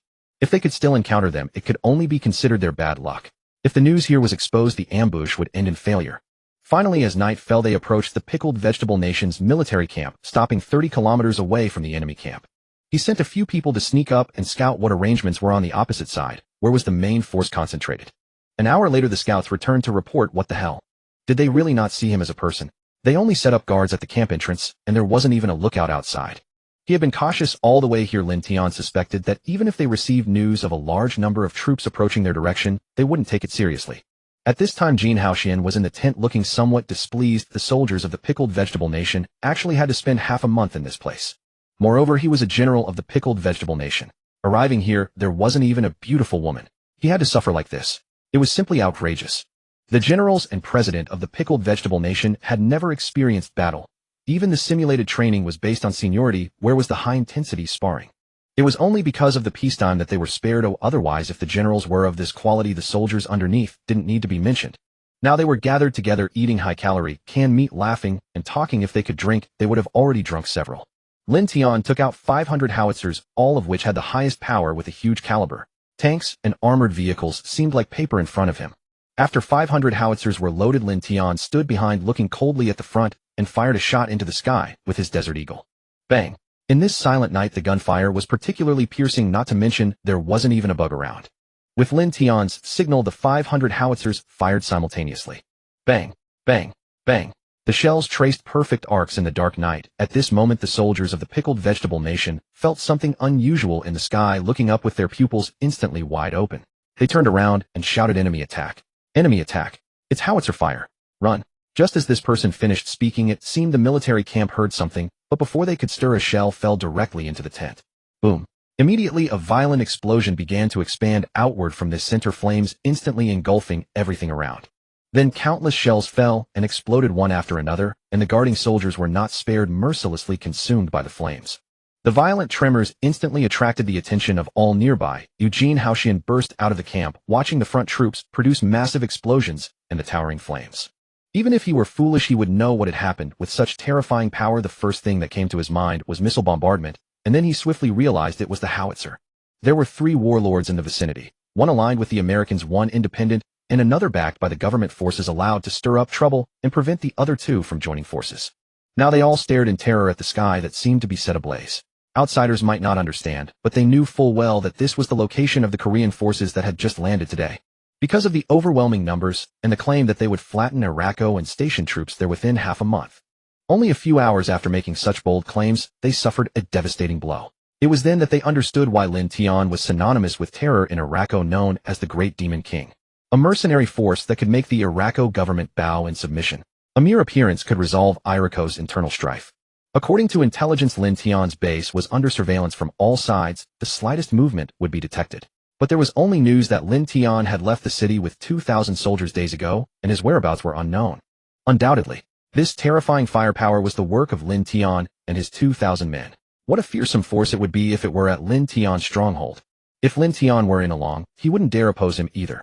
It wasn't a question of winning or losing, but how one would choose to die. Lin Tian, satisfied, put away the recording function. He had discovered a new feature of this system. Just record the screen, since he usually didn't interact during battlefield live streams anyway. With a grand wave of his hand, he collected all the howitzers, then drove the truck back to the camp. News traveled fast. No sooner had Lin Tian left than all factions received word Lin Tian had led a raid on the Korean forces' encampment, causing massive casualties. Tiger was also deeply distressed. Damn those spies outside, otherwise he could have coordinated with Lin Tian and crippled the Korean army in one blow. As Lin Tian arrived at the camp, he saw his uncle and old uncle, their eyes dark with exhaustion but gleaming with excitement. The 2 men peered into Lin Tian's truck, left and right, full of questions. Hadn't they heard Lin Tian had bombarded the Korean forces with howitzers? And a lot of them. The shelling lasted a full half hour. His uncle asked in confusion, "Where are your howitzers? Why aren't they here?" Lin Tian chuckled, "Of course I sent them back. They're my treasures." It wasn't that Lin Tian was stingy. He didn't have that many howitzers, and the shells were exorbitantly expensive. The firepower was fierce, but tanks and armored vehicles offered better cost-effectiveness here. His uncle looked utterly disappointed. He had been an artilleryman in the army. He hadn't touched a big cannon in ages. All they had here were a few small mortars. Lin Tian comforted him. "Uncle, even if I gave them to you, you wouldn't use them. Besides, most people can't afford to maintain them. They'll get you a mortar later. They'll set you up with an artillery company." Hearing this, his uncle beamed with joy and threw an arm around Lin Tian's shoulder. "You're a good lad. Come on, let's have a drink." His old uncle quickly joined in, and the 3 of them drank heartily. Meanwhile, the Korean side was in agony. 5,000 men, and a large number of tanks, all destroyed. Hours after the shelling stopped, Kim Hyun-seok sent a team to survey the scene. Scorched earth, embers still smoldering. The scene was beyond tragic.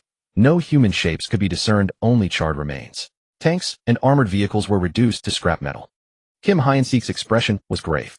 The high command also saw the devastation. They couldn't let this slide. This video footage was immediately released to the public by Korea, claiming they had been attacked by a terrorist organization from Araco, suffering heavy losses, and the enemy had used weapons of mass destruction, violating international war laws.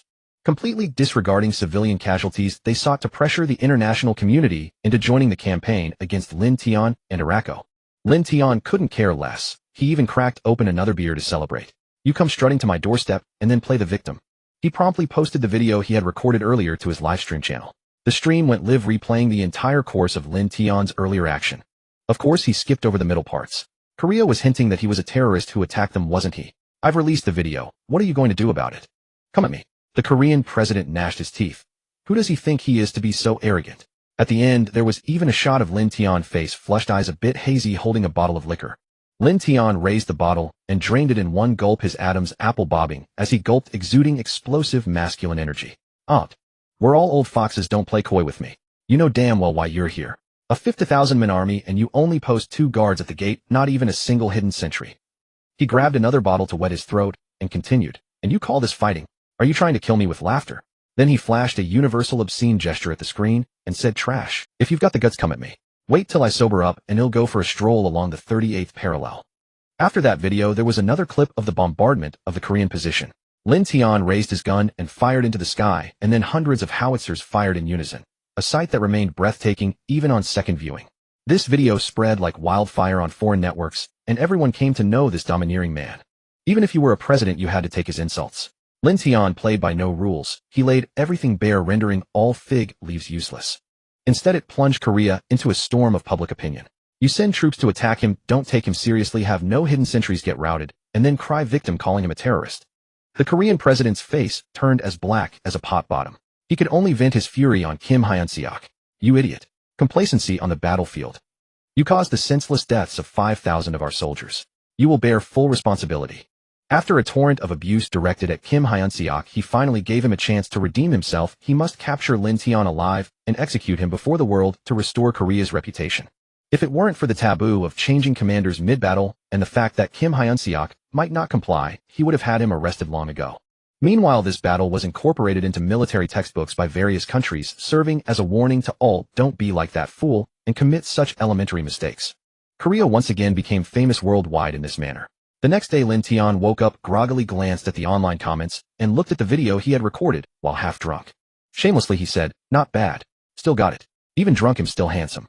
Tiger was now deeply conflicted. Should he cross the border or not? Just 2 days ago, he had declared national unification, and now he was about to step into a neighboring country. The crux of the matter was that the Kimchi country forces hadn't even launched an attack yet. Originally, the plan was to begin the offensive once they saw the Kimchi country advancing toward them, but now he was stuck, unable to retreat or advance. Lin Tian said helplessly, are you being dense? What did you bring those warlords for? Upon hearing this, Tiger felt an instant clarity. Good heavens, when it came to being shameless, you were unmatched. Tiger hastily hung up the phone and rushed off to find the warlords. He ordered them to lead their troops into the territory of Along, and though puzzled, they complied. An hour after they left, Tiger suddenly gathered his troops and shouted, some of those warlords have stolen vital government secrets. Everyone chased them down. And so with great fanfare they marched into Yilong's territory. The president of Along was so furious he cursed endlessly. Damn it, do you all think I'm an easy target? The pretty country meddles in our affairs, and now you Yilake are joining the fray. Though he longed to shout those 3 words, let's fight, he chose to retreat out of prudence. There were too many factions within the country, and the territory was too vast for his government forces to manage. Now that a warlord had suddenly defected to the pretty country, who knew if there were others? Could some of his own government forces have betrayed him too? All of this needed investigation. Gritting his teeth, he said, send word for all forces to pull back here. Abandon the outer territories for now. Let them have their fun. The government forces simply gave up reclaiming those areas, holding onto the majority of the territory. The rest was largely controlled by hostile and neutral warlord. This move was essentially saying, I can't manage it, so I won't. Go wild out there, and when you're done, remember to give the land back. As soon as the government forces moved, Lin Tian received the news. Whoa, so generous. With a battlefield this big, these numbers might not be enough. Lin Tian immediately called in reinforcements from the base. After some calculations, he barely managed to muster 8,000 men along with tanks and armored vehicles. A day later, they crossed the border. The president of Yilong gritted his teeth and said, you're quick to act. The moment I pull back, you send in your men. After 2 days of regrouping, the scattered forces of the Kimchi country had mostly gathered. Some remained uncontacted, likely hiding in the mountains. Kim Hoyan had shed his earlier arrogance, dividing the main force into several units for easier command. The pretty country kept feeding him intelligence. Now Yilake's forces were advancing toward them, and Lin Tian's reinforcements had arrived. A fierce battle loomed ahead. Both sides were mechanized units, so they had to be prepared. Fortunately, the tank killers and mortars had survived Lin Tian's bombardment. Even if Lin Tian's tanks came, they could still put up a fight. Lin Tian didn't wait for the rest of his troops. He led 2,000 men straight toward the enemy, all traveling light. When passing through the scorched battlefield, Lin Tian deliberately took a detour, wary of any remaining troops that might spot them. Instead of heading for the Kimchi country's command post, Lin Tian traveled a great distance to the port, wasting 3 full days. Meanwhile, Lin Tian's other forces remained idle after reaching Ilong, which baffled Kim Hoyan. A force of this size couldn't move without being noticed. Tiger had also advanced to within 100 miles of them. The two sides stared each other down, both waiting for a turning point. Lin Tian. Neither knew what Lin Tian was up to or why he hadn't made a move. Tiger believed Lin Tian was surely planning something spectacular. Kim Hoyan, on the other hand, was frantically searching for Lin Tian's whereabouts. It was obvious the man would launch a surprise attack. Even the Pretty Country's satellites had been deployed. Yet there was no trace of him. The original factions and warlords in the area had all fled, leaving only 3 forces in this vast region. Still no large convoy was spotted. Logically, 2,000 men wasn't a small force. Even with trucks, it would take a long convoy to transport them. But what he didn't know was that after the first day, Lin Tian's men had marched on foot, pushing hard all the way. Fortunately, Lin Tian's soldiers were elite special forces, and Lin Tian himself was a super soldier. Otherwise, covering hundreds of miles in 3 days on foot would be a pipe dream. Lin Tian's team lay hidden under a hill near the port. Phew. Finally made it. It's a real pain trying to do anything with that thing in the sky watching. Lin Tian was fine, but Blade and the others were drenched in sweat. He ordered them to rest on the spot and replenish their energy, leaving a few on watch. There were still a few hours until nightfall. They would wait until late night to act, giving them nearly 10 hours to rest and regain full combat readiness. Lin Tian stared at the distant ships and cargo vessels, his eyes filled with malice. The Pretty Country, huh? Helping to send men supplies and reinforcements. Tonight you'll pay for it. Lin Tian always adhered to one principle: when fighting, take out the helpers first. Damn it, if it's none of your business, why meddle? The Kimchi country can wait, but this fleet is mine to take. Not even Jesus can save it. Lin Tian said so. As darkness fell, Lin Tian and his men donned night vision goggles and checked their gear. Once everything was confirmed, he gave a signal, and they split into groups advancing along predetermined routes. The port's defenses were lax at this hour. After all, it wasn't a combat zone, and this was the Pretty Country's fleet. Who would be crazy enough to mess with them? But there was always a fool like Lin Tian determined to take them on. This was just a supply convoy carrying the latest shipments for the Kimchi country. It had little combat capability, guarded only by a handful of armed soldiers. Usually just raising the Pretty Country's flag was enough to send most people fleeing. They had already unloaded the supplies, stacking them in crates inside the warehouse, waiting for someone to pick them up the next day. 2 sentries were pacing back and forth at the main gate. Lin Tian crouched low, moving silently. When he was close enough, he lunged forward and snapped one man's neck in one swift motion. Before the other could react, Blade slit his throat. The 2 men carried the bodies away quietly. Teams infiltrated from different entry points, killing everyone they encountered with a single silent strike.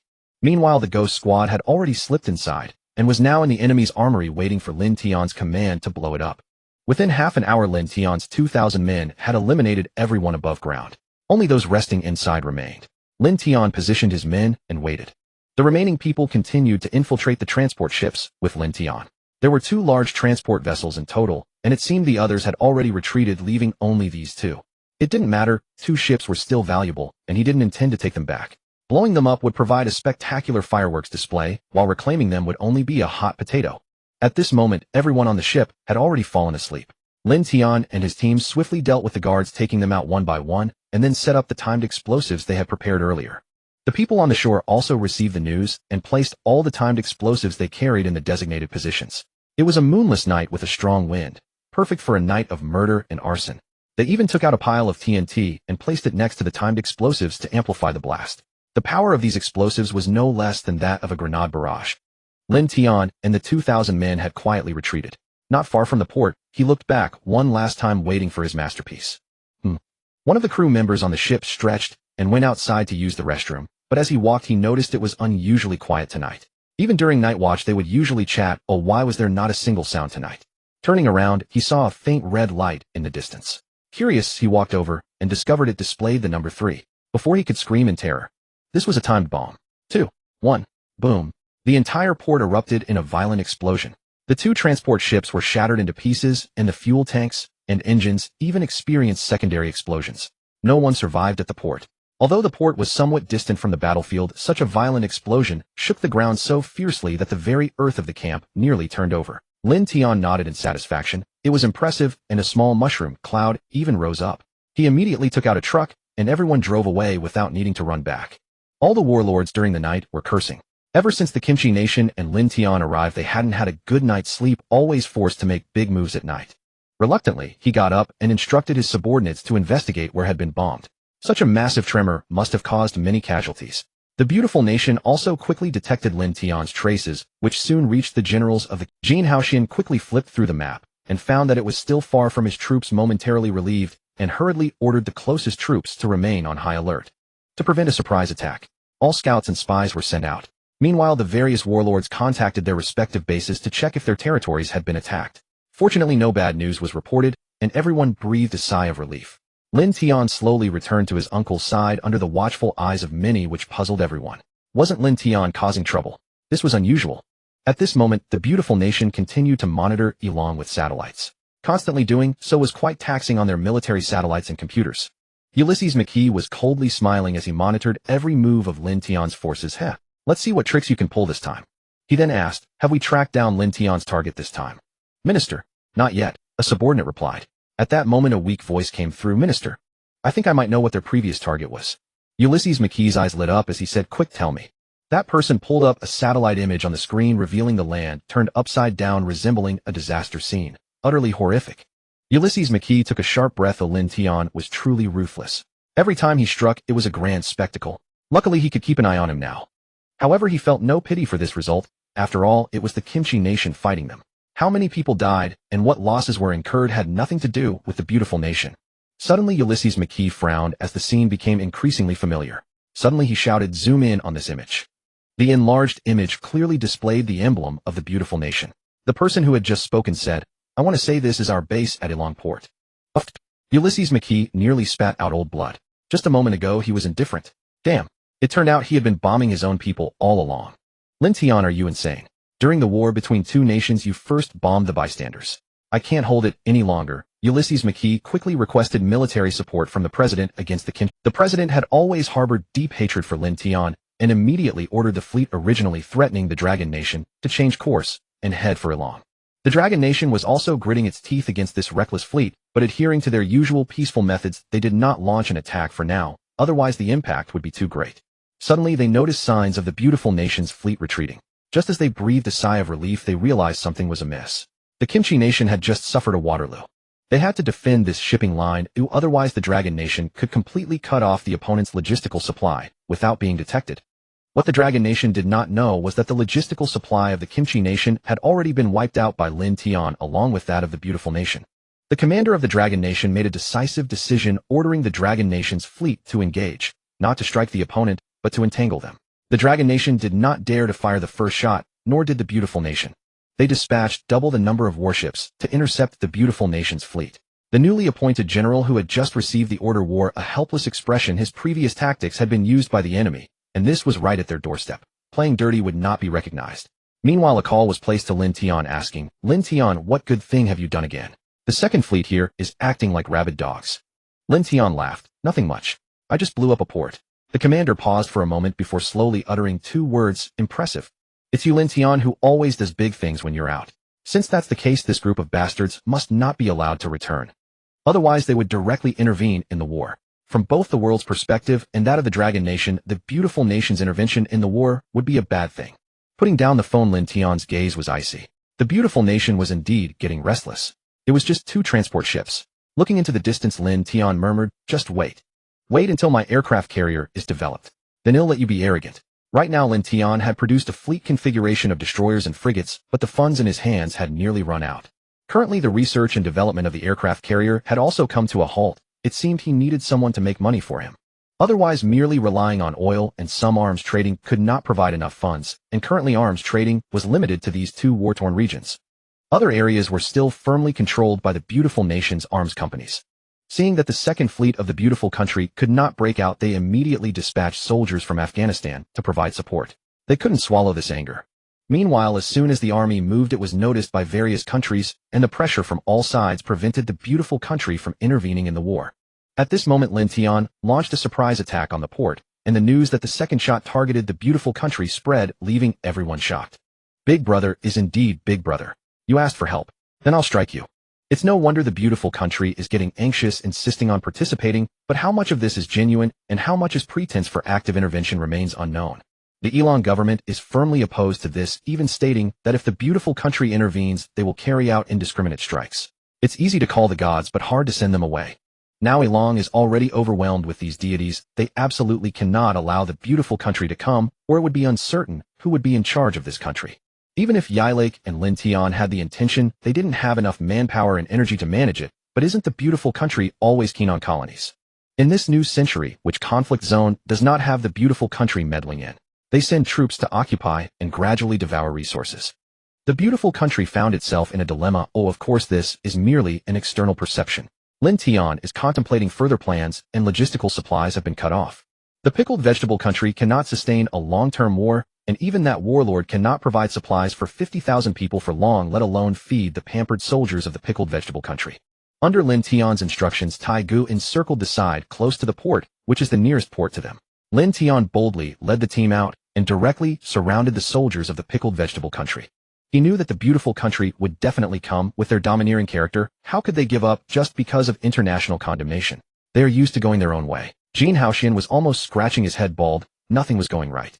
Initially, he thought he could relax since there was no attack, but it turned out they were attacking logistics. He never expected that the beautiful country's assistance in organizing logistics would be thwarted. He was too overconfident. Jin Haoxian shouted, "Hurry up and set up. Dig the trenches." He kicked the person beside him in anger, scolding, "Why aren't you setting up the mortars yet? Are you waiting for Lin Tian to arrive before setting them up?" Jin Haoxian vented his frustration on those around him, pouring all the anger he suffered from Lin Tian onto his subordinates, and if he lost again this time, he might not even get back. He fell into deep fear. Being in a high position commanding thousands of troops in the pickled vegetable country, he could command the wind and rain. He did not want to die. Lin Tian looked at the map and asked Dao Feng beside him, "How do you want to fight this battle?" Although Lin Tian had some cleverness and a reckless personality that often led him to unexpected actions with surprising success.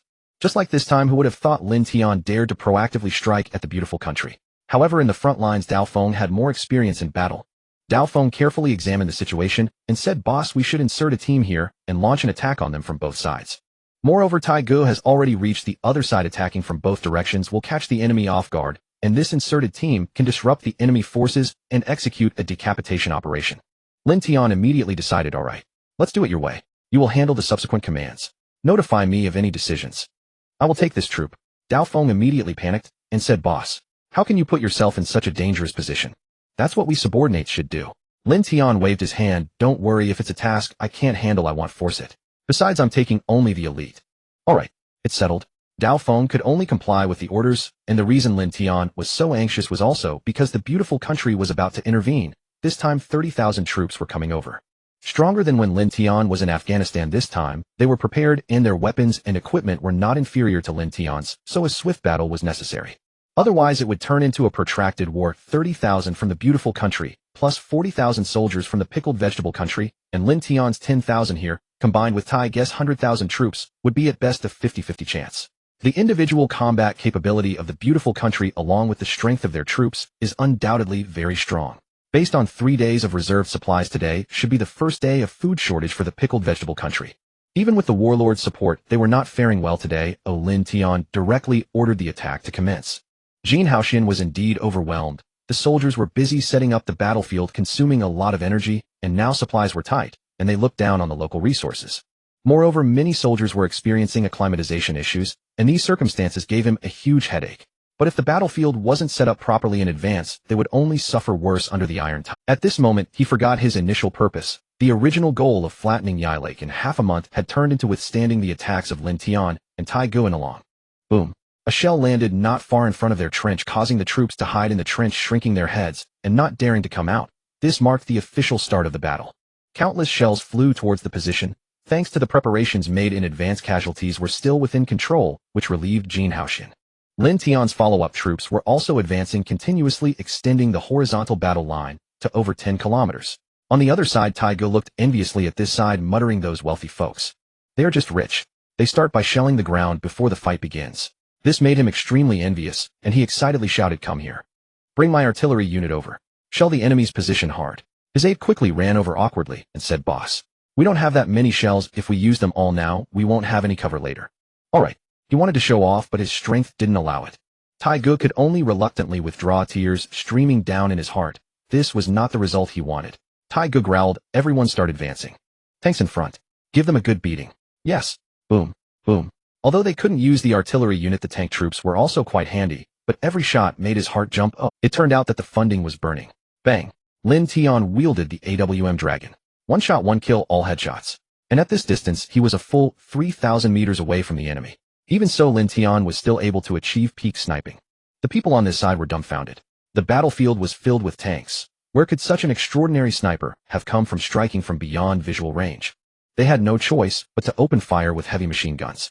Meanwhile, Lin Tian's tanks encountered resistance, with several vehicles stalling under enemy bombardment. Some were even completely destroyed. Though the Kimchi Kingdom's forces were lackluster, their equipment was undeniably impressive. This marked Lin Tian's first significant loss since his debut. Unbeknownst to Lin Tian, the beautiful country's satellites were monitoring the entire battlefield, though they still couldn't locate him. The beautiful country's president ordered the battlefield footage to be streamed live, muttering slyly, "You like live streaming, don't you? Let me give you all the streaming you want." Regardless of whether Lin Tian won or lost, the outcome served their purpose. Victory would expose his threat to the international community, uniting them against him as the leader of the great. Defeat, on the other hand, would provide ample mockery. Truly, the president of the beautiful country was the most internet-savvy, a man unafraid to flaunt his dance moves in public. The video showed explosions and scattered limbs. When Lin Tian heard through his earpiece about the beautiful country's move, he was taken aback. Wasn't this stealing his thunder? Lin Tian directly linked the foreign livestream to his own channel. Now he could broadcast without revealing his location. What a wonderful benefactor the beautiful country's president was. Exposing his position was extremely dangerous, as a sniper could strike at any moment. Lin Tian, now dressed like an ordinary soldier, his signature trench coat tucked away. He paid it no further mind. Then he noticed that not only the Kimchi Kingdom soldiers, but also local warlords had joined the fray. Lin Tian narrowed his eyes. The beautiful country is your daddy, huh? Daring to meddle in a clash between titans. Strike the helpers first. Everyone target the natives. Beat them to death. Lin Tian issued the order angrily. Did they all think he was easy prey, eager to join the fray? Hadn't they learned their lesson? Meanwhile, the Kimchi Kingdom's soldiers felt their pressure easing. Snipers and artillery were no longer focused on them. Soon they realized their allies were suffering. Anyone who showed their head was met with a hail of bullets, and even the dead were riddled with fire. Isidore was exasperated. He had been forced into the battle known as the beautiful country's puppet. Disobeying the order would leave him isolated. But Lin Tian, are you insane? My men are armed with AKs. How can they withstand such treatment with multiple snipers targeting each one? Have snipers become so cheap? And they say the Kimchi Kingdom's casualties have plummeted. Are you crazy? Truly, striking the helpers first. Isidore quickly ordered his front lines to withdraw. He couldn't afford to lose his entire force, otherwise he'd be a commander with no army in 2 days. Lin Tian spat and cursed, "Bastard. See if you learn your lesson."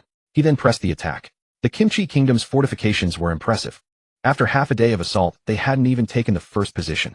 The Kimchi Kingdom's tanks and armored vehicles joined the fight, engaging Lin Tian's phantom tanks in close combat. The overall loss ratio was 1-4 in Lin Tian's favor. Tiger's side faced much less pressure. 100,000 men against 20,000, including a few thousand local warlords. These were Isidore's men who had been redeployed to another front after Lin Tian's rampage. They took some comfort that Tiger hadn't gone mad. Gunfire and explosions continued unabated into the night. Visibility was poor, but the bombardment never ceased, growing even fiercer after dark. With no targets to aim at, they simply fired blindly, never releasing the trigger. While it was night for Lin Tian, it was afternoon in Dragon Country.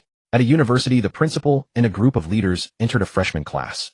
The class was in session, and the sudden appearance of so many officials startled the homeroom teacher, who feared a student had committed a serious infraction. The principal smiled warmly. "Don't worry, we're not here for you." He approached Lin Yan and said gently, "You must be Lin Yan, right?" Lin Yan felt dizzy but quickly stood up and nodded. The principal waved his hand. "No need to stand, please sit down. Your brother is Lin Tian, isn't he?" Lin Yan realized this was about her brother and nodded. "Yes." The principal's smile widened. He had reviewed the records before coming. Only now did he discover that Lin Tian's sister had enrolled in their school. Lin Tian hadn't returned to school in nearly a year, and now his sister was here. The principal said, "The school anniversary is 2 months away. I spoke with your brother last time, and he said he'd come. I'd like you to contact him and set an appointment. He's a busy man now." Lin Yan nodded obediently. Unlike Lin Tian's domineering nature, she was exceptionally gentle. Under the expectant gazes of her classmates and leaders, she took out her phone and sent Lin Tian a video. After a day of fighting, Lin Tian finally rested behind a barricade, eating compressed biscuits and drinking water. This was the longest battle he had fought since his early days under his uncle. He hadn't endured such hardship since, but it brought a unique flavor. Both sides had tacitly ceased fire seemingly for a meal, though sentries remained alert. The fighting would resume in about half an hour. Back in Dragon Country, the school had no idea Lin Tian was on the battlefield. These oldtimers weren't as tech-savvy as the youth unaware of the livestream. Feeling his phone vibrate, Lin Tian pulled it out. Seeing the caller ID, Yin Yin, he answered immediately. She was usually considerate timing calls to avoid his busy hours. Unless something was wrong. Lin Tian quickly asked, Yin Yin, what's wrong? Lin Yin shook her head gently. Nothing. Our principal asked me to tell you that the school anniversary is in 2 months. He wants to schedule with you. Lin Tian laughed. Don't worry, you'll be there. Lin Yin asked curiously, brother, why is it so dark there? Lin Tian shouted into his earpiece, get me an armored vehicle. After a day of explosions, his ears were ringing. Communication during the day had relied on shouting, and he still hadn't adjusted. Soon Lin Tian entered the armored vehicle and turned on the lights illuminating the interior. It was only then that Lin Yin saw her usually imposing brother today dressed in camouflage, looking dusty and disheveled. Holding a piece of compressed biscuit in his hand, Lin Tian didn't forget to gulp down a couple of sips of water while speaking. Lin Yin asked with concern, brother Tian, where are you? Why are you eating this? Lin Tian replied with a smile, isn't it tough out here? You mustn't come to places like this in the future, the sun is scorching. Da-da-da, boom. The armored vehicle shook as the outside erupted into gunfire again. The sounds of tank shells and heavy machine guns drowned out Lin Yan's voice, leaving Lin Tian unable to hear what she was saying. Lin Tian yelled into the headset, damn it. Don't they know I'm on the phone? Tell them to quiet down. Boom. Boom. Immediately after, an even louder barrage of artillery fire erupted continuously, the overwhelming firepower silencing the entire battlefield for a minute as the opposing forces ducked for cover. Lin Tian's side tacitly ceased fire because the boss was on the phone. Meanwhile, the other side was greatly perplexed, with both sides in a chaotic melee, tanks and armored vehicles in the middle of the battlefield who would fire artillery shells. Fortunately, Lin Tian was targeting the rear of the battlefield, unable to hit anyone in the middle, and his attacks didn't inflict significant damage on the soldiers from the Pickled Vegetable Nation. What was happening was truly incomprehensible. Did they have so much money to burn? Firing a couple of shells, just for fun? Did they think they were about to launch an attack? Alright, it's quiet now. I'm fine. Just quite busy. There are a few little brats who can't tell the difference between big and small kings, so I'm stepping out to educate them. Lin Tian said casually. Lin Yin said with worry, be careful, brother. Lin Tian patted his chest and replied, don't worry, your older brother may not have many talents, but I've never been afraid of a fight. Da-da-da. Just as Lin Tian finished speaking before Lin Yin could respond, gunfire erupted outside again, and Lin Tian's anger flared. Was it impossible to have a proper conversation? He quickly said his goodbyes. Can't they wait just 2 minutes? Damn. Is it never ending? Lin Tian cursed, then grabbed the heavy machine gun from the passenger seat and rushed out, leaving everyone on the phone completely dumbfounded. The principal swallowed hard and asked Lin Yin, has your brother always had such a fierce temper? The principal truly couldn't find the right words. If he said he was explosive, he feared Lin Tian would come back and cause trouble for him. But in this situation, it was absurd that a wave of artillery fire had silenced the battlefield for half an hour, and now that gunfire had resumed, charging down with a machine gun was somewhat impressive. Lin Yin smiled and replied, not at all, my brother is very gentle with us. The principal nodded silently. Indeed, he was gentle with them. He had learned quite a bit about Lin Tian, and the survivors had mentioned that people had been beaten to a pulp. Initially he thought it was an exaggeration, but now it seemed they had understated it. Click. Lin Tian, who was leaving, suddenly returned and shouted into the phone, Yin Yin. I'm hanging up now. We'll talk later. Then he hung up and rejoined the battle. Lin Yin blinked, her big beautiful eyes looking quite adorable. At that moment, a boy in the class raised his hand and said, hey, is there a live broadcast online? Is it currently happening in Ilong? The principal asked, puzzled. Ilong. Isn't he in Yilake? They're fighting the Pickled Vegetable Nation. The classmate replied. At this point the principal was even more bewildered. This wasn't right. Ilong, Pickled Vegetable Nation, Lin Tian. He could understand each separately, but mixed together he was thoroughly confused. Having not followed the news on his phone for some time, he was unaware of what was happening. After talking for a while, he finally understood the situation. He could only silently utter impressive. Fighting while assisting, truly not a normal train of thought. Now they directly broadcasted the live feed on the class large screen, where one could see the area below shrouded in darkness, with flashes of fire erupting from time to time. The ground was dotted with countless flickering lights, all appearing at the moment of gunfire, allowing one to imagine how fierce the battle was. Upon seeing the duration of the live broadcast and the barrage of comments, they were stunned. The fighting had already been going on for over 10 hours. No wonder even Lin Tian was eating compressed biscuits, looking gray-faced in the middle of the night. Lin Yin clasped her hands to her chest, silently praying for Lin Tian. Over on Lin Tian's side, he was firing the heavy machine gun at the front, wondering if he could not get a good night's sleep. When it became unbearable, Lin Tian switched to a tank, driving it forward. In the back, unable to see anyone, he still enjoyed driving the tank. Moreover, Lin Tian was not driving a phantom tank, but his powerful weapon, the Apocalypse tank, with its terrifying dual cannons. Even in the darkness, Lin Tian was not afraid of exposure. Boom, boom. With a shot fired, the opposing side was left stunned. Was this a tank? The power was somewhat frightening. But it wasn't an artillery shell. Could it be that the enemy had run out of artillery and switched to single shots? But why were they targeting a tank?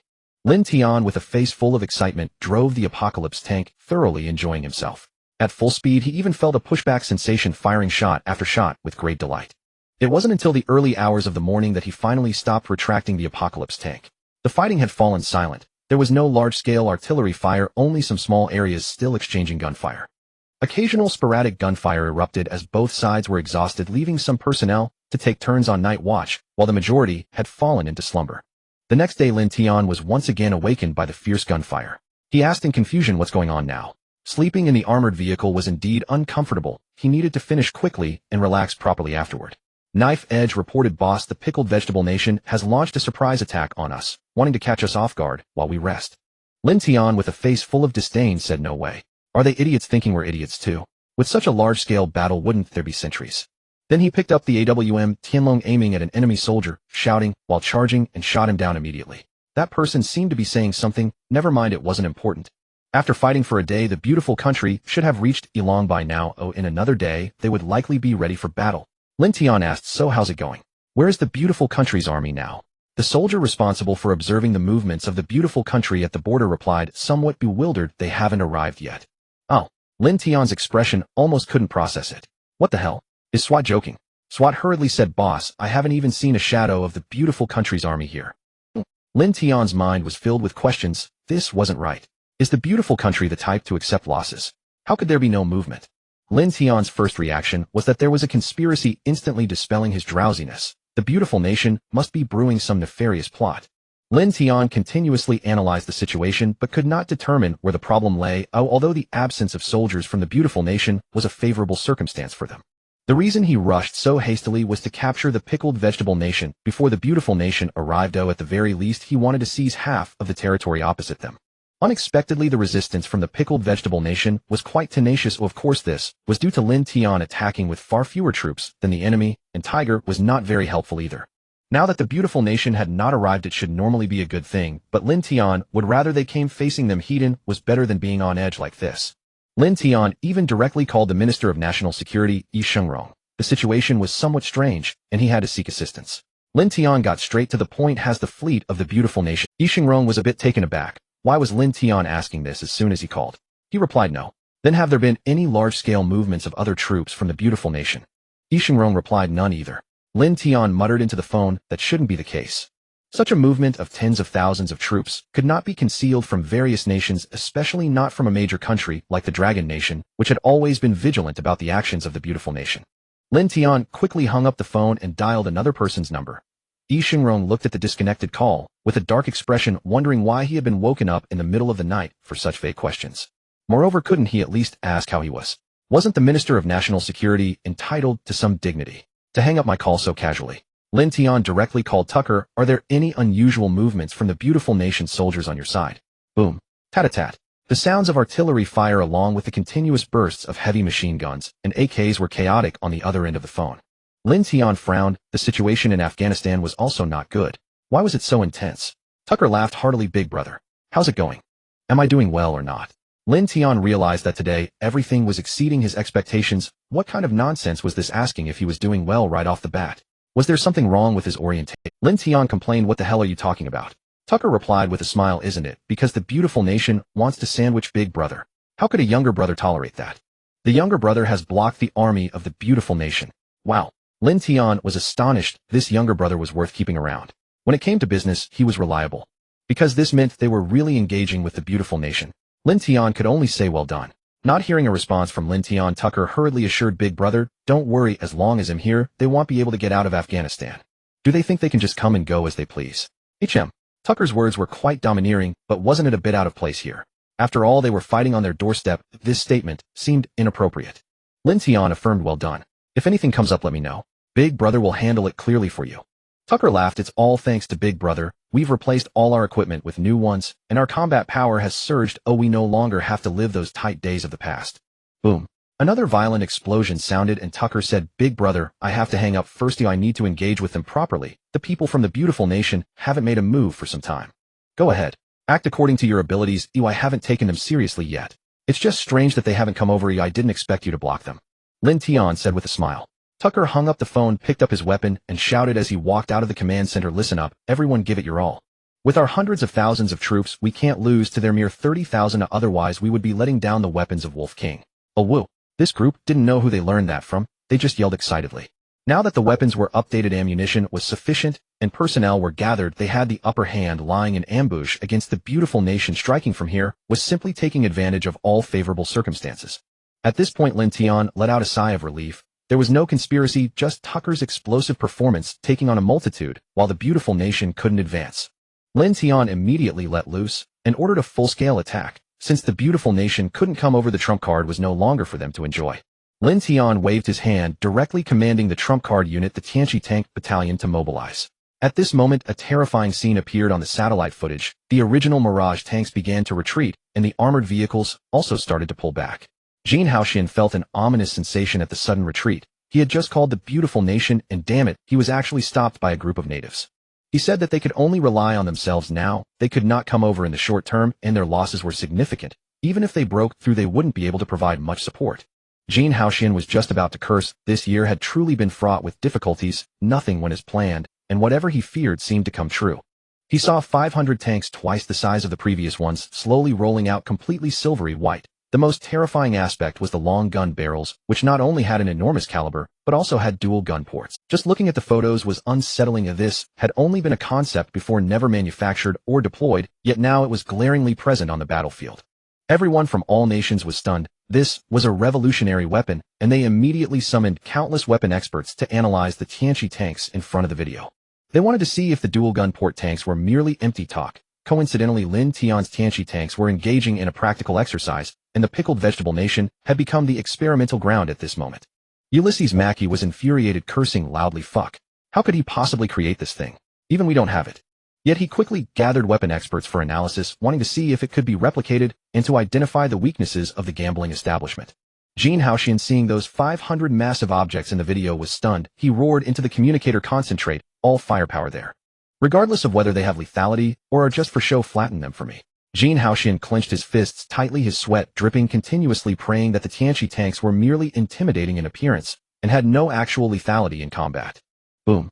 The artillery fire erupted here, exploding near the Tianchi tanks, though the accuracy was somewhat off, while the pickled vegetable nation's tanks were already fully prepared to charge as soon as the bombardment ended.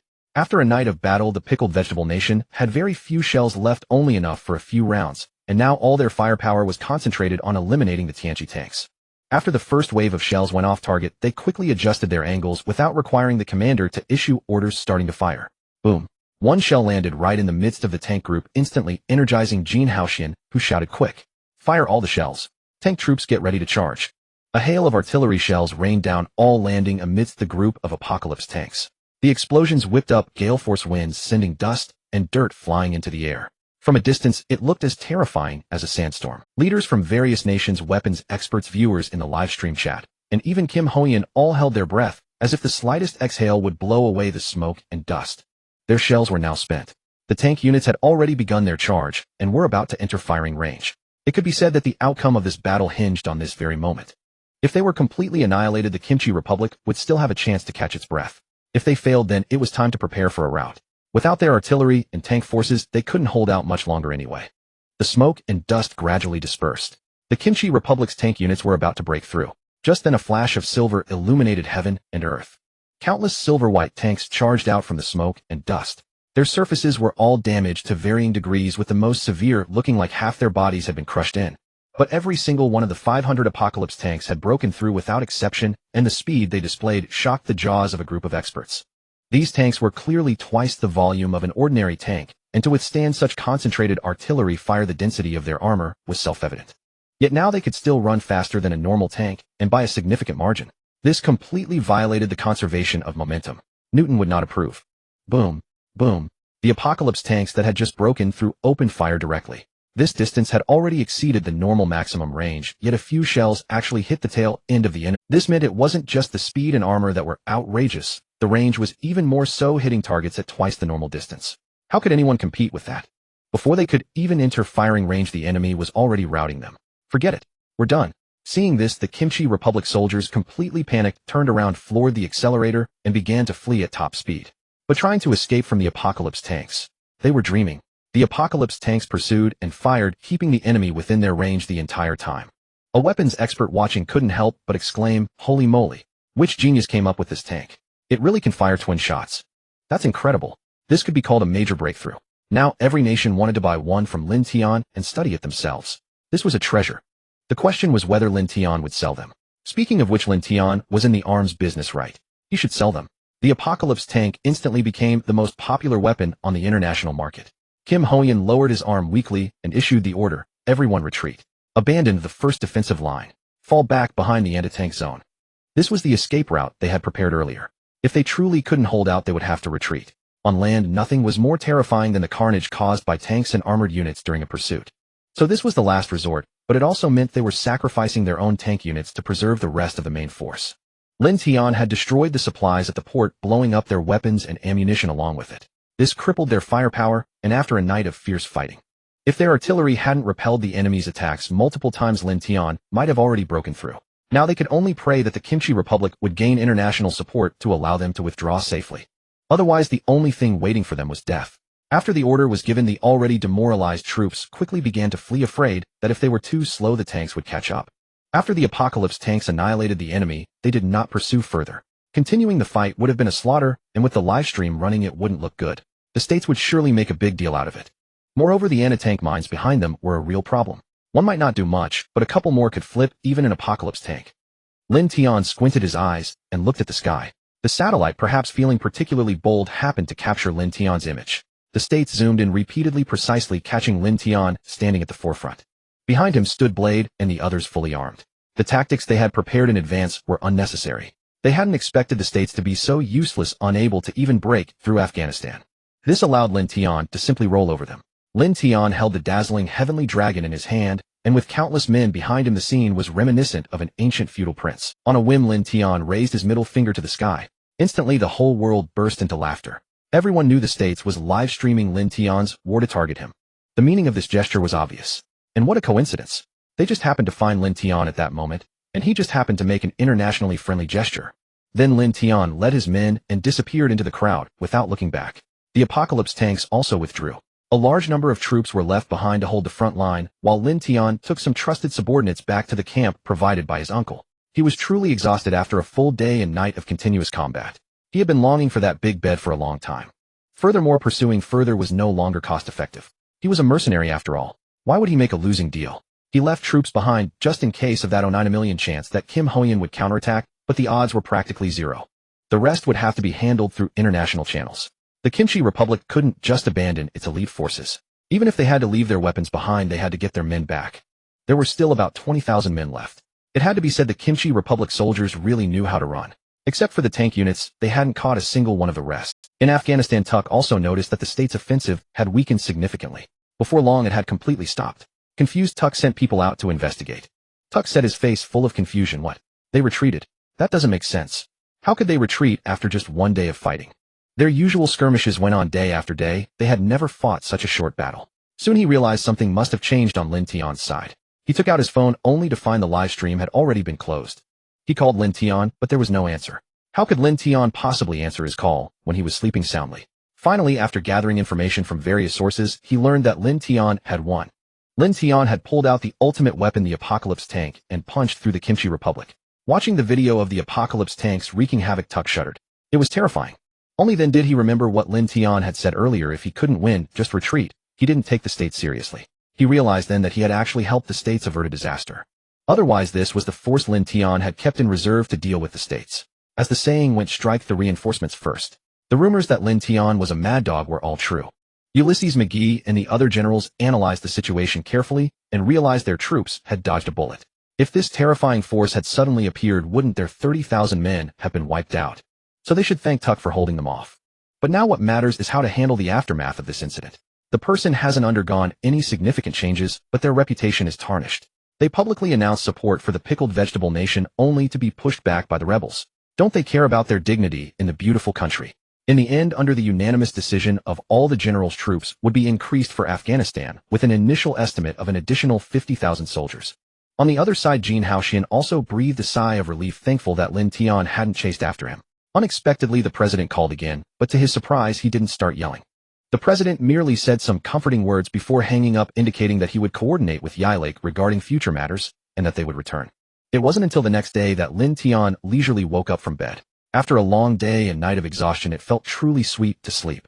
Looking at the pile of missed calls on his phone, Lin Tian couldn't help but complain, do they have no common sense? Don't I need to sleep? He realized he had missed those news updates while sleeping. At that moment, Lin Tian found that the world had quieted down. Afghanistan had ceased hostilities and the beautiful country had retreated. On Yilake's side, they also stopped their actions and waited for the subsequent developments. The second fleet of the beautiful country had also returned, not meddling in Yilake's affairs, and resumed their original patrol area. Lin Tian felt as though he was the one stirring up chaos. As soon as he moved, the whole world descended into turmoil. After he finished here, why did everything stop fighting? Especially those warlords. Does our fighting have anything to do with you? It should be you who gets hit, which made him very awkward. Should he be awarded an International Peace Prize for this? Now he could only wait for news from the Pickled Vegetable Nation. His and Tage's troops still couldn't withdraw, but they wouldn't take the initiative to attack. The Pickled Vegetable Nation has become the first defeated country in history to experience an era of peace. They will indeed be remembered in history. Under extreme duress, the president of the Pickled Vegetable Nation announced their surrender, causing a sensation worldwide. As one of the few developed nations, they actually surrendered, and it had only been a short week since their soldiers landed. The Pickled Vegetable Nation has thoroughly lost face. Let's see if they dare to boast shamelessly in the future. Meanwhile, the president of the Pickled Vegetable Nation, who was waiting for Lin Tian's response, did not receive any reply. Yilake also did not respond. This letter of surrender seemed to have sunk into the sea without causing a ripple. Lin Tian disdainfully said, so what? Just because he surrendered, I have to accept it. I fought for nothing. Do they think they can just talk me into returning them? Dream on. Without any tangible benefits, they think they can casually say a few words to make Lin Tian release them? Impossible. Surrender. I didn't hear anything. For 2 consecutive days, the Pickled Vegetable Nation did not receive Lin Tian's response. They could no longer wait. The supplies for their troops were running low.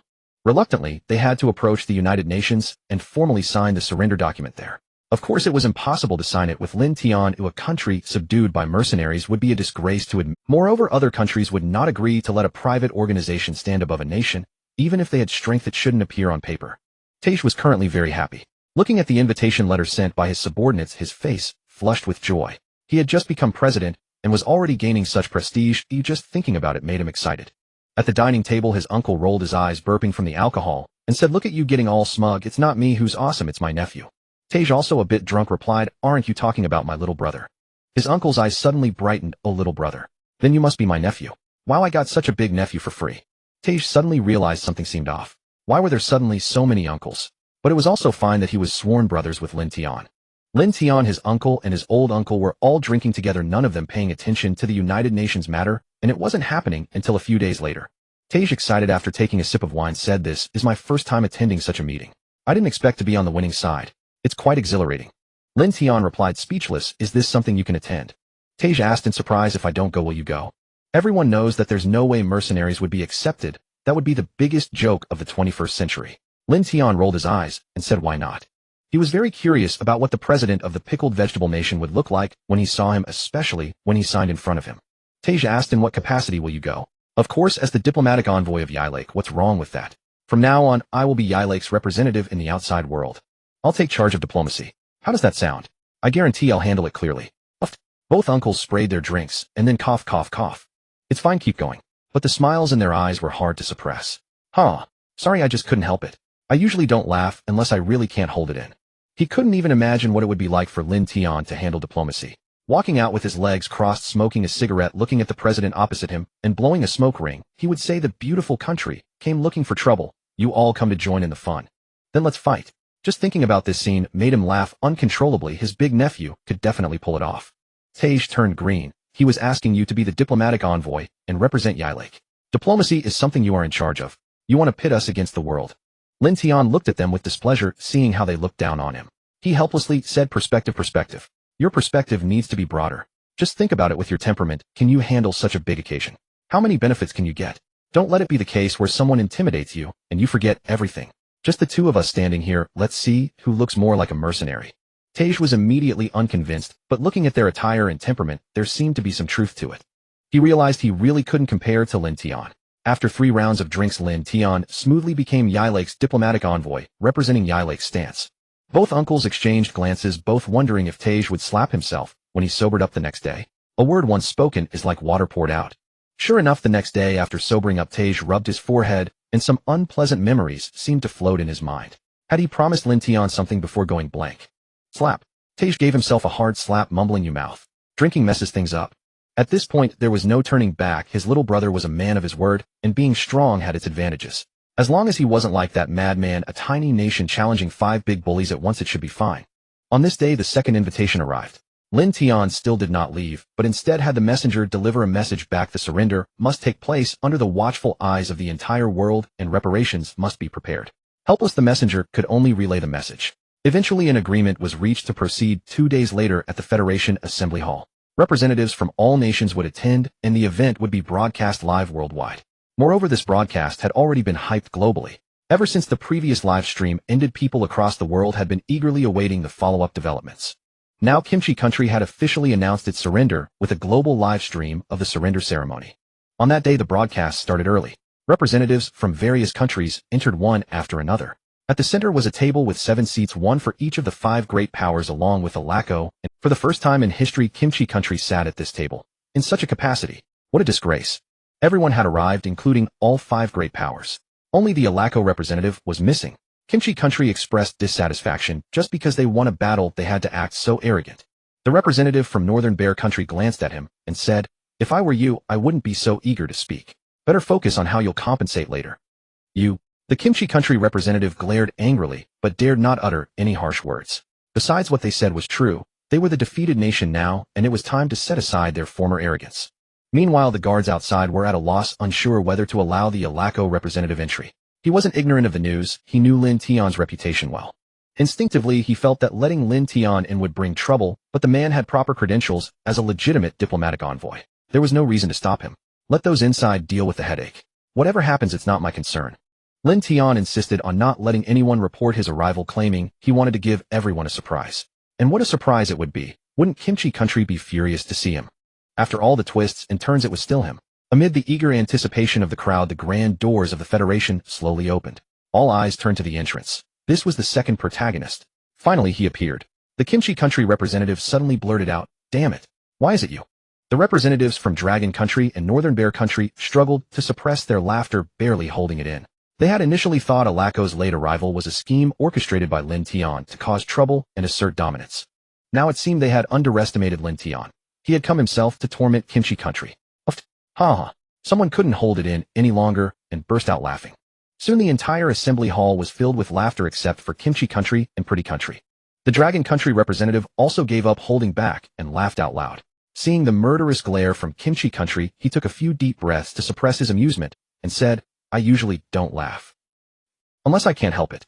Ha ha. He finally burst into laughter again. The Kimchi Country representative could no longer contain himself and roared, "Lin Tian. Enough. What are you doing here? This is the Federation, not your Alaco." Lin Tian acted as if he hadn't heard, swaggering in with a pompous gait, waving and greeting everyone as if they were all old acquaintances. The representatives from various countries were caught between laughter and tears, but they all responded with smiles. Since there was no animosity, and he was greeting them politely, it was only courteous to return the gesture. Moreover, Lin Tian seemed so amusing now, completely devoid of the ferocity seen in the videos, a pure goofball. After walking a few steps, he suddenly stopped and waved at the camera. "Hi. Dear netizens, I've missed you all." The netizens were in stitches. A solemn occasion had been turned into a comedy show by Lin Tian, complete with audience interaction. The Kimchi Country representative roared again, "Lin Tian." Lin Tian turned to him and said, "Yo, long time no see." Then he continued high-fiving everyone in the room, greeting them like a hip-hop star. Each person graciously extended their hand. After years of service, this was the most entertaining character they had ever encountered. However, many sat with stern faces unmoved. These were loyal followers of Pretty Country and naturally refused to show Lin Tian any kindness. The Kimchi Country representative shouted, "Security. Throw him out." Lin Tian suddenly turned back and said coldly, "I am now the diplomatic envoy of Alaco. I am here specifically for this surrender negotiation. I represent Alaco in full authority." These 2 sentences left the Kimchi Country representative choking on his words. Damn, was Alaco insane? Appointing such a person as a diplomat? Were they tired of living? The other representatives were equally bewildered. What the hell? The mercenary had actually obtained an official diplomatic identity. Thinking about it, that was the only way Lin Tian could have been allowed in. Lin Tian shifted his tone and said, "Disturb me while I'm greeting people again, and he'll double the reparations." Ha ha ha. The Northern Bear Country representative burst out laughing. This Lin Tian was indeed as amusing as the emperor had said. The Kimchi country representative slumped helplessly in his chair. Forget it, let it be. Whatever will be will be. Tired of it, all may it all burn. Lin Tian continued his antics. Suddenly the person in front sat, with a dark expression, refusing to acknowledge him. Lin Tian didn't mind, but as he moved past he noticed the flag of Leg Chicken attached to the seat. Lin Tian's eyes lit up. Oh, it was the representative from Leg Chicken. When he reached him, Lin Tian directly kicked him off his chair. Then with feigned realization he apologized. Oh, you didn't extend your hand so I didn't notice. They'll be more careful next time. Before the Leg Chicken representative could get up from the floor, Lin Tian had already darted away. Now everyone behind him cooperatively raised their hands. What was supposed to be a proper meeting had been thrown into chaos by Lin Tian. The Dragon Country commander watched him with a mix of amusement and exasperation. What kind of upbringing could produce such a menace as Lin Tian? At that moment he felt relieved that Lin Tian was a mercenary. Imagine the havoc if he were causing trouble back home. The pretty country representative could no longer tolerate it. Wasn't his ally being humiliated? Wasn't that a slap to his own face? Enough. Do you think this is a marketplace? The Dragon Country representative interjected at the right moment. Lin Tian, that's enough. Come over quickly. We're all waiting for you. Lin Tian swaggered over with an insufferably arrogant gait, muttering under his breath, "Can't this meeting start without me? Do you all have to wait for me to say a few words?" Then he pointed at the Kimchi country representative and said, "You there, that guy? Stand up. Before I arrived, couldn't you have started the proceedings? Warm up the crowd. If not, you could have held a funeral. After all, quite a few people died." The Kimchi country representative was seeing stars, nearly fainting from anger. Damn it, couldn't they just beat him up? But apparently no one present could defeat him. Without weapons, these pampered officials couldn't even withstand a single punch from Lin Tian. Lin Tian sat down with a swagger and said, "All right, let the show begin." The representative from the Kimchi Republic gritted his teeth and read the surrender document word by word, finally requesting that the forces besieged in Ilong be allowed to withdraw. Lin Tian listened drowsily for a long time without hearing any mention of compensation. He raised an eyebrow. Was this little rascal trying to play mind games with him? Lin Tian said, "What does being trapped in Ilong have to do with us in Yi Lake? Go find Ilong. What's the point of coming to us in Yi Lake? Do you think we're easy to bully?" Then his expression suddenly turned ferocious. He stomped one foot onto the table and glared fiercely at the Kimchi Republic representative as if he would devour him if he didn't come up with a proper explanation. The Dragon Kingdom representative quickly pulled Lin Tian down and said, "Enough. Stop messing around. And you Kimchi Republic, do you have any sincerity? You started this whole mess, even marching right up to the, and you still want to offer compensation." The Kimchi Republic representative felt like crying, but had no tears. From start to finish, they hadn't gained a single advantage. It was a total loss. Yet he had no choice but to pull out the previously drafted compensation agreement. Lin Tian gave it a cursory glance. It barely covered their losses this time, but they had launched an attack, and now they thought they could just pay for his expenses and be done with it. Wasn't that taking things for granted? Lin Tian suddenly slapped the agreement onto the table and demanded harshly, "You started this unjust war. Do you have any idea how many weapons we lost, how many tanks were wrecked, how much ammunition we expended? And now you try to fob us off with this paltry sum." Lin Tian said with feigned anguish, "I won't haggle with you over those things, but what about our 20,000 fallen soldiers? Those were my brothers in arms. Now I can't even scrape together their resettlement funds. How am I supposed to face them? Damn, what a drama queen." That was the thought that jumped into everyone's mind. After all, no one had kept count, so wasn't he just making it all up? And the side that actually lost 20,000 men was the Kimchi Republic, wasn't it? Yet he managed to spin it onto himself. Normally people underreport casualties to look better. But Lin Tian was shamelessly after the money. He laid it out plainly: pay up or face the consequences. His performance was so heartfelt that anyone listening would have believed Lin Tian had suffered a tremendous loss. The Kimchi Republic truly had no way to voice their grievances. They argued endlessly with Lin Tian over how much compensation to pay, and the negotiation table quickly turned into a chaotic marketplace. Lin Tian demanded an exorbitant price, while the Kimchi Republic haggled for a lower one. 50 billion, 5 billion, 30 billion, 8 billion. Suddenly Lin Tian slammed the table and said, "If you don't agree, I'll order them annihilated right now." The Kimchi Republic representative pointed a trembling finger at Lin Tian and stammered, You vulgar man." Lin Tian put his hands on his hips and retorted, "So what if I'm vulgar? If you don't like it, send your troops to fight me." He even put on a smug expression, tilting his head and shoving his face forward, waving it back and forth in front of the other party. The Kimchi Republic representative gritted his teeth and said, "We can lift the chip blockade and revoke all sanctions, but the compensation amount cannot be this high." Lin Tian said, "Reduce the compensation." "No way. If you don't agree, you'll wipe them out right now." The Kimchi Republic representative, having reached his limit, snapped, "Is that all you've got? Threatening me with that every time? Can you dare to drop it?" Lin Tian paused for a moment and said, "No, I can't." The Kimchi Republic representative was left speechless. How could someone so arrogant actually say something like that? You're utterly shameless. Lin Tian leaned back in his chair, clasped his hands behind his head, stared at the ceiling, and whistled, leaving the Kimchi Republic representative feeling utterly helpless. But no matter how much he tried to persuade him, Lin Tian held firm, insisting on a single demand: 300 billion US dollars, or no release of the prisoners. The representative went down to call his superiors, and after continuous negotiations finally gritted his teeth and agreed to Lin Tian's terms. The Kimchi Republic representative glared at Lin Tian and said through clenched teeth, "Fine. You win. We agree." Lin Tian immediately sat up and said, "Okay, we're the most trustworthy people here. Now please make the transfer. Hey, race the account number." Then under everyone's gaze, a voice message suddenly popped up on Lin Tian's phone: bank card credited with 30 billion US dollars. Lin Tian said with a shy expression, "Sorry, I forgot to mute it. You all heard that." The Kimchi Republic representative was stunned and asked in confusion, "How did the money end up in your hands?" Lin Tian said matter-of-factly, "Where else would it be? In your hands." Then under the other party's shocked gaze, he pulled out his phone and called Tiger. "Bro, it's all settled." On the other end, Tiger was also brimming with excitement. But then his face fell as he recalled the promise he had made. He really felt like slapping Lin Tian twice. Still, this victory was entirely thanks to Lin Tian. Otherwise, they wouldn't have gotten this money. They hadn't spent much to begin with, just held the ground for a day before being told the enemy had surrendered. Even without the payment, just cleaning up the battlefield had netted them a tidy profit. And this was pure windfall. Lin Tian laughed and said, "Bro, look at the Kimchi Republic. They're so flush with cash they offered us 5 billion in compensation. They'll keep 100 million for myself and transfer the rest to you." Then in full view of everyone, he began the transaction. Tiger accepted the 4.9 billion with tears in his eyes. It was the result of a bet they had made earlier. Tiger had thought that surrendering was already a huge concession on their part. How could there be any compensation? At most a symbolic token. He never expected Lin Tian to be so audacious as to rake in 30 billion just like that. Of course, if it had been him, it would have been impossible. He lacked Lin Tian's strength and background.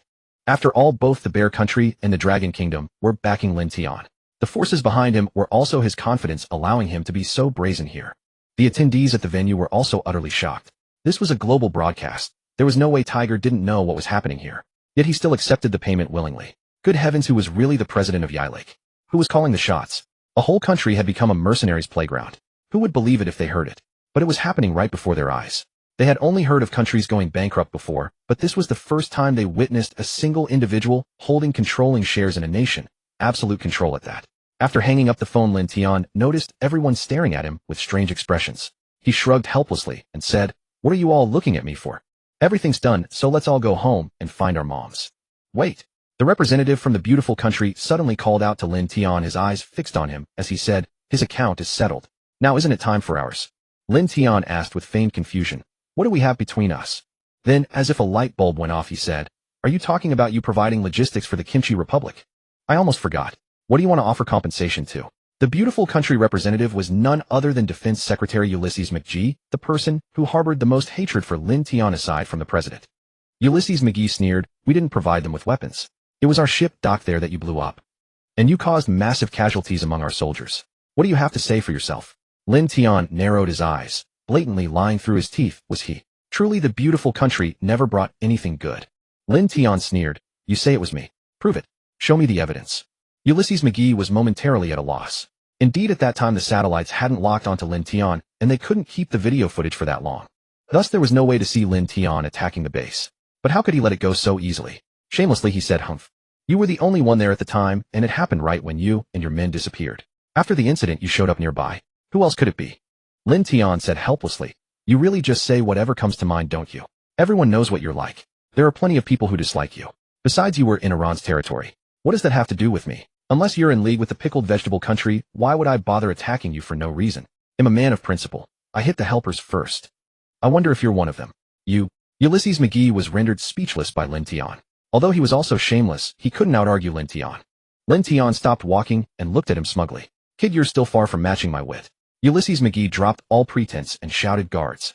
Dozens of men emerged from all corners of the hall, aiming submachine guns at Lin Tian. Ulysses McGee looked at Lin Tian arrogantly and said, "Aren't you good with words?" "What good are words? Can you talk your way out of a bullet?" The Chinese representative slammed the table in anger and said furiously, "You've gone too far. Daring to hijack the Federation. No, no, no. This isn't a hijacking. It's ridding the world of a menace," Ulysses McGee said, wagging his finger. Then he turned to look at Lin Tian, who was watching coldly, and said, "The Bloodwolf Mercenary Corps has manufactured weapons of mass destruction, violating international security laws. Now on behalf of the beautiful country, I am confiscating them. The Northern Bear representative suddenly interjected, so this is your real goal. Lin Tian's apocalypse tanks. Don't forget this is a global live broadcast. Your greed is showing. Ulysses McGee laughed nonchalantly. So what? Is there anything wrong with apprehending a war criminal who possesses large-scale lethal weapons? The Chinese representative said coldly, Lin Tian is a legal diplomatic envoy of a lake and a citizen of my country. Do you dare to illegally detain him? The Northern Bear representative also spoke up. Our great emperor has said Lin Tian is his friend. If you persist in this, you are making an enemy of the Northern Bear country. Ulysses McGee frowned slightly. He hadn't expected both China and the Northern Bear country to be so adamant about protecting Lin Tian. But it didn't matter. He had the upper hand now. Ulysses McGee walked up to Lin Tian and said with a smile, even at a time like this, you're still so calm. Impressive. So are you ready to come with us? Don't worry, we'll treat you well, at least until you hand over all your weapons data. Then he alternated between threats and bribes. Of course, if you join us in the beautiful country, we'll give you all the support you need. But don't think your troops can save you. This place is covered with infrared and thermal sensors. He even showed Lin Tian a screen.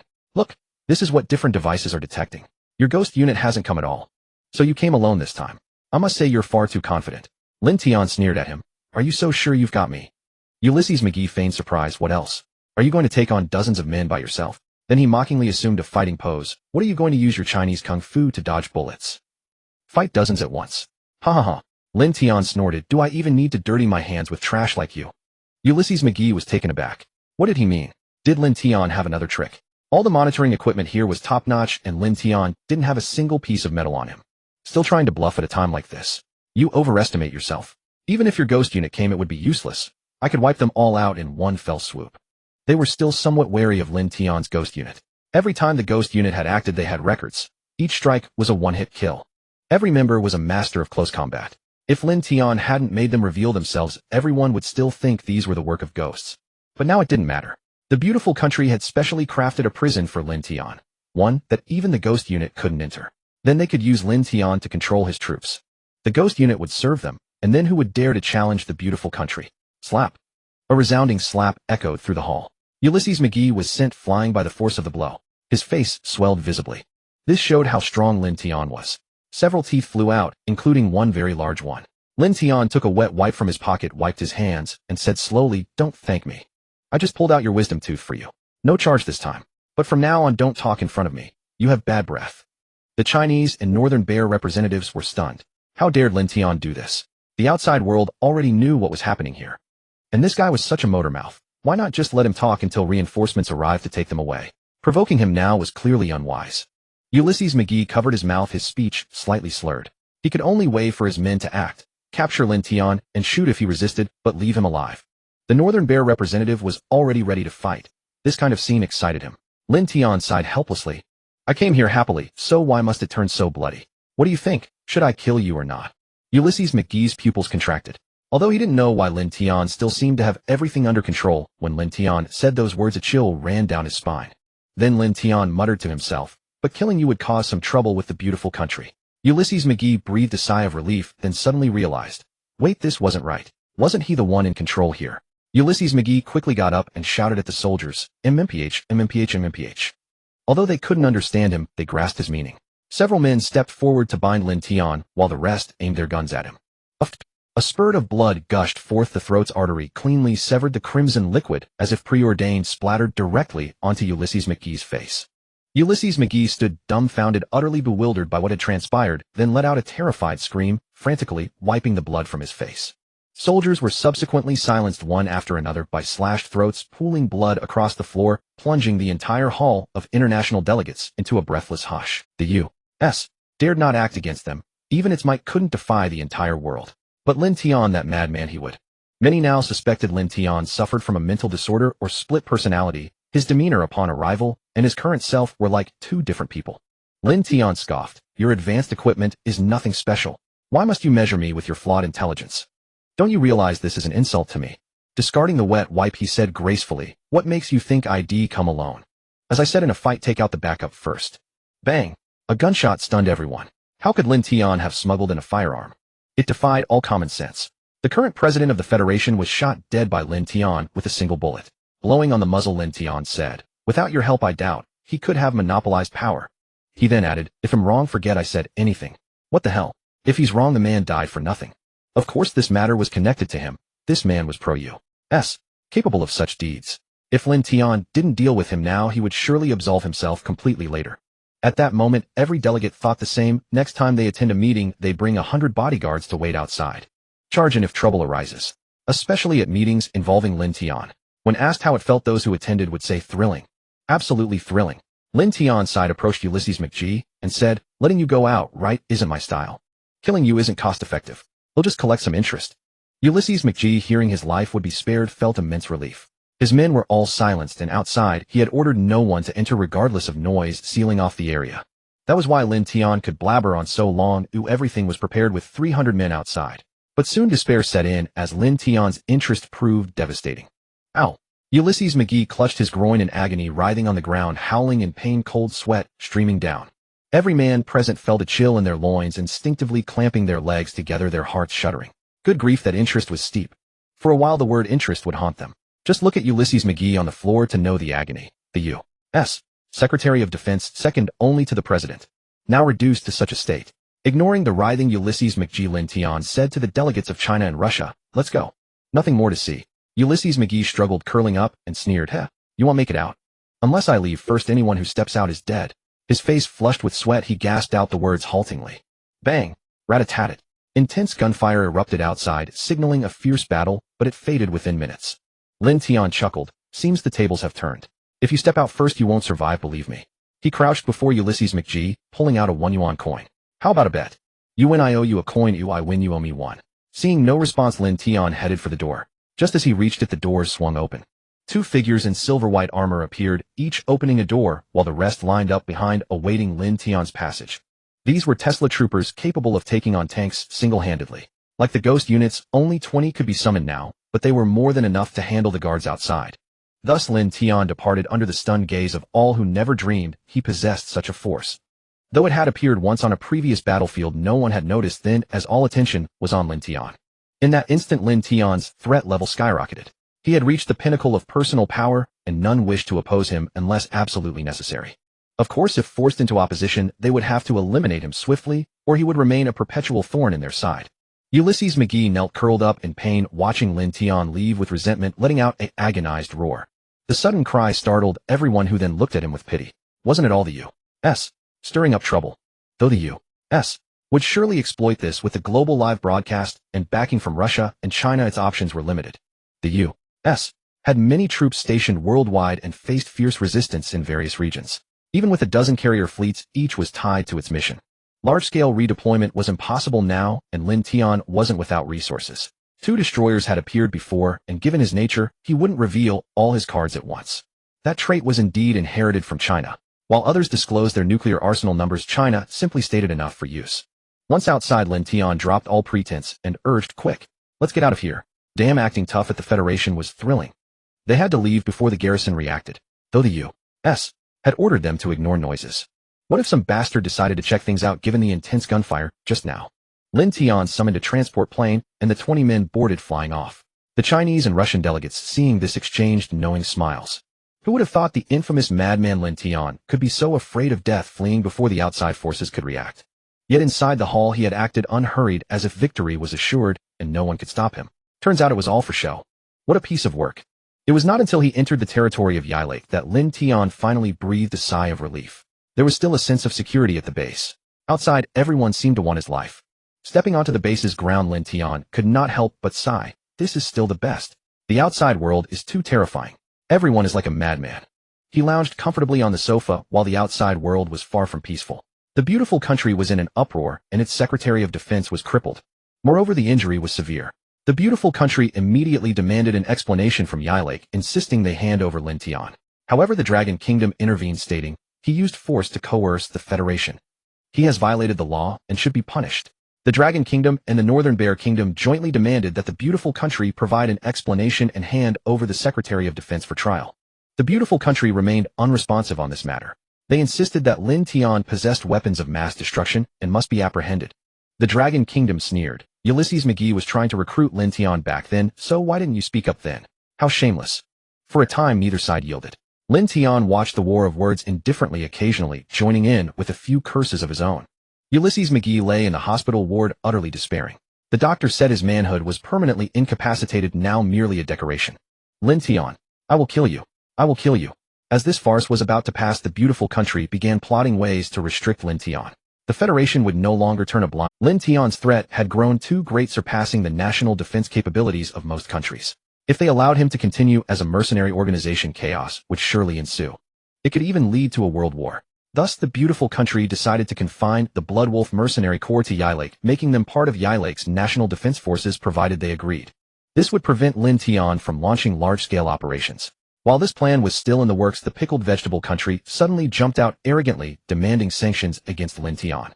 When Lin Tian received the news, his eyes widened in disbelief. Damn, how shameless can they be? Their troops had only withdrawn from Elong a day ago. They hadn't even made it home yet. Lin Tian sneered, of a bunch of gluttons who never learn. He directly posted on the pickled vegetable country's official account. What the hell? Haven't you been beaten enough? I don't even need a passport to enter your country. Believe me, you'll take a stroll along the 38th parallel. The pickled vegetable country's president retorted defiantly, come on if you dare. I'll talk. Damn. Lin Tian blurted out. How shameless could someone be to say that?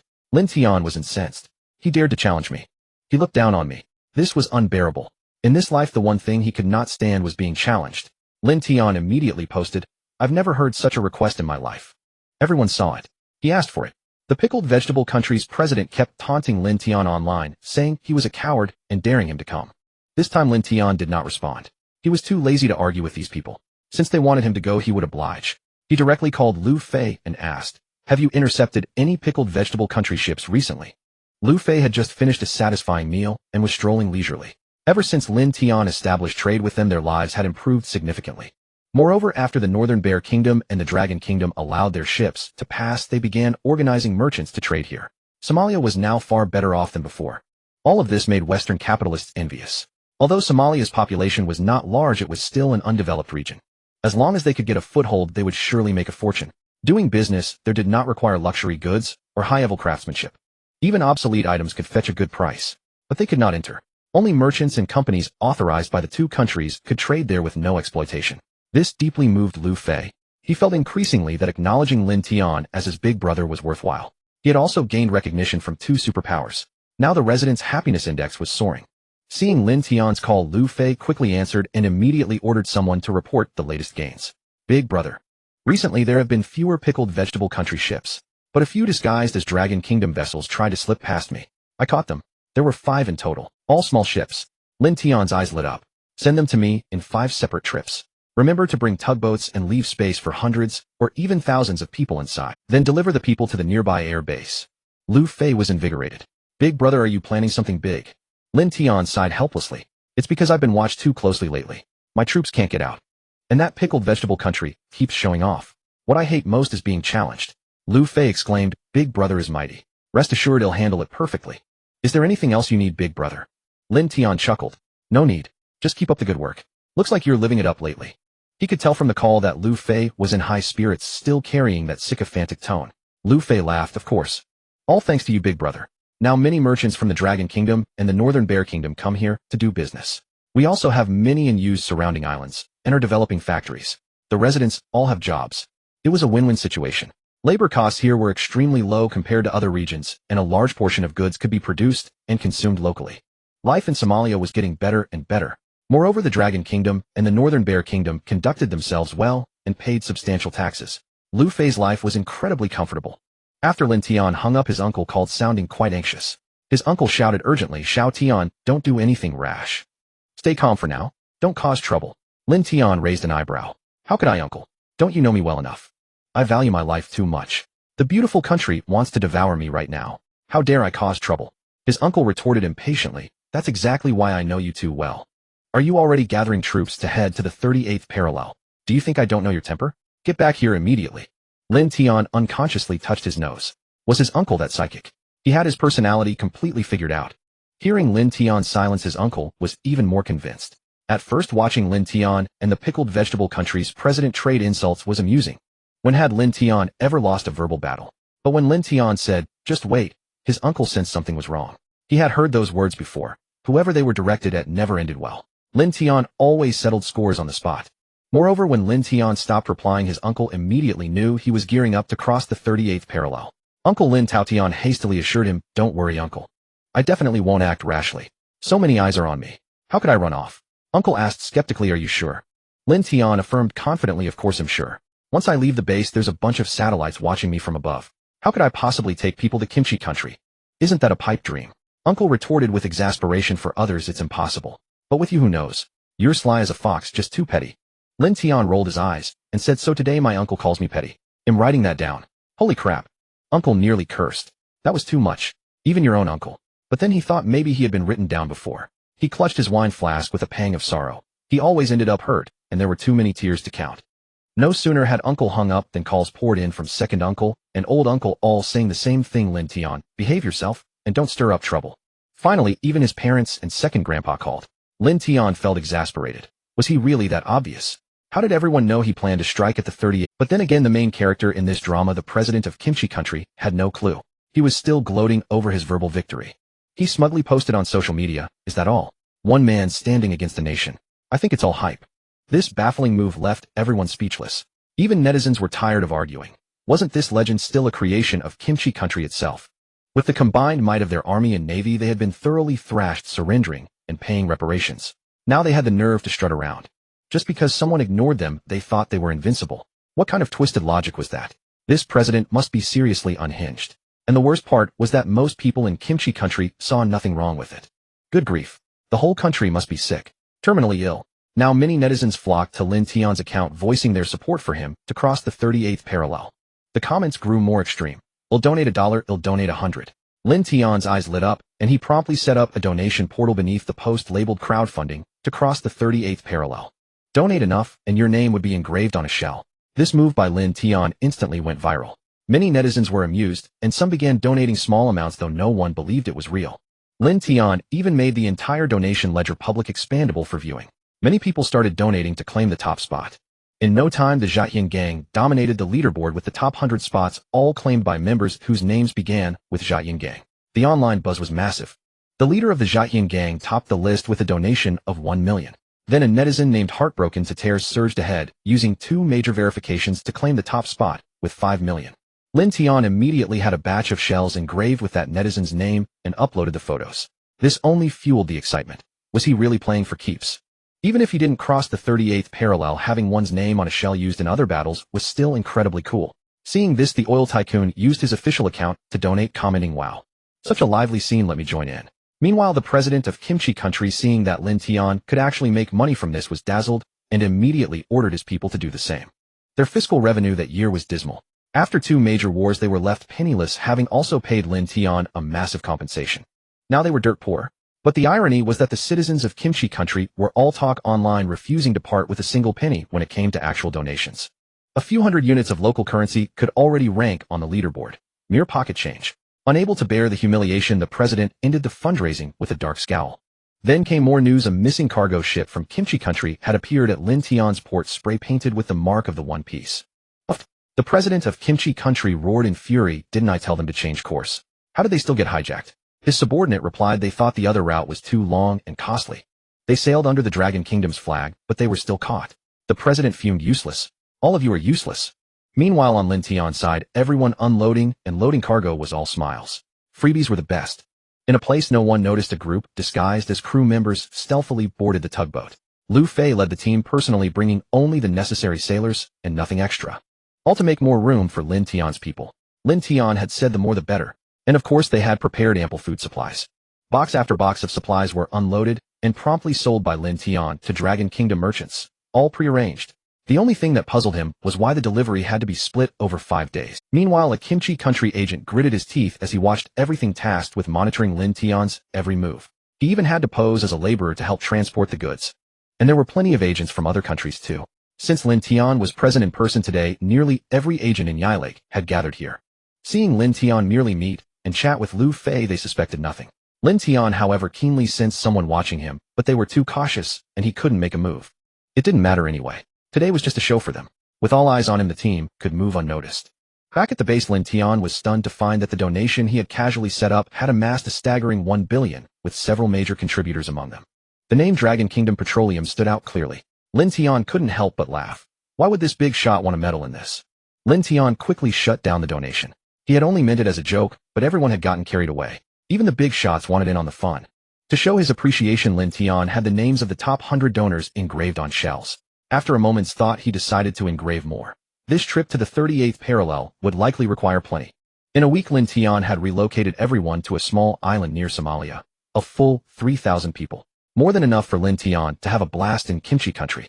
Now the key was how to transport them to Kimchi country. This step was critical. If discovered, there would be trouble.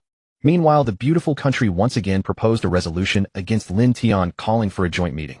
The representatives, upon hearing this, felt a chill run down their spines and a breeze between their legs. Moreover, the meetings had been held too frequently of late, so this one was postponed for half a month. The Americans understood as well. After all, Lin Tian couldn't stir up any trouble for now.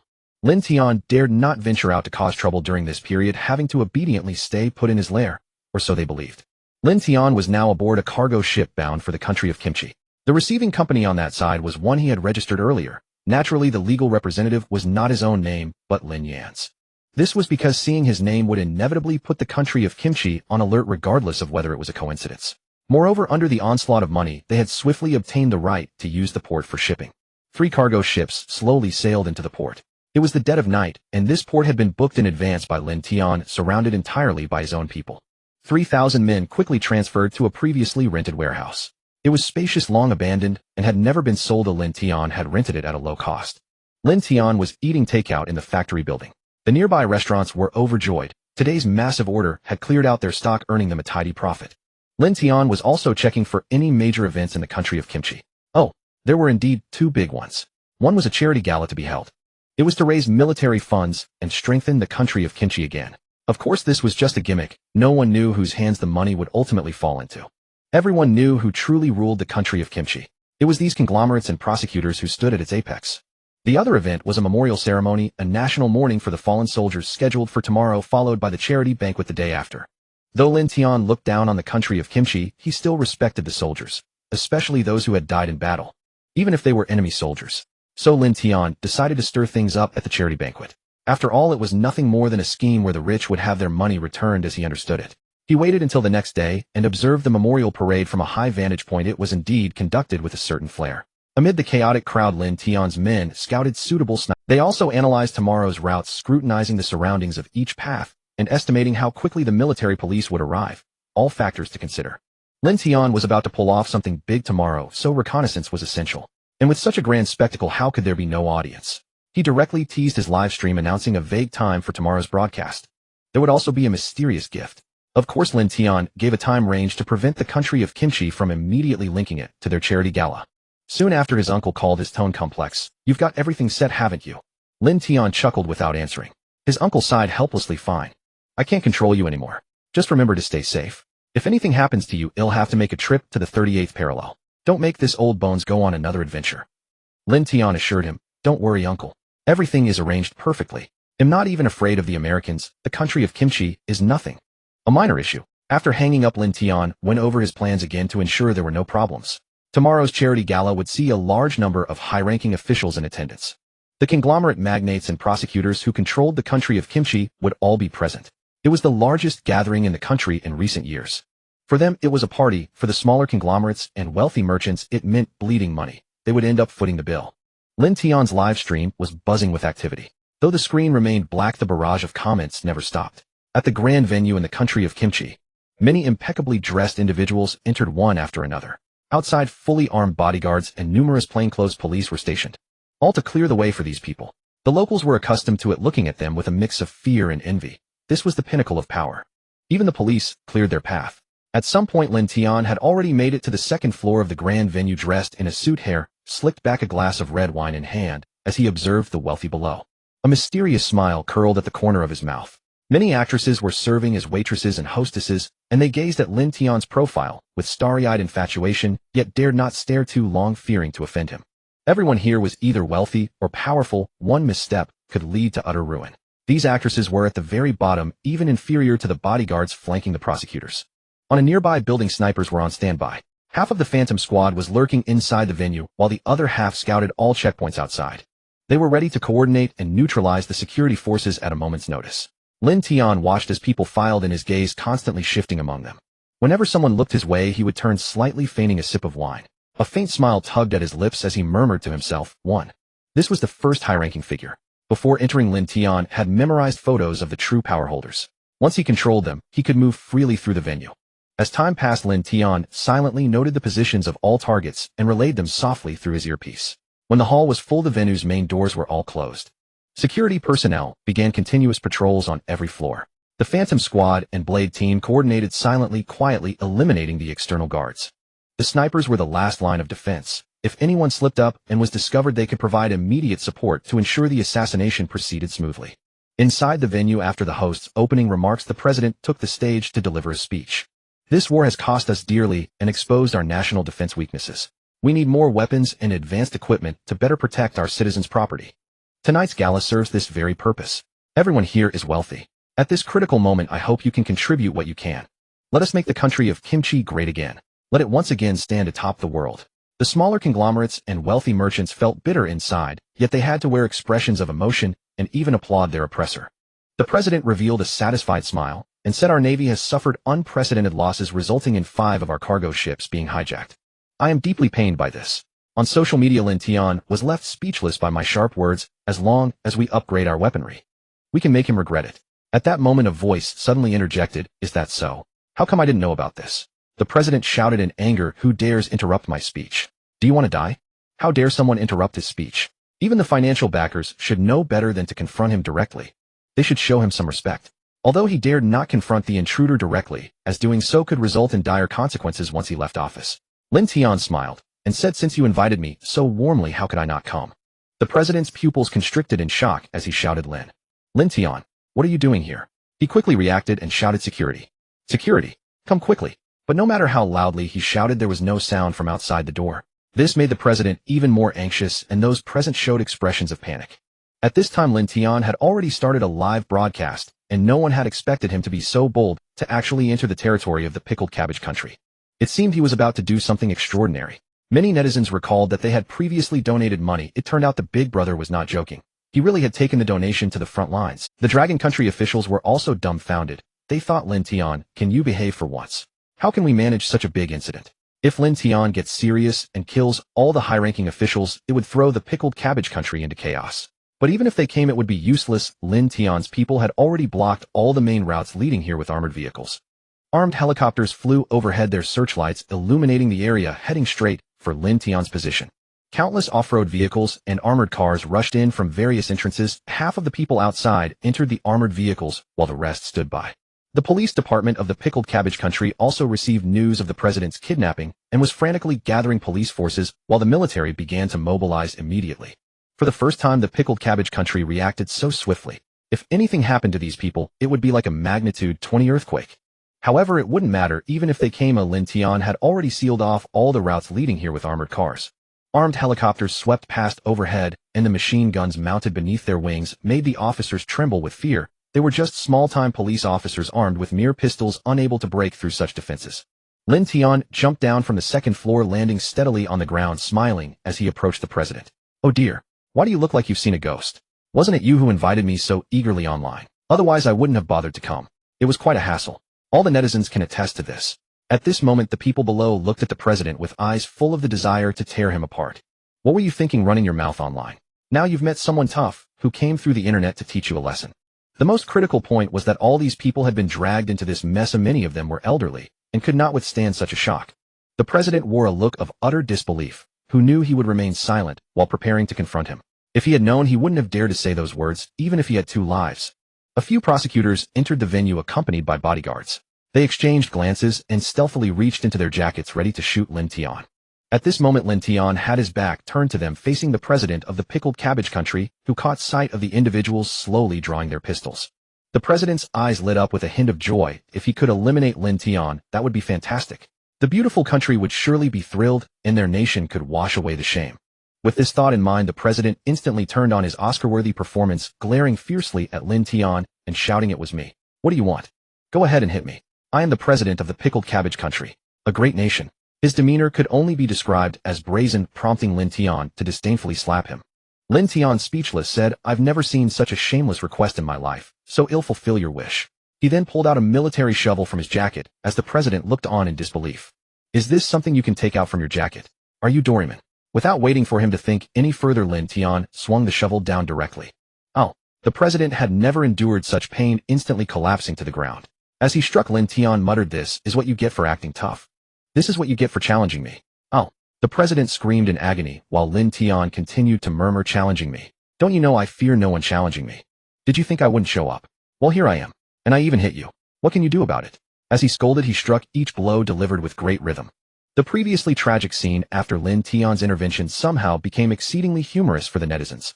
At the same time, everyone realized one thing: don't act tough without reason.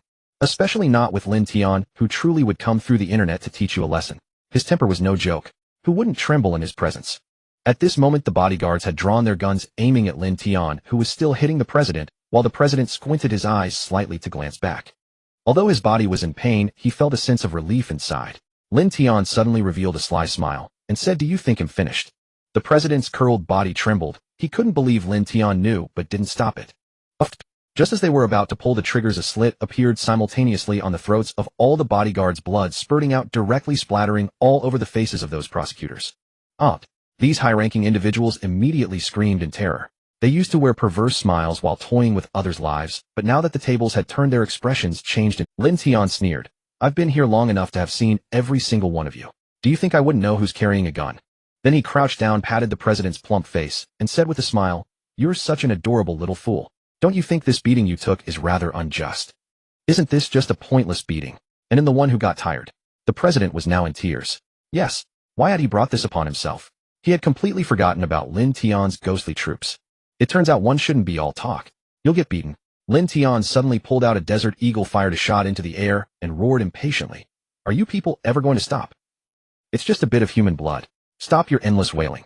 Can't you see I'm having a cordial meeting with the president?" Then he pointed his gun at the screaming prosecutors and snarled, "Do you want me to let some of your blood out too?" Instantly, everyone covered their mouths, terrified of making a sound. The hall fell silent. Lin Tian nodded with satisfaction and holstered his gun, saying, "That's more like it." At that moment, because the room was extremely quiet, the faint sound of gunfire could be heard in the distance. Lin Tian chuckled, "Looks like you guys are pretty quick to act, huh? I just wonder, with you in my hands, will they dare to make a move?" Yeah.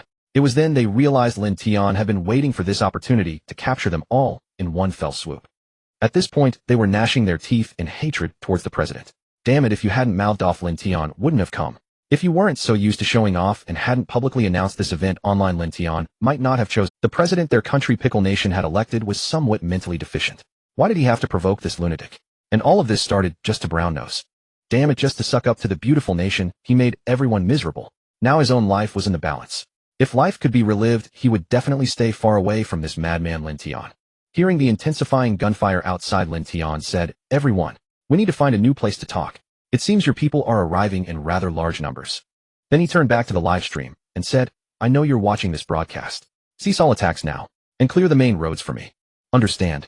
On the other side, the police and high-ranking military officials were grinding their teeth as they watched this scene. It was utterly outrageous, but they had no choice but to comply.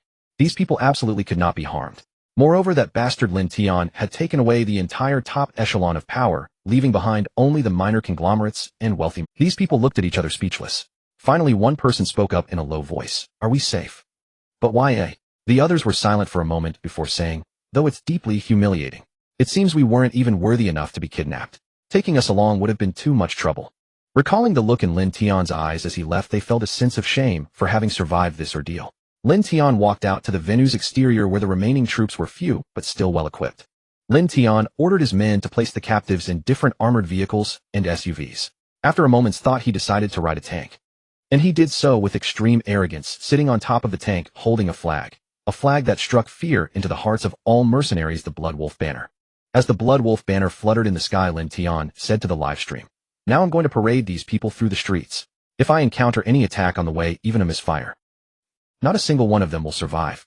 It was a blatant threat, and Lin Tian in his arrogance sat out in the open wearing only a helmet, not even a bulletproof vest in sight. Yet they dared not make a move. What they didn't know was that Lin Tian's abilities were system-born. A single attack could not kill him, and he would never give them a second chance. The military had no choice but to issue the order, "All troops cease fire, clear the main roads. No one is to attack. Anyone who disobeys will be shot on the spot." This command left everyone bewildered, but under the absolute order they all put away their weapons. Lin Tian went so far as to tie the president of Pickle Nation to the cannon barrel of his tank. The president, battered and bruised, was paraded through the streets in this fashion. Everyone glared at Lin Tian, gnashing their teeth. Lin Tian cast a disdainful glance at them, even happily whistling a tune. Weren't you all claiming how great you were? The strongest nation in Asia. I can't stand that crap. I'll rub your faces in the dirt. Let's see if you can still puff yourselves up after this. The military watched as Lin Tian continuously humiliated their president and their nation, yet they were powerless to stop him and even had to ensure his safe passage. If someone from another country attacked Lin Tian at this moment, it would likely be blamed on them, resulting in Lin Tian and Pickle Nation mutually destroying each other, letting others reap the benefits. And so Lin Tian's army leisurely paraded through Pickle Nation. Lin Tian laughed and said to the live stream, "See, I said I'd do it, and I did. Now I'm going to take a spin around the 38th parallel." Lin Tian directly led his troops to the 38th parallel and drove around there twice. Lin Tian always kept his word. Suddenly Lin Tian remembered he still had the crowd-funded artillery shells to use. On the way back, he located the Pickle Nation police station and the presidential palace. Lin Tian directly announced on the live stream, "I'll give you 30 minutes. Clear out everyone around the presidential palace and the police station. I'm going to set off some fireworks soon. Don't come crying to me if people die." As soon as Lin Tian said this, before the military could react, a massive crowd of residents began to flee frantically, all those nearest to those places terrified of being caught in the crossfire. Lin Tian was speechless watching the fleeing crowd. Were there really that many people living around those two places? The military gritted their teeth and agreed to Lin Tian's demand as long as no one got hurt. By now they understood. Lin Tian had come purely to settle a score because the president had provoked him. He hadn't actually intended to cause a large-scale casualty terrorist incident.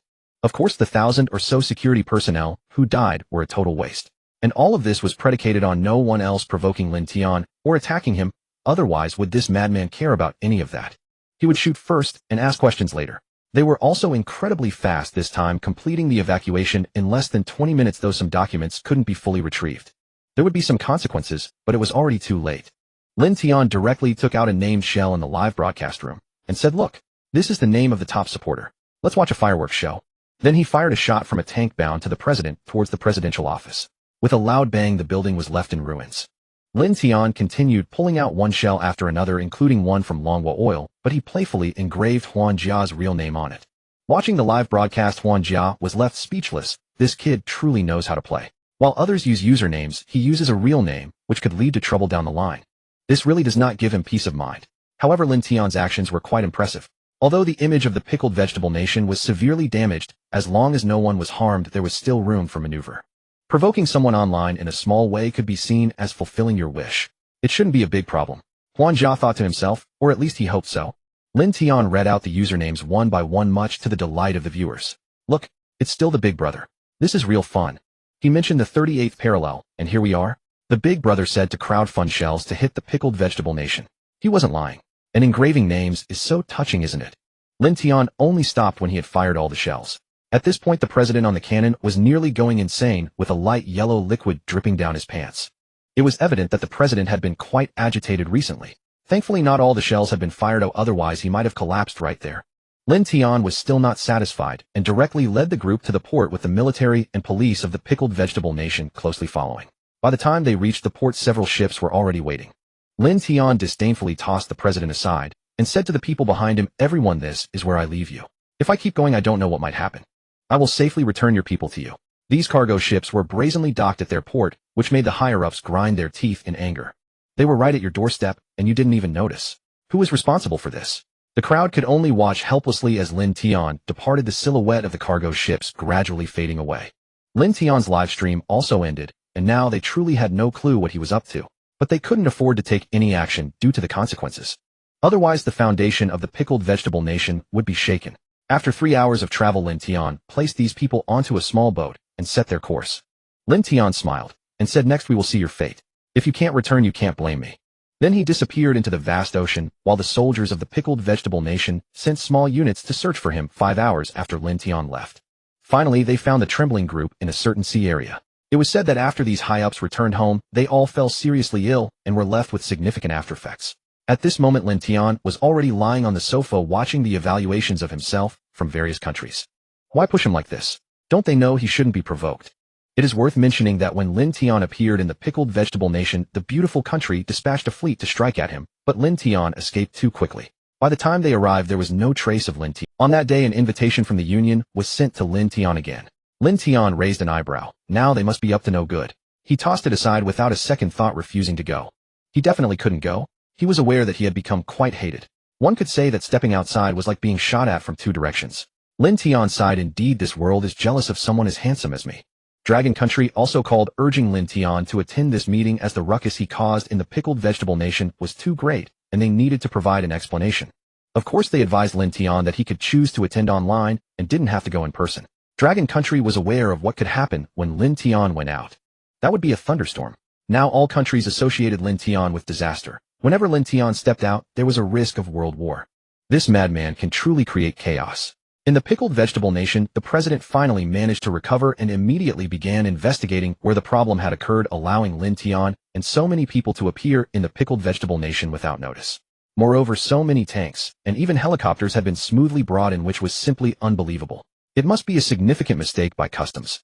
The secretary helplessly stated, we only traced that the company that helped Lin Tian transport the troops is controlled by someone named Lin Yan. The president murmured Lin Yan, pondering over the name, and suddenly jolted, asking Lin Yan. Lin Tian. The secretary softly replied, exactly. Lin Yan is Lin Tian's younger sister. According to our investigation, she is currently attending university. You are all useless. You can't even handle such a simple matter. You couldn't even figure out his direct relatives. Are you all useless? The president roared in anger, and in his fervor, he pulled at his wound. The secretary blushed with shame and said, Mr. President, it's mainly because they offered so much. Damn it. So it was like this. They were easily bribed with a little money. At this moment, the secretary suddenly recalled something significant and quickly handed a document to the president saying the beautiful country has prepared a bill against Lin Tian. Do you think we should fan the flames? The president instantly exploded with rage, ignoring his injuries, standing up abruptly, and kicking the secretary, cursing, you go if you want to. Do you want him to come again? Should I tie you to the cannon and let you experience it? You bastard. Now whenever Lin Tian's name is mentioned, the president will instinctively feel fear. Not just him, but all the higher-ups of the Pickled Vegetable Nation are reluctant to speak of Lin Tian. This person is too ruthless and holds grudges. He is not to be trifled with. And all of this is because of the beautiful country's provocation. Now you want him to come again. Bring it on. If you want to die, go find Lin Tian, but don't drag me into this. At this time, Lin Tian also agreed to participate online. The union did not make things difficult for him. On the contrary, they breathed a sigh of relief. To be honest, they were also quite afraid of Lin Tian coming over. Who knows what trouble might arise between them and the beautiful country. Both are extremely domineering and petty. Watching the representatives who were so cautious around him and hearing them sigh in relief at his decision not to attend in person, Lin Tian let out a sigh. His image had been set. He was clearly an extremely principled person who valued integrity. How could they view him like this?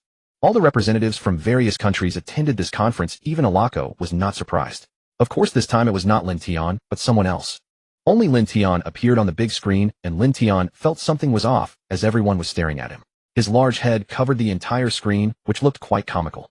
These representatives looked as if they wanted to laugh, but dared not. If you laugh, and then Lin Tian accuses you of mocking him waiting for you at your home, wouldn't that make you weep with despair? Though puzzled, Lin Tian still urged them to begin promptly. This time, unlike the last, he didn't prepare extensively, essentially ready to comply with demands and endure criticism. Sure enough, the United States started by condemning his wanton actions, which had caused immense losses and international repercussions for the Republic of Korea. With the defense minister issue now settled, they used the ROK as a starting point. But after such an impassioned speech, why did the ROK representatives show no response at all? Turning his head, he saw the ROK representatives nearly hiding under the table, utterly silent, as if desperate to avoid notice. The president had instructed them to keep a low profile, speak as little as possible, and let others do as they pleased. It had nothing to do with them. Don't provoke that madman Lin Tian. His old bones couldn't withstand a second round. So the ROK representatives behaved unusually docile at this meeting, their heads nearly bowed beneath the table. Suddenly, he noticed the eerie silence. Wasn't the U.S. supposed to clash with Lin Tian? Why had everyone gone quiet? The ROK representative thought to himself, just one glance. Just one glance. That single glance revealed the U.S. representative standing staring intently at him, and all eyes in the room were fixed on him. A moment of panic, he quietly lowered his head again. What to do? The pressure was immense. Why was everyone looking at him? The president said to avoid speaking unless Lin Tian nearly burst out laughing at the sight. Was the ROK cowering? The U.S. also noticed something off about them today. It seemed they were truly terrified of Lin Tian. Just then he raised his head again, scanned the room, flashed a smile, and then lowered his head once more. He secretly thought, they say a smiling face never invites a punch. My amiable smile should be fine, right? He didn't dare look at the others again. Their stares were overwhelming. The U.S. representative was exasperated. What was that sudden smile about? Had Lin Tian driven the whole nation mentally unstable? Forget it. The ROK was useless now, they were likely broken. How arrogant they used to be. He preferred their former defiant attitude. After all, imposing restrictions on Lin Tian's forces was a foregone conclusion. None of the nations present would allow him to continue his rampage. Dispensing with all pretense, the U.S. representative cut straight to the point. Lin Tian, your forces are too large, threatening world peace. Moreover, you operate outside any international legal framework, acting as mercenaries with reckless abandon. This has severely impacted global stability. Lin Tian curled his lip in disdain, but didn't argue. He knew he'd be restrained. They couldn't let him continue unchecked. It was as if allowing Dragon Kingdom soldiers to wage war anywhere, claiming victory as their territory, while the U.S. needed an excuse to deploy troops. Unless pushed to the brink, they wouldn't commit large forces. And Lin Tian's 2,000 strong army with advanced weaponry could easily overwhelm hundreds of thousands in the Middle East. Moreover, his production lines remained hidden, ammunition seemingly endless. At this rate, Lin Tian would unify the Middle East. Lin Tian shrugged it off. He'd just listen. As long as he wasn't provoked, all was well. If pushed too far, who cared about consequences? He had no home country to worry about. Yet seeing Lin Tian's non-protest and grudging acceptance, the U.S. representative grew smug. He continued, given the immense power of the Apocalypse tank, the United States will conduct inspections and tests to determine if it should be classified as a banned weapon. This clause wasn't originally there, but seeing Lin Tian's compliance, he sought to leverage the situation for more gains. Lin Tian's Tesla troopers and Ghost units were off-limits. They were his lifeline. But the Apocalypse tank could be rebuilt. Having seen the tank's combat footage, they were envious. Without a physical prototype, they couldn't replicate it. Lin Tian's gaze turned sharp, his tone losing its earlier nonchalance. Am I being too generous with you? He asked coldly. Say one more useless word, and I'll ensure your family registry becomes an ID card. Give him an inch, and he takes a mile. If not for lacking absolute power, he'd have scattered their ashes. Lin Tian's sudden tones startled the representative, but the family registry and ID card baffled him. He instinctively turned to the Dragon Kingdom representative. The Dragon Kingdom representative sneered. Lin Tian says if you keep blabbering, you'll soon be left all alone. You. The U.S. representative erupted in fury, but a glance at Lin Tian's expression made him swallow his rage. This was his own overreach. He had become complacent. A breakdown in talks would benefit no one. Swallowing hard, he skipped the topic. Ahem. The Bloodwolf Mercenary Corps is recognized by the Federation as Iraq's national defense force. Henceforth, you may not enter other nations' territories without authorization. Lin Tian was displeased. Restrictions were one thing, but cutting off his business. Hey, big dummy. Can Iraq afford to pay my 2,000 men? They can't even cover the maintenance costs of my equipment. And you want to cut off my income? The U.S. representative said solemnly, this is non-negotiable. You've already crossed too many lines. If you refuse, not even Dragon Kingdom can protect you. Lin Tian scoffed, I'm a mercenary. How can I make a living stuck in a peaceful country? How about I relocate? Iran looks promising. The Iranian representative was bewildered. What fruit? Could you two argue without dragging me into this? This makes me very uneasy. Last time you fought on my turf, left without any compensation while you feasted. Is this how you bully others? Seeing his former fellow sufferer Iraq suddenly rise, and now eyeing him, he was alarmed. Last time you withdrew, you left a bunch of people behind claiming they were expelled. If I believe that, I'd be brainless. And now you're at it again. The Iranian representative quickly said, brother, don't drag me into your affairs. I can't handle it. His anguished cry was enough to move anyone to tears. But a weak nation has no diplomacy. His words were merely her to action, depended on whether it was worthwhile. Lin Tian paid no heed to Yilang's feigned pitifulness and stated directly, it's impossible for us to completely abandon our work as mercenaries. Seeing Lin Tian's unyielding stance, the representative from the beautiful country finally relented and said, 1,000 people. That's the limit. No more than this. And no missiles. No destroyers or apocalypse tanks.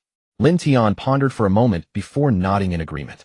Indeed, since they had already permitted the use of ordinary tanks and armored vehicles, this was truly their final bottom line.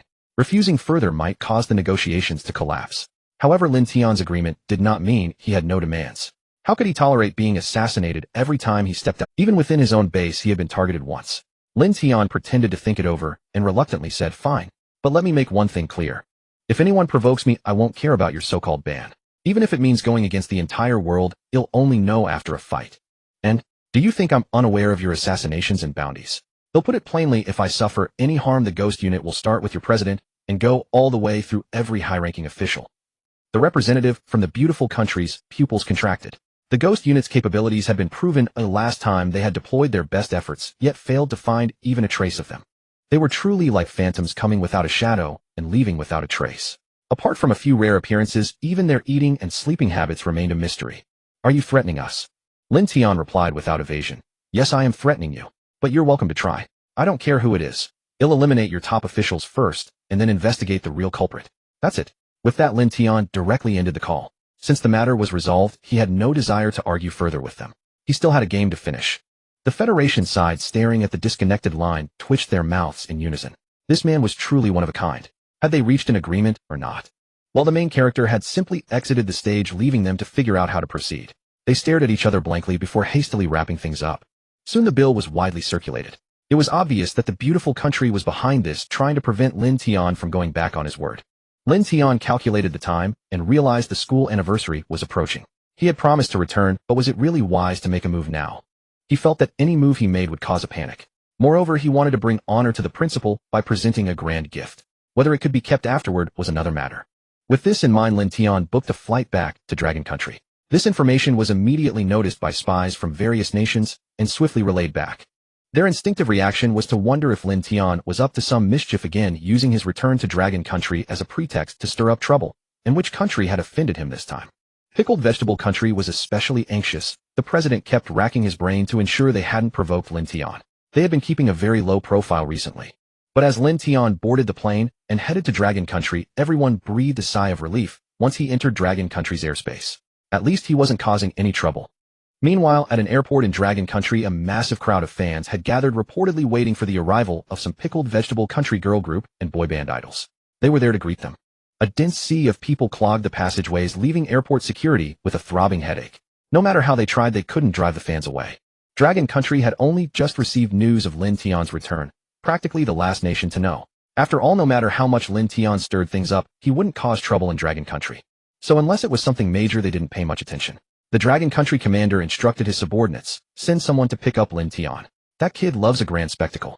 Make it lavish for him, so he doesn't mock us for being stingy. Upon receiving the order, countless military vehicles set off, moving unimpeded all the way. The sheer scale of the convoy would leave anyone awestruck. Longtime residents of Dragon Country had never witnessed such a scene. They all pulled out their phones to film watching the military vehicles ascend the airport expressway. Everyone speculated that some major figure must be arriving. Why else would there be such a grand display? At the airport, 2 planes landed in succession. Lin Tian was on one of them. To avoid being recognized and mobbed, he deliberately wore a mask and sunglasses. After all, he was quite a famous internet celebrity with tens of millions of followers. He had to be cautious when out and about. As he walked through the first gate of the passage, a crowd blocked the exit completely. Lin Tian frowned at the sight. If memory served, this was the exit. How were they supposed to get out if the crowd blocked the way? The security guards were desperately trying to push the crowd back, but they were overwhelmed. They nearly lost control of the first gate. Lin Tian was somewhat infuriated. Had people lost all sense of decency? If this were abroad, he would have fired 2 shots to see who dared block the way. The crowd was also cursing and shouting. Just then, a large group emerged behind Lin Tian. The members of the boy band and girl group from the other plane, surrounded by a swarm of bodyguards. They wore expressions of extreme arrogance. The fans up front screamed even more hysterically, as if desperate to rush forward and embrace them. The airport security cursed under their breath, but held the line firmly. The boy band members, hearing the girls' screams, paused to wave back, further escalating the chaos. When it came to the people from their flight, the security guards simply shoved everyone aside to let the celebrities pass first. These celebrities lingered, treating the place like a stage, waving and moving at a snail's pace. At that moment, a bodyguard roughly shoved Lin Tian, who was blocking the way. But Lin Tian stood motionless, staring coldly at the man. A female celebrity stepped forward and apologized to Lin Tian. "I'm sorry." Then she ordered the bodyguard to withdraw and had her personal guard take him away. Lin Tian said nothing. The woman bowed again and said, "I'm sorry for the trouble." Lin Tian wasn't about to hold a grudge against the young girl. He slowly stepped aside, but this displeased the fans and other members. Since the girl was the core member of the girl group, they dared not criticize her. Instead, they sneered at Lin Tian. "Who's this loser? Using such a cheesy pickup tactic." The boy band members fanned the flames among the fans, and the situation spiraled out of control. Many fans nearly broke through the cordon. At this point, IU quickly stepped forward and said, "We're the ones blocking the passage, and we shouldn't be driving them away. It's our fault." Despite this, the arrogant Pickled Vegetable Country people considered other nationalities inferior. The overwhelming fan support had gone to their heads. The female idols, mindful of IU, merely sneered at Lin Tian in hushed tones, while the male idols, unafraid of stirring trouble, ceaselessly provoked him, knowing their exposure would undoubtedly skyrocket. Regardless of who was at fault, once the matter was settled privately and the public relations team spun the narrative, their popularity would double yet again. IU spoke indignantly. "How can you all be like this?" Lin Tian's gaze had lost its chill, leaving only a murderous glare. The burly bodyguard swiftly shielded Ayu behind him. The sudden action startled Ayu, who asked in confusion, "Uncle, what's wrong?" The bodyguard said gravely, "Be careful. This man has definitely killed before." The aura he exuded along with the way he looked at everyone made the bodyguard feel that even he could not stop the man. Moreover, after so many years in this profession, he had developed this instinct. No one had ever dared to speak to Lin Tian like this before. His current adversaries were warlords and presidents. He never imagined he would be looked down upon by these insignificant nobodies, each trying to climb over him. He wondered what the president of South Korea would think. After all, it was something the president had always wanted to do, and now these minor celebrities had accomplished it. Should he reward them? At that moment, the entire airport terminal was surrounded by the military. Commander Hao Weiming personally arrived, straightened his tie after getting out of the car. The onlookers felt dizzy at the sight of the stars on Hao Weiming's shoulders. Such a high-ranking official was truly a rare sight in the flesh. While adjusting his appearance, Hao Weiming laughed. "I've given him plenty of face this time. Look, I brought an entire regiment to welcome him. He can't refuse to give me 2 T-90 tanks to study, can he?" Yi Xingrong chuckled. "You old fox, I was wondering why you spared no expense and hay-race your scheme. But it's brilliantly executed. Why didn't I think of that?" Hao Weiming smiled. "Of course, because I'm smarter than you." Huh. As they walked and talked, the area was now under lockdown. The passengers were asked to wait, but they all understood that an extraordinary figure was about to appear. Just then a soldier came to report, "Sir, there's a congestion in the front passage, and it's extremely noisy inside." Hao Weiming asked in confusion, "Isn't this the exit? How could there be a congestion?" The soldier replied, "They say a K-pop star has landed and fans are blocking the exit. Our men seem to have heard a conflict breaking out inside." Yi Xingrong looked at Hao Weiming and asked, "Do you think that kid can hold back?" Hao Weiming shook his head. "If he's provoked, definitely not. This is a man who went to war with South Korea over a single word." He immediately ordered, "Guard, follow me inside. Remember, once inside, first control the fans and the celebrities. Don't touch anyone else. Even if they point a gun at me, stay put." This command was heard not only by the soldiers, but also by the ordinary people. Some fans waiting outside suddenly sensed that something was wrong. The trouble inside seemed to involve their idols, and there was also someone formidable, someone a general had brought so many men to receive. And he had said not to act even if a gun was pointed at him. What kind of background must he have? 100-man guard followed Hao Weiming, charging in with rifles. They had to ensure Lin Tian didn't lose his temper. As long as he calmed down, everything would be fine. They silently prayed that the trouble wasn't with Lin Tian, but things often went awry. What they dreaded most happened. Lin Tian looked at the wary bodyguard and didn't make things difficult for him. "Take her and hide aside." The bodyguard gritted his teeth. "Is there no way to ease this?" Lin Tian sneered. "Even your president wouldn't dare speak to me like that." Helpless, the bodyguard could only take Ayu aside. Seeing this, the celebrities mocked the bodyguard. "Some bodyguard you are. One word from him and you're scared. What a coward." They didn't believe a word Lin Tian said. Anyone could brag. They even taunted. "If you're so tough, hit me." Slap. Lin Tian delivered a fierce slap across his face, sending half his teeth flying. The man saw stars swaying until he was supported by a group. Blood streamed from his mouth, but he felt no pain, his vision still a blur of black and white. He hadn't come to his senses yet. This brutal scene stunned everyone. The once noisy passage fell into dead silence. The fans stopped surging forward, staring blankly. Then the bodyguards charged at Lin Tian one after another. Unarmed, they came with clenched fists. Ayu asked the bodyguard worriedly, "Will he be okay?" The bodyguard, still on high alert, watched Lin Tian and said, "No, he won't. This man is very strong, and I feel like I've seen him somewhere before." Hep. Lin Tian let out a cold laugh. How long had it been since someone dared to fight him hand-to-hand? They were practically begging for death. Lin Tian gently stretched his body, his joints cracking sharply in the passage. Boom. An ordinary-looking punch, yet it sounded like a sonic boom. Before anyone could react, it landed heavily on a man's head. The bodyguard collapsed, vomiting blood, twitching twice, and then went still. This made the others freeze in their tracks, all of them scrambling backward. They were just hired for money. No one wanted to die here. The celebrities were stunned. A death meant they would be punished by their company. It could even end their careers. Even now, they only thought of their own futures. The fans too cowered, silent and afraid before such a fierce man. Lin Tian fixed his gaze on the male idol who had been instigating, walking toward him step by step. His footsteps echoed sharply in the silent passage. The male idol's legs gave way, and he collapsed to the floor, scrambling backward, his teeth chattering, unable even to beg for mercy. To Lin Tian, hitting such a man would dirty his hands. Instead, he reached behind his back and pulled out a Desert Eagle. This made the fans and bodyguards weak in the knees. What kind of monster had they provoked? One who could bring a pistol onto a plane. But given that he dared to kill in plain sight, it was hardly surprising. Bang, bang, bang. Without a word, Lin Tian fired 3 shots, the bullets tearing through the man's thigh, making him howl in pain. No one dared to help him up. Lin Tian swept his cold gaze around. Everyone averted their eyes, some even crouching with their hands over their heads in fear. Upon hearing the gunshots, Yi Xingrong and Howard Weiming, who had just entered from the other side, exclaimed simultaneously, "Damn. We've still provoked Lin Tian. Let's hope things don't get out of hand. If we can't control the situation, the trouble will be immense." Suddenly a crowd appeared before them. Howard Weiming quickly ordered his men to clear a path. Upon seeing the military, these fans seemed to find a pillar of support. They began to clamor once more. The noise grated on Lin Tian's nerves. He fired 2 more shots into the air, and silence fell over the scene. Turning to Howard Weiming with a furrowed brow, he said, "Is this grand display meant to target me?" Howard Weiming gave a helpless smile and replied, "I came here to back you up, though I never expected this to happen." Lin Tian believed his words, as this was indeed an unforeseen incident. Who would have guessed so many brainless celebrities and fans would suddenly appear? Howard Weiming waved his hand grandly and ordered, "Detain all of them." The fans dared not speak to Lin Tian, but they showed no respect toward the soldiers. "On what grounds are you arresting us? He's the one with the gun. He killed someone. Why aren't you stopping him?" Howard Weiming replied coldly, "Would you rather negotiate with him yourselves? Your actions constitute a disturbance of public order, and your organized entry here is an illegal assembly. You've also threatened an important figure." After Howard Weiming's words, the fans grew fearful. These were nothing but young layabouts living off their parents who had organized such activities. Howard Weiming glanced at the deceased bodyguard without comment and simply had him carried out.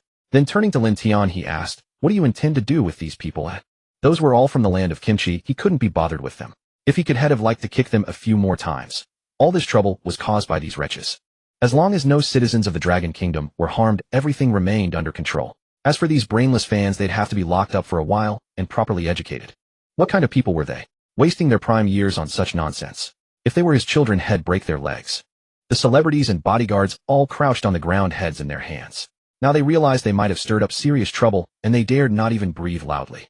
Terrified that a single misstep might get them shot, they could only hope the land of kimchi would bail them out. At this point, they cared nothing for their careers, only for surviving to return home. Lin Tian cast a cold glance and said, "Give me the phone number of the land of kimchi's president. They'll speak with him personally."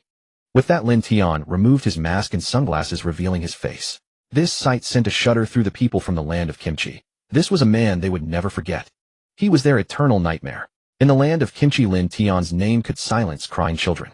When Lin Tian dialed the number, the president was bewildered to receive a call from a dragon. He didn't recall having any friends from the Dragon Kingdom.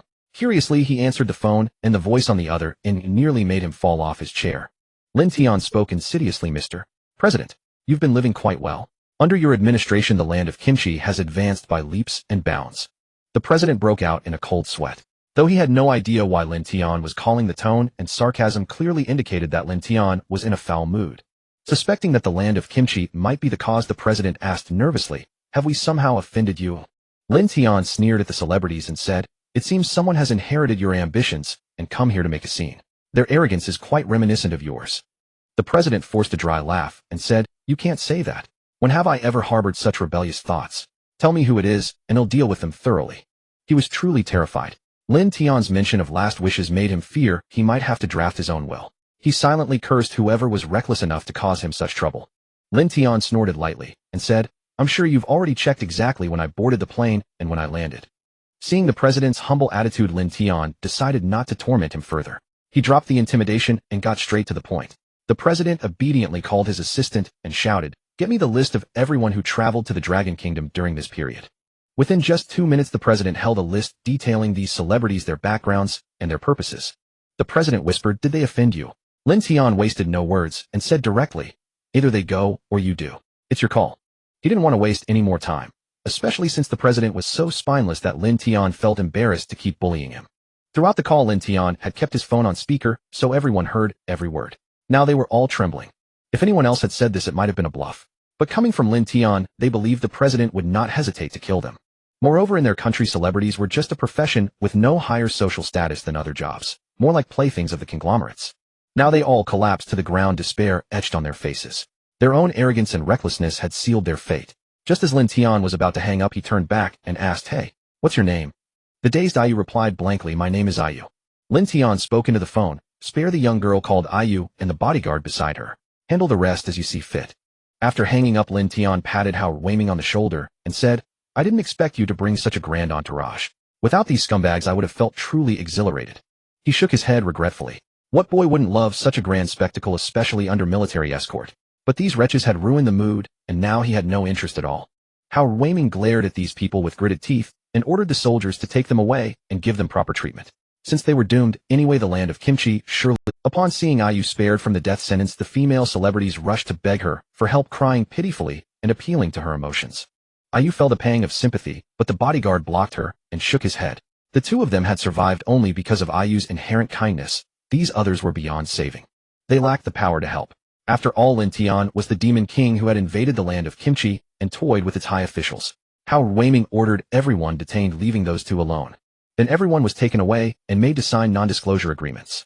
When they emerged, the two of them looked around dazedly. A vast crowd had arrived, but now only they remained.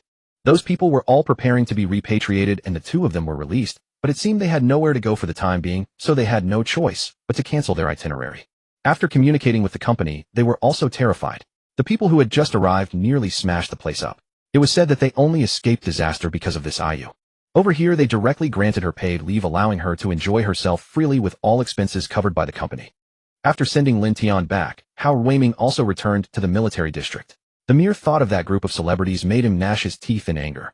They had put on such a grand show, yet they couldn't even speak. What a fury! Yi Shungrong chuckled. Didn't you say you were smarter than me? You still messed it up. Howard Weiming shot a disdainful glare at this gloating bastard. What good did his failure do him? Yi Shungrong laughed. Relax. That kid has a mind far beyond his years. He won't forget to repay kindness with kindness. Being able to deal with those seasoned officials and come out on top time and again, while his formidable strength played a part, Lin Tian's wisdom and connections were equally crucial.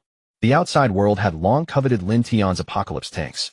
The Mirage tanks also made everyone salivate. In the end, he couldn't keep them all to himself. And Lin Tian generously sold Mirage tanks to Emperor and the others. Was it just because they suited his taste? The adult world isn't that simple. It was also a signal of mutual alignment. Moreover, Lin Tian had noticed Howard Weiming's several attempts to speak, but hesitating, and he could barely hold back his laughter. He figured that if Howard Weiming had just asked, Lin Tian would have agreed on the spot. But Howard Weiming was too rigid in his thinking, still clinging to the idea of not accepting favors without merit. Anyway, it didn't matter much for now, so Lin Tian just watched the amusement. He would have a good laugh later. Over here, Lin Tian saw through Howard Weiming's thoughts. Originally, he planned to sell a batch directly to the Dragon Kingdom. After all, these things weren't cheap to build. But then he remembered his promise to give the principal some face. In the Dragon Kingdom, what could be more impressive than having the Dragon Kingdom's military attend? He would let the principal experience a brief moment of glory. On that day, the university's 70th anniversary celebration officially began. The principal took the stage to give a speech, and he had even specially invited a group of oldtimers. When people get old, they love to show off in front of old friends. On the other side, Lin Tian called Howard Weiming and said, "Old How, I have a little something I need your help with." Howard Weiming perked up at this. These days he had been racking his brains trying to find a way to get Lin Tian to owe him a favor, so he could then smoothly make his move. He never expected Lin Tian to come to him himself. He immediately asked, "What is it?" "He'll handle it clearly for you." Lin Tian laughed. "It's nothing major. It's just that our school is having its anniversary. I'm sending a gift. But this thing is a bit special. I was wondering if you could send some people to help escort it." This left Howard Weiming a bit puzzled. In the Dragon Kingdom, what kind of gift was so special that it needed military escort? And with Lin Tian's reputation, couldn't he go anywhere he pleased without any trouble? But Howard Weiming agreed without hesitation, saying he would send people over immediately. Of course, this time it wouldn't be as grand as last time. A single platoon of soldiers would be enough. This was the Dragon Kingdom, not the Land of Beauty. No matter how much you stirred things up, you'd be hard-pressed to find a few people carrying guns. And who would be foolish enough to try stealing from Lin Tian? After hanging up, Howard Weiming called Yi Shungrong and told him about it. Yi Shungrong was both amused and exasperated. What a blockhead. Did Lin Tian really ask you to send people for escort? He was asking for a show of prestige. Yi Shungrong laughed. Is there something wrong with your head? What does Lin Tian need you for when transporting things? He can come and go from the Kimchi Kingdom as he pleases. He clearly wants a grand display, and as for that special gift, isn't it the very thing you've been longing for? It's practically delivered to your doorstep, and you still don't get it. Howard Weiming froze for a moment. Damn, that actually made sense. Then he dashed out like an arrow, chasing after the messenger he had just sent. One platoon was far from enough. He would have to go personally to bolster the scene. If Lin Tian wanted face, then he would give it to him. He would even bring out the armored vehicles. If he needed to file a report for tanks and helicopters, he would get them all out. Before long, Howard Weiming spotted Lin Tian's two large trucks. They were hauling two massive objects, but huge tarps covered them, obscuring what was underneath. But Howard Weiming recognized them at a glance, mainly due to preconception. The long barrel unmistakably belonged to an Apocalypse tank's cannon. If the occasion hadn't been inappropriate, he would have loved to go up and examine the thing closely. Which country's military wasn't coveting the Apocalypse tank right now? Not just him. Even the tank crews had lessons about these things, and every one of them yearned for it.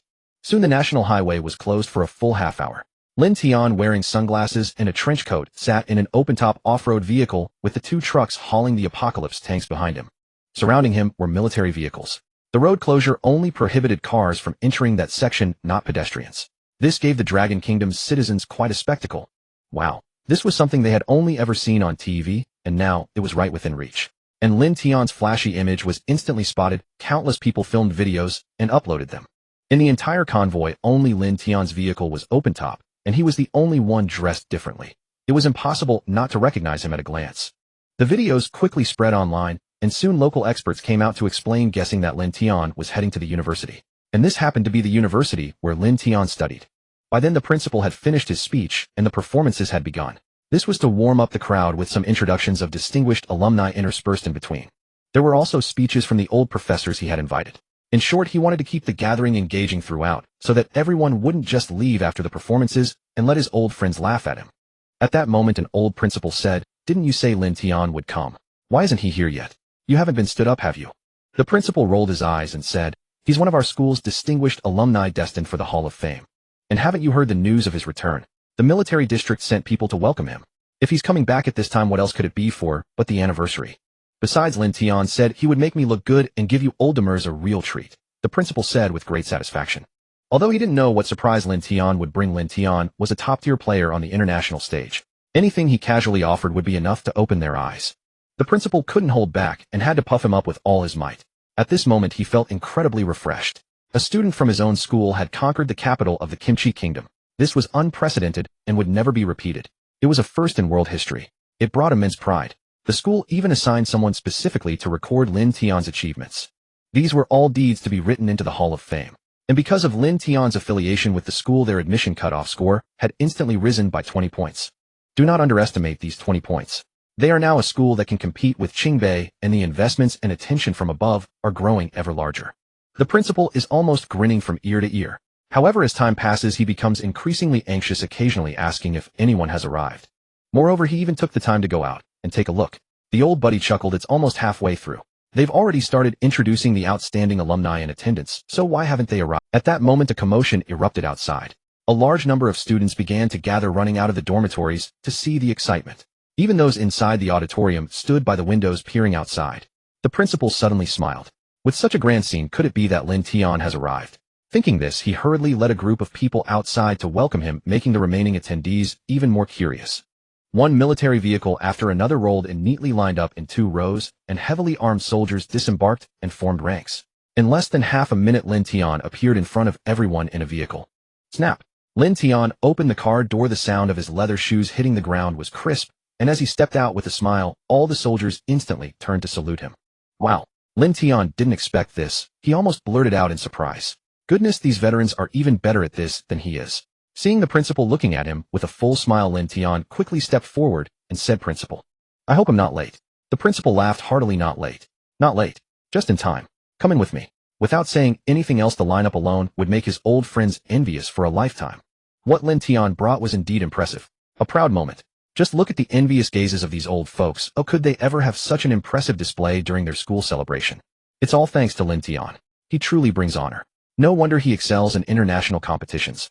Lin Tian then gently pulled the principal and smiled. "Today, I'm not the only one who has come." At that time, the military district commander also came with me. The principal's eyes widened in disbelief as he said, "The commander is here. Then hurry up and invite him in." At that moment, Hao Weiming also walked out from behind, smiling. "Today, I'm just a supporting character. You all are the main characters, so don't mind me." He wasn't joking. He was eager for everyone to go inside, so he could stay outside and get acquainted with the tanks. The sight of them had him salivating. Lin Tian smiled. There are also 2 gifts for the school. However, it seems they might not stay for long. Lin Tian feigned a thoughtful expression, speaking ambiguously, while the principal, having some insight, straightforwardly said, "Ha ha. What's there to worry about? Your presence is the best gift. Then let's unveil it and take some photos for memories." The principal's eyes lit up. "That sounds great." In that moment, he envisioned having a photo of himself, Lin Tian, and the commander prominently displayed in the Hall of Fame, arranged in a grand manner. The principal immediately called over the photographer, asking him to prepare for their photo shoot, specifically requesting multiple shots for him to keep later. This would give him leverage to boast to others. Lin Tian approached 2 large trucks gripping the corner of a waterproof cover, while Hao Weiming seemed to realize something. He looked at Lin Tian in disbelief.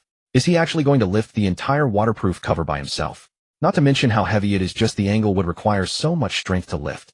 Moreover, wouldn't the cover get caught on other parts? How could he possibly lift it up then?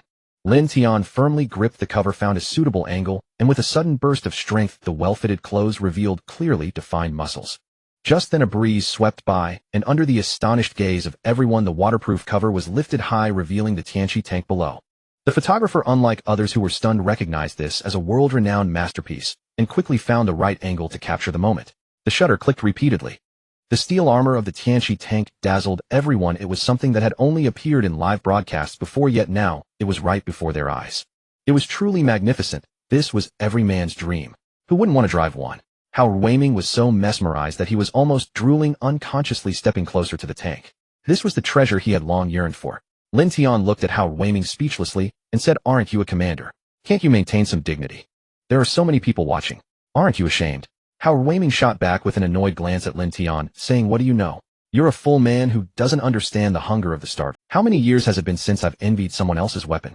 This statement was indeed accurate. Ever since Longwo's rise, they had been developing extensively in firepower, suffering from severe firepower inadequacy. Even aircraft carriers now had two. Various weapons and equipment were emerging one after another. However, the Tianqi tank that Lin Tian presented was simply extraordinary. The more he understood, the more unbelievable it felt. The various parameters seemed to come from different realms. How could a tank possess all of these advantages at the same time? The weapons department had long wanted to get their hands on a few for research. This was a groundbreaking technology, perhaps they could gain insights that would be beneficial in other areas. Lin Tian smiled. "You won't be left out." Hao Ruiming exclaimed in surprise. "Really?" Then Lin Tian added softly, "But it will cost you." Hao Ruiming said with annoyance, "With my large family business, do I really lack this bit?" Lin Tian, full of smiles, replied, "Welcome. 30 million. How much do you need, sir?" Hao Ruiming was taken aback, then bewilderedly asked, "How much did you say? Are you trying to rob me? Is this for the rich? The most expensive main battle tank in the world is only over $10 million. Lin Tian opened his mouth and asked for 30 million, then glanced at the long cannon barrel. Hao Ruiming hesitated. It was expensive, but it looked so worth it. Such a big treasure for only 30 million. But the landlord's family has no surplus grain. 30 million wouldn't buy them much. Lin Tian laughed. "Okay, I meant in Longwa currency. But let me make it clear that 100 units is already too much. I can't produce too many." Hao Ruiming nodded repeatedly. "Not to mention 100 units, even 50 would be fine." Lin Tian's gaze towards him became increasingly satisfied. "Good lad, truly worthy of Longwa." Everyone nearby was dumbfounded. Is Lin Tian really going to buy tanks so grandly? And in front of so many eyes? This was the world's recognized #1 tank. The students all felt dazed, and then someone reacted, "Wow. Does this count as military secrecy? Did I just hear something I shouldn't have? Is it still possible to leave now?" Looking at these heavily armed soldiers, the originally stealthy, retreating footsteps quietly returned to their place. "Forget it, I won't run. This is too terrifying." Lin Tian deliberately spoke for these people to hear, otherwise how would those foreigners know he was buying tanks for Longwa? "Do I need to hold a press conference? What's there to announce about 100 units? This matter will surely spread soon. By then many countries will definitely seek out Longwa." Hao Ruiming understood Lin Tian's intention perfectly, yet he felt no resentment. Who would dare to point fingers at the Dragon Kingdom now? Besides, this was an incredible bargain. These were all trivial matters. Lin Tian chuckled and said, "Principal, what are you waiting for? Come over and take a picture." "Oh, I'm coming." The principal nodded, somewhat dazed. And just like that, the deal was sealed. A 3 billion transaction settled in mere moments. Good heavens, should one say that only Lin Tian could pull off such a feat. He knew nothing about tanks and such, and these weren't even meant for the school. Just being able to touch them up close and take photos was already a tremendous privilege. After the photos, the principal promptly invited them into the hall. The school anniversary continued with introductions of distinguished alumni, and the principal's smile never faded. At that moment, a soldier rushed and silently found Hao Ruiming and whispered something into his ear. Hao Ruiming's expression shifted abruptly, disbelief flooding his face before he slowly turned his head to gaze at Lin Tian, who sat nearby. Hao Ruiming couldn't help but exclaim inwardly, "Good heavens. You're truly incredible." Then he shot Lin Tian a meaningful glance and hurried out for some matters Lin Tian could flaunt with impunity, but he could not. On the main road leading to the school, a convoy of vehicles sped along, as if racing against time, with luxury cars surrounded by escort vehicles. It was evident at a glance that a VIP had arrived. In the central vehicle sat a somewhat plump, middle-aged man with faint bruises still lingering on his face. This man was the president of Pickled Vegetable Kingdom. He asked anxiously, "How much longer? Can we go faster?" The driver replied helplessly, "Rest assured, Mr. President, we should make it. This is already top speed." The president gritted his teeth in frustration. Of all times for the damned plane to be delayed, it had to be his flight. If he didn't make it in time, he might as well not have come. Sybil. The president couldn't help but curse under his breath. If not for those brainless fools provoking Lin Tian days ago, he wouldn't have to endure this trip out of fear of getting beaten. Since that day, he had been investigating Lin Tian's plans upon returning, and soon learned about his alma mater's anniversary. The president was terrified. Knowing Lin Tian's nature, he might avoid trouble before the anniversary, but would strike like a storm afterward. After much deliberation, he decided to attend the anniversary, hoping to give Lin Tian enough face. That way he might avoid a beating. This was also why Hao Weiming's expression turned peculiar. A moment's thought made it clear why the president of Pickled Vegetable Kingdom was here. Good heavens, had he really been beaten into submission by Lin Tian? As they drew closer to the university, the president grew inexplicably tense, his mind racing with scenarios of meeting Lin Tian. One thing was certain: his life was safe. He was now in the Dragon Kingdom on a diplomatic mission bearing blessings. By any logic, he shouldn't be beaten. Yet the mere thought of Lin Tian sent shivers down his spine. Meanwhile, Lin Tian was utterly bewildered. You leave without a word, and I can understand you have matters to attend to. But why that constipated expression? Lin Tian was certain something had happened involving him, yet Hao Weiming refused to tell him. Just as Hao Weiming reached the school gate, he spotted the president's convoy approaching and quickly ordered the formation to welcome him. After all, he was a president. This was a diplomatic matter. He couldn't be as casual as Lin Tian if formalities were necessary. The president, seeing Hao Weiming, knew he had arrived at his destination. Wondering if he had made it in time before Hao Weiming could utter pleasantries, the president leaped out of the car and asked urgently, "Did I make it? Is it over?" Hao Weiming replied dully, "Not yet. Quick, let's go. We can't be late." Hao Weiming could only suppress a smile and lead the president inside. Meanwhile, soldiers informed the principal that the president had come to congratulate the school anniversary. The principal was stunned, then utterly awestruck. Was this the power of Lin Tian? How terrifying. He quickly took the stage and announced to the faculty and students, "Today we have another distinguished guest here to offer congratulations. Please bear with us for a moment." Then he shot the same look at Lin Tian, whose head was practically overflowing with question marks. Hadn't they had enough? How could these two share the exact same expression? And both were staring at him. Lin Tian was curious to see who it was. Without a doubt, this person was connected to him, but he couldn't recall any ties to high-ranking officials. Hao Weiming from the Dragon Kingdom wouldn't warrant such an expression, and he hadn't informed any foreign dignitaries. Besides, those roughnecks were all busy fighting over territories. Lin Tian's confusion didn't last long. A chubby man with a beaming face appeared in his line of sight, the president of Pickled Vegetable Kingdom. The president, the principal, and Hao Weiming stood on stage. The principal dared not speak in such a setting, so Hao Weiming temporarily acted as host, introducing the president's identity. Then the president began reciting the speech he had prepared, showering the school and Lin Tian with lavish praise. The audience, whether students, teachers, or distinguished alumni, all gasped. Good heavens! The president could really lay it on thick. Was Lin Tian truly that wonderful? Had he forgotten the time he was tied to a cannon barrel? He wasn't like this back then. Tomorrow's trending topics were already set. The president of Pickled Vegetable Kingdom beaten into submission by Lin Tian attends Lin Tian's university anniversary. After a brief moment of shock, Lin Tian fixed his gaze intently on the president, who instinctively met his eyes. Their gazes locked in midair, and the president instantly forgot his next line. He pursed his lips at a loss for words. The scene fell into dead silence, with everyone's eyes darting between their faces. Then a slow grin spread across Lin Tian's lips, growing increasingly sinister, sending a chill down the president's spine. Lin Tian dashed onto the stage. Hao Weiming wanted to urge him not to go too far. After all, the president was here to offer blessings, not to cause trouble. And it was a formal diplomatic visit. If Lin Tian did something extreme, it could affect bilateral relations. Before he could speak, Lin Tian was already by the president's side. Like an old friend, he threw an arm around the president's neck and gently pulled his head close to his chest. With a twisted grin, Lin Tian pinched the president's chubby cheek and said, "Oh, why didn't you tell me you were coming? I would have given you a proper welcome." The president cowered at Lin Tian's gesture, clearly suffering from severe after effects. The two now looked like brothers, arms around each other, chatting and laughing. Indeed, Lin Tian was laughing and talking while the president was laughing bitterly. That was their version of chatting and laughing. The president gave an awkward chuckle and said, "Isn't this just to see you? And to offer my apologies?" Lin Tian's smile remained unchanged as he replied, "That's being too formal, isn't it? We're good friends, aren't we?" Then, mimicking a dagger with his hand, he playfully jabbed at the president's chest and said, "We're brothers who bear our hearts to each other." The president kept a smile on his face, laughing along without daring to contradict, but inwardly, he muttered, "Bear our hearts. More like you'll bear my heart and lungs." Mentioning those nauseating boy bands, Lin Tian whispered in the president's ear, "I heard your Kimchi nation is the greatest nation. Quite confident in your national pride, huh?" The president forced a laugh and said, "That's all rumors from outsiders. We can't compare to the Dragon Kingdom. Can't compare." Lin Tian was genuinely surprised at how spineless the president of the Kimchi Kingdom had become. And no matter what he said, the president wouldn't take the bait. Had he really turned over a new leaf? Forget it. It was the school's joyous day, and he came with good intentions. Let it go. Lin Tian patted the president on the shoulder and said, since you are here to offer congratulations, let's call it even for what happened before. The president beamed with joy. As long as Lin Tian didn't cause trouble, the trip wasn't in vain. This school anniversary was undoubtedly the most exhilarating and thrilling one yet. The principal even remarked that he was grateful for his strong heart, otherwise he couldn't have handled it.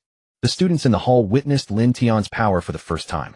They only knew he was lawless outside and not to be trifled with, but now they saw he was truly formidable. After the school anniversary, the president and Hao Ruiming left the campus, and Hao Ruiming took the tank with him. Both were busy men having squeezed time out of their schedules to attend. Lin Tian went to see Lin Yan. She was only a freshman, and most of the students hadn't joined in the festivities, nor had they watched the live stream. Even though Lin Tian had caused such a commotion earlier, the news hadn't spread across the entire school in such a short time. Yenner. Lin Tian waved with a smile. Lin Yan ran over quickly with a bright smile and threw herself into his arms. He gently patted her head and asked, how have you been lately, Yenner? Lin Yan lifted her head from his embrace and said with a smile, the teachers are all very good to me, and my classmates are very friendly too. This was true. Ever since they learned that Lin Yan was Lin Tian's sister, the school treated her as if they were afraid a gust of wind might blow her away if they held her in their palms. The two sat on a bench on the lawn chatting and laughing, catching up on family matters. At this moment, Lin Tian felt the most relaxed. Outside, he was always scheming against others, all of them cunning as thousand-year-old foxes. It was exhausting. It was far easier talking to the obedient and sensible Lin Yan. But not far away, a man's gaze toward Lin Tian gradually turned furious, and he stormed over aggressively. Lin Yan hadn't noticed, yet happily talking to Lin Tian. Lin Tian had always doted on her the most, and he could keep their uncles and second uncle in line. Lin Yan had admired Lin Tian since she was a child. Even more so now. Lin Tian suddenly sensed something and looked over to see the man angrily approach Lin Yan and demand, who is he? What are you doing? At that moment, he felt as if he had been cuckolded. He had just gone out with his father to see the world, and upon returning, he witnessed this scene. Lin Tian remained silent because he wasn't sure if this was Lin Yan's boyfriend. He had great respect for his family and wanted to see how Lin Yan would handle this. Lin Yan, who was always well-behaved and never lost her temper with others, was furious for the first time. She pushed Sha Xiang away. Her face flushed red with anger as she said, who are you? What right do you have to Sha Xiang didn't hold back his temper and said, you will definitely be my woman. And now you dare to laugh and talk with another man. Lin Yan clenched her small fists tightly. She had never met such a shameless person in her life, and as a good girl, she had never cursed anyone. She could only hold back her anger and say, who is your woman? I don't like you. Stop pestering me. It was then that Lin Tian understood this guy was just a suitor with a heavy-handed domineering CEO routine. Had he read too many novels? Before Sha Xiang could say anything else, Lin Tian grabbed him by the collar and lifted him into the air with one hand. Sha Xiang's expression turned to panic. Although Lin Tian was tall, he wasn't short either. He never imagined Lin Tian could lift him with just one hand. Lin Tian said menacingly, my Yenner can't curse, but I can. Yenner can't hit people, but I can too. I was having a good day today, but then I run into someone who doesn't value his life. Then Lin Tian turned to Lin Yan and asked softly, why didn't you tell me about this? Lin Yan shyly twisted the hem of her clothes and said, he didn't really bother me much before. The teachers always turned him away. Indeed, Sha Xiang's pursuit of Lin Yan had caused quite a stir, and it was impossible for the school not to know. But because of Lin Tian's influence and Lin Yan repeatedly stating she wouldn't accept him, the teachers and the principal had all obstructed Sha Xiang. Of course, universities don't restrict relationships, so they had no legitimate reason, only preventing Sha Xiang from disturbing Lin Yan during class. And whenever Sha Xiang tried to make a big scene in public, security would escort him away. It was then that Sha Xiang realized it was because of this man that the teachers had been opposing him. Sha Xiang's legs kept thrashing like a frog's, but he couldn't break free from Lin Tian's grip. Sha Xiang said, I can give you money. Just leave Lin Yan. Name your price, and I want haggle. Lin Tian snorted coldly and said, huh? A spoiled rich kid. Does your family know how arrogant you are? Sha Xiang declared directly, that's right. I'm a rich kid. A top-tier rich kid. My father is the shipping magnate of the Dragon Kingdom. Just name your price. I can meet it. In his eyes, there was nothing money couldn't solve. If there was, it meant the amount wasn't enough. And he happened to have plenty of money. He had also investigated Lin Yan's family background. They weren't wealthy, but her family members seemed to be mercenaries abroad. Their house and such weren't poor, but they weren't rich either. So he thought he could easily manipulate Lin Yan's family. He had heard that Lin Yan's brother was doing well outside, but how much could a man earn by risking his life? In the end, they were just working for people like him. Lin Tian encountered the legendary brainless rich kid for the first time. Usually rich kids had some upbringing. This was a first. He said the price was negotiable, didn't he? A hint of a smile curled at the corner of Lin Tian's mouth as he said, you said the price is negotiable. Sha Xiang was overjoyed. He had actually been swayed. This was great. As expected, money could solve everything. Lin Yin saw the familiar smile on Lin Tian's face and knew that Sha Xiang was in for a world of trouble. Every time Lin Tian flashed that grin, his uncles and the rest would start fleeing. No one ever knew who Lin Tian would prank next. Lin Tian chuckled, "No haggling." Sha Xiang affirmed with certainty, "No haggling." Then Lin Tian brought out his other hand, holding his phone with the voice recorder already running, and waved it at Sha Xiang, saying, "No backing out now." Sha Xiang couldn't care less. Even if he had to pay, how much could it be? Over the years, his allowance alone had amounted to tens of millions in savings. And now that he was of age, it was even easier to ask his dad for more money. Lin Tian grinned widely and said, "Fine, then he'll settle for a measly 999,999,000,000. He'll even forget the change." Sha Xiang's arrogant expression froze instantly, then turned to fury as he shouted, "You're messing with me. Are you kidding me? You said name any price, and he picks a number 1,000 times bigger than the maximum on the check." Lin Tian's smile turned icy as he said coldly, "The son of a shipping magnate, huh? Let me tell you, no one who makes a promise to me dares to break it." He'll ask one more time, "Are you paying or not?" Sha Xiang ground his teeth and spat, "Pay my ass. You're screwing with me." Slap. Lin Tian swung his palm in a full arc and Sha Xiang's face visibly swelled up. Having been pampered his whole life, he had never endured such treatment and burst into tears with a loud wail. "Damn." Lin Tian quickly shoved him away in disgust. A grown man crying on a dime. How repulsive. And that crying was annoyingly catchy. By then many students had noticed the commotion, but seeing Lin Tian hoisting Sha Xiang with one hand, none stepped in to help. Besides, Sha Xiang and Lin Yin were both prominent figures on campus. One a top-tier rich kid, always trying to stir up big trouble, the other a newly enrolled freshman beauty. And it was rumored that Lin Yin had a mysterious background that even the principal treated with deference. Still, someone notified the school security and administration. The security guards arrived first, and Sha Xiang had never felt so relieved to see them. The same guards he used to despise were now his saviors. They couldn't have come at a better time.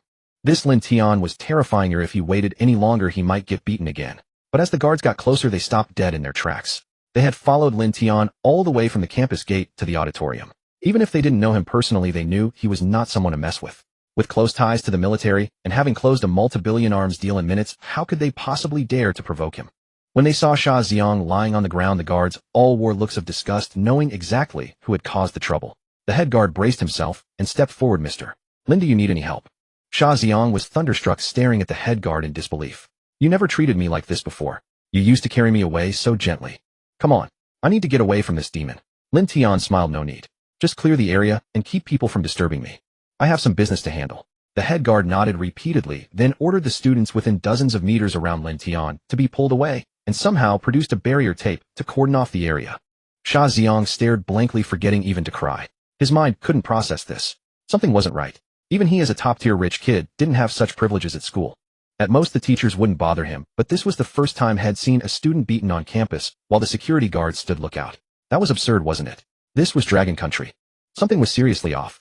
Lin Tian crouched down and said, "Now let's talk about the problem between us." Sha Xiang suddenly trembled all over. "Don't come near me." Lin Tian stopped being surprisingly accommodating. "Fine then. Pay up." Sha Xiang whined, "I don't have that much money." The guy cried at the drop of a hat, and Lin Tian had no patience to drag this out. He directly called Yi Xingrong. "Old Yi, give me the contact info of the Dragon Country shipping magnate." Yi Xingrong asked curiously, "What do you need him for?" He was genuinely puzzled. Did Lin Tian need to buy a ship? That couldn't be. With Lin Tian's destroyers, he could easily convert them into luxury yachts. Still, he found the number for Lin Tian. Soon the call connected and a vigorous voice answered, "Hello. Who's this?" The shipping magnate rarely received unknown calls, and reaching his private line meant the caller was no ordinary person. Lin Tian said coldly, Lin Tian. "You know why I'm calling, don't you?" The magnate's pupils contracted, but he quickly composed himself and laughed, "Ha. So it's the Wolf King. What can this humble one do for you?" Lin Tian's eyes turned dangerous. He didn't believe the magnate was completely unaware of what was happening. If he knew Lin Tian, then when Yi Xingrong pursued Lin Yin, the principal must have communicated with the magnate. Now with Sha Xiang's pursuit even more audacious, it was impossible that the magnate wasn't pulling the strings behind the scenes. And now he dared to play dumb. The shipping magnate was also tense inside. He hadn't expected Lin Tian to find out so quickly. He had deliberately taken Sha Xiang away when Lin Tian returned to school. He only let Sha Xiang come back after the school's anniversary celebration ended. He believed that as long as he didn't cross the line, just letting Sha Xiang pursue her normally, the principal wouldn't snitch. And honestly, he did hope Sha Xiang would marry Lin Yin, so he could latch onto Lin Tian and see his business soar. He wasn't content being just the Dragon Country shipping magnate. He wanted to be the world's shipping magnate. He had even entertained the thought of forcing a marriage through a fait accompli, but fear of Lin Tian's wrath had always held him back. The two of them kept probing each other over the phone, but Sha Xiang, still lying on the ground, suddenly perked up. What was wrong with this guy's brain? He sat up excitedly and blurted out, "So you're my future brother-in-law." "I'm your future brother-in-law." Xia Ziyang's words stunned both parties on the call. The shipping magnate pursed his lips at a loss for words. His son seemed to be both embarrassing and mentally challenged. Lin Tian shot him an icy glare, provoking him time and again. Did he really think Lin Tian wouldn't dare to kill a fellow countryman in Dragon Country? Had he been too peaceful lately? Lin Yin remained silent now. With Lin Tian handling things, she trusted he would resolve it perfectly. Boom. Without warning, Lin Tian kicked Xia Ziyang square in the stomach. Xia Ziyang's eyes bulged bloodshot and he vomited a huge gush of blood, flying nearly 10 meters before crashing into a tree and stopping. After coming to a halt, Xia Ziyang slumped to the ground, still spewing blood. If not for the occasional twitch, one might have declared him dead.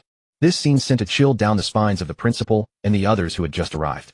Though deeply worried, they glanced at Lin Tian, and seeing his indifference, quickly called for an ambulance. As chaos erupted in the rescue efforts, the shipping king heard Lin Tian's voice and asked anxiously, "What have you done to my son?" Lin Tian sneered, "What do you think? Can't you guess? You should be grateful you didn't lay a hand on Lin Yin. Otherwise I'd uproot your entire family." The shipping king, enraged, stammered, "You. This is the Dragon Kingdom. You can't act so recklessly here." Lin Tian snorted, "It's precisely because we're in the Dragon Kingdom that you're not already preparing to collect your son's corpse. By the way, your son offered me 9,999 billion to settle this. Get ready to sell your house. This is outright robbery. He'll sue you. I will definitely sue you." Lin Tian hung up directly. Even selling everything the shipping king owned wouldn't raise that sum. He might scrape together 10 billion with great difficulty, but nearly a trillion. Impossible. Originally it was just meant as a warning, but it seemed this rich brat had a screw loose. Still, that kick from Lin Tian should keep him out of action for at least half a year.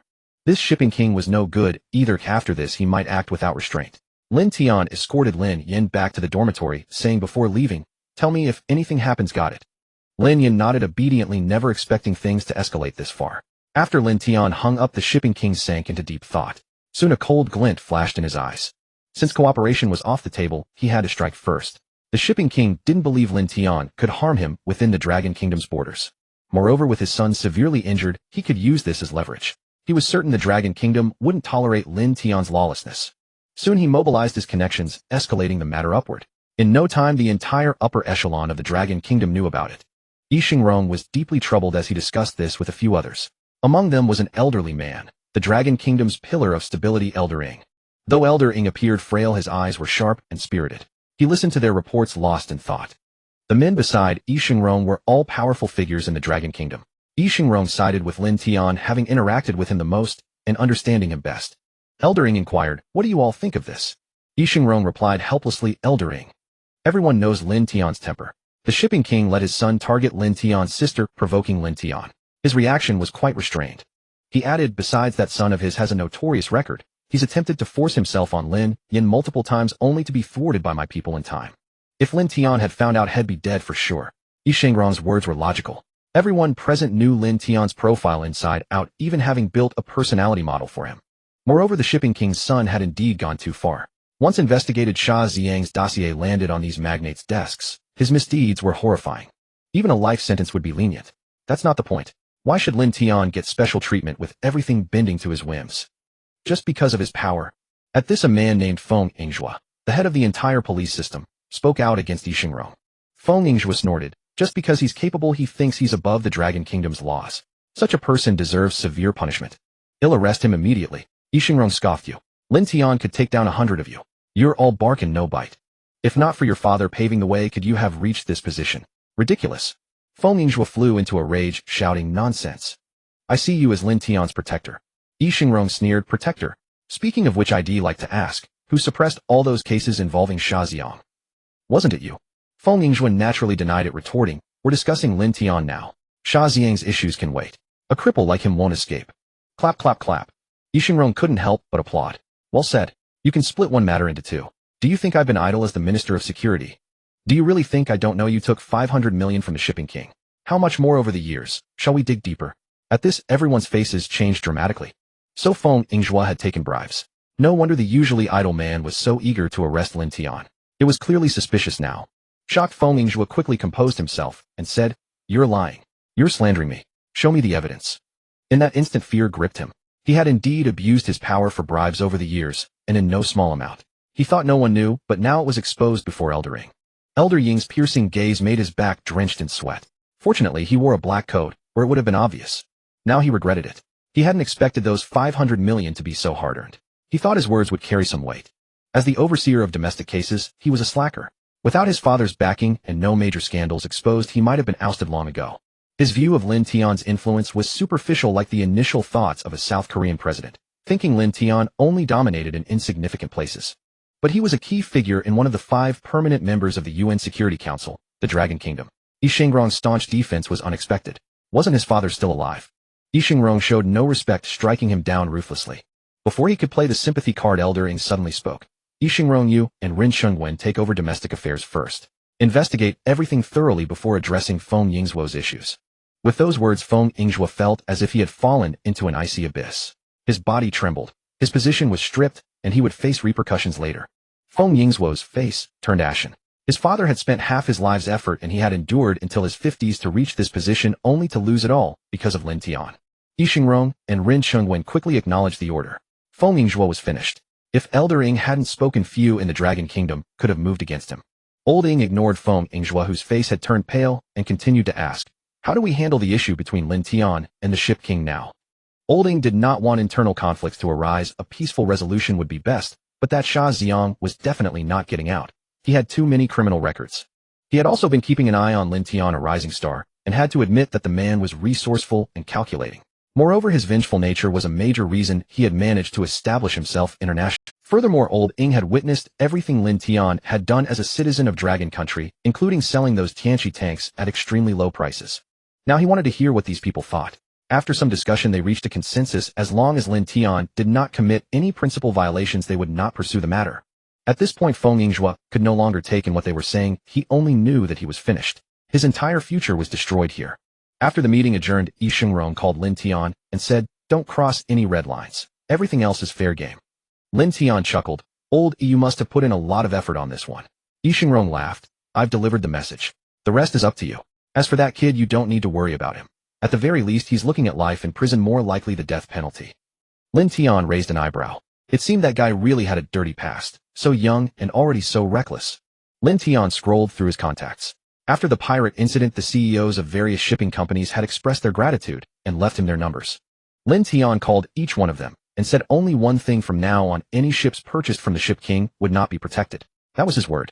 Just like the Ship King's move, Lin Tian's words quickly spread throughout the entire circle. Everyone knew the two were about to clash.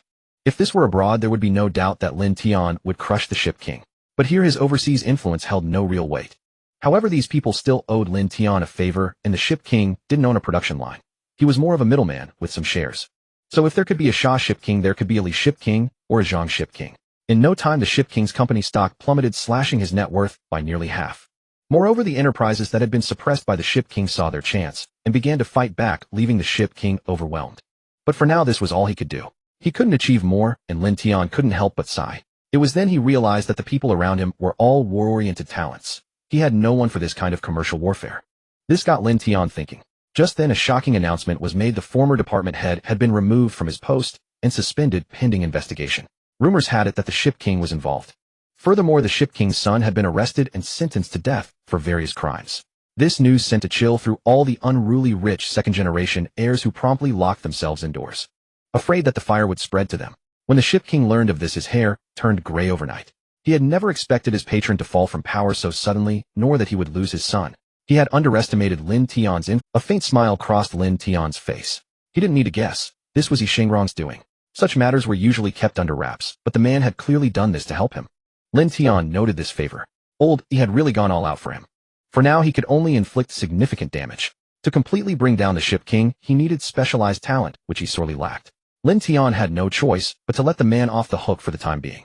This high-level shakeup did not affect the lives of ordinary people, but another incident instantly exploded across the internet. A group of terrorists had actually entered Dragon Country's territory. In what was known as the Mercenaries' Forbidden Zone, armed militants with heavy firepower had appeared. However, they were caught off guard by a pre-deployed military force. The incident caused quite a stir, especially since it was said that the gunfire was extremely intense and occurred not far from residential areas. Lin Tian, wearing a mask, scrolled through videos on the street and commented, they must have been tipped off. Yeah, otherwise how could they have set up such a perfect ambush? Now that the news was out, everything was probably already over. Whew, whew. Sirens blared one after another.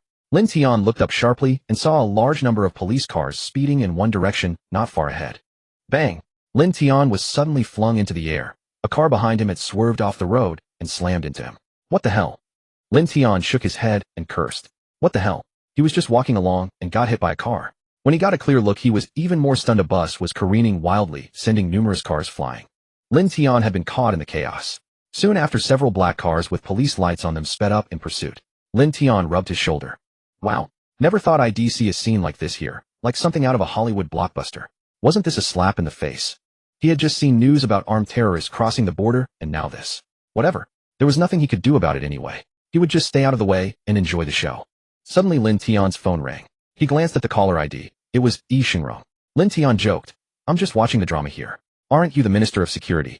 How come there are leaks everywhere? Yi Xingrong rubbed his temples in frustration. He hadn't expected the other side to be so ruthless, playing the game of burning their bridges. But for now there was no evidence. Yi Xingrong said helplessly, cut the crap. This has to do with you. Lin Tian's expression stiffened as he frowned. With me? Damn. The drama's about me. Can't I just have a peaceful day? That Ship King knows you're not to be trifled with, so he put a bounty on Lin Yin on the dark web. $500 million.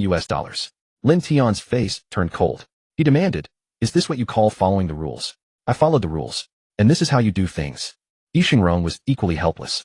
He couldn't control this. By the time he received the news and detained the Ship King, someone had already taken the job. What's more, Feng Yingzhuo was involved, and the old man had come out to back his son. Now the whole situation was a mess. Lin Tian pressed on. Who took the job? Where are they now? Yi Xingrong said with a headache. It's an organization from Yemen. They entered the country along with other groups that had different objectives. Earlier we ambushed them and intercepted a deadly virus. Trouble. Lin Tian frowned deeply, never expecting such a massive issue to arise in Dragon Country. In Yilake, he wouldn't have to worry about these problems. There Lin Tian had the final say. Lin Tian spoke to the empty space before him, split into two teams. One protects Lin Yin, the other guards my parents. If anything seems off, strike directly. Kill first, ask later. At this moment Lin Tian couldn't afford to dwell on it. Kill them all and sort it out afterward. Yi Xingrong on the other end of the phone didn't resent Lin Tian's orders either. Now was the time for such drastic measures. Meanwhile, a large contingent of police and military forces poured into the city. Every street was sealed off, and everyone was temporarily halted in place. Of course, that didn't include the daring reporters. As Lin Tian rushed toward the scene, he asked, which group has been found now? Yi Xingrong replied, unknown, but they've intercepted the previous batch of virus stock. It shouldn't be from Yemen. But they've taken the Ship King. A cold glint flashed in Lin Tian's eyes. So the Ship King was indeed in league with them. The other group was now nowhere to be found. But Lin Tian would never let the Ship King escape. When Lin Tian arrived, he immediately spotted the bus that had been recklessly charging about. Several officers warily approached, telling Lin Tian to step back. They feared someone might be disguised as a civilian. Lin Tian handed his phone to one of them, and after hearing Yi Xingrong's orders, they let him through. Yi Xingrong himself was also on his way. Once inside, Lin Tian met the current commander. He asked in a low voice, how's the situation? Yi Xingrong had already briefed him. The captain sighed and said, they've taken control of the virus stock, and there's a helicopter on the rooftop. ITLL take off soon. Lin Tian frowned. Why not shoot it down? Don't tell me you don't have snipers with all these people. The captain replied, I've deployed no fewer than 10 snipers. But this building is the tallest around, and the rooftop has blind spots. Although they can't open the virus stock, we've upgraded the security. If the helicopter crashes, the resulting explosion has a 50% chance of releasing the virus. Lin Tian asked curiously, what virus makes you all so wary? The captain hesitated before answering. It's not any known virus, but its contagion and fatality rates are extremely high. Worst of all, there's no countermeasure. A leak would be devastating to Dragon Country. Some time had passed since they entered the building. The lower floors had been evacuated while the upper floors remained under the enemy's control. Fortunately, the enemy wasn't intent on a desperate fight. Every step was meticulously planned, so they hadn't harmed the hostages, only used them to delay the police for their escape. Just then, Yi Xingrong arrived. Lin Tian rolled his eyes and said, your security ministry isn't up to snuff? You let them snatch back what you had in hand. They waltzed in here like it was their home, leading you all by the nose. Yi Xingrong retorted irritably, and whose fault is that? That kid has gone mad now. Once I gather the evidence, I'll have him shot. Lin Tian immediately caught on. So it was because of the demotion. This was outright treason. Lin Tian muttered under his breath, seems Dragon Country isn't too safe after all. Yilake is better. Yi Xingrong was at a loss for words, but it was true. They had to follow rules while Lin Tian and Yilake could nip everything in the bud. An officer reported, sir. A journalist is live streaming via drone. The footage shows the enemy transferring to the helicopter. Yi Xingrong clenched his fists in frustration. Are we just going to let them get away? Even if they escaped with the virus, Lin Tian could care less. But the Ship King had better ask Lin Tian first. Without a word, Lin Tian dashed toward the building. Yi Xingrong had no chance to stop him and could only order his men to prepare for any contingency. But Yi Xingrong secretly prayed that Lin Tian would succeed, for Lin Tian had wrought many miracles before. Fortunately, the enemy hadn't sabotaged the elevator, otherwise running up would have been too late. He rode it straight to the rooftop. Scene was already being broadcast live. Yi Xingrong had no heart to stop it. On the screen, the terrorists carrying black briefcases were boarding the helicopter one by one. This incident had captured the nation's attention, a once-in-a-century event. Even office workers were sneaking peeks at the live stream. The entire city was under martial law. Armed police and troops had poured in, a sight rarely seen. Just as the helicopter lifted off the ground, the rooftop door burst open with a bang. Lin Tian's figure appeared on the screen. Holy crap! How is the boss here? Is the boss involved in this? But it's too late. The helicopter's already taking off. Lin Yan watched the live stream with worry, instinctively thinking of her brother whenever something big happened. Sure enough, within 2 minutes Lin Tian showed up. The Ship King was startled to see Lin Tian, then burst into laughter. Huh? Too late. I've already obtained U.S. citizenship and their protection. What can you do to me now? And I've already transferred the bounty. It's still active. ITLL automatically pay out once someone completes it. From now on, live in constant fear. The Ship King was arrogantly triumphant. With U.S. protection and Lin Yan in perpetual danger, the devoted brother Lin Tian was surely suffering. Hearing this, Lin Tian's expression darkened. Without hesitation, he sprinted toward the helicopter. Just as the helicopter was about to clear the building, Lin Tian leaped, grabbing the landing skid with one hand while the other clutched the rooftop's edge. The helicopter jerked back from the immense force, tilting slightly. The occupants inside lurched violently. With a ferocious roar, Lin Tian's face twisted in fury. One hand gripped the helicopter, the other the rooftop railing. No matter how the pilot tried to ascend, the helicopter remained immovable. Everyone watched in stunned disbelief. Was he even human? Could a man really hold back a helicopter? He must be a demon. At that moment, the Ship King felt a deep terror. Not just him. Even the battle-hardened terrorists were chilled to the bone. They had invaded Dragon Country and attacked the military, but they had never witnessed such an unbelievable human feat. Yi Xingrong was dumbfounded too, then snapped out of it, shouting, "Get up there! What the hell are you all staring at?" This was a golden opportunity. As long as the helicopter didn't explode, the chance of a virus leak was almost zero. Indeed, Lin Tian was a miracle. In the past, everyone knew that Lin Tian was exceptionally strong, once hailed as the strongest man in the world in unknown combat. Now it can be said he is the strongest. Pulling a helicopter with one's hands, a scenario that only exists in movies, is something no one can accept in reality. The terrorists realized this too, and quickly drew their pistols, aiming at Lin Tian's head and pulling the trigger. Lin Tian tilted his head to dodge the bullet. Immediately after, several others drew their guns at his body. Lin Tian gritted his teeth and released his grip on the railing. Continuing like this would make him a living target. This, Yi Xingrong had no idea what was going on. Reinforcements had still not arrived. As Lin Tian let go, the helicopter suddenly soared, catching the people inside off guard and causing them to tumble around. Lin Tian grabbed onto the helicopter, swaying in the air. It was only then that Yi Xingrong's men arrived late. Lin Tian hung on with one hand, while the other pulled out a Desert Eagle, kicking it to chamber around. Bang! A terrorist who just poked his head out to take out Lin Tian was shot in the head, his body falling from the helicopter. Seizing the opportunity, Lin Tian swung himself and executed a 360-degree spin, landing steadily inside the helicopter. He flashed a grin at the others and said, "Now it's my turn. You just enjoyed hitting me, didn't you?" Despite their inner fear at this point, they didn't care and started to fight Lin Tian desperately. Everyone except the pilot rushed in to fight Lin Tian. He grinned and swiftly closed the helicopter door, launching into a flurry of punches and kicks against the others like a hungry tiger pouncing on its prey. In the cramped space, Lin Tian found it difficult to unleash his punches. 2 men from behind grabbed him, while another pulled out a dagger, preparing to attack. The people inside the helicopter also found it hard to use their firearms. One wrong move could lead to mutual destruction. Lin Tian kicked hard, striking the man's chest, pushing the two behind him down, sending the person flying into the windshield. In the process, he collided with the pilot. "Damn! Be careful!" The pilot couldn't help but shout in anger.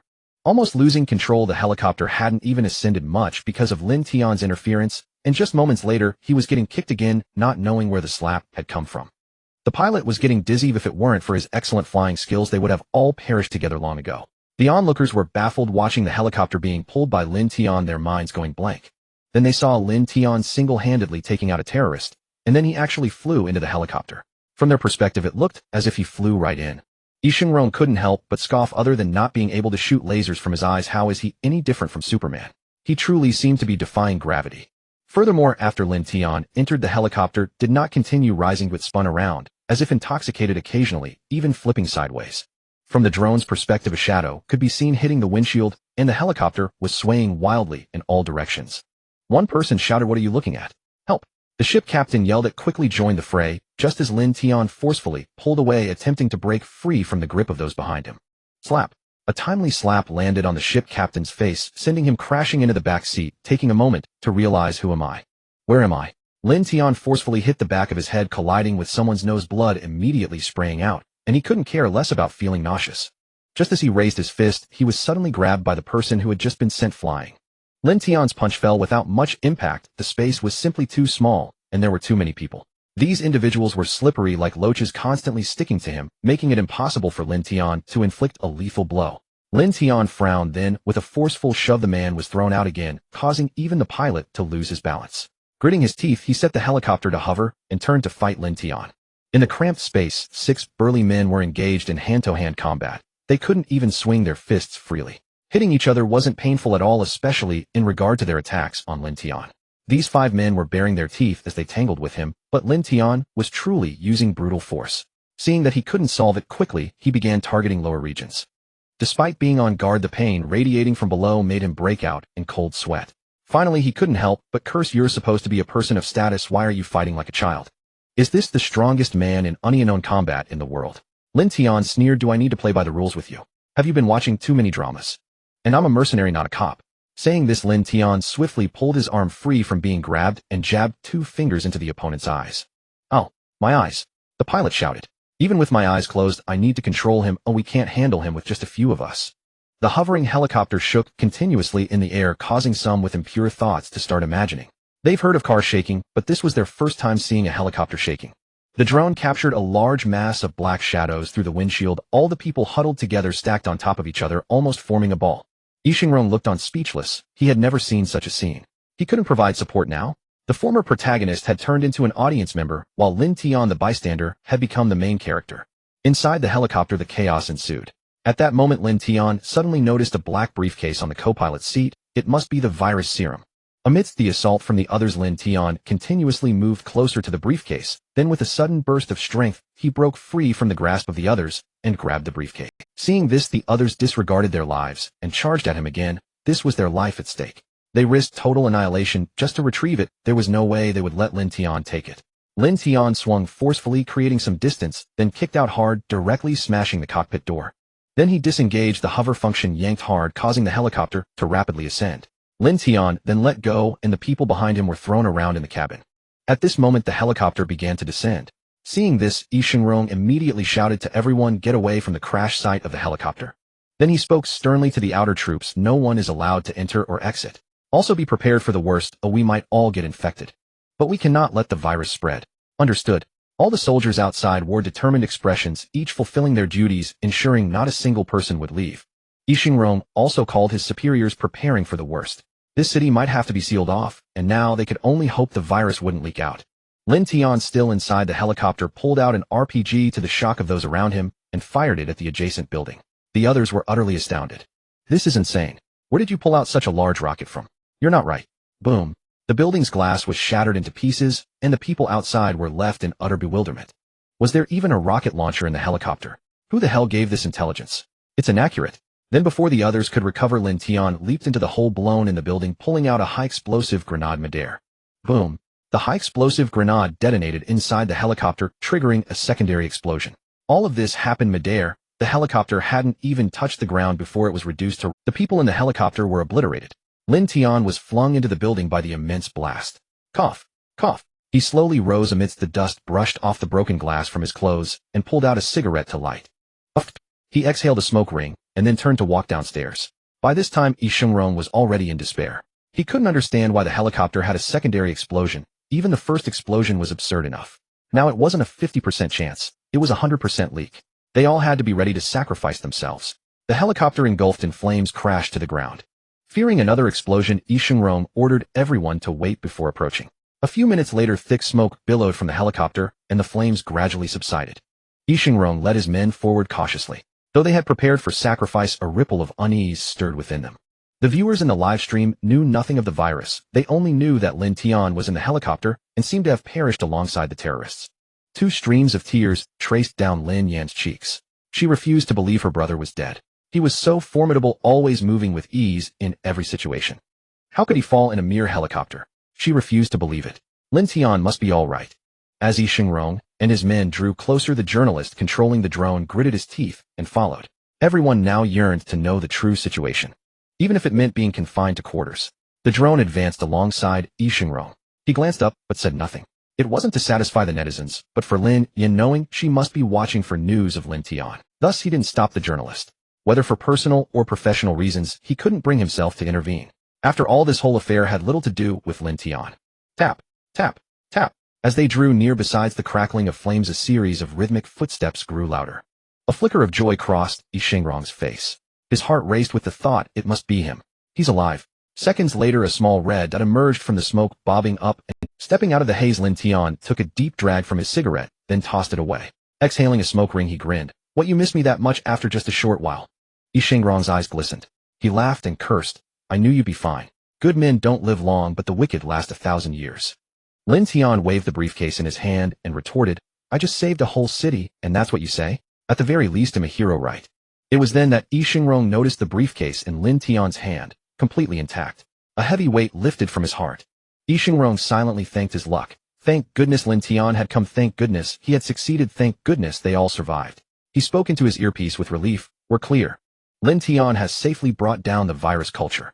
This news reached both the high-ranking officials off-site and the police and soldiers guarding the area. Everyone breathed a sigh of relief. If given a choice, who would willingly accept death, or even worse, infection? Long live. Oh. The soldiers stationed on the perimeter erupted in jubilation, celebrating their narrow escape.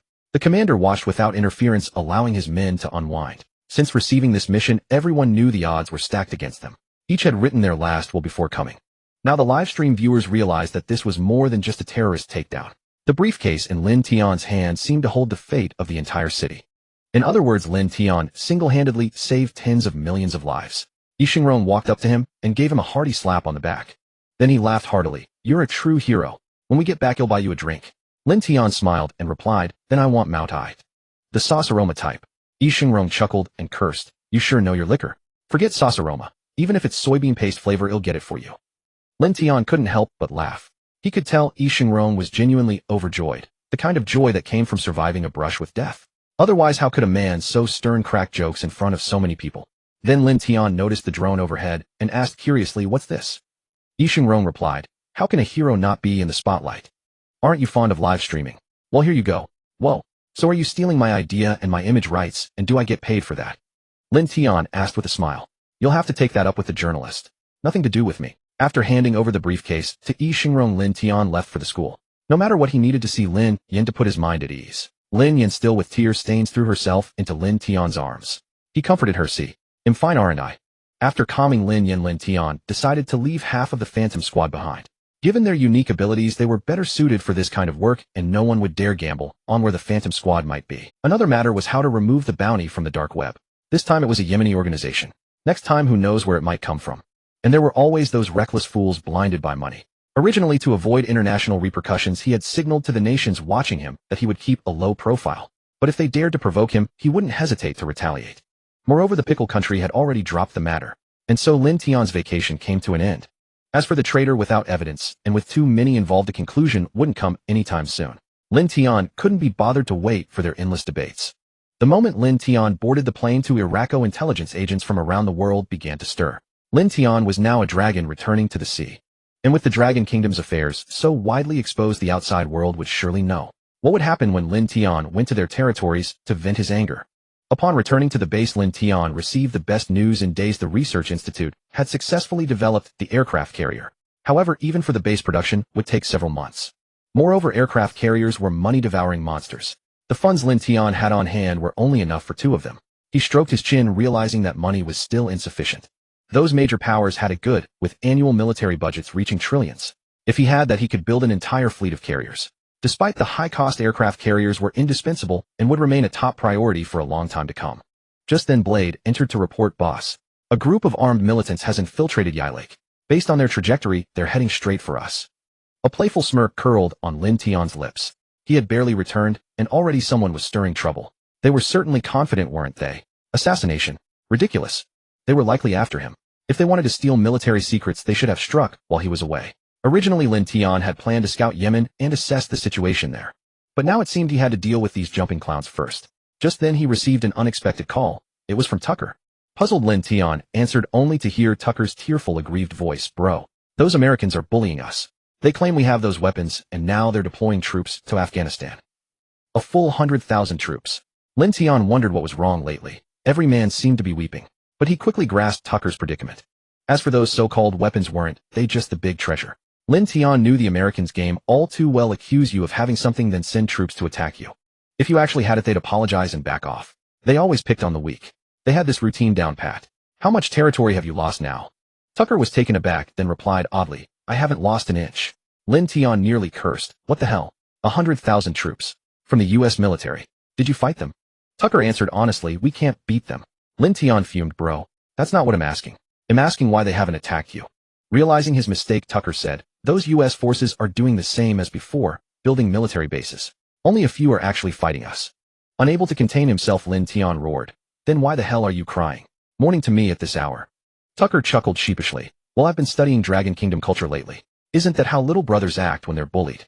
They go crying to their big brother. Good grief. Another young man corrupted by TV dramas. Couldn't he watch something normal? And that kind of behavior was usually reserved for villains. Just spit it out. Since when did you get so roundabout? Tucker grinned. A big brother, when will the tank crews finish training? Lin Tian laughed. I knew you'd ask. The men have already returned. They should be arriving any time now. The tanks will be there in 2 days. This instantly thrilled Tucker. Last time Lin Tian had sent his men to Yi Lake to train his tank crews. Without that, his ragtag bunch wouldn't have been able to operate those machines. Now he would finally have his own tank army. Of course, he wasn't one to shirk his debts. He immediately handed over half of his oil fields to Lin Tian. All sales would be handled by Lin Tian's company. In the international oil market, Lin Tian ranked among the top 10. That was no small feat. Camel Country held the top spot, and it was a royal enterprise. The U.S. and Bear Country were also resource-rich, as was Moose Country next to the U.S. After hanging up, Blade reported that the group had reached Rainbow Bridge City, the closest city to Lin Tian's territory. But once inside, they had vanished without a trace. Studying the report, Lin Tian realized that Yi Lake wasn't as transparent as he had thought. There were traitors among them. Lin Tian stood up and said, Blade, gather the men. He'll go meet them personally. When Lin Tian and his team arrived at Rainbow Bridge City, a bizarre sight greeted them. The streets were completely empty. This baffled Lin Tian. Though small, the city had a permanent population of over 10,000. How could it be deserted? Frowning, he ordered a thorough search. There were no ambushes. So where had the armed infiltrators gone? As they ventured deeper, they finally found something unusual, a row of bars blasting deafening music. Exchanging a glance with Blade, Lin Tian changed into his old trench coat and entered the largest bar. The interior was lavishly decorated, top-notch, even for Yi Lake. It was hard to imagine such a place existing in this impoverished backward town. The bar was packed. Over 1,000 people in this one establishment alone. It seemed the entire town had gathered here. But Lin Tian was still puzzled. Not to be condescending, but how many of them could actually sing? Had they abandoned their livelihoods just to come here? Inside, everyone was swaying their heads, completely lost in the ecstasy. Even Lin Tian felt an urge to join in. Shaking off the thought, he noticed a man with vacant eyes and a blissful smile being dragged away by several men in black. Mingling with the crowd, Lin Tian observed that they all shared one trait: addiction. Everyone was addicted. Suddenly he shuddered. Could it be that they were mixing something into the air? He scanned the room and soon spotted several sensor-like devices near fans emitting faint wisps of smoke. Realizing the danger, he held his breath and moved to leave. This wasn't an assassination attempt. It was a drug den. And he didn't have enough men with him. Just then he saw the man who had been dragged away return, looking unusually energetic, bouncing around the dance floor again. More and more people were being taken away by the men in black, and they all seemed accustomed to it, offering no resistance. Taking one last look, Lin Tian turned and left. This place was a huge problem. He had thought they were here to assassinate him. But he had no intention of letting them off. His city had banned drugs and white powders. Now someone had set up a drug den right next door. And he didn't know their purpose. How could he tolerate others snoring beside his bed? Once outside, Lin Tian took deep breaths of fresh air, his mind clearing from the earlier drowsiness. Lin Tian adjusted his stance and said to Daofeng, mobilize the troops immediately. Everyone put on gas masks. Everyone here could be an enemy. Daofeng replied, yes, boss. Then Lin Tian led the remaining troops to a building not far from the street, observing every move there. Suddenly several figures in black emerged, carrying a burlap sack that, judging by its shape, contained a person. Their expressions remained utterly unchanged, as if this were routine as they carried the burden eastward. Lin Tian raised his hand and commanded, follow them. See where they're going. None of the troops behind him moved. Lin Tian closed his eyes to rest while the Phantom Squad dispatched one member to trail the group. Not long after the men returned to the bar, a voice crackled through Lin Tian's earpiece. Boss, there's a mountain of corpses here. Roughly estimated over 1,000 bodies are piled here, and there are signs of burning nearby. Lin Tian asked, how did these people die? No fatal wounds, but there are needle marks. They likely died from injections or drugs. He called Daofeng, who was still assembling troops. To avoid alerting the enemy, they could only deploy from the base and back. Moreover, heavy weaponry couldn't be used, at least not until the area was completely surrounded. Daofeng, have you heard any news coming out of here lately? And where did that group come from? Daofeng quickly sent men to investigate, and soon received word they came from Yemen. This time we found armed militants. Some had entered before, but in smaller numbers and unarmed. Lin Tian murmured to himself, Yemen. Looks like I really need to check it out. A tiny nation in the Middle East, though not conspicuously war-torn, with the government firmly in control, simply because its territory was too small, and its resources were scarce. However, it was a paradise for drug traffickers. Besides the Golden Triangle, the most formidable drug cartels were based there, operating with corporate efficiency and legitimacy. Now they had repeatedly meddled in his turf. If not for needing to keep a low profile recently, Lin Tian would have attacked already. Boss, we found out that since we planned the trip to Korea, this place has been rumored as the freest and safest city in Iraq, attracting a flood of newcomers. But there's no news of anyone leaving.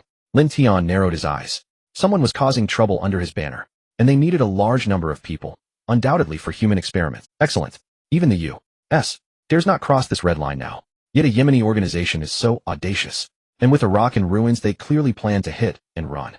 If they wanted long-term operations, they'd go to places like Iran, where deaths go unnoticed. 2 hours later, Daofeng had tightly surrounded the city with 5,000 troops, setting up defensive fortifications outside. During this time, many people still tried to enter, but were turned away. All poor souls lured by the rumors, some even with their families. Fortunately, Tiger had done much to revive the domestic economy, preventing a massive exodus. With a command, everyone donned gas masks and approached these bars. They tossed tear gas canisters inside. Amid the revelry, thick gas erupted, and everyone inside clutched their mouths, frantically rushing out. Then Daofeng's men tipped over prepared barrels of water, drew stun guns, and fired at the ground. Electricity crackled across the water's surface. The fleeing people convulsed violently. Within 2 seconds, they all collapsed. Lin Tian stared coldly at the scene. So far, only civilians had emerged, evident from their clothing. Even bodyguards wore black. The mastermind wouldn't be dressed like this. Minutes passed, and aside from the twitching Fallen, no one else appeared. Lin Tian frowned. Just then the Fallen began foaming at the mouth, trembling violently. Their eyes snapped open, pupils dilated, and cyan veins surfaced on their faces. Lin Tian shouted, fall back. Stay alert. The troops retreated dozens of meters. The scene resembled a zombie apocalypse from a horror film. Everyone switched to live ammunition, aiming at the figures. For a moment, Lin Tian felt a pang of fear, unsure if this was from the injections for human experiments or the smoke in the bar. Now only one thought occupied his mind. Upon returning, he would pause the aircraft carrier development and first establish a biological lab to examine himself. The people merely convulsed for a while before falling still. Lin Tian waved his hand, and a few soldiers cautiously stepped forward to check. They pressed on the noses and chests, then reported, boss, no breath. After they retreated, Lin Tian called Daofeng and said, get rocket launchers and level this place. Then burn it all. Make sure not a single corpse remains. Lin Tian no longer cared about public opinion or capturing these people. First he had to eliminate this threat.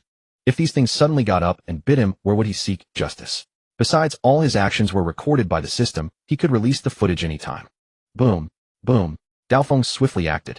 Missiles rained down, reducing the entire street to rubble. Then a massive fire erupted. Thick smoke billowed, flames soared into the sky. Those who had been turned back looked behind to see the towering blaze. Someone screamed, Lin Tian is massacring the city. Lin Tian is massacring the city. The rumor spread in an instant. Everyone claimed Lin Tian had slaughtered the city. Curious onlookers came to see, only to find the city still sealed off. Lin Tian's other troops arrived in succession. He watched the towering flames with an unruffled heart, his only concern being whether those people were still inside. Underground, a group of over 300 people wearing gas masks huddled in a space of about 100 square meters. Slap. The leader struck the newly arrived security captain viciously across the face, snarling, you bastard. I told you not to bring weapons. Don't bring weapons. But you wouldn't listen. Now they've hit our base directly. The man protested weakly. It's because people kept causing trouble. A few pistols couldn't control them. Everything was fine until now. How was I supposed to know this would happen? You didn't know? Damn it. Didn't you hear Lin Tian was assassinated recently? Now an armed group suddenly appears in Iraq. Who else would they target? But it was too late for regrets. Only some data remained here. The experimental subjects were all gone, and the temperature was rising. Damn it. The man cursed under his breath. He's cautious indeed, burning it all down directly. He couldn't help but marvel at Lin Tian's decisiveness. He knew Lin Tian had no prior knowledge of this situation. It was a spuro-themant decision made upon seeing their unfinished products. To risk condemnation from the world, and even the possibility of a multinational coalition, all to prevent the spread of this virus. But unfortunately, this virus could only be transmitted through injection, was not yet fully developed, and was entirely non-contagious. Lin Tian had been overly cautious. Moreover, this laboratory had been built before Lin Tian arrived in the Middle East, and was arguably the largest one. Today it was utterly destroyed. It seems Iraq is no longer tenable. We'll shift our focus to Iran. Afghanistan is also getting dangerous. The American soldiers are scrambling for territory everywhere, and we might run into them. The blaze raged on for an entire day and night. During this time, news of Lin Tian's actions sparked an international uproar, dividing opinions into two factions. One faction deemed Lin Tian excessively brutal and called for the coalition to impose sanctions, officially labeling him a terrorist. Major nations were urged to dispatch troops to eradicate him. The other faction argued that since Iraq was essentially Lin Tian's backyard, there was no need for such drastic measures. There must be hidden reasons behind it. Many people were calling Lin Tian Yi Shengrong and Hao Weiming from the Dragon Kingdom, as well as Tiger Lu Fei and others. Lin Tian made no response to the international accusations. Instead, he watched coldly as country after country stepped forward, jotting them all down, and the Kimchi country remained silent. Ever since Lin Tian taught them a lesson, they had learned their lesson. Despite all the commotion, they stayed out of it. Gazing at the scorched earth, Lin Tian ordered his men to bring high-pressure water hoses and clean up the debris. With over 10,000 people gathered here, he refused to believe they could vanish into thin air. 1,000 men conducted a meticulous grid search, and soon they found something. When Lin Tian arrived, he saw a dark gray steel plate. It seemed those people were hiding inside. The steel plate had only a keyhole with no other gaps whatsoever. Lin Tian knocked on it with his gun, producing a dull thud. But that sudden sound startled those inside. They've been discovered. A tremor ran through everyone below. They had prepared thoroughly, stocking the underground bunker with pure oxygen, released slowly by machines enough to sustain them for about 3 days. Lin Tian grinned outside and shouted through a loudspeaker, "Hey, still not coming out. Waiting to die in there." The leader gritted his teeth and said nothing, maintaining silence below. Lin Tian's voice seeped in faintly, and despair filled their hearts. Finally, the leader clenched his teeth and said, "Let's shatter like jade." At these words, everyone's heart jolted. Despair first flickered in their eyes, then gave way to resolute determination. They all swallowed the pills in their hands. After waiting in vain for a reply, Lin Tian ordered a cutting machine brought over to slice through the titanium alloy door. Lin Tian watched in amazement. Quite tough indeed. This organization was no ordinary one. Their technology seemed rather advanced. When Lin Tian finally opened the titanium alloy door, a wave of heat rushed out, followed by a row of bodies lying peacefully on the ground. Dead. This was not good news. Surrender would have offered a chance at survival, yet not a single one lived. They all chose to poison themselves. It showed their discipline was exceptionally strong. Burn them. After saying this, Lin Tian walked out and gazed at the distant sky. Rubbing the fingers of his right hand with his left, he murmured softly, "Yemen." Just then an urgent voice crackled through Lin Tian's earpiece. "Air raid. Air raid. Take cover." Lin Tian's pupils contracted at the words, and he saw a shadow in the sky. He bellowed, "Everyone take cover. Air raid." The troops Lin Tian brought were all ground forces lacking air defense capabilities, leaving them defenseless against an aerial strike. Since Lin Tian had burned everything down, there was nowhere to shelter from the bombs. A flash of inspiration struck him. He ordered those nearby to jump into the underground bunker. Boom, boom. The enemy's target was precise. They came straight for this location, clearly intent on silencing everyone. After 2 bombs, several more were dropped, detonating about 10 meters above the ground, unleashing a shower of sparks in all directions. Lin Tian grabbed the titanium alloy door he had just cut off and leaped into the bunker. White phosphorus bombs struck the door, and even the metal began to burn without being extinguished. Once the door was shut, the bunker fell into darkness, but Lin Tian breathed a sigh of relief. Using white phosphorus bombs, a weapon explicitly banned, Lin Tian asked into his earpiece, "What's the situation outside? Any attacks?" "Boss, they only bombed the urban area. They've disappeared from sight now." That was a relief, otherwise Lin Tian might have suffered heavy losses. Bang! Lin Tian shoved the titanium alloy door open. The ground was once again engulfed in a sea of flames, burning with nothing flammable in sight. If this hit a person, they would be burned alive. Confirming the bombers weren't returning, Lin Tian and his men waited at the heart of the inferno for the flames to die out. Lately things seemed to be going awry. Lin Tian asked, "Did you see which country launched the attack on us?" "Boss, there were no markings on the planes, but they were F-21s. Lin Tian narrowed his eyes. Wasn't that the previous generation of Pretty Country's fighter jets still in service? Could it be Pretty Country? But given their nature, they wouldn't normally do something like this, and flying their own planes no less. Suddenly Lin Tian broke into a grin. Things were getting interesting. No matter what power lay behind this, he was determined to root it out. Following Lin Tian's orders, the troops withdrew completely. This city was utterly reduced to a ghost town where not even the chirp of an insect could be heard at night. Many spies slipped into the city under cover of darkness, capturing photo after photo of the scorched earth. Several weapon experts recognized the use of incendiary bombs. Though they didn't understand why Lin Tian left the site uncleaned and unguarded, they knew this news would cause an enormous uproar once it spread. They had struck gold. True enough, the next day various media outlets publicly reported the incident, harshly condemning Lin Tian for using banned white phosphorus bombs to brutally massacre civilians. Pretty country, together with the Great Eagle Empire, publicly declared their intention to take action against Lin Tian, aiming to rescue the people of Iraq from misery. Of course, this faced strong opposition from Iraq itself. During this time, Lin Tian made no statements. He was busy reviewing the situation. All clues pointed to one place: Yemen, a tiny nation with no pillar industries. Just when the outside world was in an uproar, Lin Tian released a recorded video from his live stream. Everyone who watched it felt a chill run down their spines. Aren't these the zombies from the movies? Someone is conducting live human experiments. Then Lin Tian was bombed, and the F-21 fighter jet was also exposed in the video, instantly putting the United States in the spotlight. The United States was baffled. What the hell? How could their fighter jets be in Aleppo? Given the distance between the US and Aleppo, without an aircraft carrier, the fighters simply couldn't reach Aleppo. Now the US was frantic. Their core fighter technology had fallen into someone else's hands and was even brought to light. This was intolerable for the US. Soon they denied it internationally, claiming their jets were imitations. They immediately submitted a request to Lin Tian seeking entry into his territory to investigate the matter. Meanwhile, the British Empire, which had been clamoring earlier, fell silent. Live human experiments are universally abhorred. If using white phosphorus bombs only drew verbal condemnation, this was different. Live human experiments would invite a siege. And it seemed the other side had already achieved some success. Lin Tian did not approve the U.S. request. It appeared this incident had little to do with them. A day later, Lin Tian brought Blade to Yemen and started a live stream he hadn't used in a long time. Entering the city, Yemen's infrastructure was decent, but most wealth came from drug trafficking. This trip was mainly to scout the area. Instead of sneaking around, it was better to be open so those behind the scenes wouldn't dare make a move. On the international stage, the organization conducting human experiments had drawn more attention than Lin Tian, the troublemaker. Lin Tian's release of the video yesterday and his live stream from Yemen today were intriguing. It seemed Yemen would soon be in turmoil. Two major events were unfolding in Yemen. In a resplendent hall, the Yemeni president stormed in angrily. Seated at the top of the hall on a throne of pure gold resembling a dragon chair was a man. You've gone too far. This will bring disaster to Yemen. I allowed you to grow strong here, even to declare yourself king, but you dare touch humanity's forbidden limits. The man on the dragon throne laughed heartily. Don't be so tense. Is there any evidence it was us? It's just their speculation now. Lin Tian. Huh, a show-off. Then he added darkly, and do I need your permission to build a nation here? Didn't I conquer it myself? Want to clash with me? The Yemeni president gritted his teeth in anger, but dared not utter any harsh words. He knew this man better than anyone.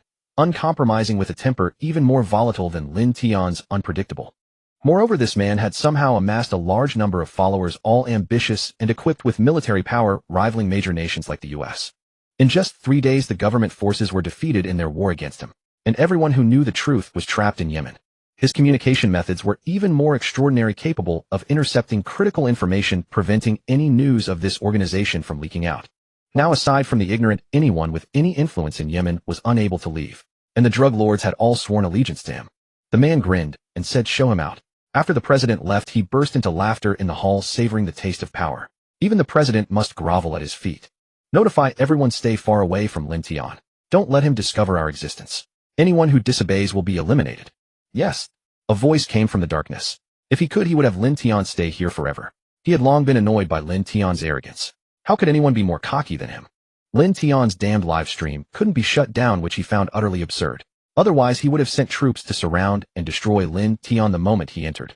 He too had taken enhancement serums and possessed superhuman strength, but he was still in the incubation period. Otherwise, how could Lin Tian be the so-called strongest man on earth? Yemen's Hanshi Group, one of the two largest drug cartels, was in the midst of a fierce gunfight. Bang! A woman in a suit clutching a wound on her abdomen fired back as she retreated out of the hall. Xia Sifeng had only one goal: to get the intelligence out. They had lost contact with the outside world for half a year. They even suspected they had been abandoned by their superiors. But today they uncovered a terrifying truth, and all undercover agents were. Now only she remained alive. Behind the Yemeni drug lords was a higher power, the true ruler of Yemen. The Yemeni president was also under his control. This was critical intelligence that had to be transmitted. Yemen was under his blockade. If the Dragon Kingdom received no information and kept sending people in, it would be like moths to a flame, costing countless compatriots. Xia Xifeng gritted her teeth, vaulted over the wall, and began her escape. No matter what, this intelligence had to be delivered. Meanwhile, Lin Tian wandered through the city, spotting a massive estate halfway up a distant mountain. Its construction was far superior to the city below. Lin Tian immediately headed there. Since the other side dared to act so arrogantly in his territory, these ordinary places held no value. Whether they'd let him in wasn't his concern. Who in Yemen dared to block his path? Had knocked their heads off. Unless he was right. Only that organization would dare to confront him. Bang! Just as Lin Tian started up the mountain, gunfire erupted in the distance. The sound of pistols suggested someone was being hunted. A smile curled at the corner of Lin Tian's mouth. He seemed to have arrived at just the right moment. He waved his hand, signaling his men to prepare. He had brought 10 people, enough to handle ordinary emergencies. The gunfire seemed to be moving downhill, saving Lin Tian the climb. Out of the live stream's view, he pulled out a chair and sat down. Glancing at the blazing sun, he silently produced a large umbrella. Only after setting everything up did the camera return to him. The viewers were bewildered. Bro, there's gunfire ahead, and you're pulling out an umbrella and a rocking chair. How can you be so relaxed? As the gunfire drew nearer, Lin Tian even took out a handful of melon seeds and began to crack them open, having stored plenty of goodies in his system space, just waiting for moments like this to enjoy them in style. Suddenly a system sound rang in his ears, nearly causing Lin Tian to drop his melon seeds in surprise. It turned out he still had a system after all. Lately he had been relying on the Red Alert base for research and production, which cost half as much as using the system. Moreover, recent lottery draws had yielded nothing remarkable, but unexpectedly during this live stream, his level had upgraded, reaching a diamond rank. Upon checking the upgrade rewards, Lin Tian quickly grew disappointed. The troop count was decent, adding 10,000 all-purpose special forces along with 100 medical injectors. These injectors from the challenge mode could instantly stop bleeding and restore 30% of bodily functions, a life-saving tool that could save anyone as long as they still had a breath. However, Lin Tian usually engaged in high-stakes battles, making it difficult to suffer severe injuries without dying. Still, it was a decent gain, especially since he had just activated the bio. He could research it later and mass-produce it, which was fairly standard. Just then a figure stumbled down, clutching a pistol in one hand and pressing a bleeding wound with the other. At first glance, she was quite attractive. Unexpectedly, the one being chased was a beauty. Xia Xifeng's mind went blank at the sight of Lin Tian and his crew, thinking, bro, what kind of scene are you all putting on? If I remember correctly, this is the Han family's territory, right? Setting up a chair with a parasol in the middle of the road is bad enough, but you're also holding a handful of melon seeds. Are you treating this like a resort? If Lin Tian knew her doubts, he would graciously tell her, yes, I know this is the Han family's place. Those guys at the entrance wouldn't let me in, and now they're lying on the ground. Footsteps echoed behind Xia Xifeng, tightening her heart. It was too late. Her moment of hesitation had allowed them to catch up. In her rush, she stumbled and fell right in front of Lin Tian, weakened by blood loss. Xia Xifeng looked up to meet Lin Tian's gaze, and after a moment's thought, he said, it's not New Year's or a festival. Why such a grand bow? And I don't have a red envelope on me. With that, Lin Tian patted his pockets and even glanced at Daofeng, asking, do you have any cash on you? Such a big gesture, I'd feel bad not giving something. Xia Xifeng nearly spat blood in frustration. Where did this weirdo come from? The movement aggravated her wound, leaving her unable to stand. She gritted her teeth and said, you need to leave. Hurry, or it'll be too late. Despite his teasing, his accent and the joke made it clear to Xia Xifeng that he was from Dragon Country, and he seemed somewhat capable. But that's useless in Yemen. If you dawdle, these people won't be able to protect you. Xia Xifeng grabbed Lin Tian's pants with a bloodied hand and urged, go now, or it'll be too late. Lin Tian raised an eyebrow slightly. This woman had just slipped something into his pocket. From the feel of it, he guessed it was a USB drive. Xia Xifeng indeed hoped Lin Tian would pass on the message. She believed that once he discovered the USB drive and its contents, he would contact Dragon Country. But her urging him to leave was genuine, as falling into the hands of Yemen's great tyrant would make death a mercy. The Great Tyrant of Yemen. That was their name for the king of Yemen, and he seemed to enjoy the title.